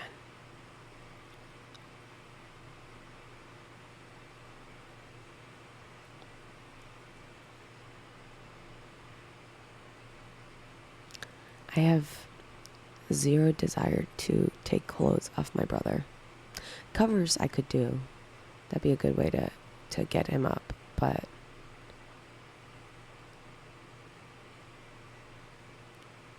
get me out of this country. I know, right? Tides are turning again, it looks like. For a second, it looked like people were like, fuck Trump, even the MAGA. But now, it looks like they've turned back. I don't know. Put more clothes on him? Yes. Yes. Good morning, Hannah. Does your husband have a sibling with a streaming career? He does stuff like this one. No. My husband's brother is an oncologist who has an MD and PhD from Harvard Med. So, no. I like the food idea. I think that would be a good one to do. Just ordering food, but that's not going to wake him up. Yeah, that's basically a Melee streamer. Same difference. Ooh, Raj, congrats to your sister. Good morning, Foxcaster. I hope everyone's having a wonderful morning. It's a bit cloudy here, but I'm hoping that clouds will part and the sun will shine. I had a friend travel from Canada to Florida to meet a close friend last month, and I was worried the whole time. Dude, I don't blame you. I don't blame you. We left the country to go on vacation last month, and there was like a non-zero chance that I would get stopped at customs coming back to the country I was born in, and I was a little scared. I'm not gonna lie.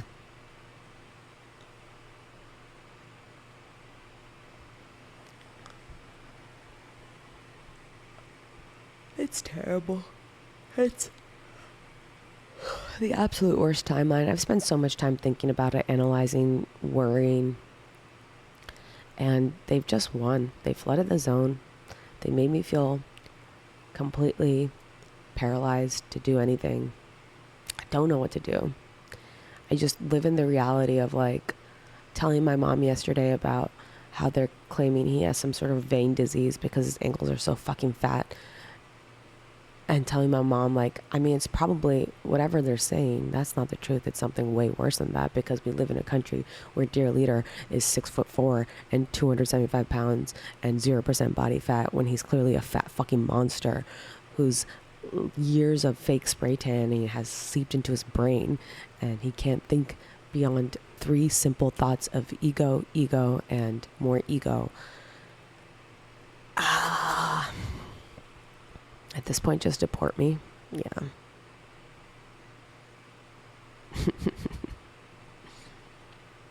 I can't. I'm just, it's like every time I think about it and all the like, oof. Oh, you went to the UK in April? That's nice.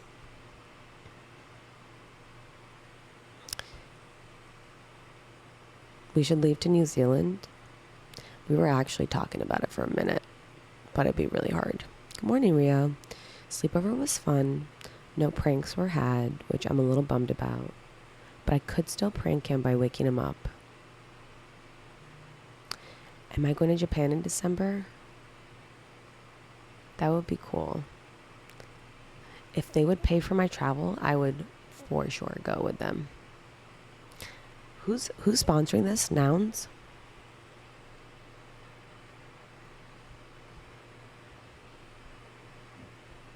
I love how Zen was shifting a little when I was giving that whole speech.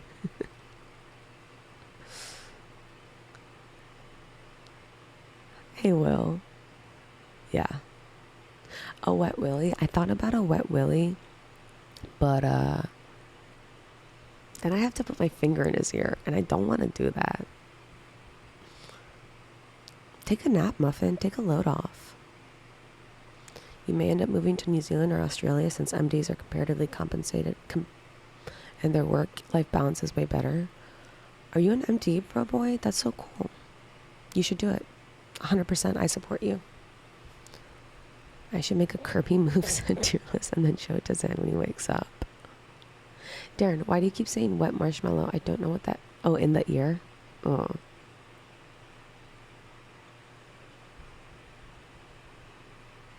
New Zealand is nice but so expensive. I don't think it is that expensive. I mean, to get there it is, but then I don't think cost of living is that expensive compared to like metropolitan areas in the US.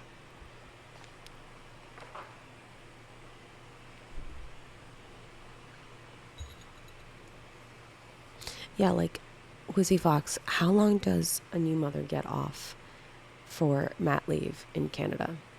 Like I know in the UK you get up to a year. Yes, the veins in the ankle. It's so absurd.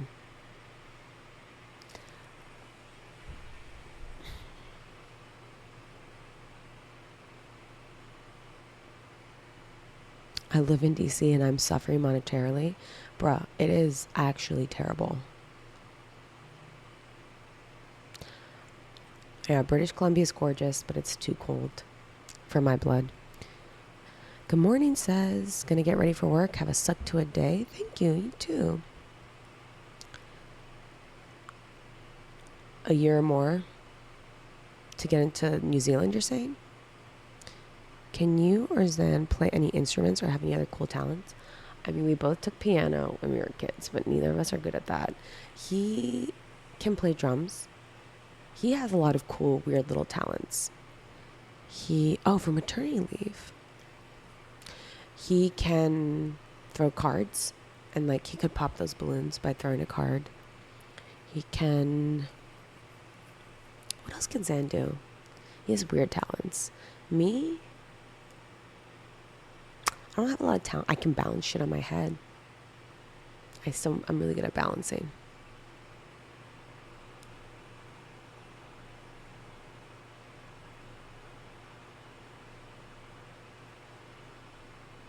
Huh. I didn't know that, Raj. He can do Marge impressions. I'm good at talking. Thank you. I love a good yap. I love when like... Did you guys watch the video with Alia, our cousin Alia? She's like our sister. She's my best friend, and I love when she and I settle in for a good long yap. It's the best. It's the best feeling. Didn't I mention Zan could sing for a single second last night? He could maybe sing. I don't know. Imagine he wakes up to getting waterboarded. Yeah, IT layoffs are really bad.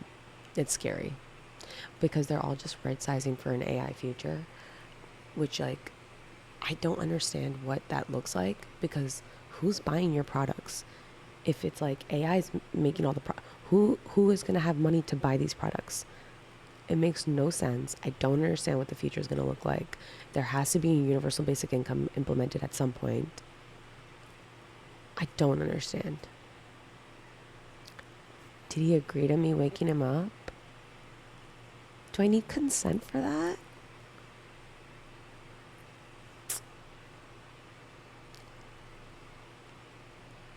Good morning, Cody. Sad he's in an office because I'd say fire alarm. My God, Cody, I could not set off a fire alarm in this building. I mean, I could play a fire alarm sound over the loudspeakers.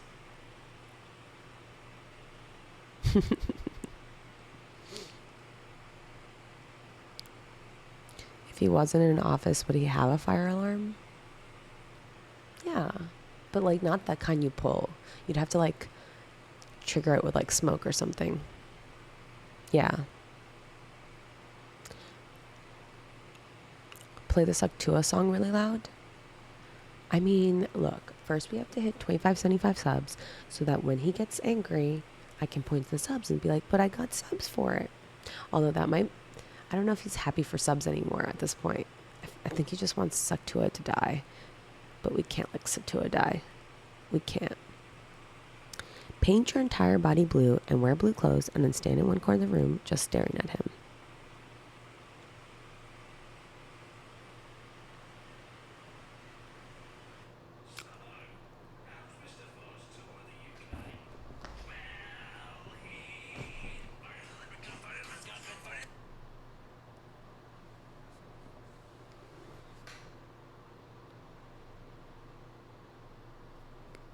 I think my kid just put Mr. Farts on Spotify.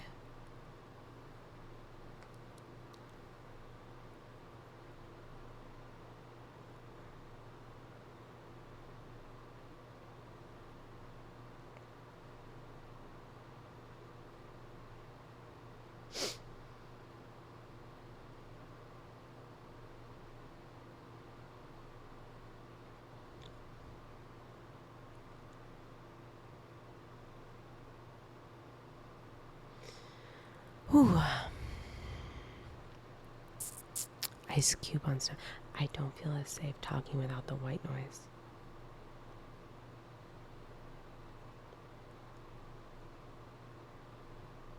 I need the white noise back. Bumblebee, Suckathon doesn't have to die until next Thursday. That was always the plan, for him to live. The full lifespan of a Suckathon is 2 weeks, and we were supposed to make it 2 weeks. If he dies now, it'd be the equivalent of somebody dying at 40.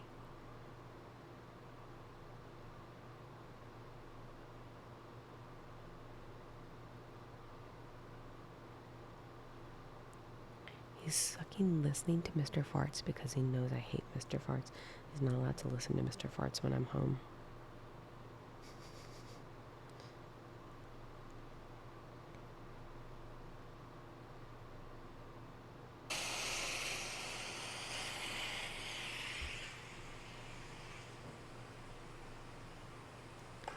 Zen's just not hungry for it after he got top 50.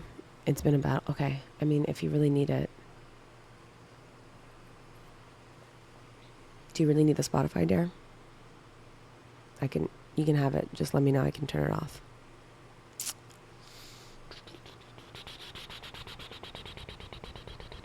Nothing good comes from a name like Mr. Farts. I'm saying. I'm screaming. I don't like Mr. Farts. And he's racist. I don't know if any of you have ever listened to Mr. Farts. Incredibly racist.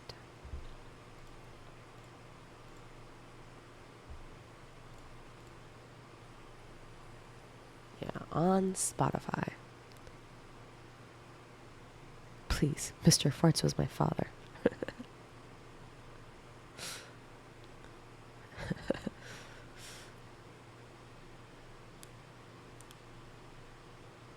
Man, what a ride this Suckathon has been. Okay. Should I play something while we wait for him to wake up? And do a poll. Oh wait, I thought you were talking about a relative about the vein stuff. No, I was talking about Trump.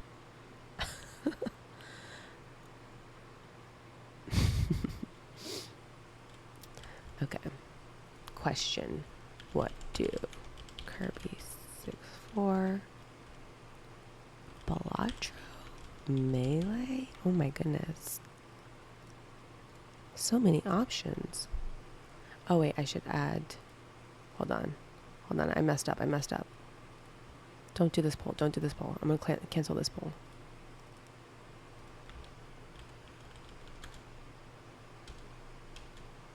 How do I cancel? Okay. I don't know how to cancel a poll.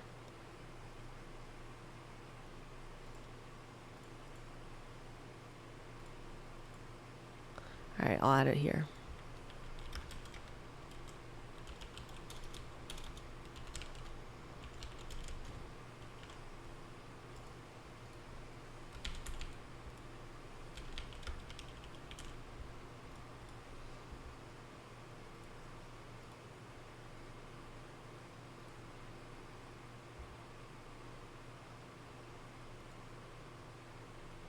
Look up the song Urban Yeti Sewer Music and wake him up with it.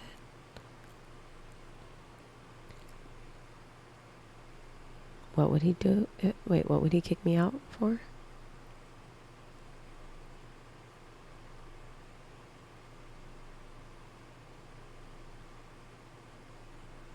Palatra, but don't fuck up his overlays. Going on ranked might scare him if he wakes up during a game. That's funny. No. Yeah, if I destroyed his ranked, we'd be cooked.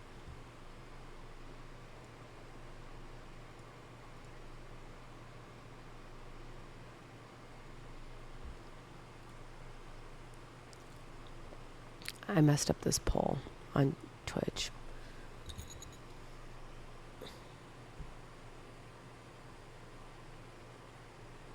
Liquid ass pranks were always funny. What is that? It's okay. It feels like Melee won. Wow. Melee's the winner. Wow.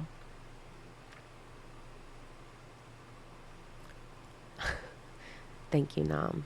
I'm not wearing makeup right now. It feels like a very pick-me thing to say, but I did just literally wake up. Appreciate that, though. I got strapped for the second time this summer. Hit those wave dashes. Okay. Wait, so...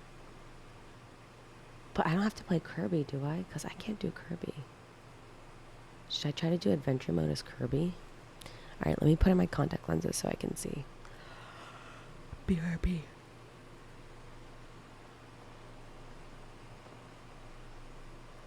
Melee controller noises will peacefully wake him up.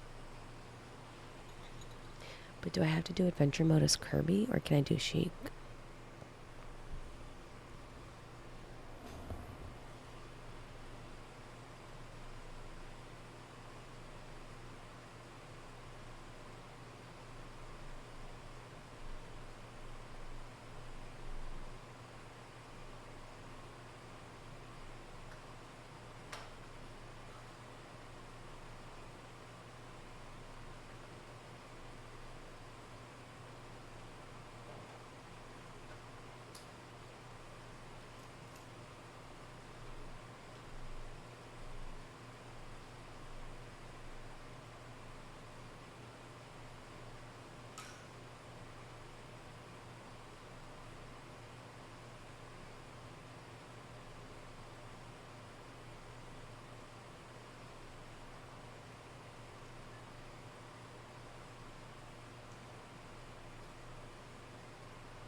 I don't remember which controller is mine. No, Poten, that's how much time is left on the Suckathon. Okay. Okay, I've decided that I am not going to sub-goal waking Zen up because I really want to wake Zen up. So we'll go back to Kirby tier list. What was it? Kirby sub tier list? Something? And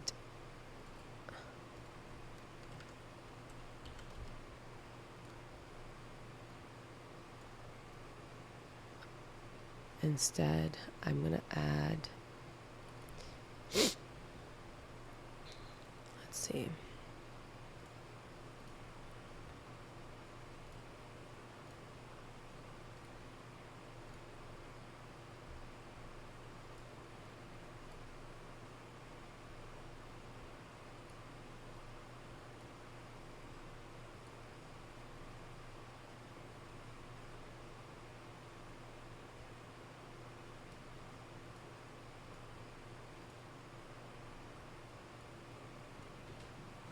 Oh!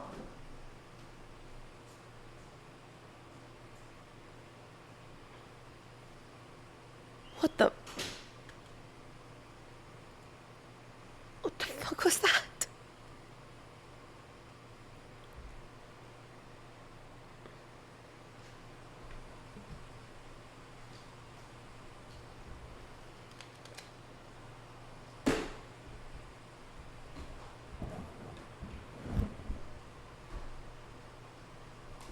Is that how he's been waking up every morning? Because honestly, that's fucking terrifying. That is not an appropriate way to wake up.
I don't know what's happening.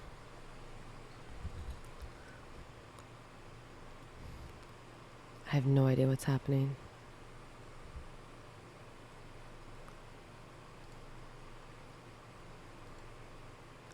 What would make a man behave that way?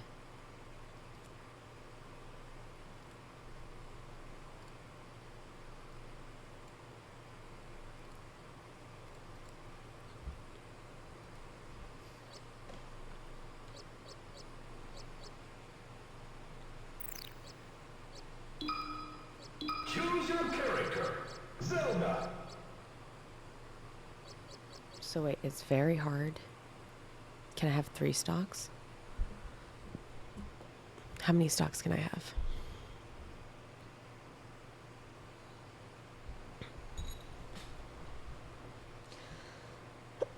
5. Okay, great. Even better. I'll struggle. Oh my goodness. Okay. I don't think I've ever played this. What am I doing? What's the goal? Goombas? Okay, so far this is just Mario, guys. Wait, what the hell?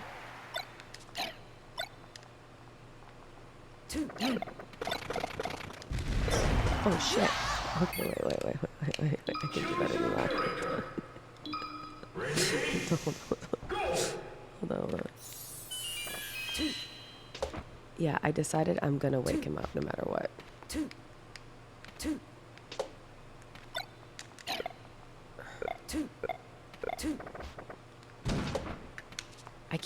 So like, this is making me confused, because like, this is, oh my god! Sin!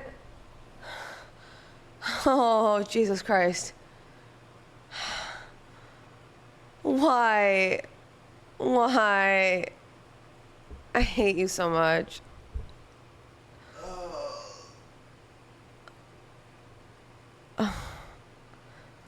You didn't even let me wake you up. What didn't let you? You're supposed to stay asleep. When did you wake up, like 7? I woke up early, bitch. Because there was light shining through. How did you not wake up? Wait, you didn't, no, you didn't. When? Wait, how do I? Huh? Wait, the game audio is not working? Hold on. Can you guys hear it now? Hour and a half-ish. Can you guys hear the game audio? Hello?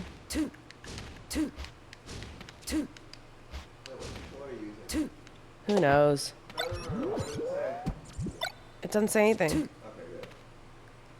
Yeah, it's loud. Oh, I see. Okay, you want me to turn it down. There we go. Is that better? Wait, now. Okay. Okay, it's good. Okay. What? I don't understand this. This feels like Mario. This adventure mode feels like Mario. He's saying it's low? Oh no. It is Mario? But you don't move. It's the movement is very different than Mario. But why isn't Mario within Melee? Why isn't Mario within Melee? It's adventure mode. You're not making a lot of sense. No, I didn't. I did or you did? I don't remember doing it. How am I supposed to get there? I see. Oh, I remember this one. Oh, that wasn't as cool as I thought it'd be. Does this one come to life? I thought I had the bomb. I'm so confused what I'm supposed to be doing. Just side scrolling? Okay. This doesn't seem hard. They told me to take 5. Is he gonna hurt me? Oh shit!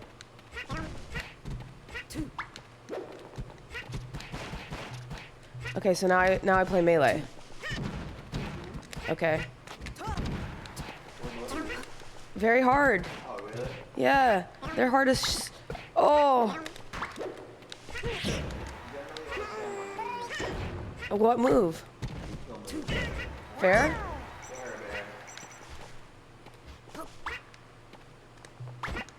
Eat me.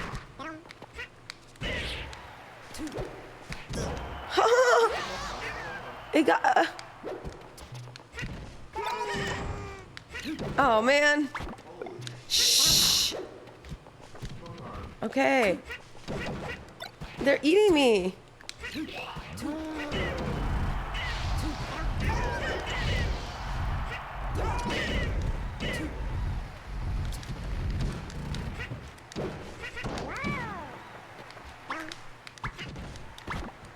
Oh my god. Is this the end of it? Or do I have to fight more after this? Yeah. There's so much more. And I only have 5 lives? No way, man. All these Yoshis? I lost 2 stocks already. I don't know how to fight all these Yoshis. Do you? How? There's 3 of them, and there's 1 of me.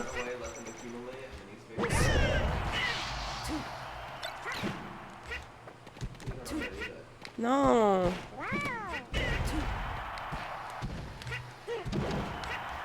I want it. Oh, yeah. I want to eat Toad, too. I want to get Toad with it. I want Toad to die. He put me in this position. Oh, I want that. Oh, yeah. Look how big I am. Haha. Okay, I win. That wasn't very hard. Yes, Tenchira, it's still going. Okay, now what do I do? What? Did I just die? What happened? How did you win so fast? What happened? But I lost a stock too. What happened? I don't know. Zan, they're asking you to come closer.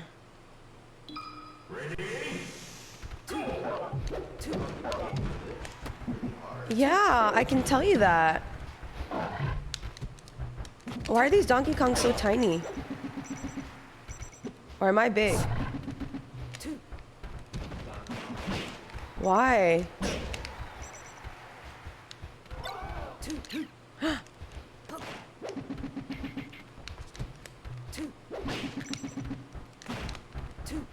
How many of them are there?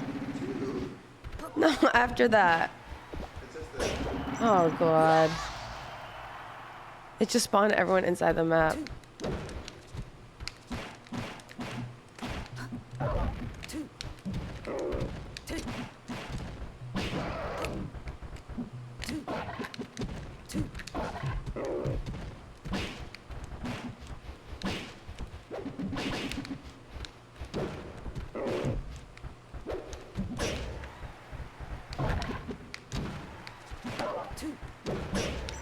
Okay, well that's it for me.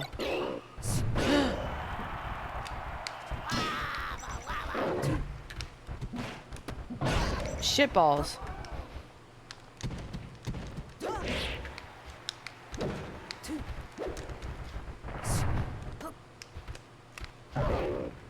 Oops.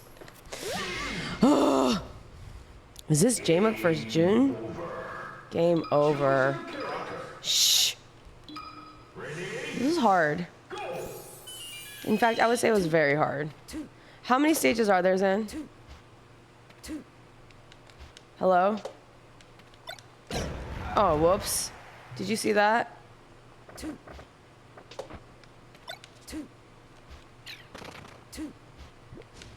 I want it. I wanted that mushroom.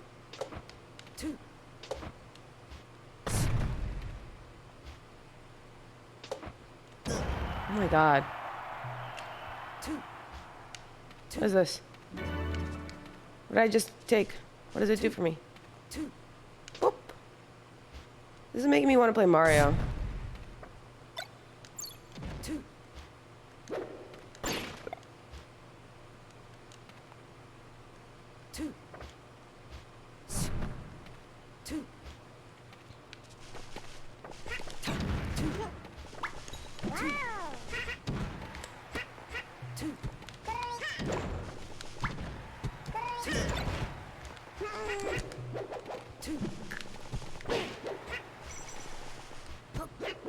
Aren't Yoshi supposed to be dumb? Canonically?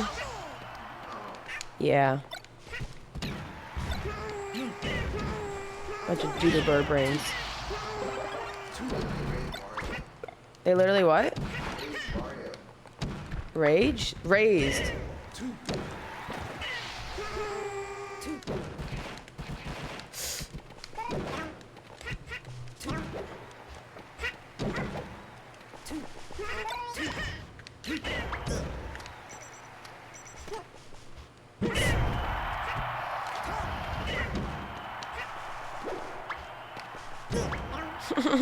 I'm not good at this.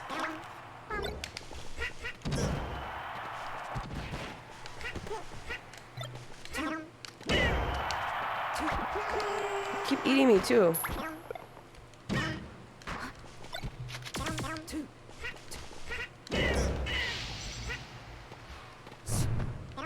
Oops.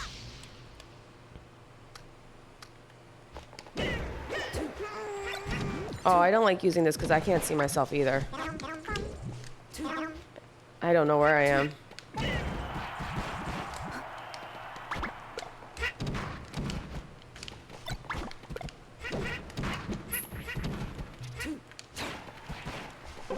Oh boy, that's a big ol' Yosh.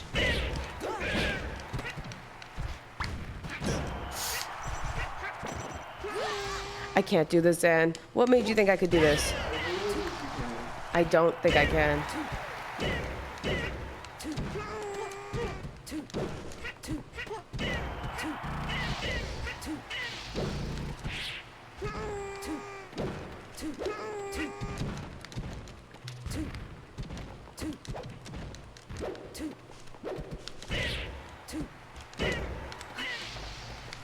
Oops.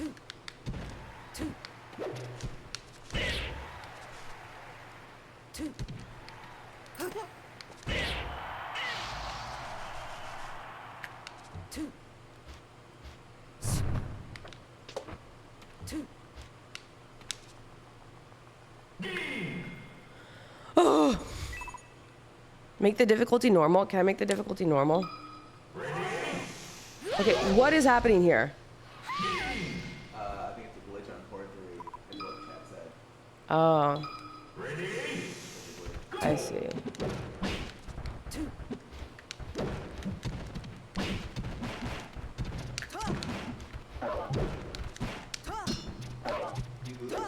I lost many stocks. Oh, on that one? Yeah.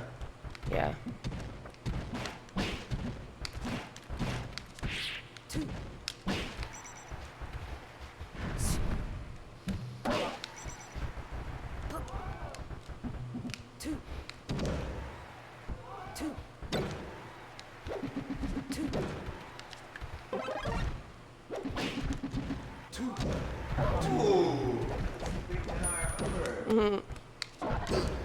Jesus.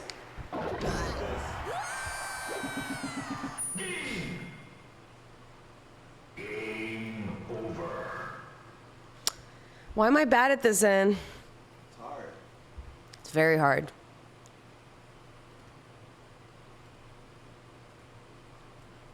Filthy spammer.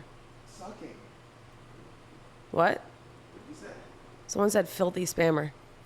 Giorgio said filthy spammer. Hannah, turn on music. Oh yeah, it must be really quiet in here. I think they're talking about that Benjamin music. Oh.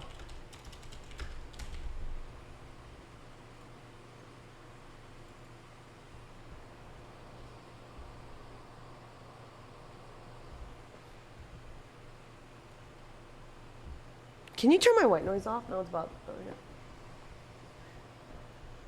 Oh, shit.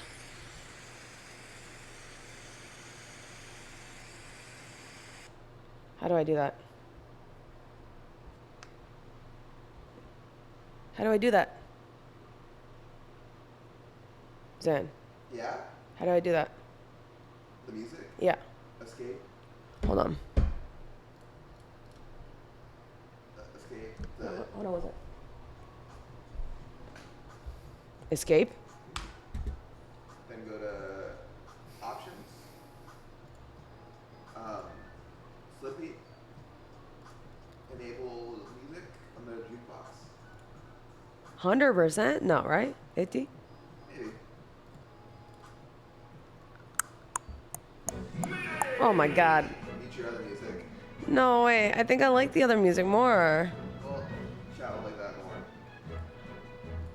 And chat matters to you more than Yes. more than me. Then why don't you ever talk to them, Zan? Saying. Should I not do very hard? Hello? Yeah, that was white noise. This is too loud. Do normal? AJ says I should do normal. What say you, Zan?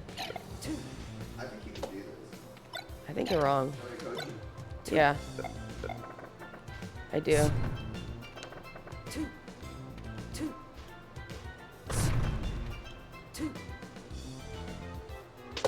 Whoa.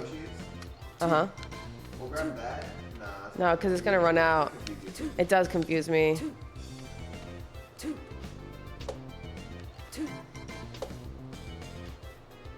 How do people do it with one stock? That's insane.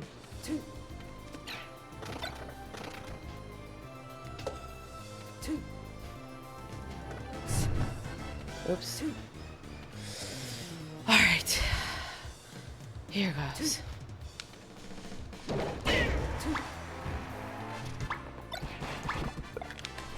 Stop eating me.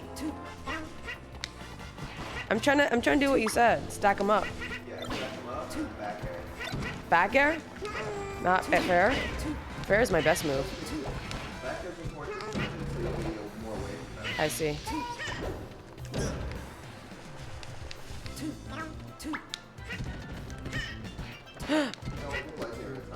It used to be my favorite.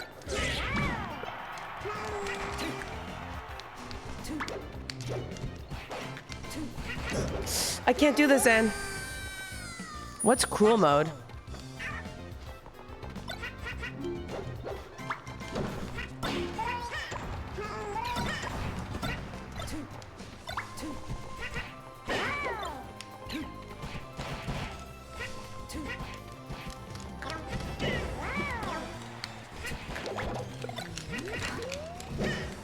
Is one of them invisible? Oh, goddamn.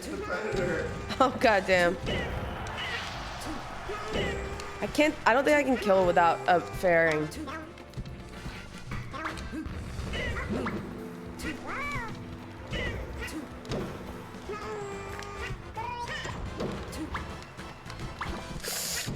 Pooping me out.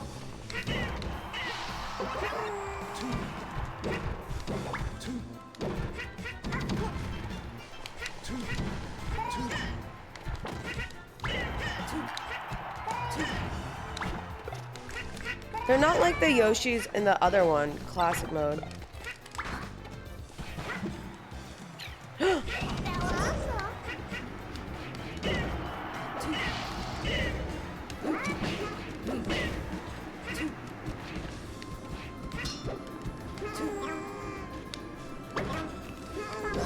Whoa, did you see that combo they did on me? Hammer time. Clean up, clean up. Oh, and another hammer for good measure. Ah! I thought I still had a hammer. Game. 2. It's gonna glitch? Yeah, it's gonna glitch. I should have moved. It's too late. Jump at the beginning? I could try next time.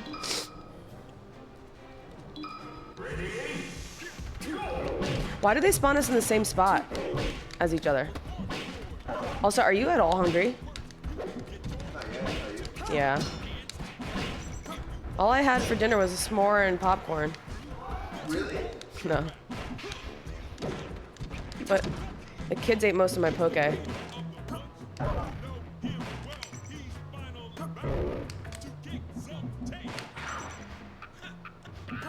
How do I get out of here, man? They keep clowning on me. I'm not trying to fight them. I'm trying to get over here. Jesus, there's 2 of them and 1 of me. Haha.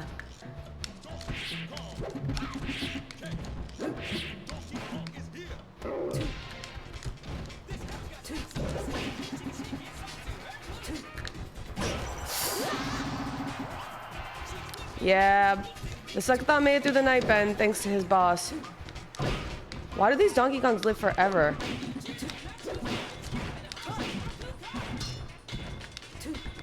Also, I feel like they're faster at getting their moves out. No. Oh, so these are. In general?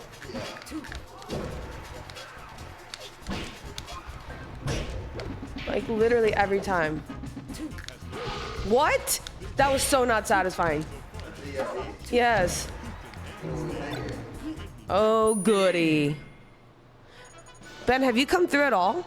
I just hammed Zan's soul with pictures of my foot. Harmed. I sent you pictures of foot? Saps? Yeah. It's nasty. You could probably try up smashing and down smashing a bit more. Okay. I did that a little bit more with the DKs. I feel like it worked well. Whoa, now it's a big one? It's their papa. He's mad that I hurt his babies.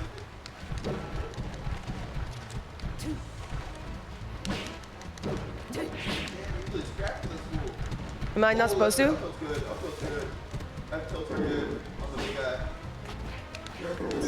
Am I not supposed to scrap with him? What would you recommend? That's good. Oh boy. Ben, where do you live now? Alright, sorry, pause. Pause. Well, I got a pee-pee. Then go up, left, up. Zoom out with X. Go up, do the same thing, up and left. Up more, a little more, up and left, back. Zoom out more. You're doing something wrong. You should be able to tell what kind of Triforce it is. What kind of what? Is there a Triforce or a sword? What are you saying? What am I looking for? Never mind. What? You have to go from. You have to check each room to see if it's a sword or a Triforce. You're looking for the Triforce. What does that mean? If it's a sword, it means you have to fight a link in each room. If it's a Triforce, you win the maze. I win the maze? Yeah, Triforce is like 3 triangles that are made of gold. 3 what? Triangles made of gold. I- Is the C stick to the left? Okay, so don't go there. What? Why? What's there? It's a sword. Oh, I didn't see it. Okay. So where do I go? So don't go up. The suck? No, I don't. They're horrible. Oh my god, wait, really? Yeah. Where am I going? Straight? Go that way, yeah. Oh, what is that? What do I do? Oh, am I going up or down? Try up. Go. Alright, go down. Is that a newspaper? Don't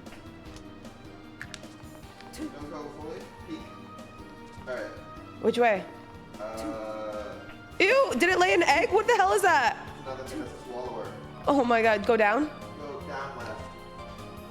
Oh, these creatures are horrifying. What world is this To from? the left. Yep. Oh, should I go that way? Pokeball. Take the Pokeball with you. Where am I going? Left. Just keep going left? Okay. So back? Go up left. What do you mean up left? Go back? That's the way you came. What a horrifying reality. And up? Yeah. Not down? I already went up, didn't I? If there's one more. Ah! Oh, I can, okay. Oh! Smash. Oh my lord! What a horrifying reality this is. This is literally nightmare fodder. Where am I going? Oh my god. Where am I trying to go? Go left. You haven't been there, right? No. This should be a Triforce. Oh no, that's where you started. Alright, go up and left. Oh wait, I don't know anymore. Probably up, right? Yeah, I see. Yeah. You check here. I didn't. The pod. Oh. Yeah.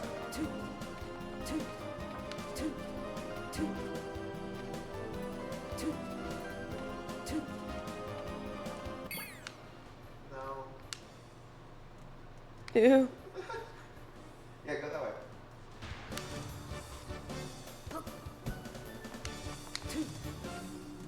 Do I want that? Nah, I think not. Alright, I want you to jump through it and then up B without landing on this ground at all. Through the room? Yeah, just jump. Can I? What about the platform? Can't touch the platform? Jump with momentum, don't touch the platform. Don't touch the platform. Yeah, jump with momentum, then double jump, then up B into the other side. Jump with momentum. Double jump. What do you mean momentum? Running? No, I mean drift. Oh. And then up B, and then lean, nice. I did it? Yeah. Okay, now what? Going right. Ah! I'm trying!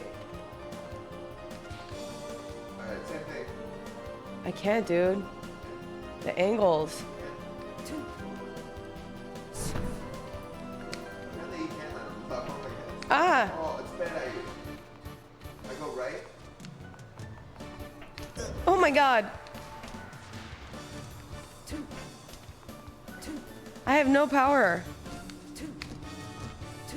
You can't land on platforms! You said you can't land on platforms! I guess the very edge of the, I don't know. No, I'm not fine.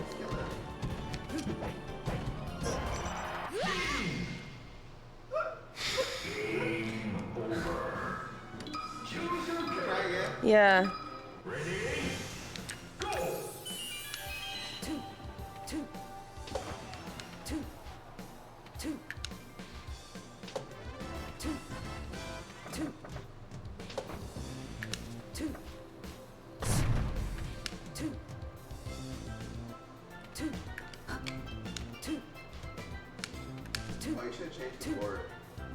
Oops.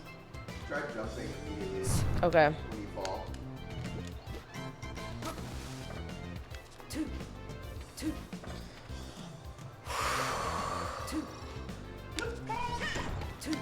They come in with a vengeance, man. Nice. Spin down smash rail smash. Oh, they're on the platform. Don't know what they're calling you. Get that again. I can't. I had no jump!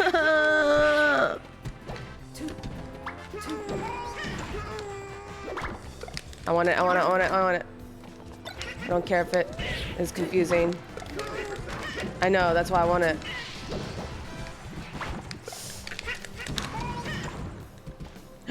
Yeah! Can I go for it? The thing that fell? Oh wait, never mind. I'm an idiot.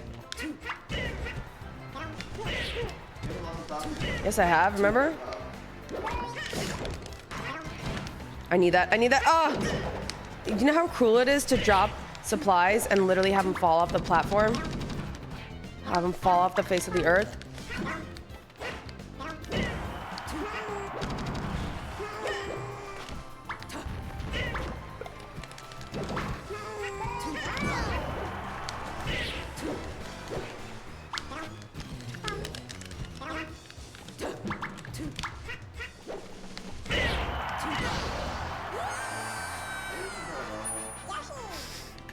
Tell me you thought I could do it. It was insanely hard.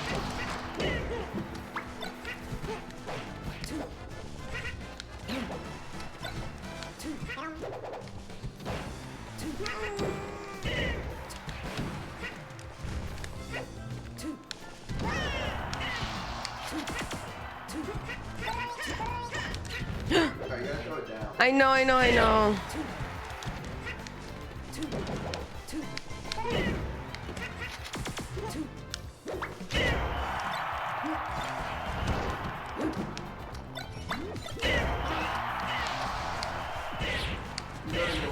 Yeah. I didn't know where I was for a second though. Yeah.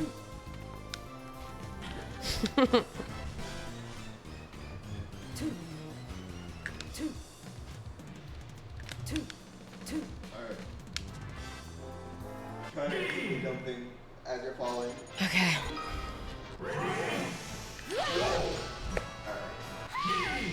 That's crazy. I have a feeling I would have lost more stocks on this level. I have a feeling it's a favor to me.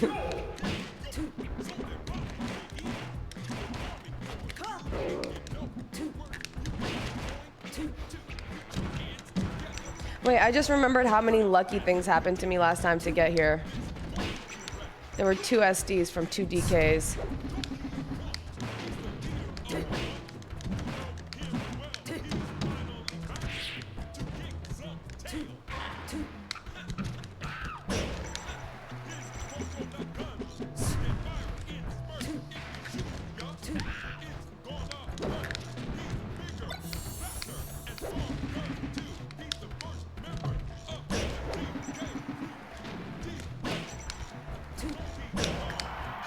Why are they so strong, man? Haha! Come here. Damn it! He almost came for it.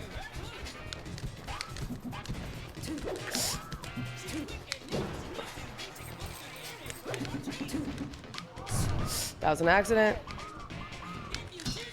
See? Everything I hit him with, he beats me to it.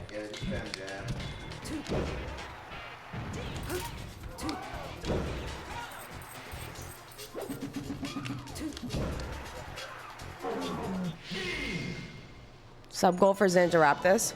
Where's Suckathon? He's sucking behind me, Mario. I forgot he throws. Why does that keep happening? What an idiot. Okay. Okay. So now I look again. Sword. I like to the bottom left first. What did I just do? Go bottom left? Yeah. Why? I don't know. This way? Yeah, how do you do that? This way? Yeah. Just check. Okay.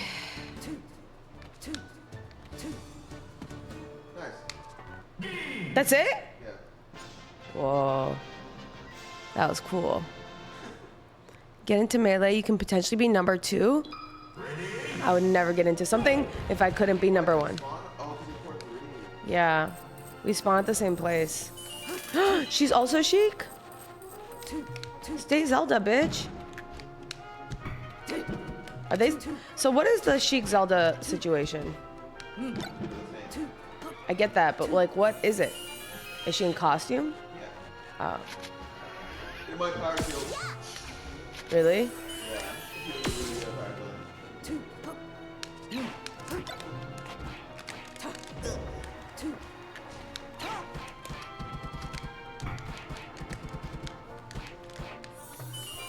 Why should you keep doing that?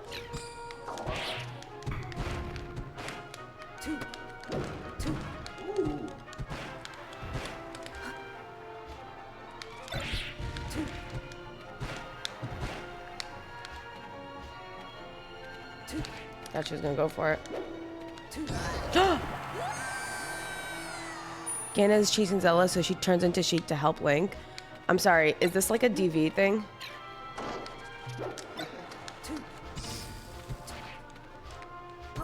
Did you hear they already cast a Zelda movie?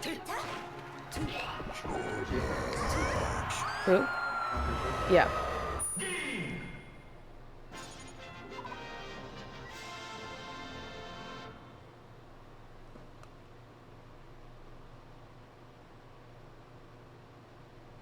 Wait. Whoops. Wait, what? I can't tell sizes anymore.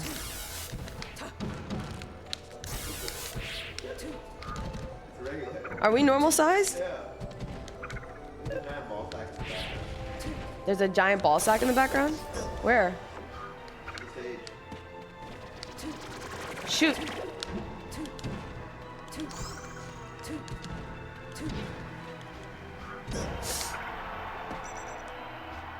Uh-oh.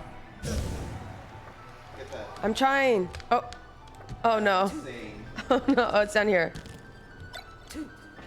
I'm so nervous about his charge shot. Oh no. I'm so nervous about the charge shot. Oh god. Play on normal? Yeah. Do I know who Samus is? I don't. What's classic? Would I be good at classic? When both Samuses have a charge shot, my butthole kind of puckers a bit. Why did I read that?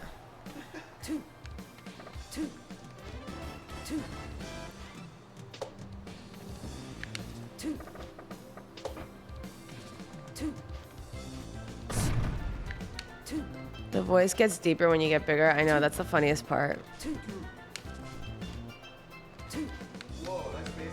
Thank you. They call me a spacey.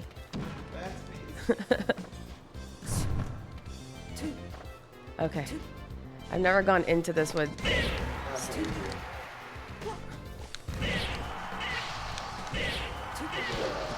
Oh yeah, I want to be metal hard.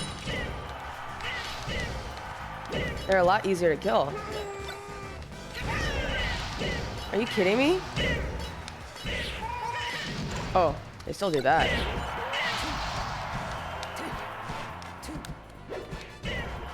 Oh no, I want it.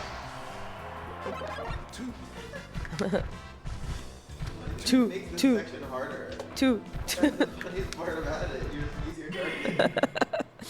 Do you think if you mashed up B when the Peach's castle level starts, you could maybe not lose the stock? Oh gosh, I forgot about that. I didn't change the freaking port. I tried it. I tried mashing up B.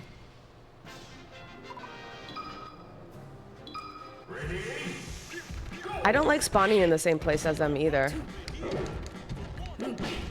Okay, normal might be too easy. Okay.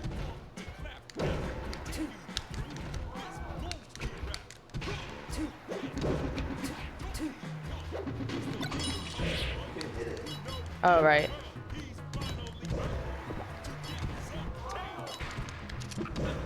I feel like Melee, they were just like, what if we made everything something you could hit? Not tiny! Oh no! Oh no! Yeah, I don't want to be tiny fight. Oh, thank God. Yes? Are you shitting me if I could actually be Big Henna? Down. But here.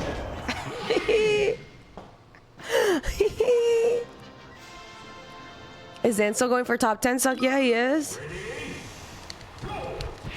Kill yourself. He does. He kills himself in game. Kill yourself in game. You know what I can do? Is just make him chase me. Oh. What? Why is this one harder? He's bad at chasing. Wait, he died every time he chased me before. Oh no, am I gonna die? I was about to die.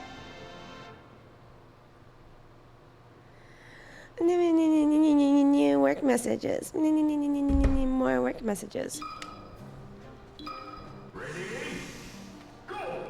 Wait, when did I lose a stock? On the... Oh, yeah.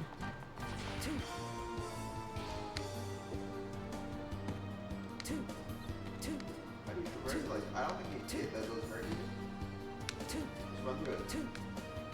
They don't hurt you. Where am I going? Wherever you want. Wherever I want. Oh! I didn't know it was gonna be like that. Did you?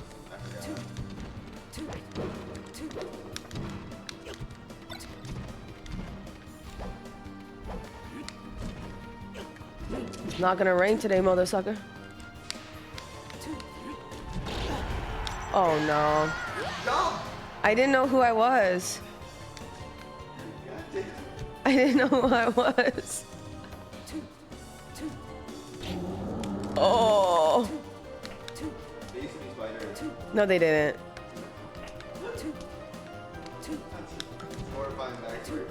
This is a horrifying place already. I did not need to lose a stock like that. Oh, well, I wasn't looking.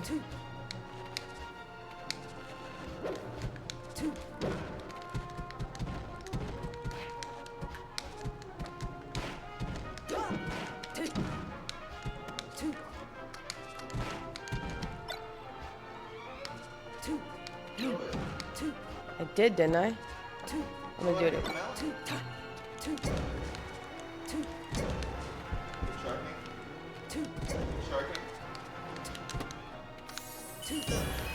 Don't you try to transform in front of my very eyes. Oh!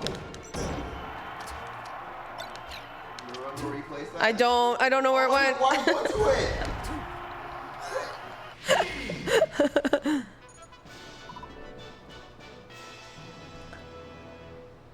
What did they say? And they're just spamming. Spamming and spamming and spamming and spamming. Okay. Oh yeah, I remember this now. Stop spawning me literally standing on top of the person I'm trying to kill.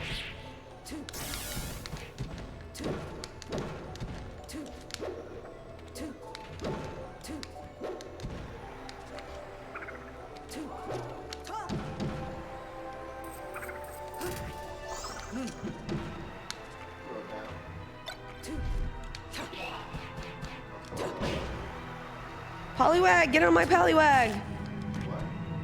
I used to call them polywags. Are they not polywags? Are they not called polywags?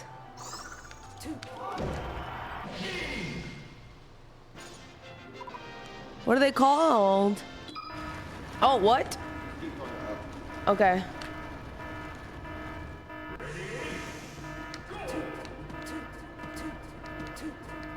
Do I get this? Oh. I don't know what's happening. What are they warning me about? What explodes? What explodes? Whoops. Okay. What happens? Where am I going? More up? Yep, that's it. Whoops. Land on that flag. Scary. Scary. What's this one? Oh, Wispy's here. No, Sucktua's green. Don't get sucked. She gonna try, isn't he?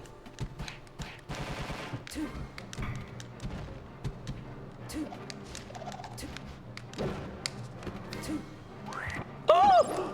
Yo, suck Tua. No! Haha.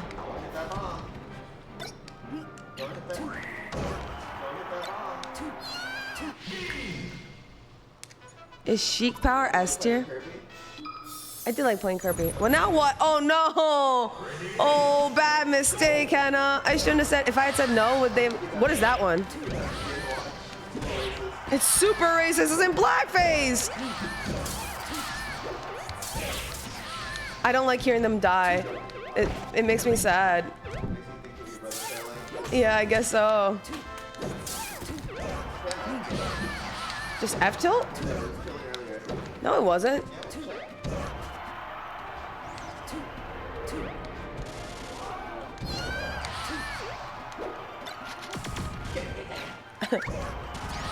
Whoa! Oh, I have bunny ears? I'm so fast! Oh! Crossed away with the swag.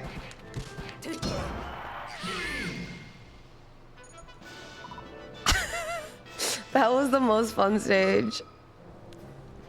I smell a fox! Oh god! That sucked so bad. How do you know? No. These are his Star Fox friends. Do you remember them?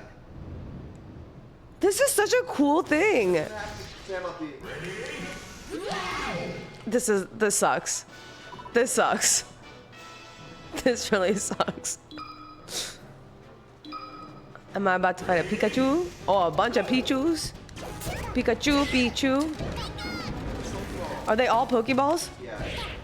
Okay, open all of them, huh? They're just gonna lightning me.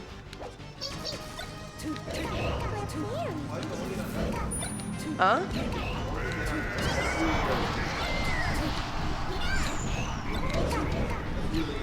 Oh, I threw one away. Oh, I got a ka-chink.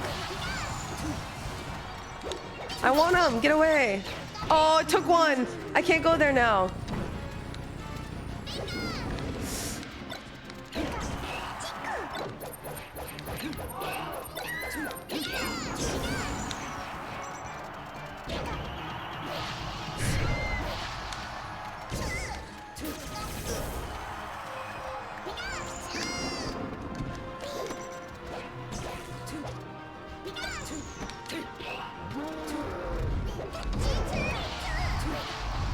Why isn't it coming to me?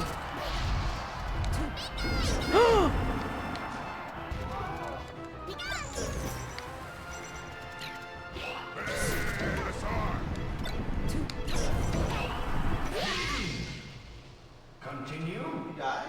Yes. It is a ka-chink. Stop saying that. What? I didn't say it. Continue?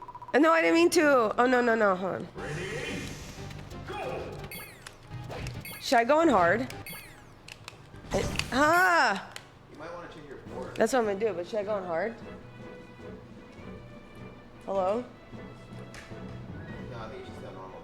Can I go on the first court? Yeah, that's what you should do.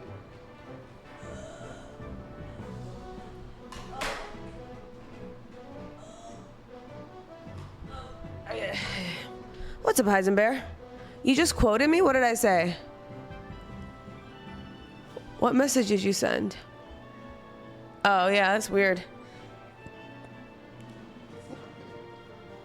Wait, why? It's a ka-chink. Why? What's wrong with saying that? I don't understand what is so upsetting to people.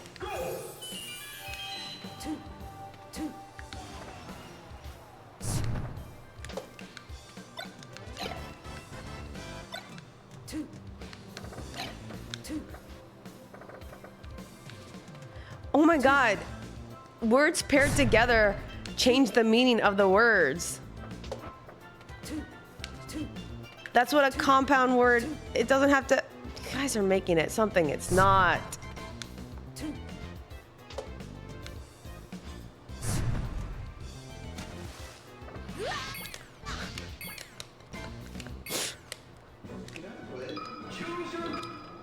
Shut up. Shut up. Oh boy. I don't know what's happening anymore. Hey, well.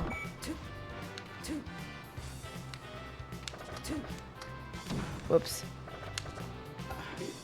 Are you okay?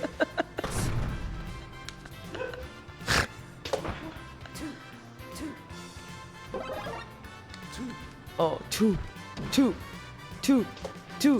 How can they hurt me? I'm big. How can they hurt me? I'm big.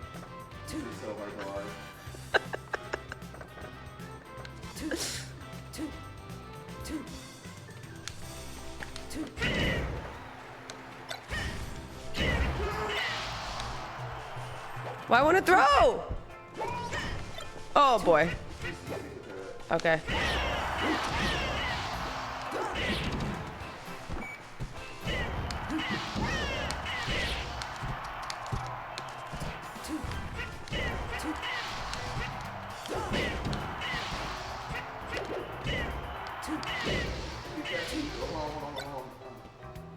What? If you press Z midair, you can grab the Pokemon. I can grab the Pokemon? Pokeball. What? As you're jumping, if you press Z mid-jump, Oh, really? off the ground, yeah. I didn't know that. I can hurt you. I know. How come I can't ledge grab here?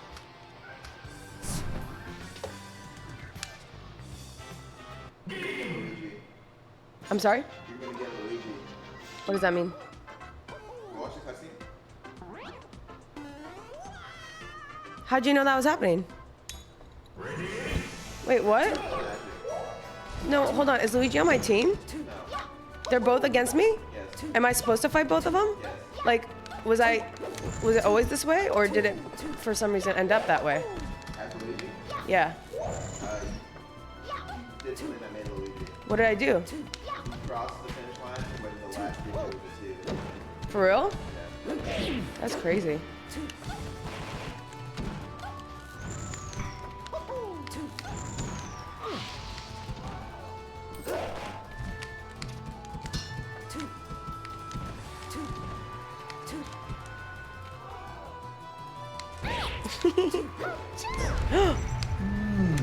Ooh, good stuff. I like it. Who is that?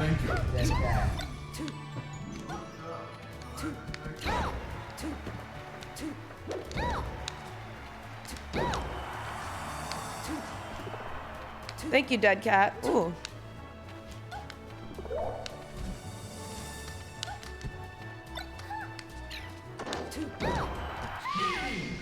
Ooh, look at that hammer. It's about to hit my head.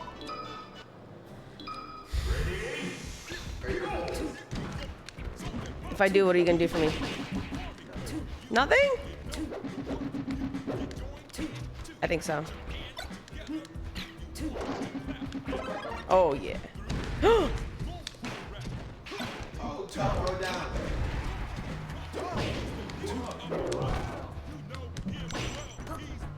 No! No, it's theirs. I know.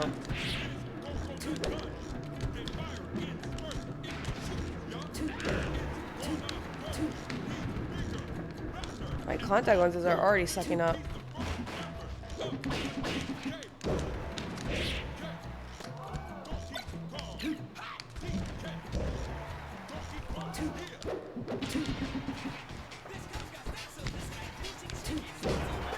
Ah!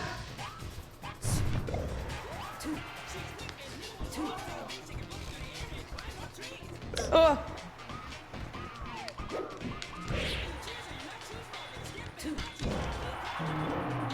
Oh. I understand why they don't do it anymore, but having secret conditions to unlock characters was such an awesome experience. Why don't they do it anymore?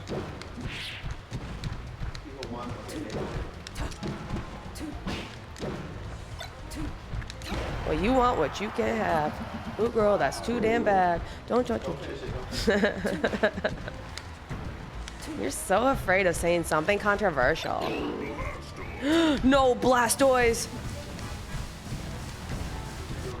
Oh boy, he fell.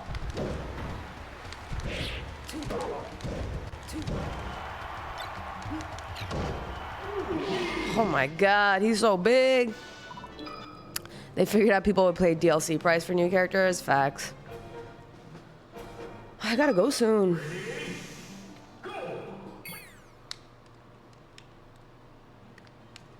Oh yeah. No. Because I think they need that for RNG. Right. That's crazy. This is the one, right? Yeah. Game.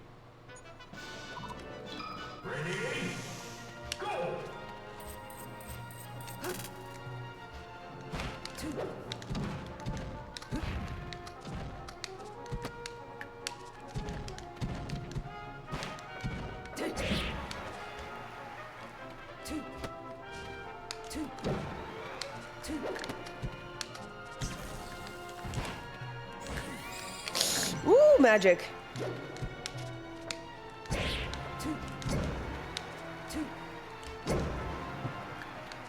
Bitch, I'm not letting you rest. That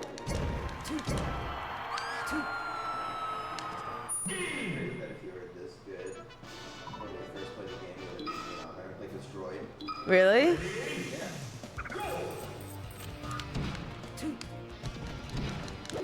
I beat you when you were little. When you were little, I did, dude. Yeah, you don't remember that when you were that little. You don't remember. Come here. Come here. He knows to avoid.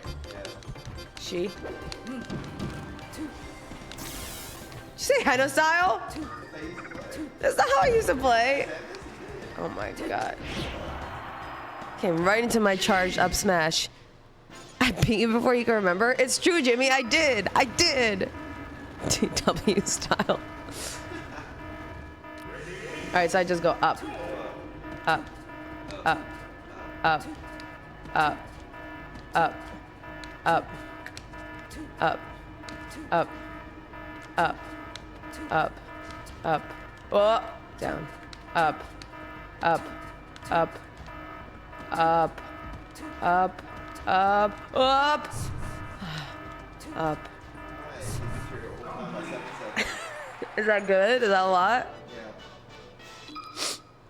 What was this one again? Exploding planet. Kirby. I see you. I see you, Kirby. First thing he tries to do is eat. Kirby always trying to eat. Sorry, suck. Always trying to suck. You didn't have to make it such a vile thing, Zen. You could have made the whole branding around eating, but you made it around sucking. Don't hit there, don't hit there. You're gonna fall really fast through all the blocks. You're right.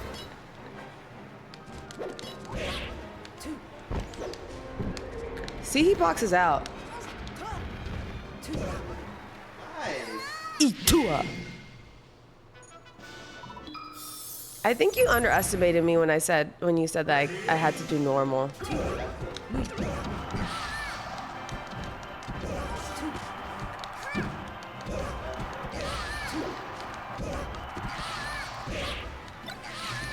I want it. I don't want any of you to have it. Oh, Jesus. Oh, can he hit each other? They can't hit each other? Idiots. Are all Suckathons this idiotic? Oh my god, why is that one so big? Also, what face is that? What did he eat? Falco? He sucked off a Falco? I didn't say off. Did I say off? Oh. You're really careful with this branding. You never say off.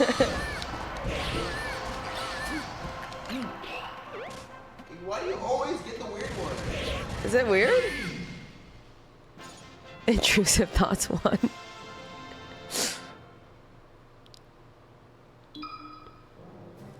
Here I thought the Suckathon was dead. Never. Never. The Suckathon lives. Was he gonna stand there? Oh, I can stand there too, asshole.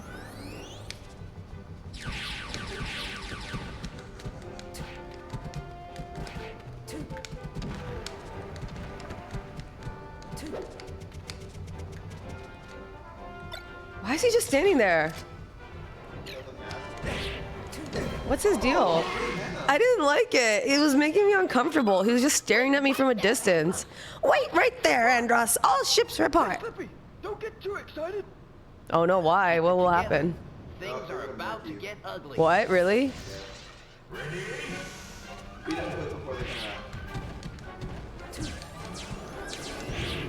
Where are they?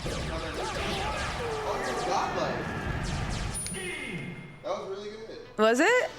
Fox's poopy in pants. All right, Pokemon Stadium. Here we come. This is where we died last time. All these Pika. What the fuck? A Jiggly? Where did that come from? Center stage. Oh, suck yeah. Where is it? I don't see it. I didn't see him.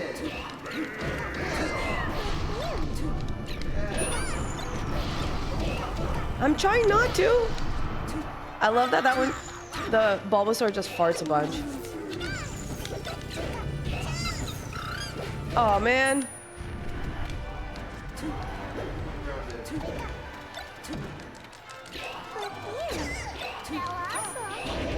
Oh my god. The problem is I don't know what's happening amidst all the chaos. I can't see where I went. Oh, they shoot lightning. I can't see where I am, Zen.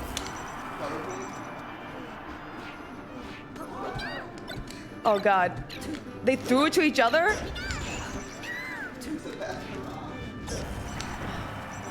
Oh no. Whose is that? That was mine, right? Yeah. Yeah.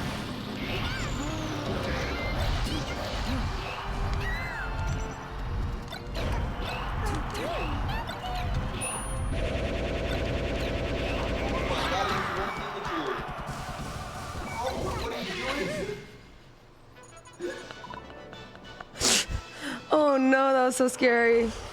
Okay, so how many more stages? I have. You're just gonna run the racetrack when the exclamation point comes out. You're gonna need to dodge the cars. I'm just running along the racetrack. Yeah, when the cars come when the exclamation point comes out.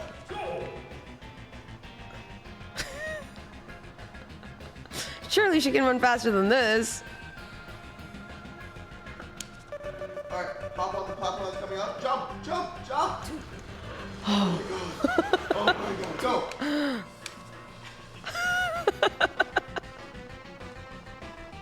It's coming, it's coming, it's coming.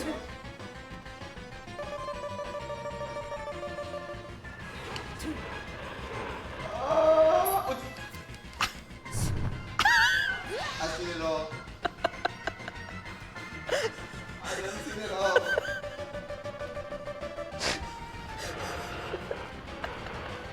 I want to go before it's finished because I don't want to leave too much time. Yeah, but you shit your pants. Is this high enough? Oh my god! Is it not high enough? Stay there. Oh, you told me, oh my god! I didn't know what was happening! This is incredible. This is incredible. Oh no! Oh god, where do I go? What do I do? What do I do?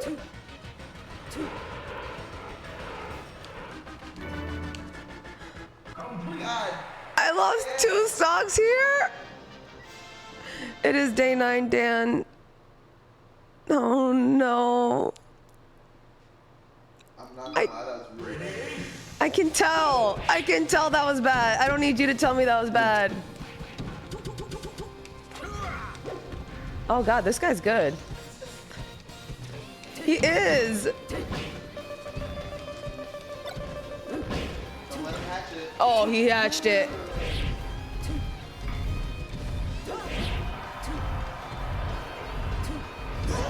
Oh, mutually assured destruction.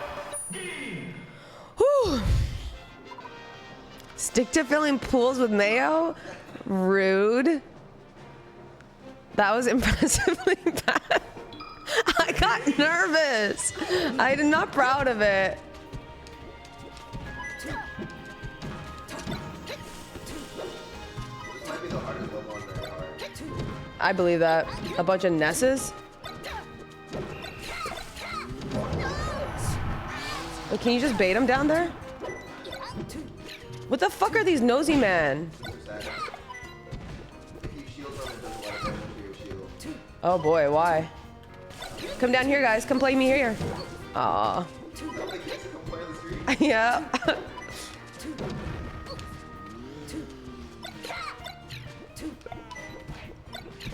Stop throwing these little guys around. Watch down here. Stay down here. These little boys are evil. They play with fire. Pique fire. The sound of that one dying made me happy. It did. I'm not gonna lie about it. All right, what do I do here?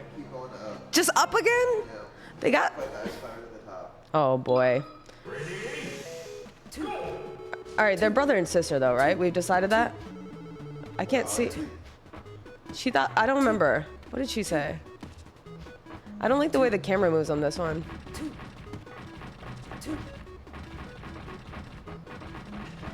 Am I supposed to keep going? I don't know what's happening. But the camera's not moving. I don't know what dangers lie ahead if the camera's not coming with me. Oops. Look at that big ass polar bear.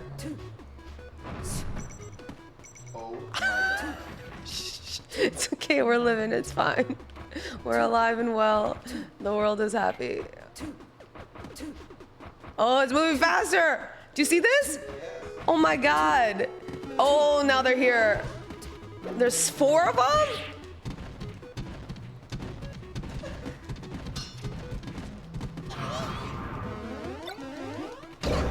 Oh? That's what came from that box? What the hell is happening? Why was Slenderman bing-bonging around the stage? Yes, it was. I need these for the stage. I am gonna kill myself. Bye-bye. Oh, oh!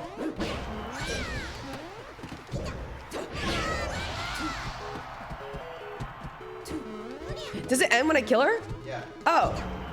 I thought we were still climbing.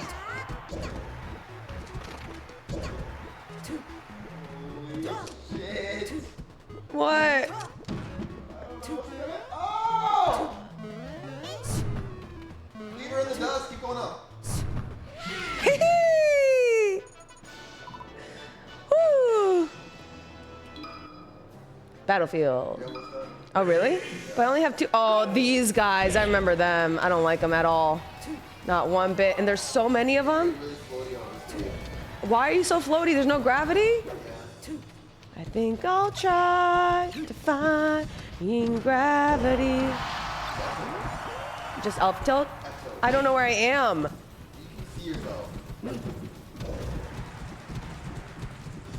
Come on. Come on. Who's eating F-tilts for breakfast? Oh, you want me to F-tilt?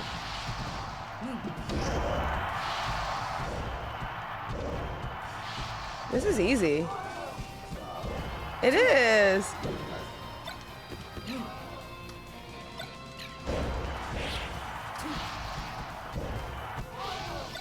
I actually think this is what I should have done with the Yoshis, is F-tilt them.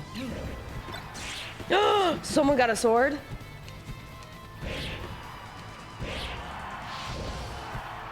I want that.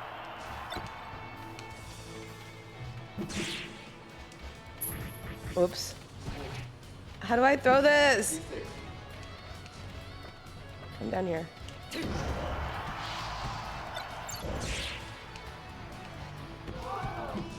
mix mayo with that.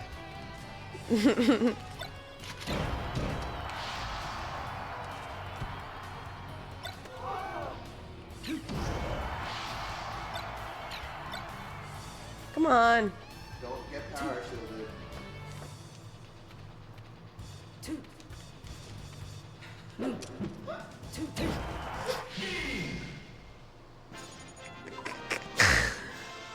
Okay. You let my dreams, na. Metal. Brothers. Metal Mario Brothers. Mario Brothers. You live in a dream state. How does it go? Oh, fuck yeah.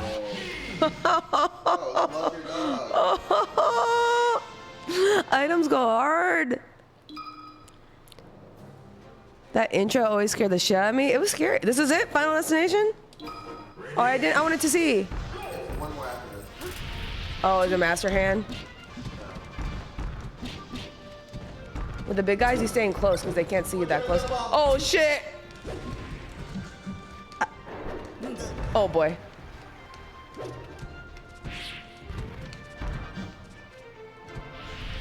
I have some, too. Idiot. Okay, I think you vastly underestimated my skills here. What does he have? Oh.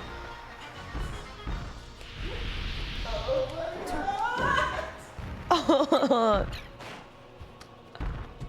think you need 2 stocks for the next one. Really? Yeah. Oh my god, he's so heavy. We need a blow-a-thon with a Bowser to top 50.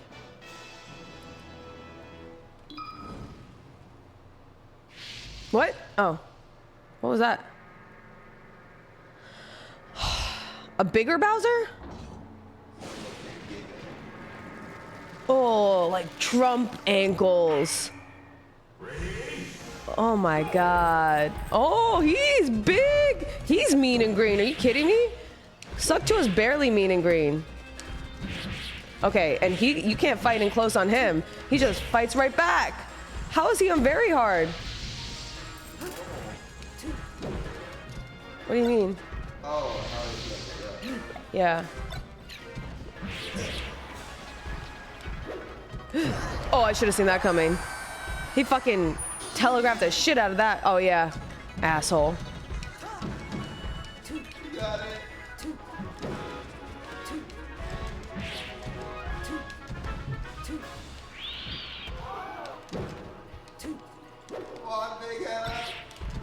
This is a big ass Bowser though. Oh my. Oh, I did it. Oh, let's go. Quigga Bowser. Thank you guys. Appreciate it. I feel like I could have done a little better. I lost 2 of my stocks in the racing stage, which I feel like maybe isn't par for the course for most people. That racing stage really got the best of me. Zane couldn't do it. Get the credit. Oh, shoot. I don't know where's my, oh, I see it. Press start. Get them. Oh! This might be the coolest game Of all time. Right? of all time. Yeah. Whoa.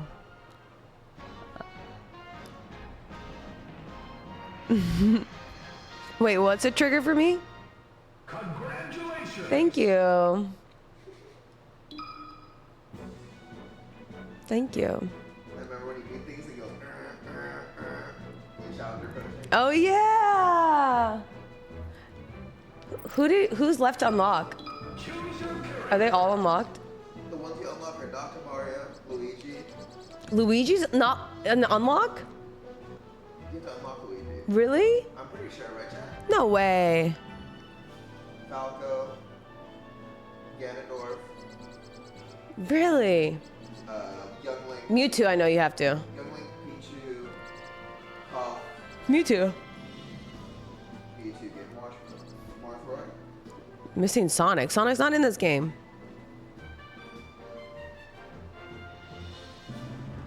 bum, bum, bum. Oops.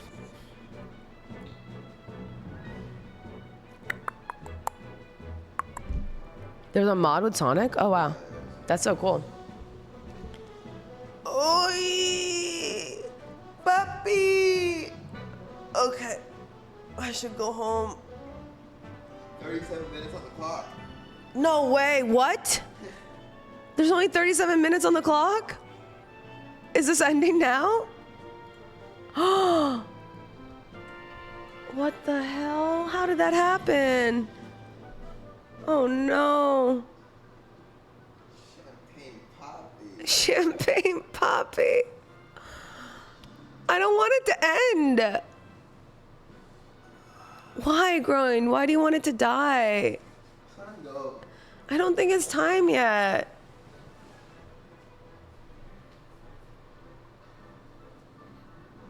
Just let him go. I don't think it's time. Let Suckathon go. Someone give more subs. Dan has the right idea. Suckathon has no more fight? Is that true, Suckathon? Subs do keep it going. 1 sub is 5 minutes. Oh, Lord. That timer is scary low. Any primers? Any whalers?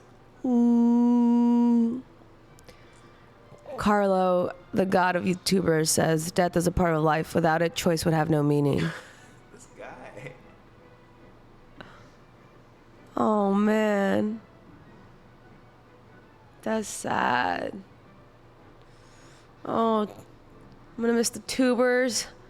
I'm gonna miss the Twitch chat. What are you gonna miss? Put on the song. Oh, man. I don't want it to be over. No. What song do you think I'm talking about? Oh, my God. Not again. Go to Spotify? Yeah, hold on. Exit out of that? I am. I know what to do. You type in vitamin? It's gonna make me cry, dude. It's gonna make me cry. I just having graduation, bro.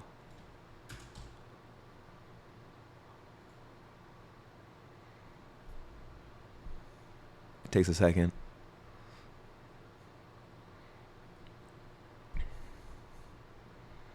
It's not over, Blue. It can't be over. Pop, pop, pop! Hazuki! Good stuff. I like it. Thank you. I didn't get to play the song. You can still play. You're I creamed him. low. Thank you, Zuki. Thank you, Pop Pop Pope. Your money boss creamed him again. Turn it up. Let him go. Just let him go, chat.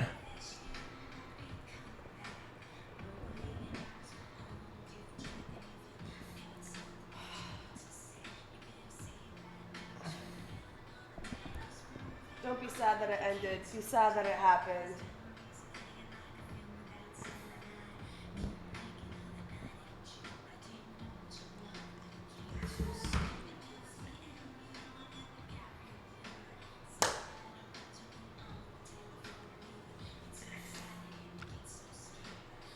First annual Suckathon? There's no more Suckathons.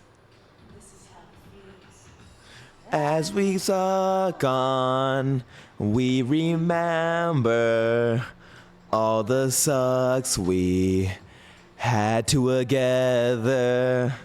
And as our sucks change from whatever, we will still be. What? Suckathon forever? He's fading.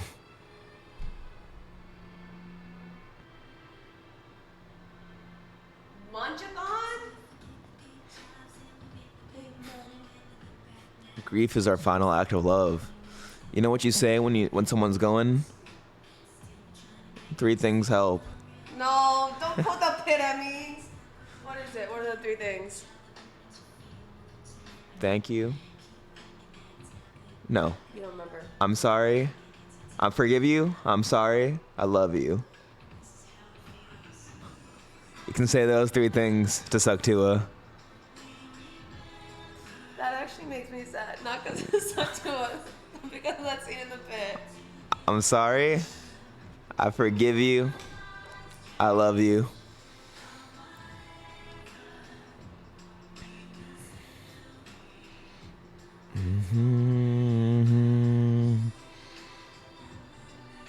I love you, Suckathon. Happy birthday forever. Why do you actually get emotional? I don't like endings. Oh! Stop! Oh. Oh.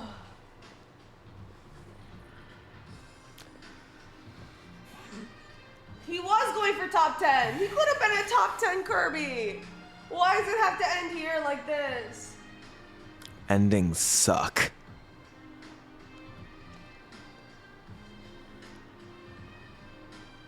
Mario acting like it's gonna end.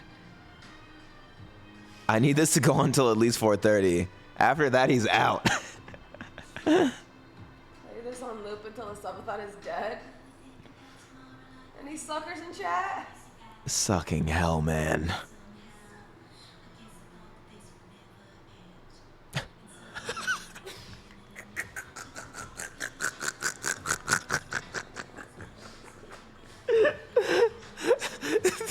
Oh man.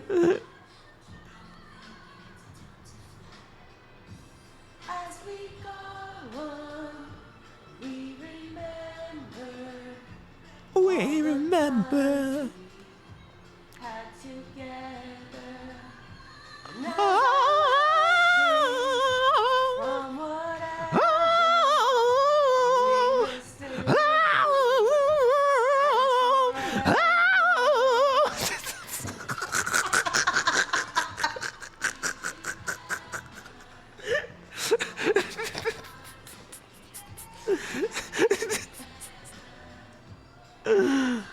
Yeah, Lud did give 100 subs last night. You didn't hit that. You should have hit that. That's. From whatever. Why'd you hit that? You can go low. That's your thing. Oh, Vanilla Price. Thank you, Vanilla Rice. Stop hopping, please, please, please. The more subs, the more I hop, the more he bounces. Good The more stuff. subs I like it. Thank you. strengthens the bounce. Love made a beat yesterday.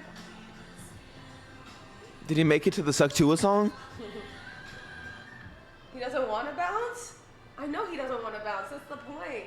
I'll send him to the roof. I'll send him to the roof. Yeah, send Suckathon straight to No, heaven. no, not Saktua. Send him to heaven. Oh, you know how to bring the mood down. Whenever you need him, just say his name once. He'll appear? Wait, really? Yeah, you'll bring him back and he doesn't want to. He said again. Ah! Your money, boss. Oh, shit. Thank you for the 10 gifted, Hazuki. They have more songs? No, that's Hoku. Wait, play Suckathon's favorite song. No, no, no, no, no, no. You know this is the right move.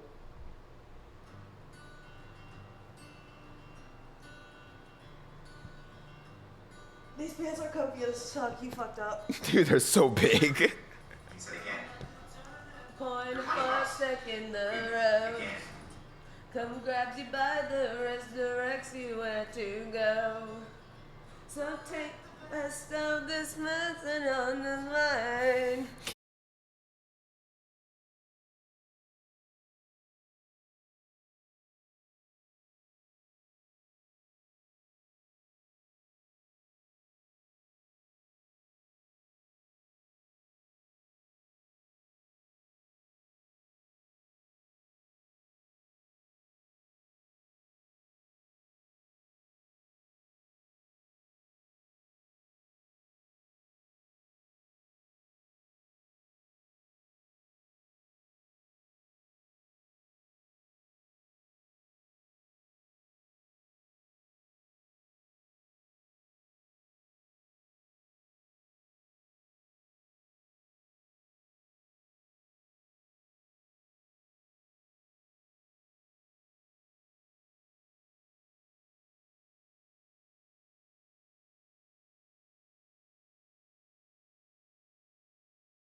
No. It's more on mobile. Bro. I didn't even give it to the right person. You're insane. I'm so sorry, Blissful. That was meant for you. I don't know how to gift it to the right person. Sorry. That's insane. But congrats, Italian. I feel so unsucked right now. I just can't convince you. So Zane went from 500 to 2,500 subs. I was at 300.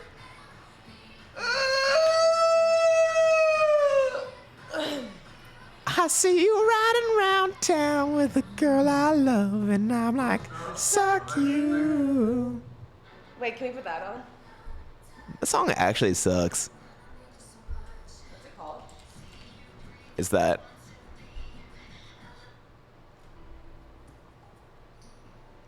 It's a complete vibe switch. Yeah, because it's coming back. It's my karaoke song. I'm sorry, G-Subs. Suck you. Open the hype chest? Yes, sir. What is it? I don't know.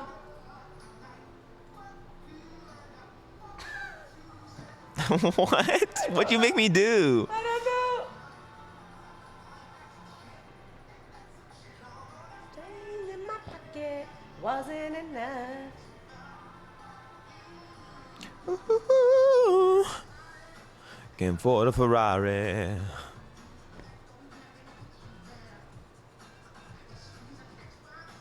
I'm more of an Atari. Look, I can make Kirby dance. Will Strudel. Gifted. I like it. Thank you. Can I raid Hot TV when the Suckathon ends? I don't know who gets a Suckathon raid. Ooh. Oh yeah, it impacts the money for sure, apple yogurt. But the boy I love, and I'm like, suck you. Change in my pocket wasn't enough. I'm like, suck you. Still be with ya. Now ain't that some shit? Change in my pocket wasn't enough.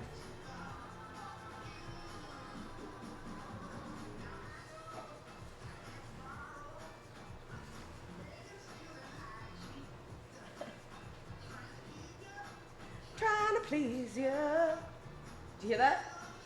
Did you hear that? You had the run rate, but the tune was off. It was not!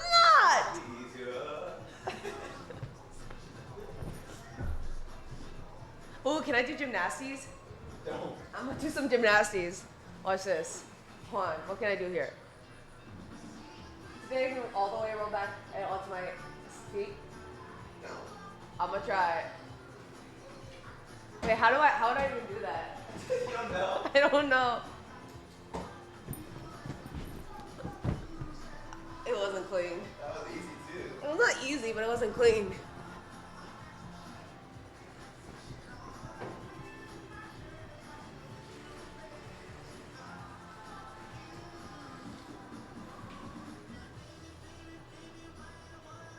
Vibe shift. Let's go.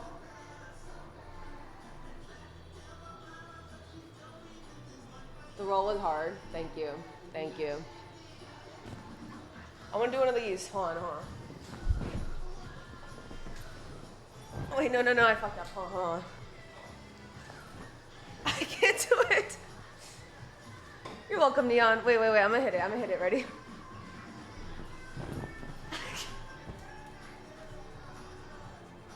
Oh.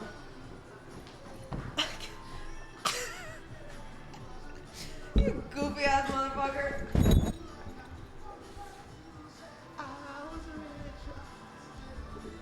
I sucked up a suck to a. You what? 15 minutes ago, y'all were so dejected. I don't want this. I know neglecting your family for the Suckathon. I do gotta go. I kind of got to poop. Let me pee first before you get in there. Get your G's. Get out of here! You can't poop before I pee! Dude, no, give us some more.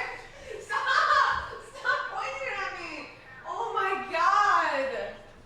Oh my god, that's so fucked of him. That's so fucked up. I just had to pee, and he's going to poop, and he boxed me out, and then pointed his stinker at me like he was gonna fart on me.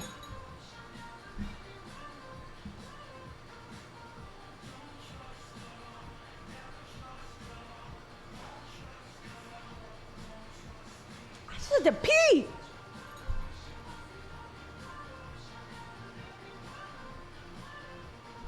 I know he's gonna throw the stream, but I have to leave. I have to do my job and my kids. I have to see my kids. I haven't had my soul broken by being in a locked room with Suckathon. That's true. I'm gonna start deflating this bed though. You're not my kids. You can't possibly be my kids. They call him Nanu.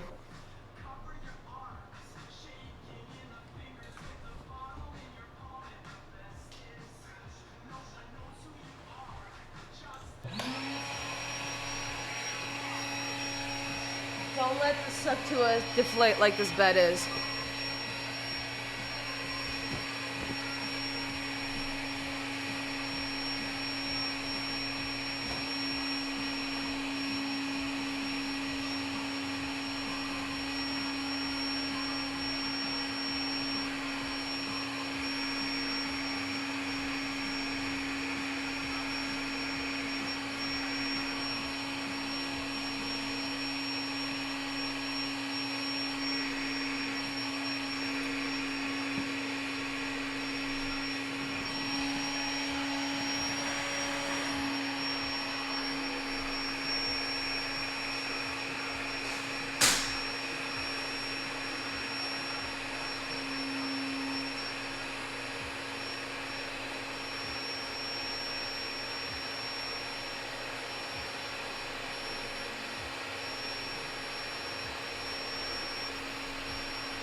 We couldn't play a horror game.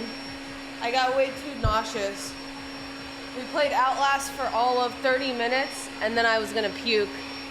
It turns out I got real bad motion sickness.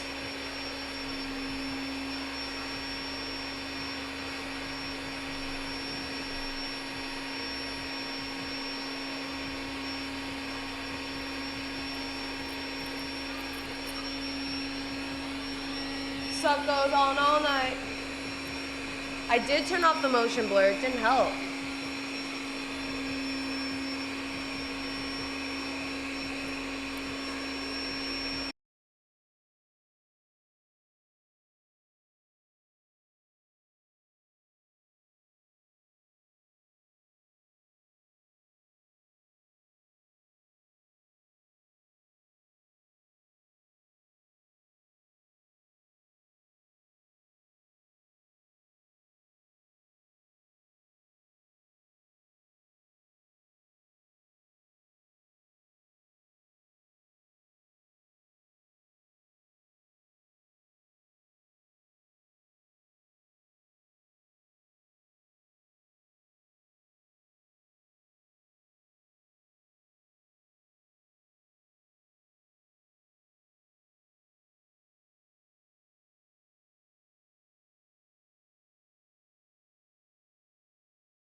He is gonna try to sabotage the suck out of it, but you guys cannot let him.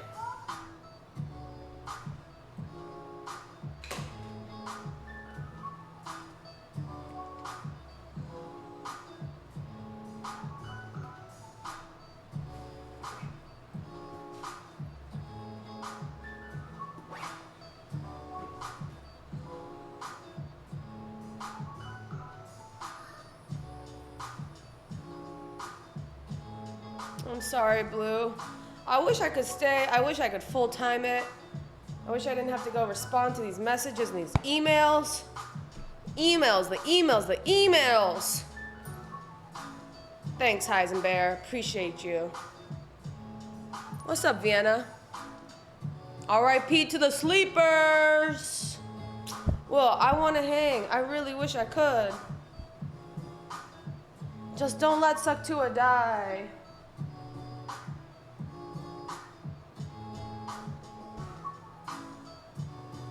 This Suck only lives half his Tua. What a tragedy.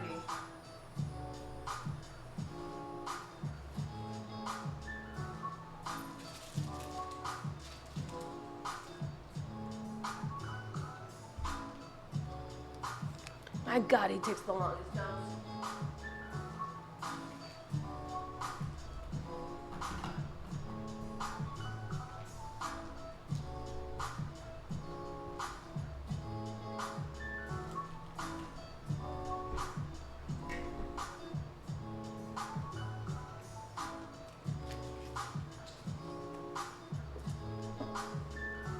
I'm just trying to pee-pee.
Thank you, Blue.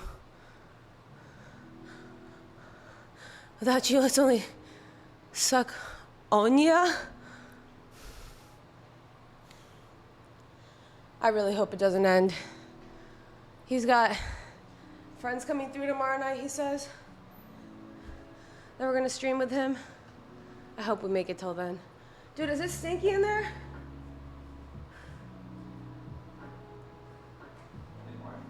Marginally? Oh, Lord. I gotta pee. No, let me pee. No. No, you box me on your speaker.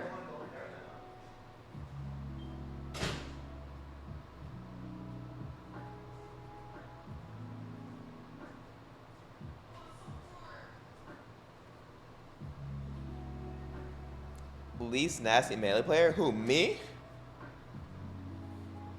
Who, May? What's up, Beatmaster? I feel like I should work out a little on stream. Yeah, the sub badge is Rishi. Who, May?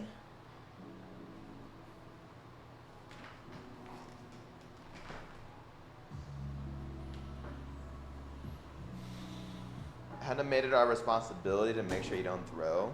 No, I had a revelation while I was pooping. I'm getting top 10 today. Woo! What, today? Yeah. Oh, not today, but yeah, get back in there. Did you say probably not today?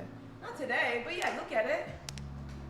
Let's fucking go. I really wish you wouldn't do this to my controller. What did I do? God. What?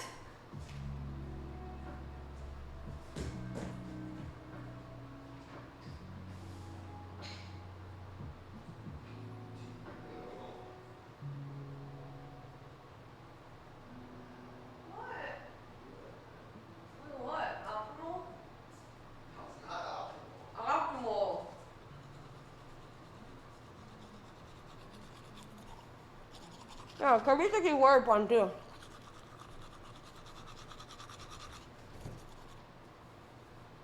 Mm-hmm.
Mm-hmm.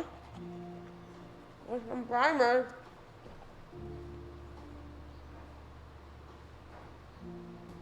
Oh.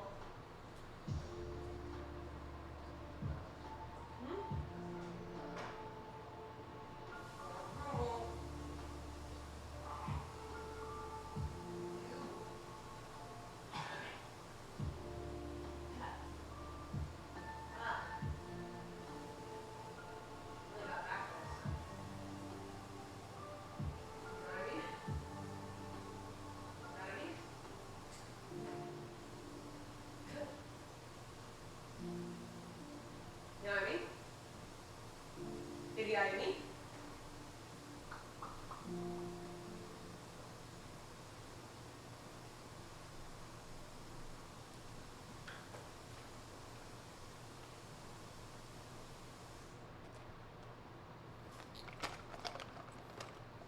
Please tell me he's still not going on about FNAF. Who, Zan? I'm only getting 5 more days out of this. That feels optimistic to me. Timer's on 1:50.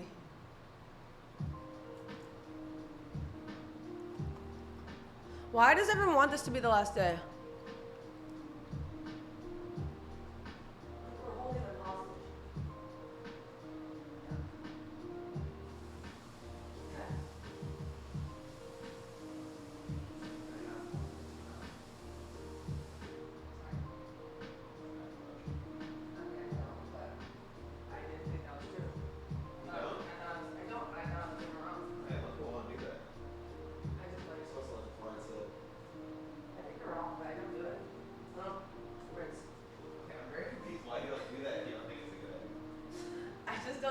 I just don't like rinsing. But I don't think it's what you're supposed to do. You sure about that? Yeah. Chat, Zan says you're not supposed to rinse after you brush. Facts or false? Like, you're not supposed to, like... Rinse it out. Kulli. Yeah. I know. I don't, but I think you're supposed to. Facts? You aren't? He's correct. Oh. I don't, but I thought I was doing it wrong. What? What? I don't do it, but I thought I was doing it wrong.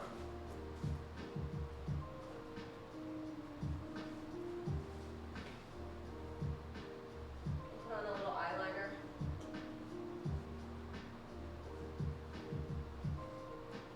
Where did I go?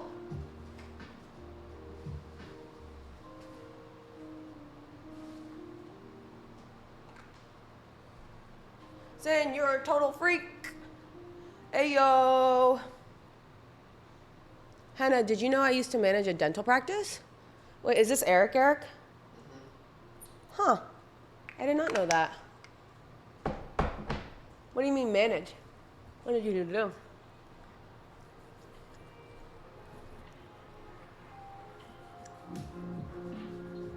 Zant, don't brush your teeth. There's fluoride in it, and fluoride turns the frogs gay.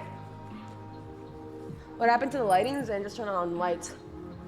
I'm gonna put on a little eyeliner, I think. I don't like how I look.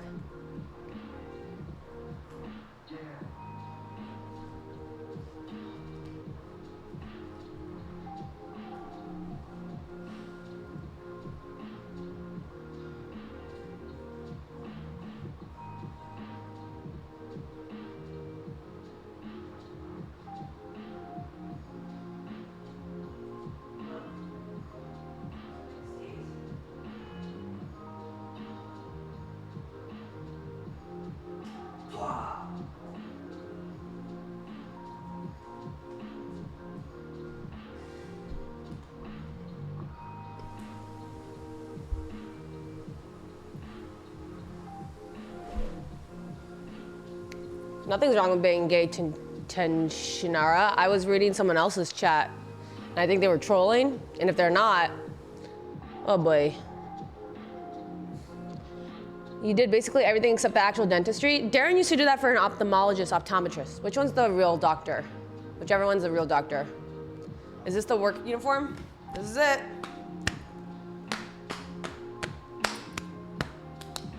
It's an Alex Jones quote. Oh, Lord.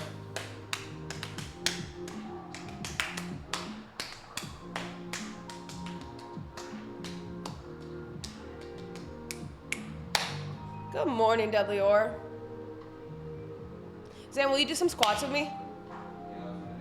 Oh, shit, yeah, let's do something. I gotta go soon. You go first. I go first? Yeah. And then you're gonna follow?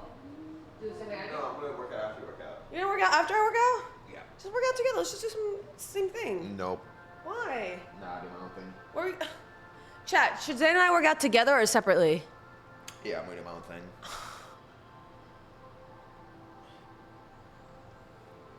Together. Separately. Come on. All right, tell me what to do then. Hello? What do you mean tell you what to do? Tell me what workouts to do.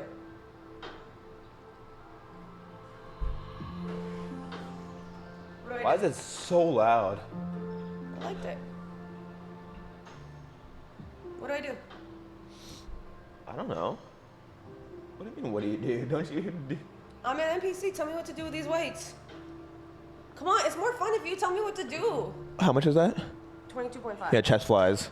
I can't do chest flies with you, asshole. You know I can't do chest flies with that. You're a dick. Tell me what to do. Yo, All right, chat, you tell me what to do with my weights. It's mine. Yeah. Suckathon's still going.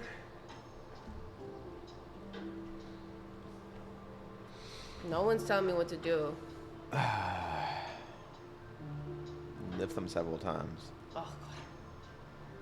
Drop weights, call McDonald's. Glorious shoulder press. Not with that much. I could squat to press.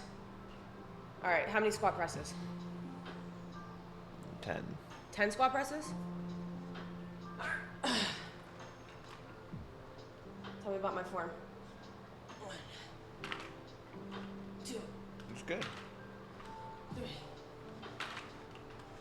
4. I should not have just put moisturizer on my hands. Oh, don't get. 6, 7, 8, 9. Why am I watching you work out? 10. You can work out with me now. You do 10 squat presses. No, I do goblet squats first. All right, you do goblet squats. Holy. They're not that bad. They're not that bad. You do goblet squats with 2? How do you do that? I made 1. Oh.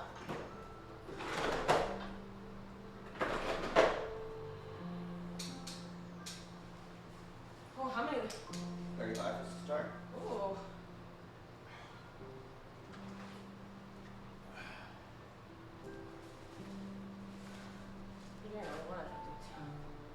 No, I don't want to do it at the same time as you. Oh my god.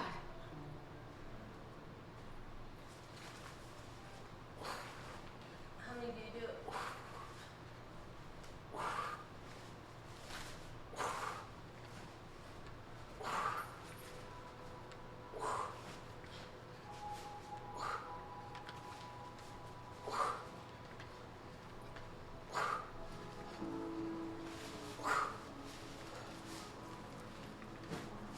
My turn. Give me that. Give me that. What are you putting away? Don't you do the same? What? What should I do? Aren't you doing increasing and then? I do that again?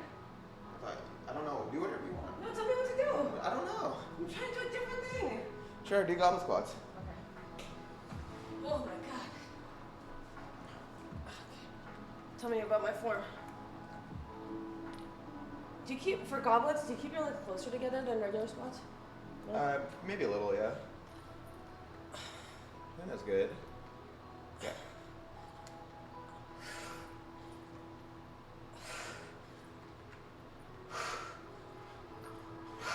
I was not at the boat party at Gommel. I went to the hotel room and watched Scrubs. Antisocial. Yup. I'm uncoachable. I'm unsociable. Your Instagram can gobble these nuts.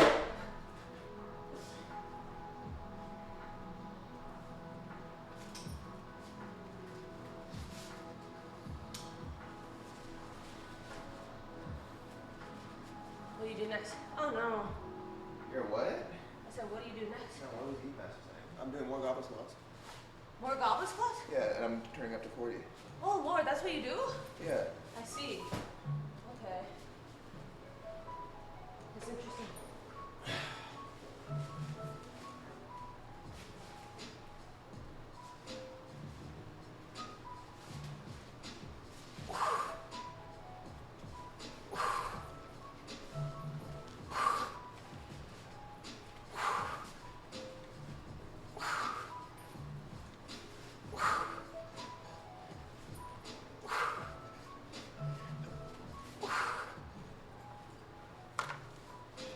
Do you want the same? Yeah. Okay. I'm gonna try. Oh man. Hey, do you want this? Do you want this? What is that? Ah, it's fine. I mean, I don't mean permanently. For tonight? Yeah. No, the cats are good. Okay. It's comfy? Yeah. You good? I guess. What do you mean you guess? You're leaning back. I know. Okay. Good? Keep your core tight. Yes. Okay. How many should I do? 8.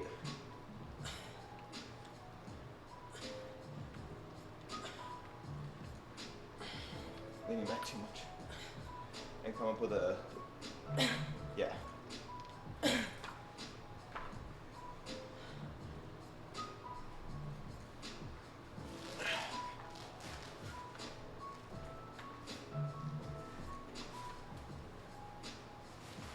I used to think they were called. Huh? I used to think they were called goblin squats, because you look like a goblin when you do them.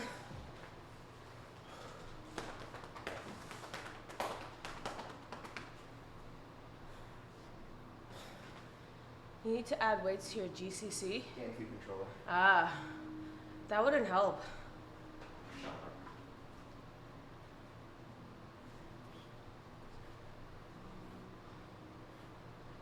I was leaning forward on the squat? He told me I was leaning back too much. You were? He said I leaned forward too much. No, we could only play 30 minutes of horror games because I got so motion sick. Goblin does the goblin squat POV. Okay. 6. 6? Uh-huh. 45? All right. This might be where I tap out usually. No. 50. Okay. Ugh.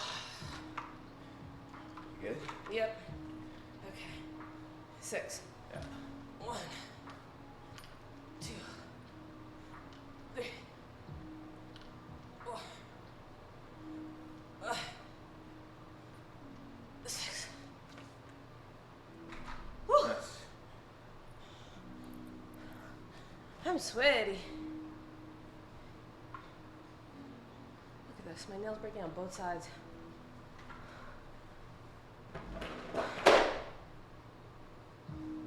Do you guys hang out together as much when there's not a suckathon? No, not as much. But we see each other a couple to few times a week, maybe? Except when you're traveling or if I'm traveling. Yeah. But it's different because, you know, kids and families involved. So it's not necessarily like Zan and I are hanging out. I mean, we hung out a lot during the rank challenge for me. Huh? We hung out a lot during the Get My Sister a Diamond challenge. Oh, yeah. That was fun, because then I would drive him home every night. And we got to actually talk. Because when there's kids around, it's hard to just talk. Oh, you go even higher? What's this one? 50. Oh. How much can Juan bench? Does he work out?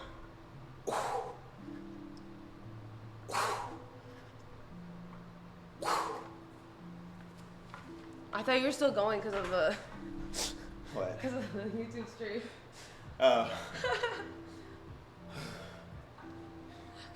How many? 6? 6, yeah. Or just go to failure.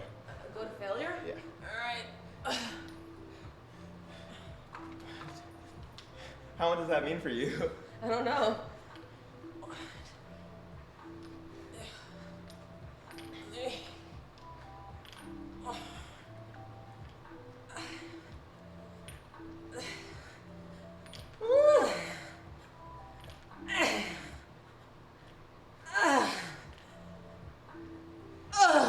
Ooh. Did you catch that? No, I didn't. Oh! Was it hot? Yeah.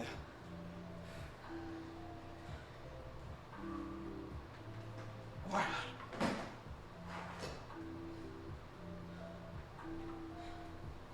That is my first call today.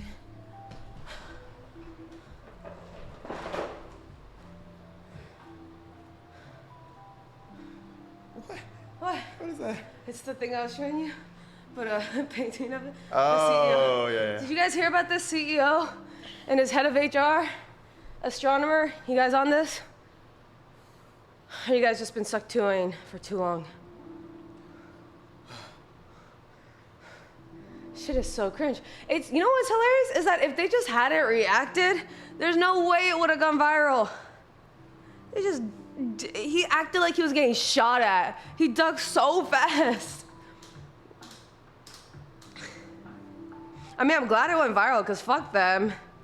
Guy's got a wife and kids, fuck them. But like, they're idiots. Tell me this guy's worth 1.5 billion, he's a fucking idiot.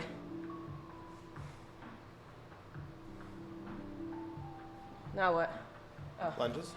Lunges? Yeah. Okay.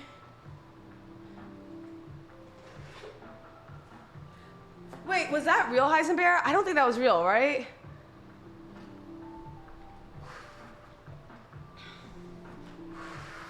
You do forward lunge. Yeah. Interesting. Anyone know what the different muscles are that are activated by forward lunge versus reverse lunge?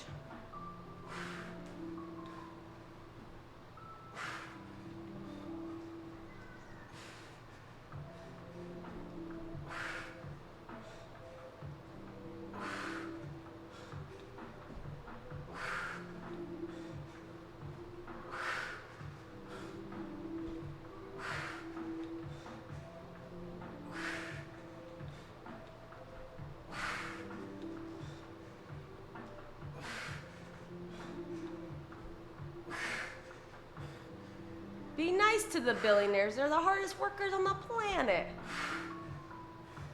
You get more hamstring with backwards. Dude, how many are you doing? It was 10. 10 each side? Yeah. Or 10 total? 10 each side. And forward. Ow! You okay? Yeah.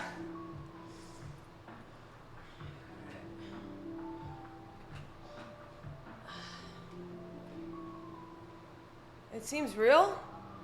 That's hilarious.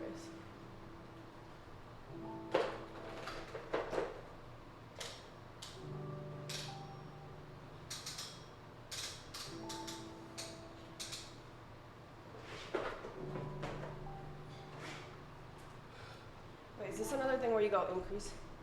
Yeah. Oh shit, okay. That's how I started 15.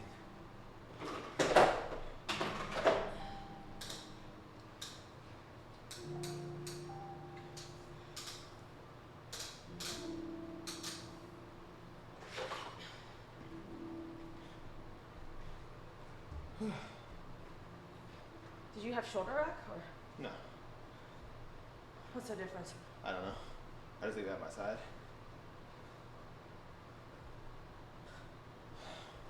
Am I going low enough? Eric is a tuber, yeah. You are. I mean, you feel it, right? Yeah.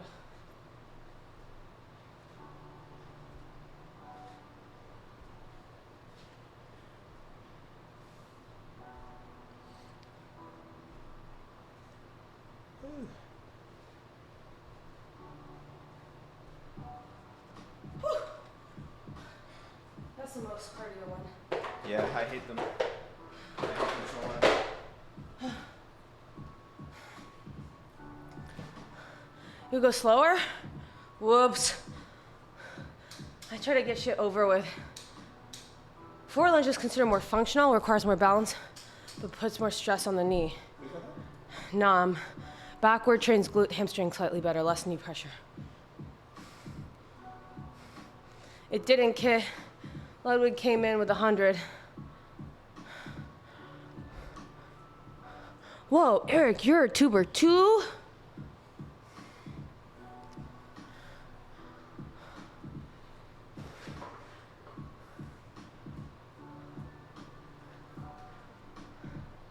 The plan is to make it to top 10, Dandelion.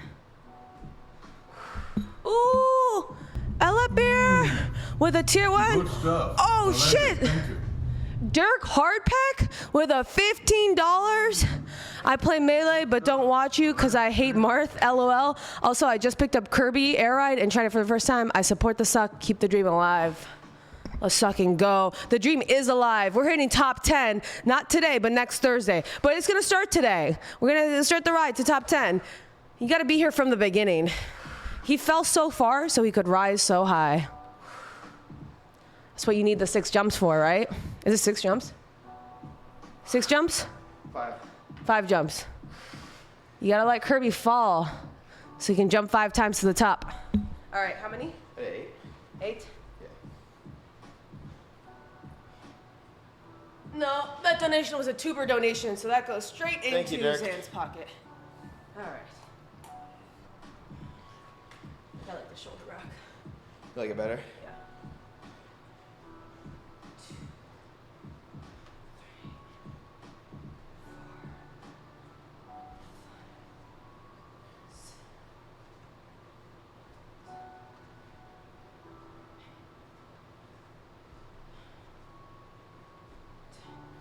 Do you like that? Is it What? 16? Yeah. I got 1, 1, 2, 2. Whew. 15, 16.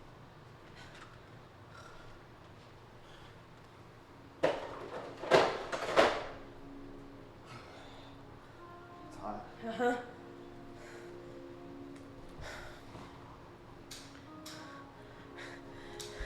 Heisenberg's pitching YouTube to spend their money on Twitch. Their stream needs to end so y'all can come to Fajita Fridays. David, I didn't get an invite to Fajita Fridays. Yeah, well, I didn't get an invite. I heard it loud and clear. He got a partying invite, shot it straight in Zan's direction. 0 in mine. Goose egg. Kirby Air Ride was a perfect example of how Sakurai can break down a genre into its bare essence and make a banger out of it. Sweetie. Your name is David too, Heisenberg? You saw David, busy boy, on the stream. He's the one who came up with the suck competition. Which, by the way, Zan, Yeah. pretty genius marketing. It's a good idea. It's a good idea. It's a good idea. I think you should start the suck competition today. I don't. I gotta set that up while I'm grinding. Props to the Davids out there. All the Davids out there, this one goes out to you. Would I consider playing Ultimate sometime? All the Melee players talk shit about it. And Melee players are the people I aspire to be. So I feel like I shouldn't. How we feeling this fine morning, Boris? Feeling good. Feeling sweaty. We're getting a little sweat on. I was gonna check. I have a noon call. Oh no, I have a 1:30 call. Suck yeah, I'm good.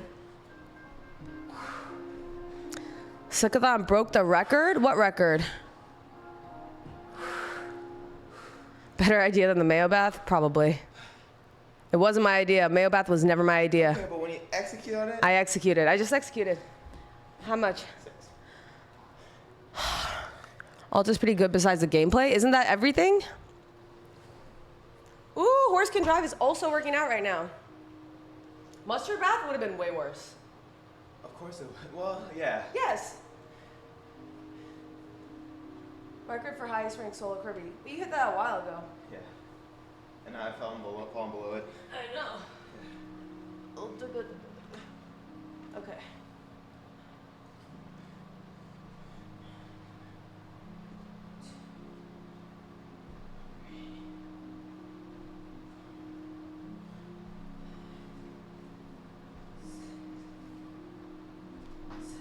Is it leg day? It's probably good. Yeah. Woo! Did I get all the way? Yeah. Mine were.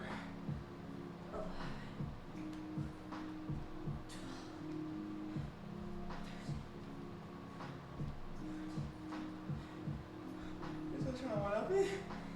You said it till failure! Oh. Ooh. I failed.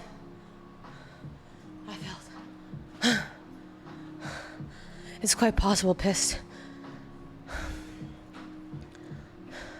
If there's no city trial type mode in Kirby Air Riders, I'm gonna be so sad. Oh, there's a new one coming out? I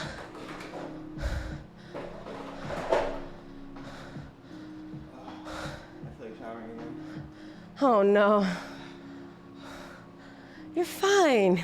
Bro. A little bit of sweat never hurt no one. Chest press time? I have a bench. Just do it on the floor, dude. Bro. I'll chest press on the floor. It's easy. Got my highest ranking on Ultimate with Richter Simon, but Melee Martha's king. Yeah, Horse is doing it on a yoga mat. Steve would probably be less bullshit if he didn't have auto swinging. That's what I'm saying.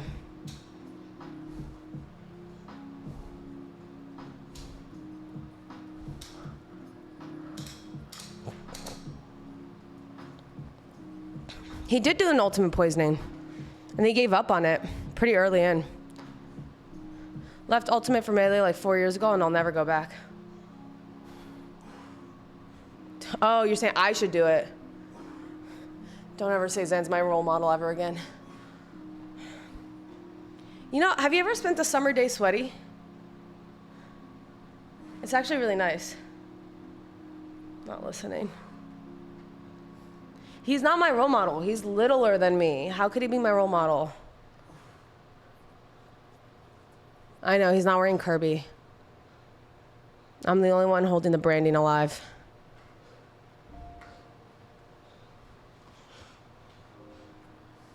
What is this? Single stiff leg deadlift. Okay. You think I would demolish Zan at Ultimate? Whoa, maybe I should play it. Why does Zan have a Junebug shirt on? Can't answer that for you. He doesn't let me dress him anymore.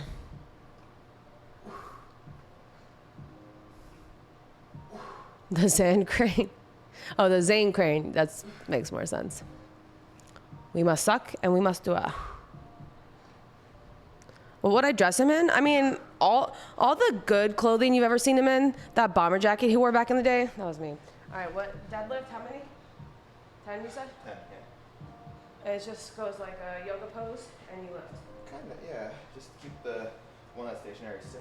Which same side? Yeah. Not alternate side. Oh, what do you mean? This side goes up. Yes.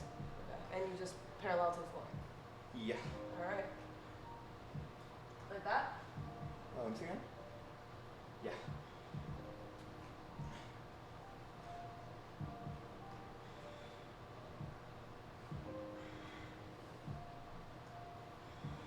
Slower is what they're saying? You just go fast on everything? Yes. In life. Yeah.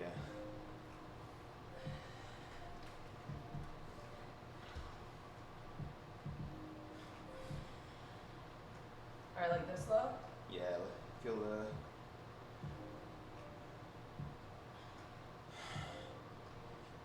Chat, was my form good or bad? For anyone who knows, I guess.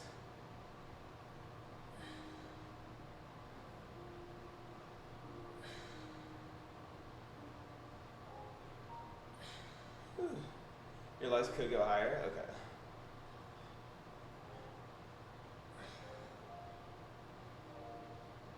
Doing that? You did this without putting your foot down the whole time? Yeah. Well, except the beginning on the left leg. My left is weaker right now.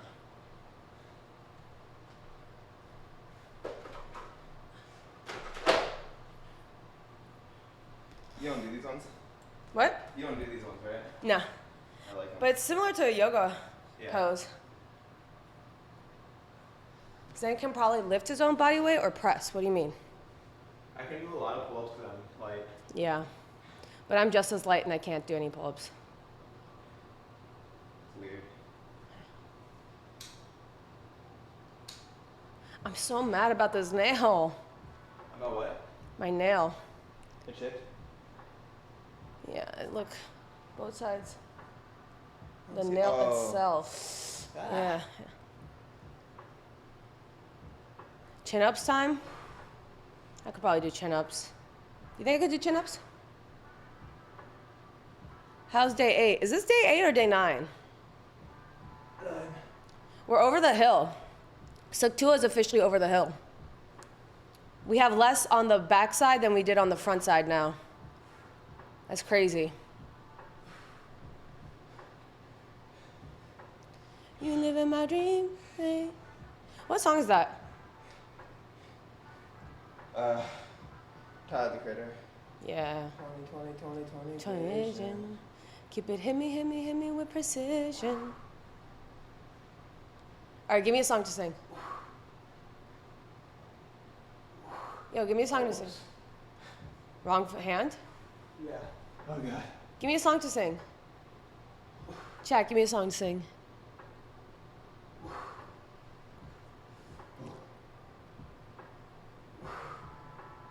Say My Name by Destiny's Child. Say my name when no one is around you. Say, baby, I love you. You ain't running game. Say my name, if you ain't acting crazy. He's calling you baby. When it's your day, I will call you and say, baby, how's your day? Today, it's the same. Every other word is okay. Could it be that you are the criminal lady? If you took it there, first of all, let me say, It's flatter when you work out. Turn around and play, so prove yourself to me.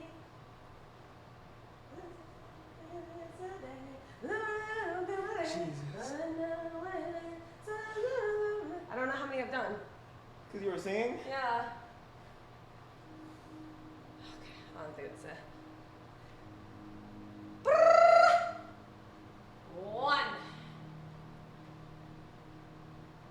2. That's low enough? Yeah. 3, 4, You have good balance. 5. I did have good balance. 6. That's why I can balance anything on my head. 7. How many am I doing? 8. 8.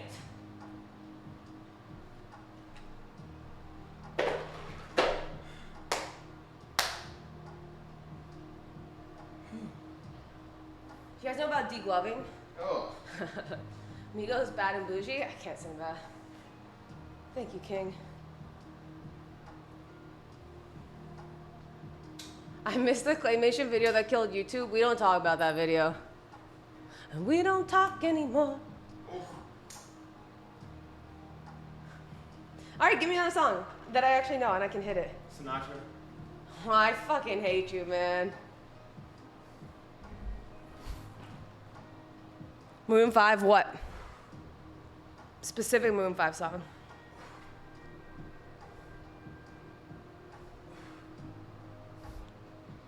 Misery? This love has taken us. No, someone said this love, and it came to my head. I don't know how Misery goes. I don't remember it. Told on me, she said goodbye too many times before. That was good? No, my phone. Oh. How is it still going? Because people love Suckathon. They don't want him to die. He's on the backside of his life. Let's let him go out with some pride.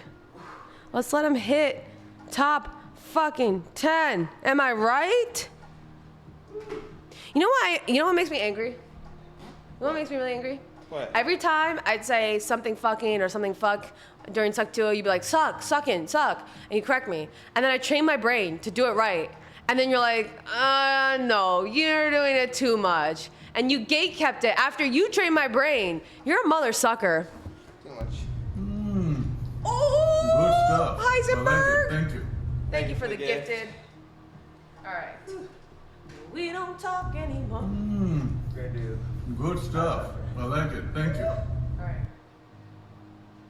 Give me a song you sing. White Christmas.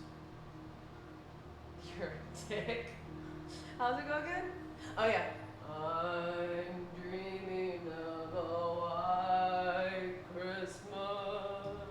You see, you hit that. Just like the ones I used to know. Where the tree tops glisten and children listen to their. It's okay to sing low notes. You're an asshole. No, it's chat. What? What did I say? It's okay to sing low notes. Alright, give me another one. Low? Yeah. What's a song that's pretty low, chat? When the moon hits your eye like a big pizza pie, that's Oh, do My Way. I did it my I don't know that song well. When the moon hits your eye like a paste azul, that's amore. Hearts will play, tipi tipi tipi tipi tipi, like a guitar in tella.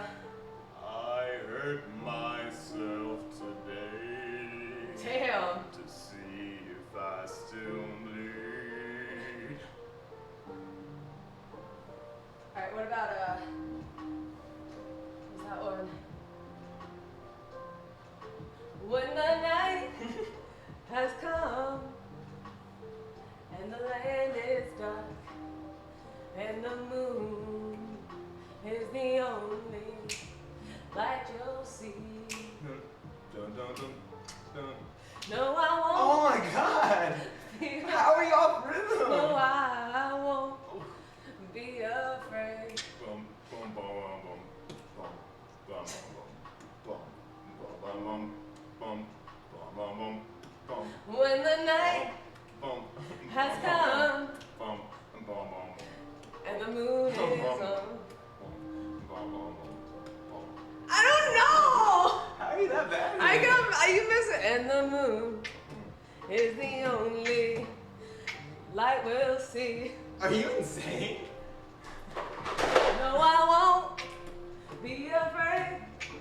No, I won't be afraid. Just as long. You know you love me. I know you care. Shall we never? See, I can take the octave higher. I'll be there.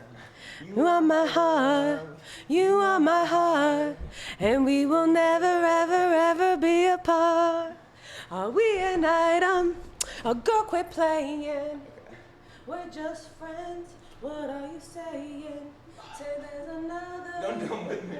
What? I don't like it. God. Say there's another. Look right in my love, my first love. Chat, wouldn't this be more efficient if I did it with him?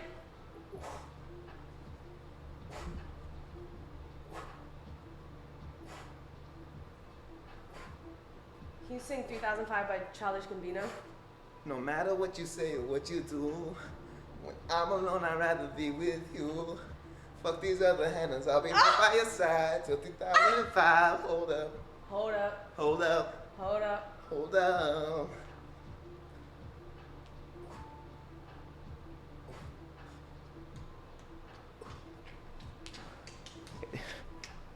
How many? 20?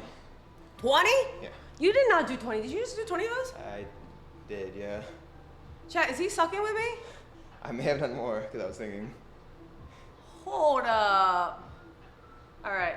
Fuck these other cubbies. I'll be right by your side till 2005. Hold up, wait a minute. All good. Just a week ago, group at my house. Do I have to go slow with this? Every weekend, so yes. On the radio. That's my favorite song. Made me bounce around like I don't know, like I won't be. Why do I know all those words? Yeah, why do you? No, sucks. He tells the truth. 10, 11, 12, 13, 14, 15, 16, 17, 18, woo! 19, 20. You get it. What you doing? 10 extra reps. Oh, where my hug at? Where my hug at? Move. What the? I can't do that. Your whole body is shaking.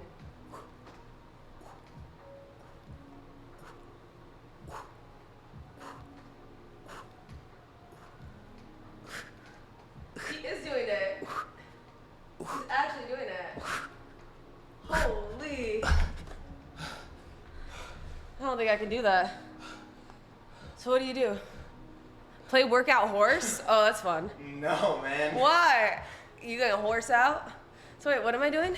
Can you suspend? Suspend? Yeah, maybe. Yeah, okay, keep it tight. Ah! Don't swing. I can't do that. Okay, you can do it. No, man. Ah! Do, in and outs. On the floor? On the floor, yeah. I can do that. Wait, isn't that what I just did? No, in and outs. Oh, sorry, I do, Russian well, twist? Instead of more of this, Huh? you can do flutter kicks. Flutter kicks? Yeah. You just this? Yeah, but keep it, yeah. It should feel hard. It does. Yeah. Oh. Whoa. How long? I generally count to like 30 seconds. Oh. Okay, Chad, tell me when to stop. They're not gonna tell you to stop. Tell me when to stop. They're not gonna. I just with Keiko. He's way worse. You do that for him? With him. I said, tell me when to stop, Keiko. They said, keep going. Oh. Someone said stop. Oh, thank you. Thank you. Woo! Keiko and I play Supercat speed and para, which is when he's in the stroller. When he says Supercat speed, I gotta start running, and he says para, but the paras never come, man. They never come. Nothing but a peanut. How's the Suckathon still going? Just mountain climbers? Put one hand on each chair and one hand in the air for maximum workout. Thank you. I'll try that next time. Suckathon's still going because Zan's boss came in last night and said, keep working, here's 100 subs. So thank you, Sir Ludwig, Mr. Mocha Ludwig. Appreciate you keeping our man employed and working. I wish I got paid to keep working. Wait, so what are you paid to do, Nuji? Ooh, para! Para hashtag. Thank you for the prime. Is that 'cause I was yelling your name? Wait, that's so funny. I said yesterday morning that the fuck-ass boss man needs to come in and keep it alive, and that's exactly what happened. Yeah, it's literally his job. All right, what are we doing here? I just need to elbow, same elbow. How many? 30. On each side? No. No, total. 15 each side. And in high plank, low plank? I think I did half plank. This? Yeah. You weren't down here. No, I think I was down there. Yeah. Yeah, I think you were down here. Yeah.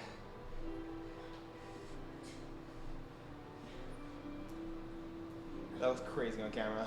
Also, I think you're going too fast. You should feel it burn, right? Yeah. Thank you, Para. Good stuff. I like it. Thank you. Para hashtag swag. Buddha.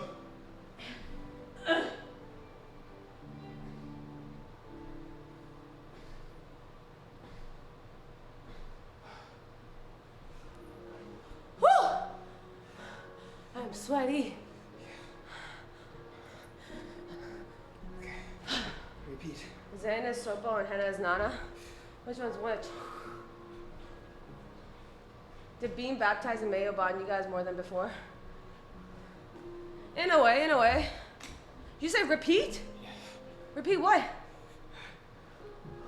All the ab stuff? Yeah. Oh, Lord.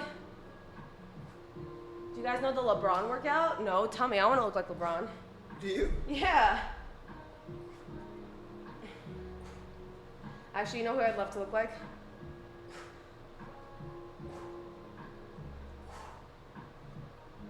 You don't care, I guess.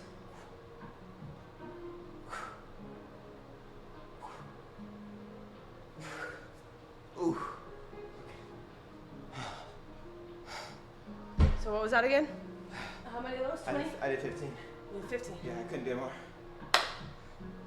Wait, when you did, I wasn't watching you. Oh, thank you, Wham Bam. I forgot what I was talking about, though. What was I talking about? What? Who you'd like to look like? Oh, yeah. What? Because I got a message. That doesn't look right. Why are it so wide? What? I feel like you're cheating it. The first one when I grabbed? Wait, I'm confused. What? Keep more narrow and like Keep my arms narrow? the legs. You're going like this. Oh, when I bring them in? Yeah. Oh.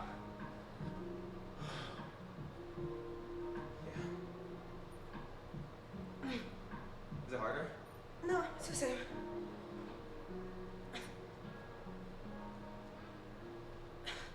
How far back do I have to go? A little further back.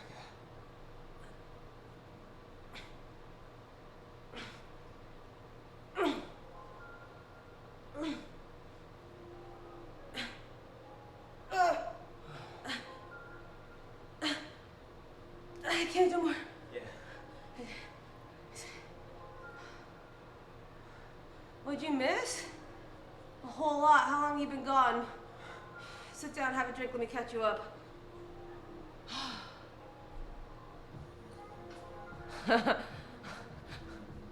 Oh, who I want to look like. How'd you still forget? Is LeBron?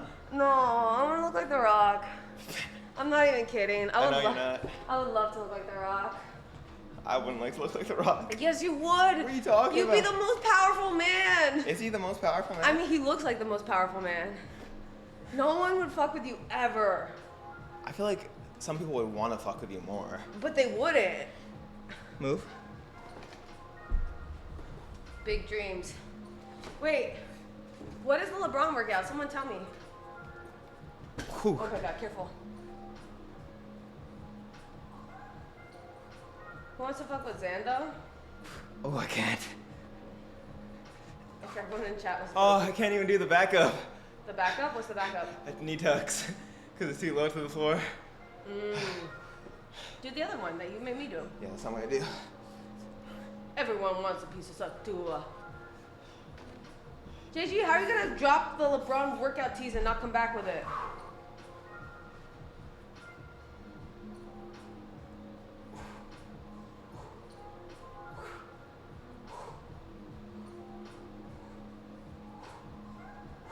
Is chat telling you when to stop? Is chat telling you when to stop then? Are you waiting on chat to tell you to stop? Chat, he's waiting on you to tell him to stop. I guess not. No way. I guess not.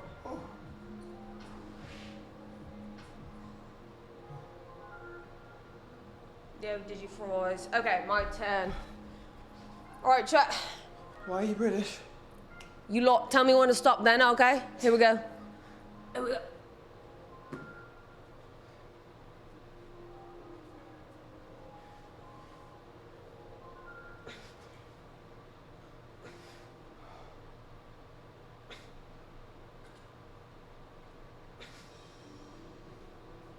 Never give up. As a burn, never give up. 90 more seconds. 1, 2, 3, 4, 5, Who's subbing? 6, 7, 8, 9, 10. 1/9 way there.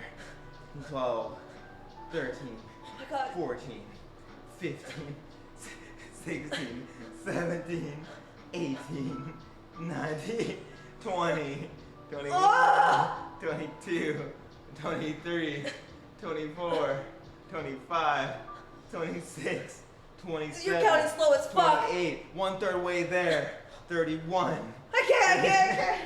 That was really good. Oh. You did like 45. Ew! That was a minute. That had to have been a minute.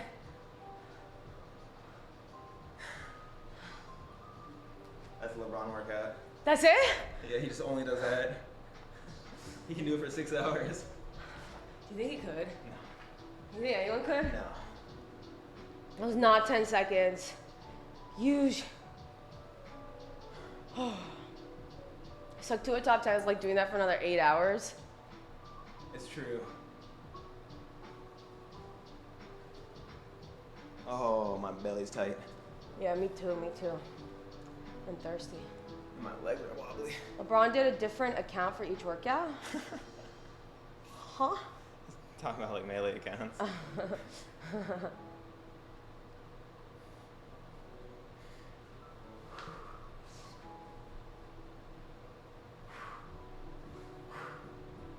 It's time again to schedule your next set of band appointments.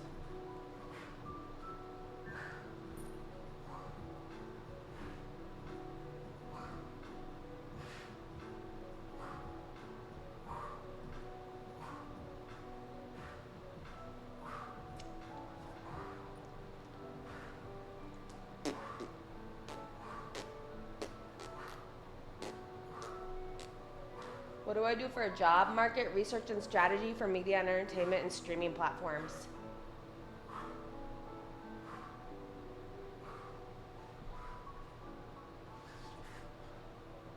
All right.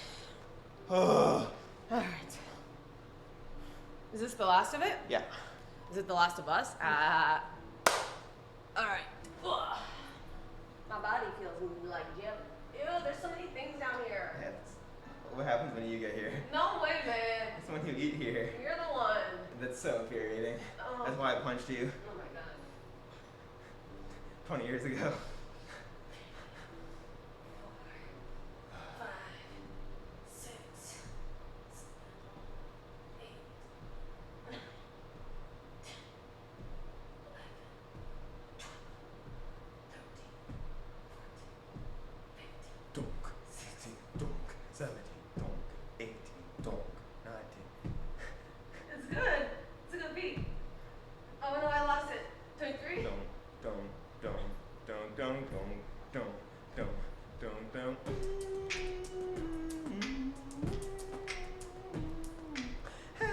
No stops. This is your true talent, I'm telling you. What?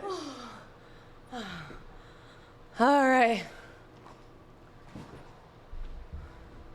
Whew, that was fire. Good workout. Okay. How long was that? Like 40 minutes? Well, we staggered it though. Yeah. You know, they say you only need 20 minutes. Who said? Dr. Mike, the lifting guy. Hey man, he gives good info. What did he get? What did he say? You only need 20 minutes? Of what, lifting or cardio? It's not Dr. Oz. All right. Lifting. And then he says for cardio, walk or elliptical. That's it? Why only walk or elliptical? What about jumping jacks or high knees? Yeah, it's all fine. I think he was Yeah, Booty-sama. Why is that your name? What? What's Israel? Last name is Oh. I spend like 30 minutes to an hour in the gym. Yeah. My workout's down to 27 minutes. My workout's pretty crazy. Supinated bicep curls completed. Tricep extension times. Let's go, horse you can drive. Supinated bicep curls. How the suck do you do that? Zamu, she's super fit. Thank you. See, 2 to 5 minutes. OD cardio is adequate, and 3 cigarettes. What's OD cardio? Of cardio. Man, it's R of cardio. She might mean OD cardio. I don't think she means overdrive. You don't do any cardio in your workout, huh? I Peloton. But I do You don't do that anymore, though, I thought. I have been. But I only do it like a couple times a week.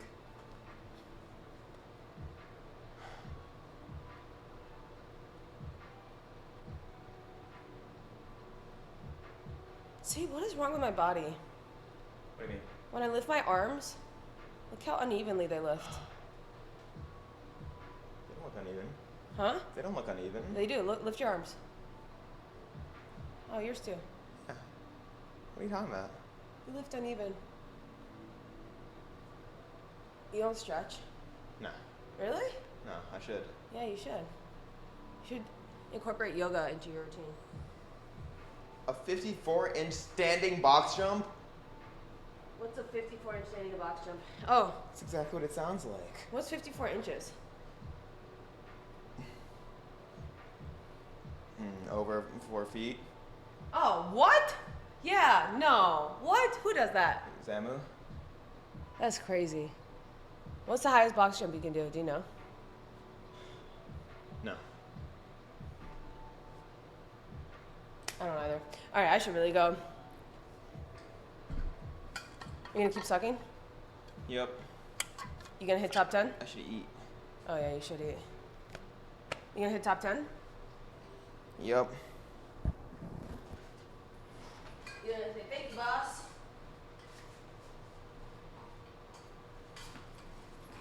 Is the Japan voting over? I have no idea. I've not been keeping track.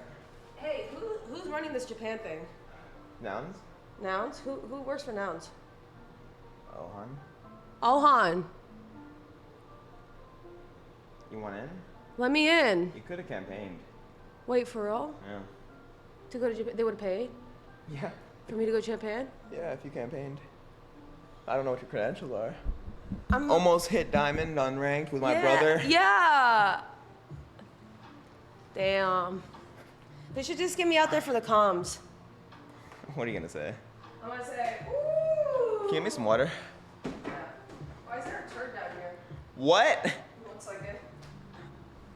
Oh man, there was a turd scare at the pool the other day. Ew. And then the lifeguard went in to investigate, and he goes. And it was? And he goes, only one way to find out. Are you serious? But he already knew by that point that it was a leaf. Oh. But everyone was like, it's a turd, it's a baby turd. That's so gross. Also, when we were approaching the pool, there was a whole crew of people, of like older white people who were like, well, we gotta find out who that pooper is. And I was like, I don't think I wanna go to the pool today. Pools aren't worth it. I love pools. Just shower, man. You know, a lot of people pee in there. Babies, kids. No. Not adults. No, straight adults. That's just, no way, man. That's why I could never go in the Riptide pool. There's no way. People be peeing in the pool more than you think. Why? That's disgusting. Then you swim in your own pants, too. Yeah. Do you think the spray wall is still good? No. Just throw it away. Thanks. I pee in the pool. See, we already got pissers. What? I am about to leave, guys. I gotta go. I'm sorry. I have a job and kids and a husband, and I've been neglecting it all. See, for the summer. chlorine neutralizes it. What? They said the chlorine neutralizes it. No. That's not how it works. I shit in the urinals. We are not the same. Ugh. That's disgusting.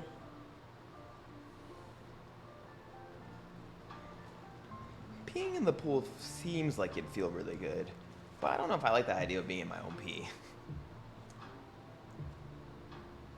Do you want Sav to come back over? Is he asking? Mm-hmm. Yeah. Right when I'm leaving? Yeah, he timed it. Yeah, he timed that shit. Rude ass. Rude ass. Ugh. All right. Hey, was that the best sleepover you've ever had? You were cranky 80% of it. I was not. I was not Then cranky. you got motion sick from playing it. You made me make popcorn twice. I got Hold on. motion sick playing Outlast. I showed up with a stove to make s'mores. He wouldn't let me use a stove. So I got inventive and I used a lighter the whole time. He goes, I'm not eating that. Yeah, that's nasty. Then I said, yeah, let's play this game. And then I started playing it and I pushed through to the point of almost vomiting. And then I was like, I can't do this. I think I'm gonna puke. So then we put on. You ate lighter fluid. That's not why. It's because I have motion sickness. And then we put on some fun horror stuff, and it was really fun. And we bounced around, and then I hit, and I scared you, and Then you fell asleep. I rested for like 5 minutes, and you accused me of falling asleep. And I got a little grumpy when you accused me of falling asleep. Then Ludwig gifted 100 subs, and that was a beautiful sleepover. Yeah, it was. Best ever? I can't say that. I've had some crazy sleepovers. So rude. I've had some crazy sleepovers. So rude. Saf says it sounds great. I've had crazy sleepovers with Saf. Rude. I've been there. Saf, remember when we played the cave? I think you and Saf should play a drawing game when he comes over. Yeah, he's good at drawing. Mm-hmm. But it's like vile drawings that really makes you question life. You should play. And I think chat would enjoy to watch you draw. Enjoy to watch you draw. Enjoy to watch me draw. One of your main emotes is still that drawing you made of Jiggly back in the day. It's not a main emote. It is a main emote. Where is that emote at? I would enjoy to watch you. There it is. It's so cute. Man. All right. I thought it was a sleepover. That was one for the books. I'm gonna leave that here. Chad, do you think I can belly dance? Wait, I wanna see. They can barely see it. Stand up and show them. No, I don't want to see the full thing. Stand up and show I'm doing it them. under the timer. Hey, don't move it. God damn. Show them the belly. No. Oh, it's in studio mode. You're gonna get so mad. Oh, back to regular. No shot, I can belly dance? How many subs? How many subs for the belly dance? I'm not gonna miss the ending. You guys are gonna keep it alive. I'll come back tonight if it's still alive. Sub for it. Sub for it. Let's see it. Let's see it. Let's see Get it. out of here. Let me see you do it. No. Let's see it. This shit ain't free. You look at me like I'm a receipt. It's gonna end in 70 minutes. It is. Everybody salute Suckathon. Stop, dude. Keep it alive, chat, please. Please keep it alive. Why'd you make that shit crooked? Because it was in the camera. There, you're good. Suckathon had a good run. No, man, it's not done. If Suckathon dies while I'm gone, I'll be very sad. Bye, chat. Bye, tubers. Bye, Henna. Bye. H is in the chat for Henna. Can we get some big H's?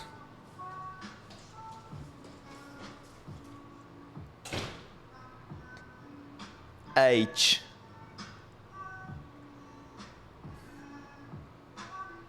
Oh, I'm feeling the song.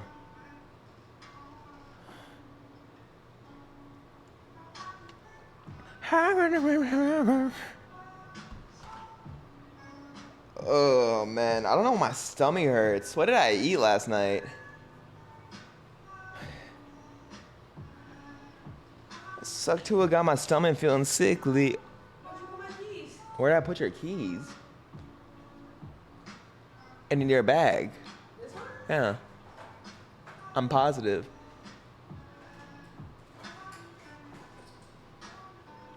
I only had one bowl of popcorn. And it was Skinny Pop. Skinny Pop. Huh?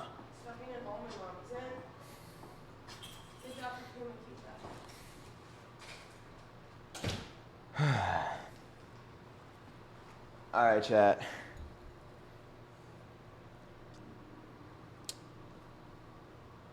Let's do this shit.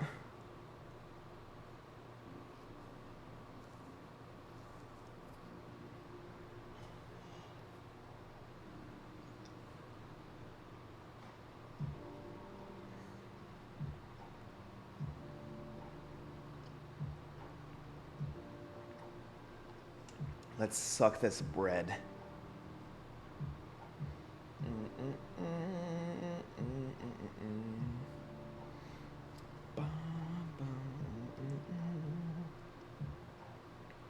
Okay. Have I done Wordle? No, I'll do it later when I get food or something.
Alright. I'm glad I worked out some.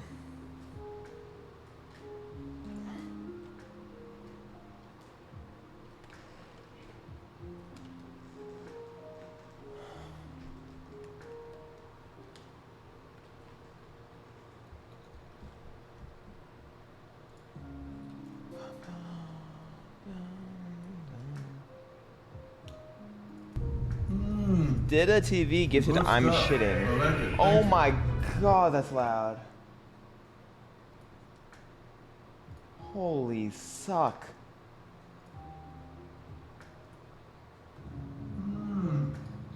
Good stuff. I like it. Thank you. Top 10 when? We're gonna try.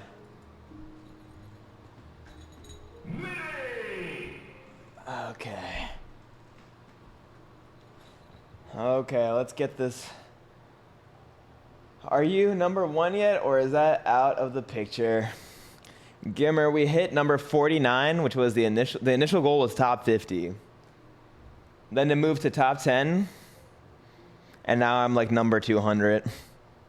It's been a sad fall.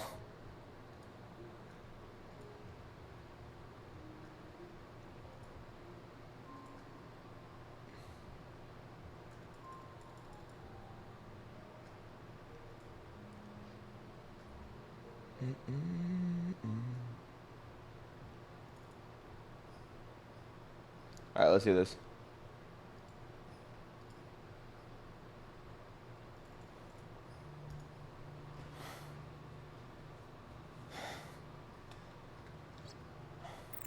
I'll warm up a little.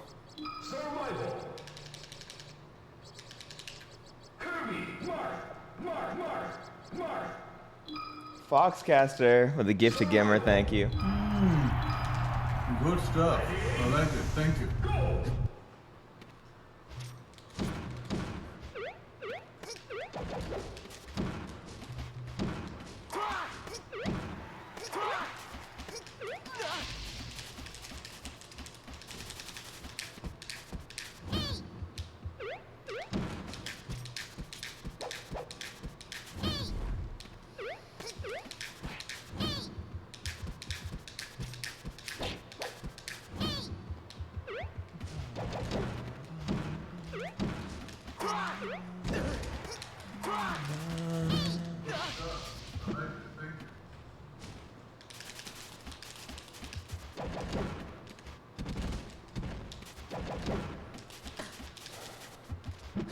Still sucking, Jack.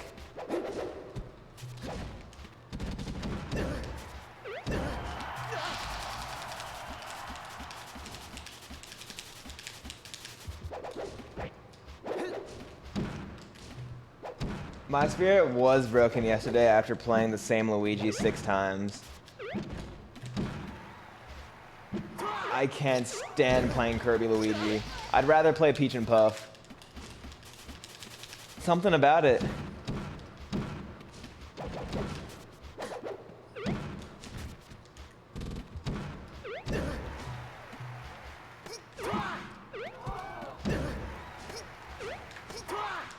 What about Luigi makes him so annoying? I think it's how much Luigi's fish for reversals, and I'm just playing Suck-Tua. It just makes me suck to my stomach.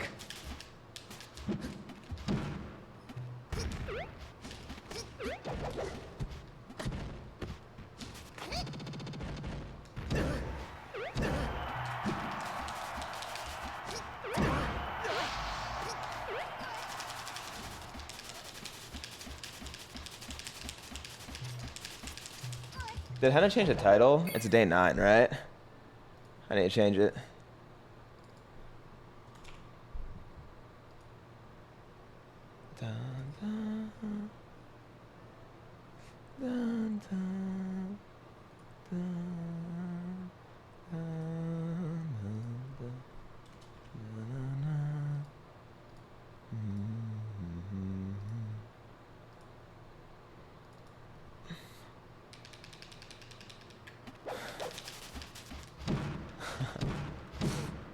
That's what I'm saying, a horse he can drive. How am I feeling going into this? I'm going in optimistic.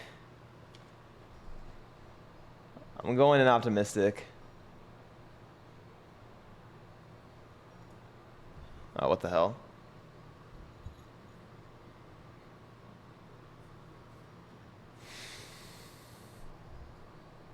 Whoops. I don't want to drink coffee yet because my stomach kind of hurts. I feel like that'd be a mistake.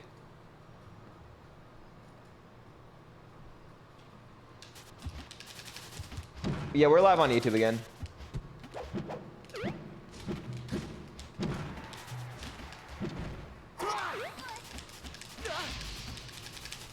You just have to win neutral 4 or 5 times. Honestly, sometimes it feels like more than that.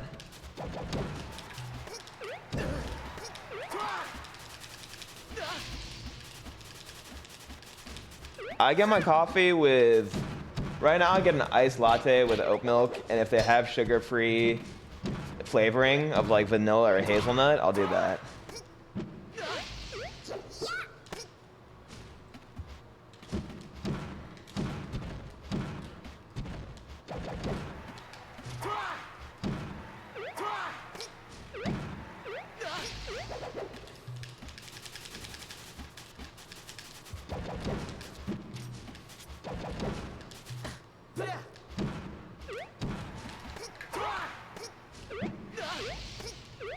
You can't drink non-cow milk either? That's tough, yeah. I mean, I don't mind drinking coffee black.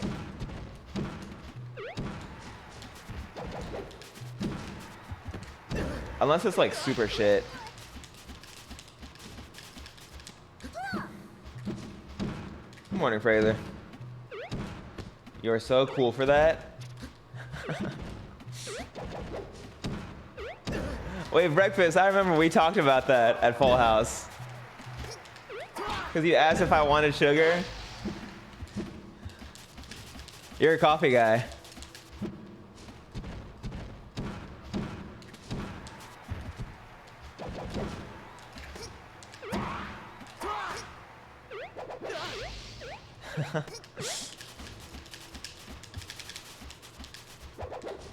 To be fair, I think you gave me a weird look. No, because when I compete, I just want... I literally just want the most basic shit. So I don't ask for anything.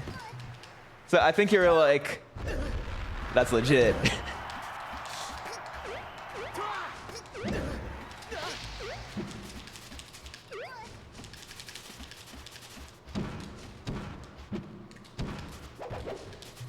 Bum, bum.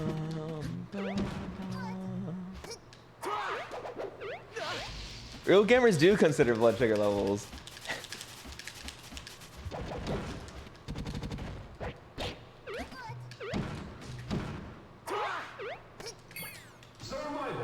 I think being a coffee snob is cool. It's better than being a snob about a lot of other things. I'll be honest, I thought the Suckathon was toast on Wednesday. Now I feel like you're going the full 14. I have no idea what to think anymore, but I'm going to queue ranked.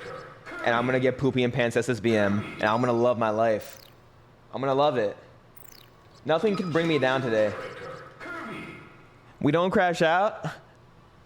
Full positive attitude, no matter what.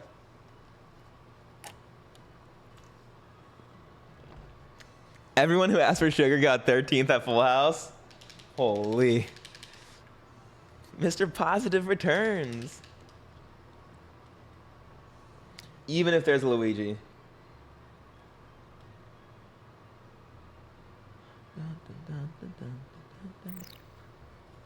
The hell? New perspective, new suck.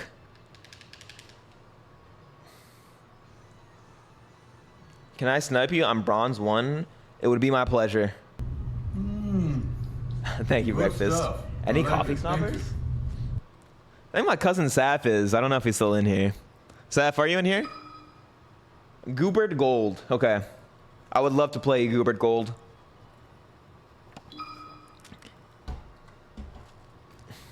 It's a sucking privilege. Good stuff. I like it. Thank you. What's up, Venrix? Versus Fox. Ready? Go!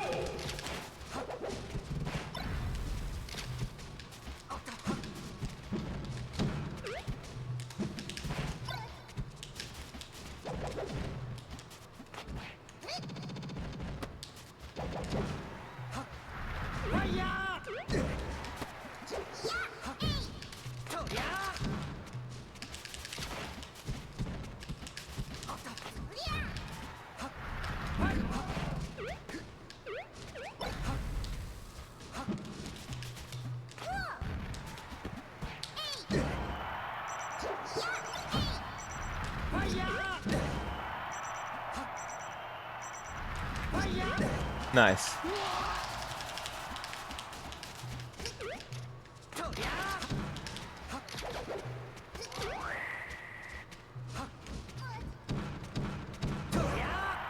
Well played.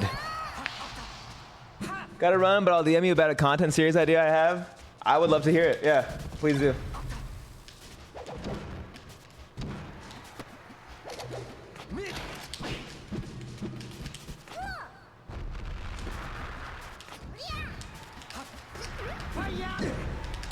Get there.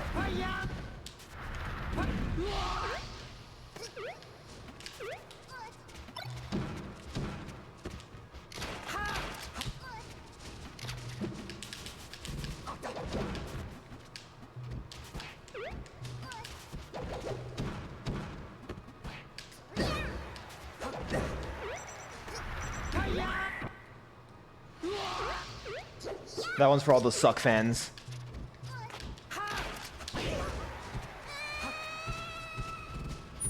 Where is the overlay? Is it missing? 1 second.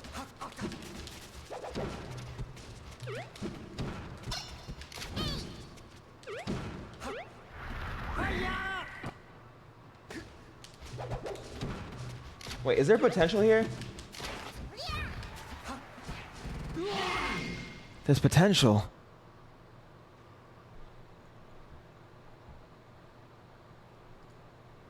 Wait, the overlay is fine, right? Oh, I see what you're saying. Dude, I swear Henna moves that shit.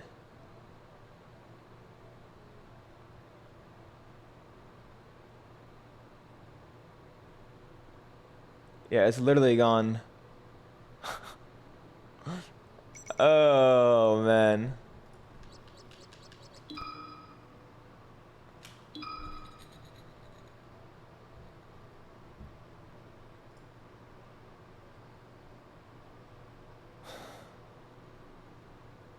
The sub timer is huge.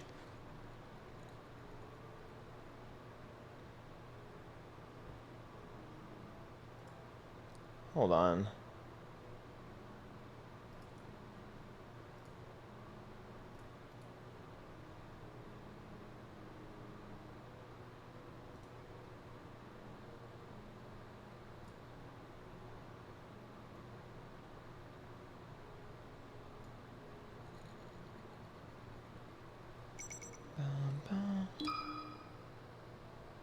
Versus Fox. Ready? Go! Oh, dude, this guy's a homie.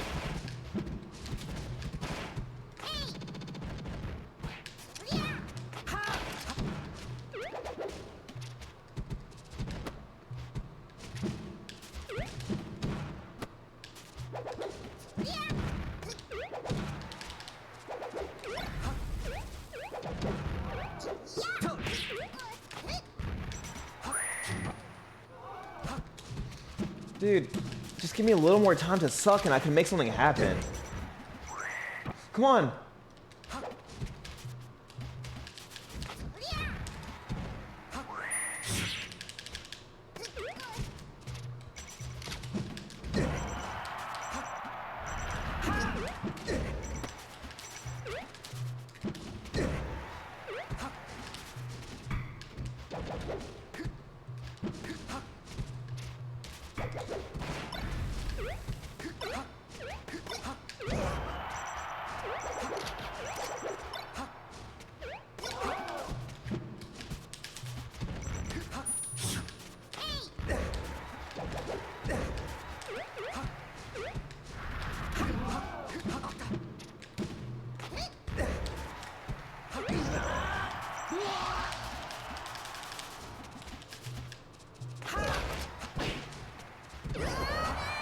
Yeah, I can SCI up air into suck. Okay.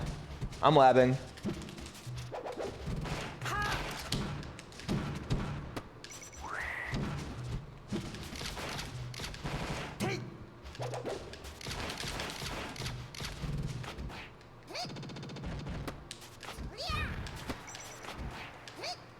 I didn't mean to do that. I did not mean to do that.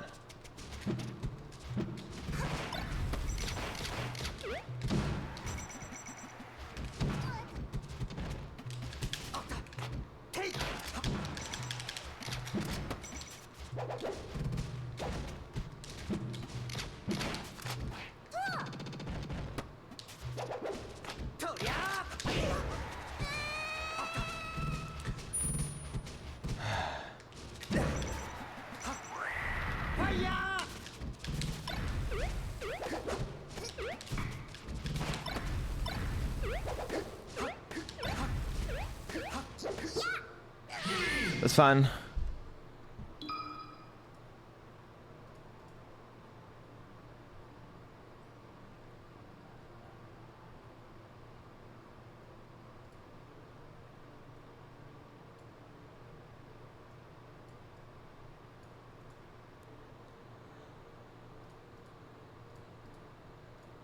I was just labbing. All right, let's lock in. Versus Fox. Ready? Go!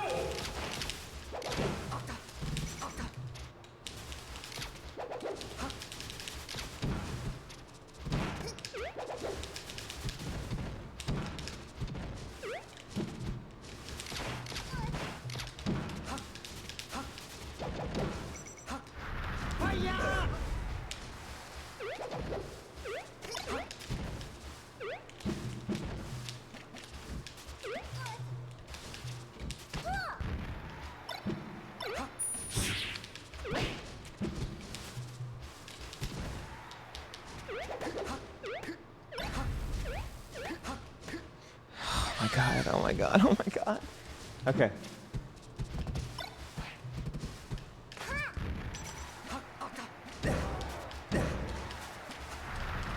Nice.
It's not good. It's not good.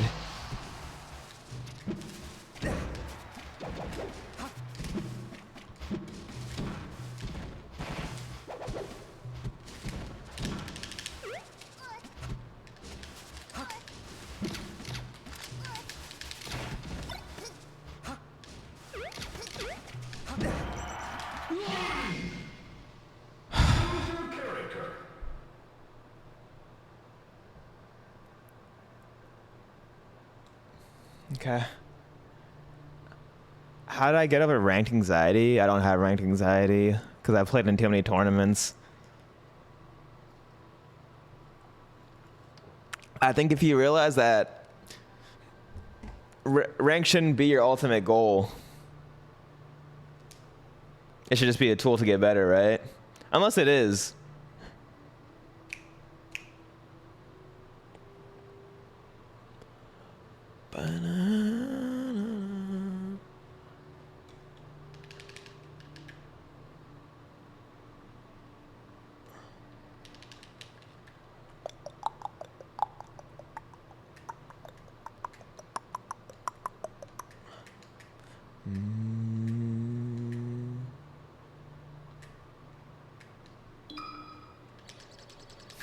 Okay.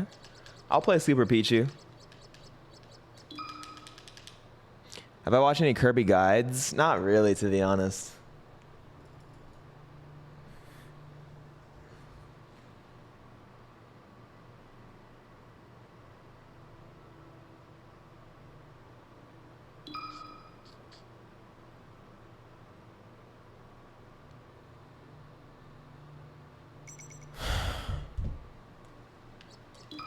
Versus Pichu. Ready? Go!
Dude, Pichu's so hard to hit. I hate this matchup.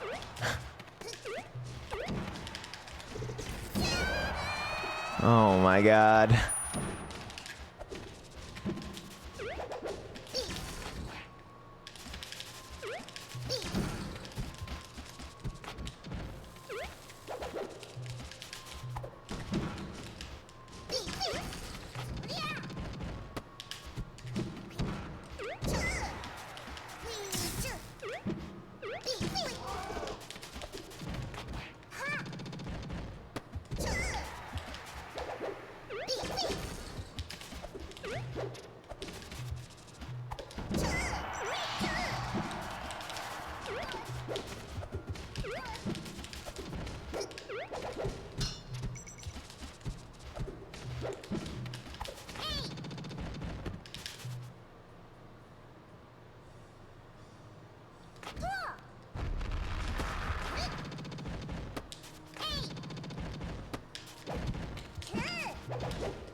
Watch the Awesome Sauce Kirby video. I could do that.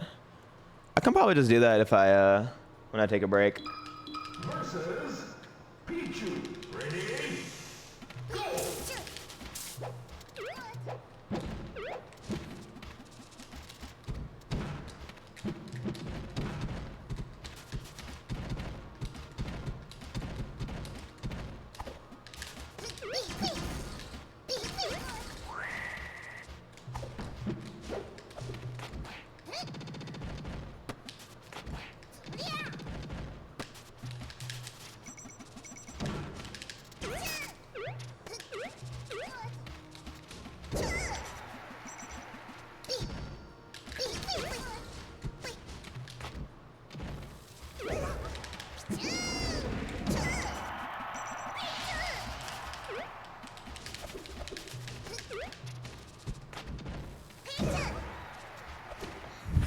Why did that work?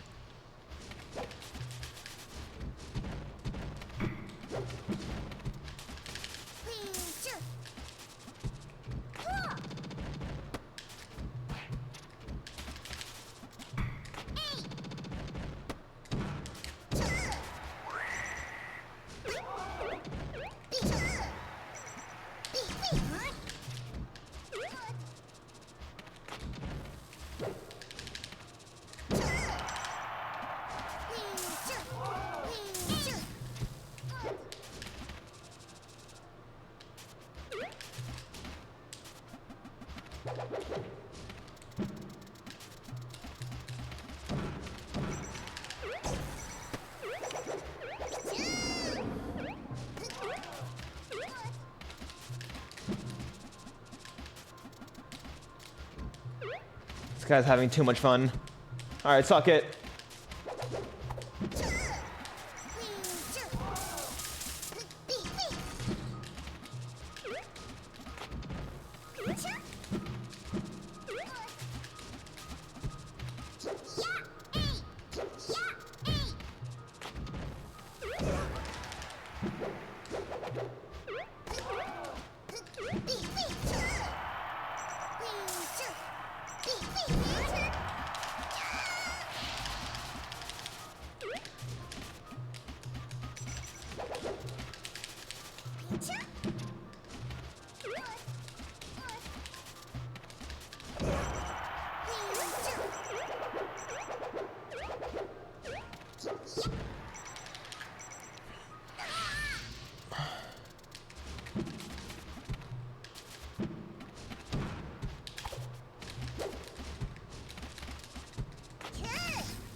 Good stuff. I like it. Thank you.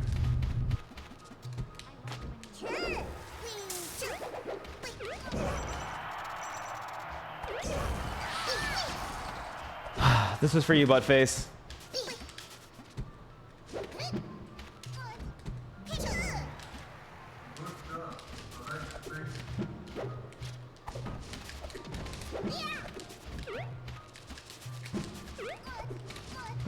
I creamed him. He said again. Fish lip frog, Creamed him. fish lip Again. frog clap. Thank you for the 5 gifted. I tried to power shield.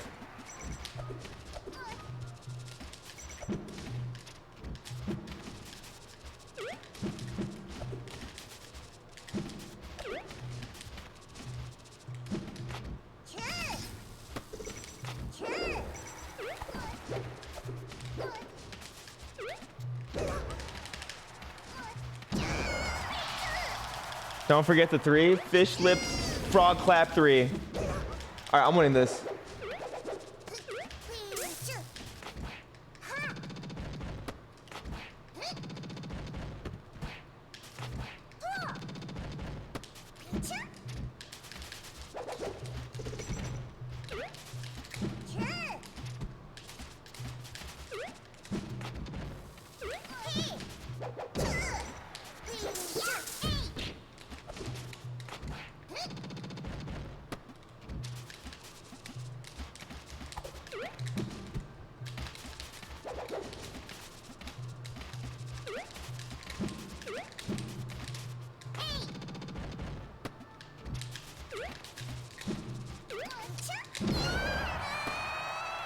Why'd I try to punish it? Why'd I try to punish it? Why'd I try to punish it? All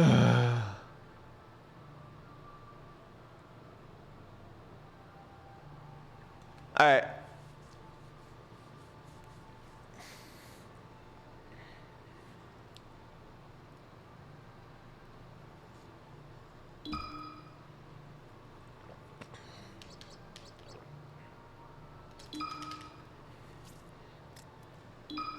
Versus Pichu.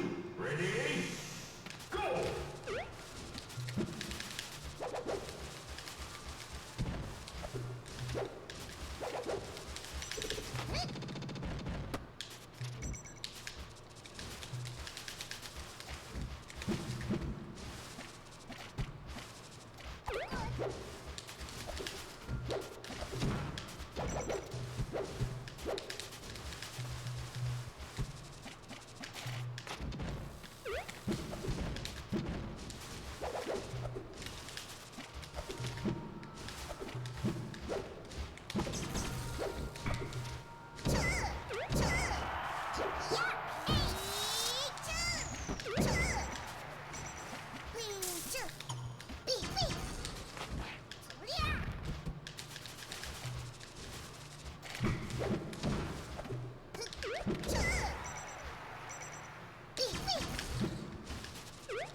Holy poke.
Choose your character.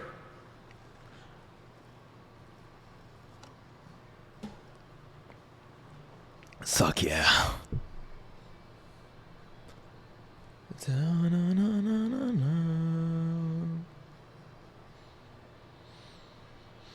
Okay. What's in the red solo cup? You don't want to know, Agent 7300.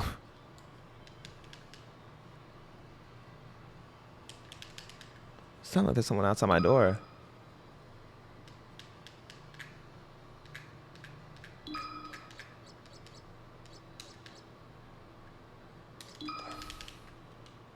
This person played lame as shit the last time I played them.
stuff.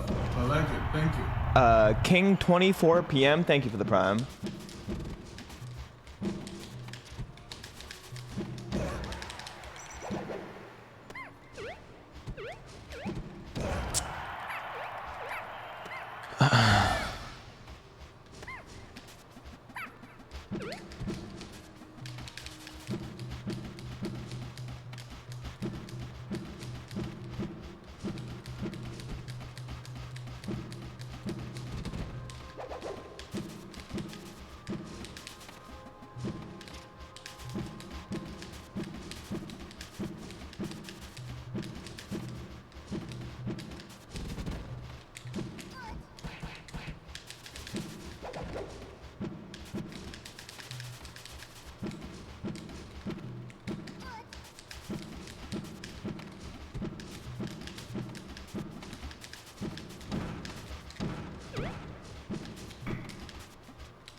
This is OG Kid?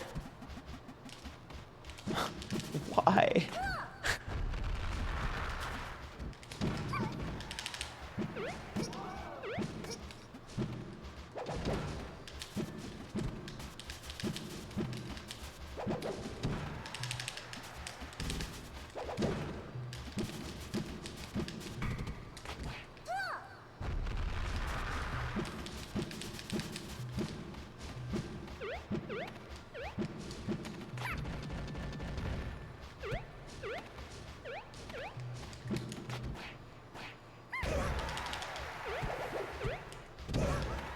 That killed.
versus Jigglypuff. Ready?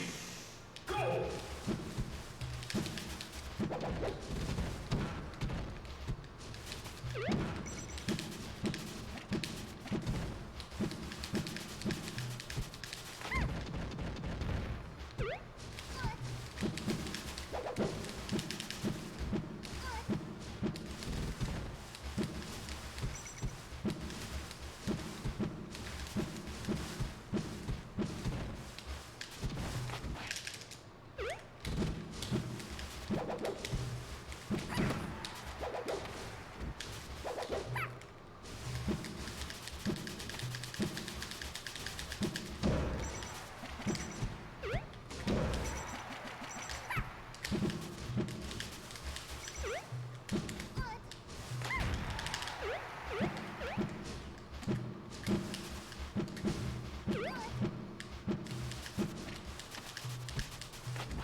Thank you, Magi.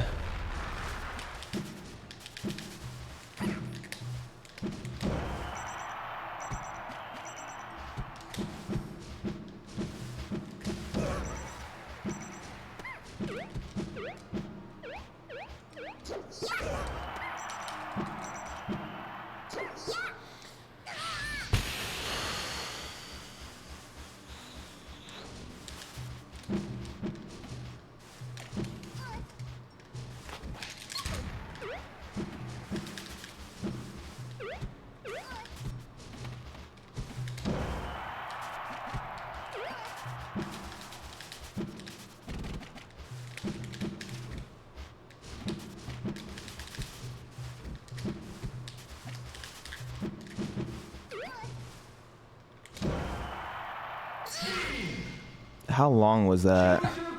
The June raid too? Thank you, June. Thank you, thank you. Oh my god. Plus 20 for that? Holy. Thank you, David. Bum, bum, bum, bum,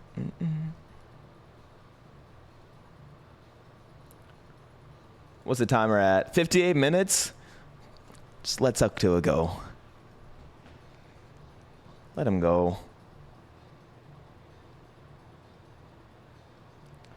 What shirt is that? You like it, Carl? I got it from Spiff Space like a long time ago. It used to say okay here instead of obey.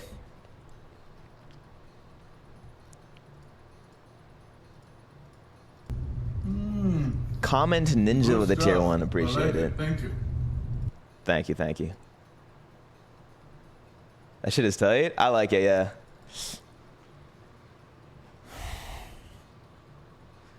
Do not suck quietly into the night. Just let him go. Let him go.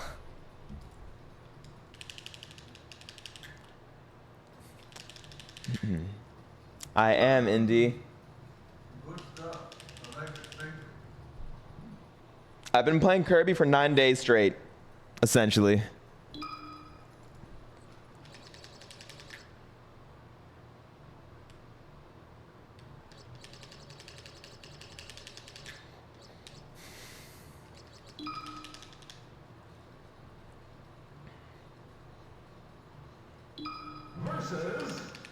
All right, come on.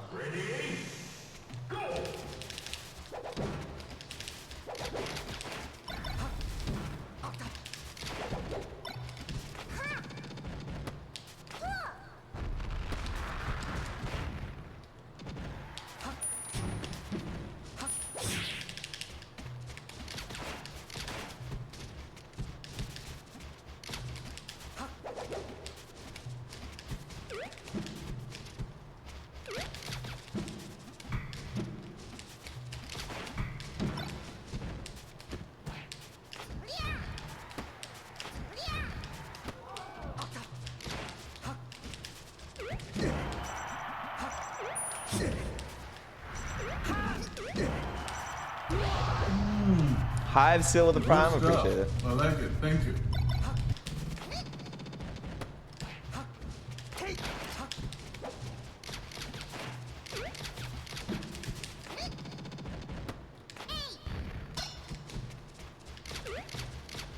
This is unbelievable.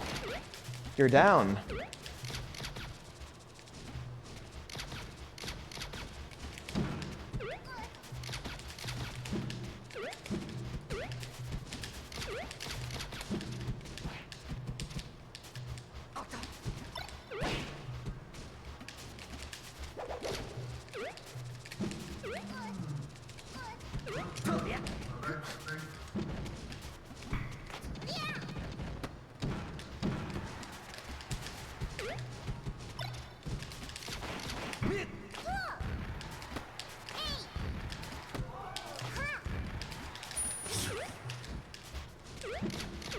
Mega Whack with the prime. Thank you, thank you. Good stuff. I like it. Thank you.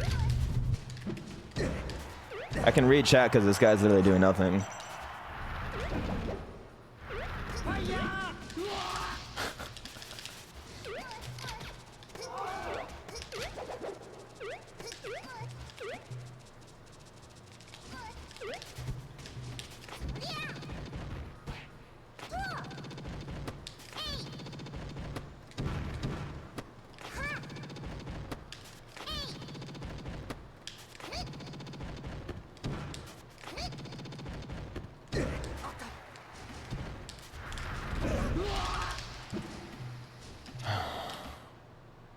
Quit?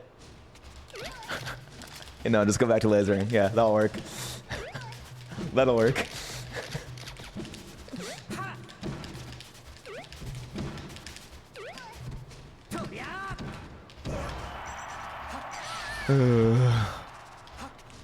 Don't be mean. I'm literally mean and green. I warned everybody.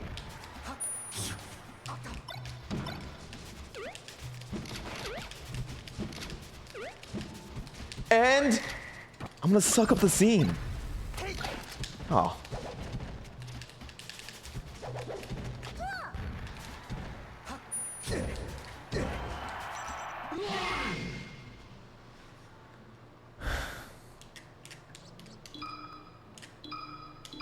Versus Fox. Ready? Go!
That's not good.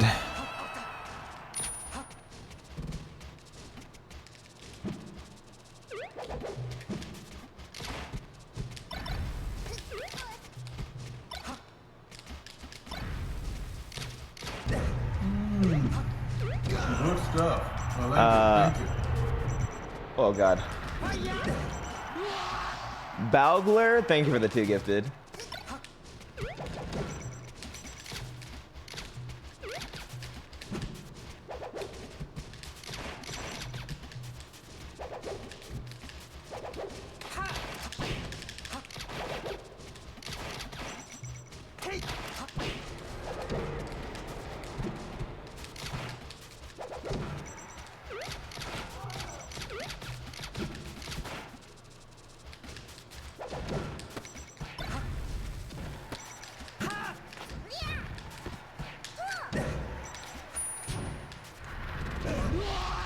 Appreciate it.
just simply can't imagine losing that. Totems out. Thank you for the totems out. Thank you for the prime. Good Thank you. stuff. Thank you. I like it. Thank you.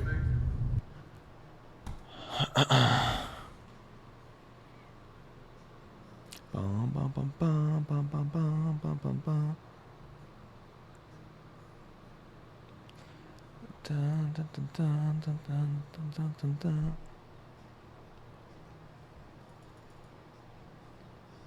I'm undefeated today, Magi. So I guess so. I guess I am in fact ripping and tearing it up.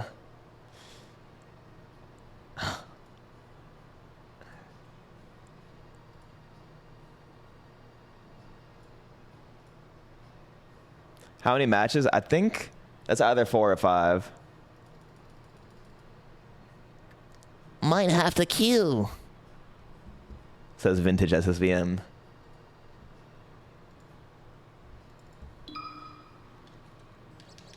I think I lost a regex before.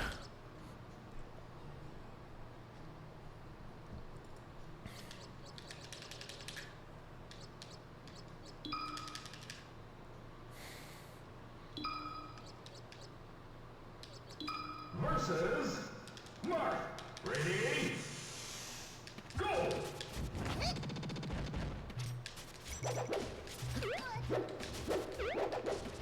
Team. Yeah. Yeah.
What are you even doing?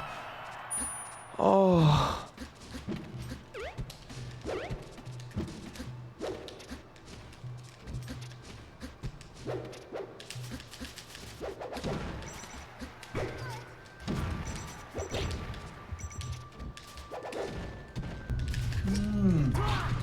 Good stuff. I like it. Thank you.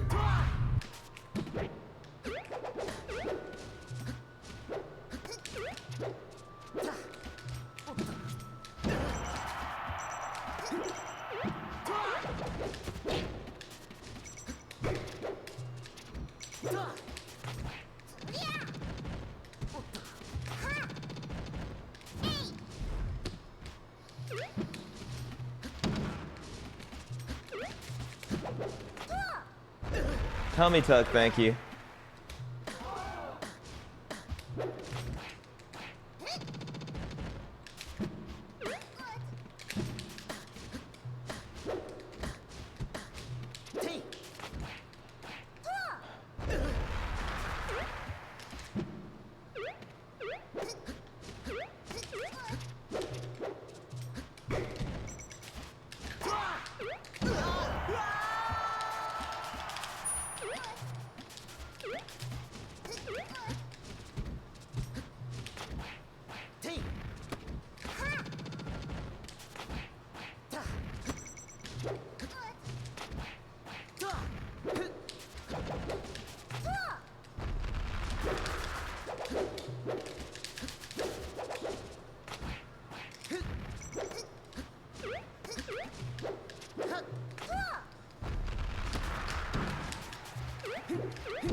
Good stuff. I like it. Thank you.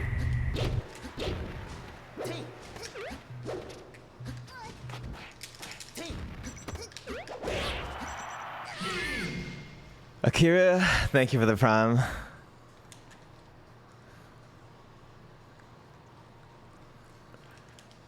Oh man.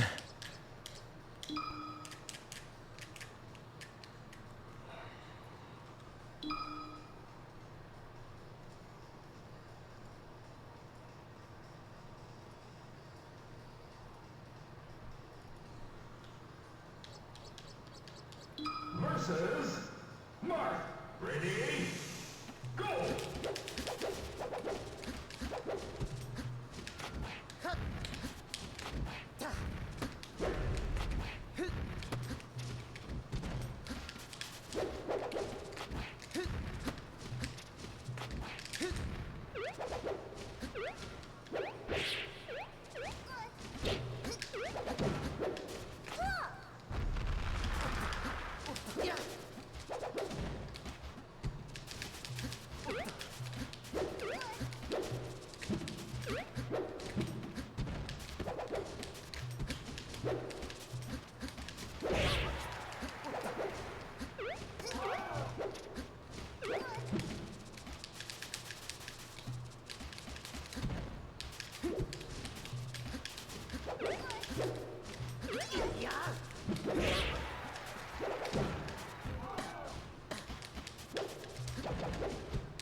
Oh man.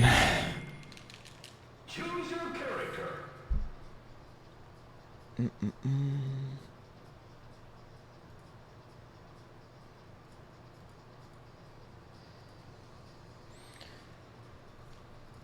He's not even from Boston? Oh.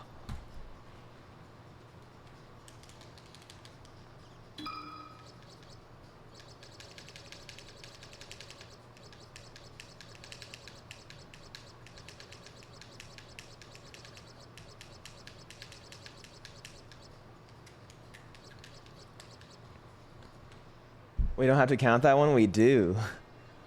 We do, we do.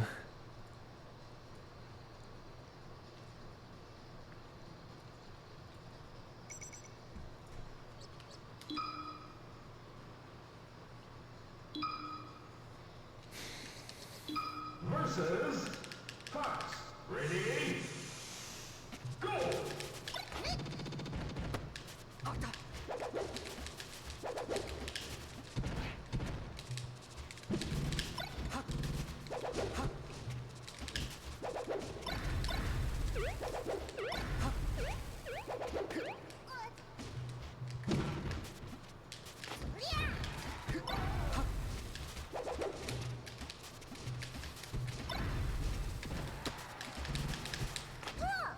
Don't know why I did that.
Ready? Go!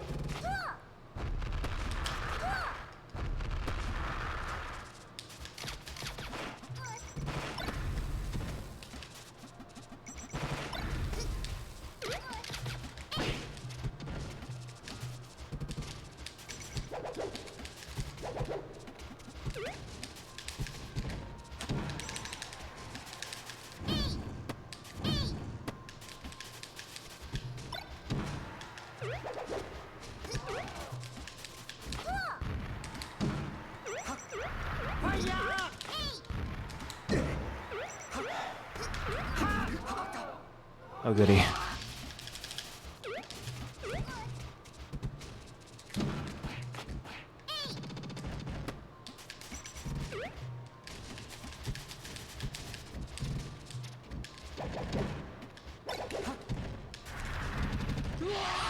Fun.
Choose your character.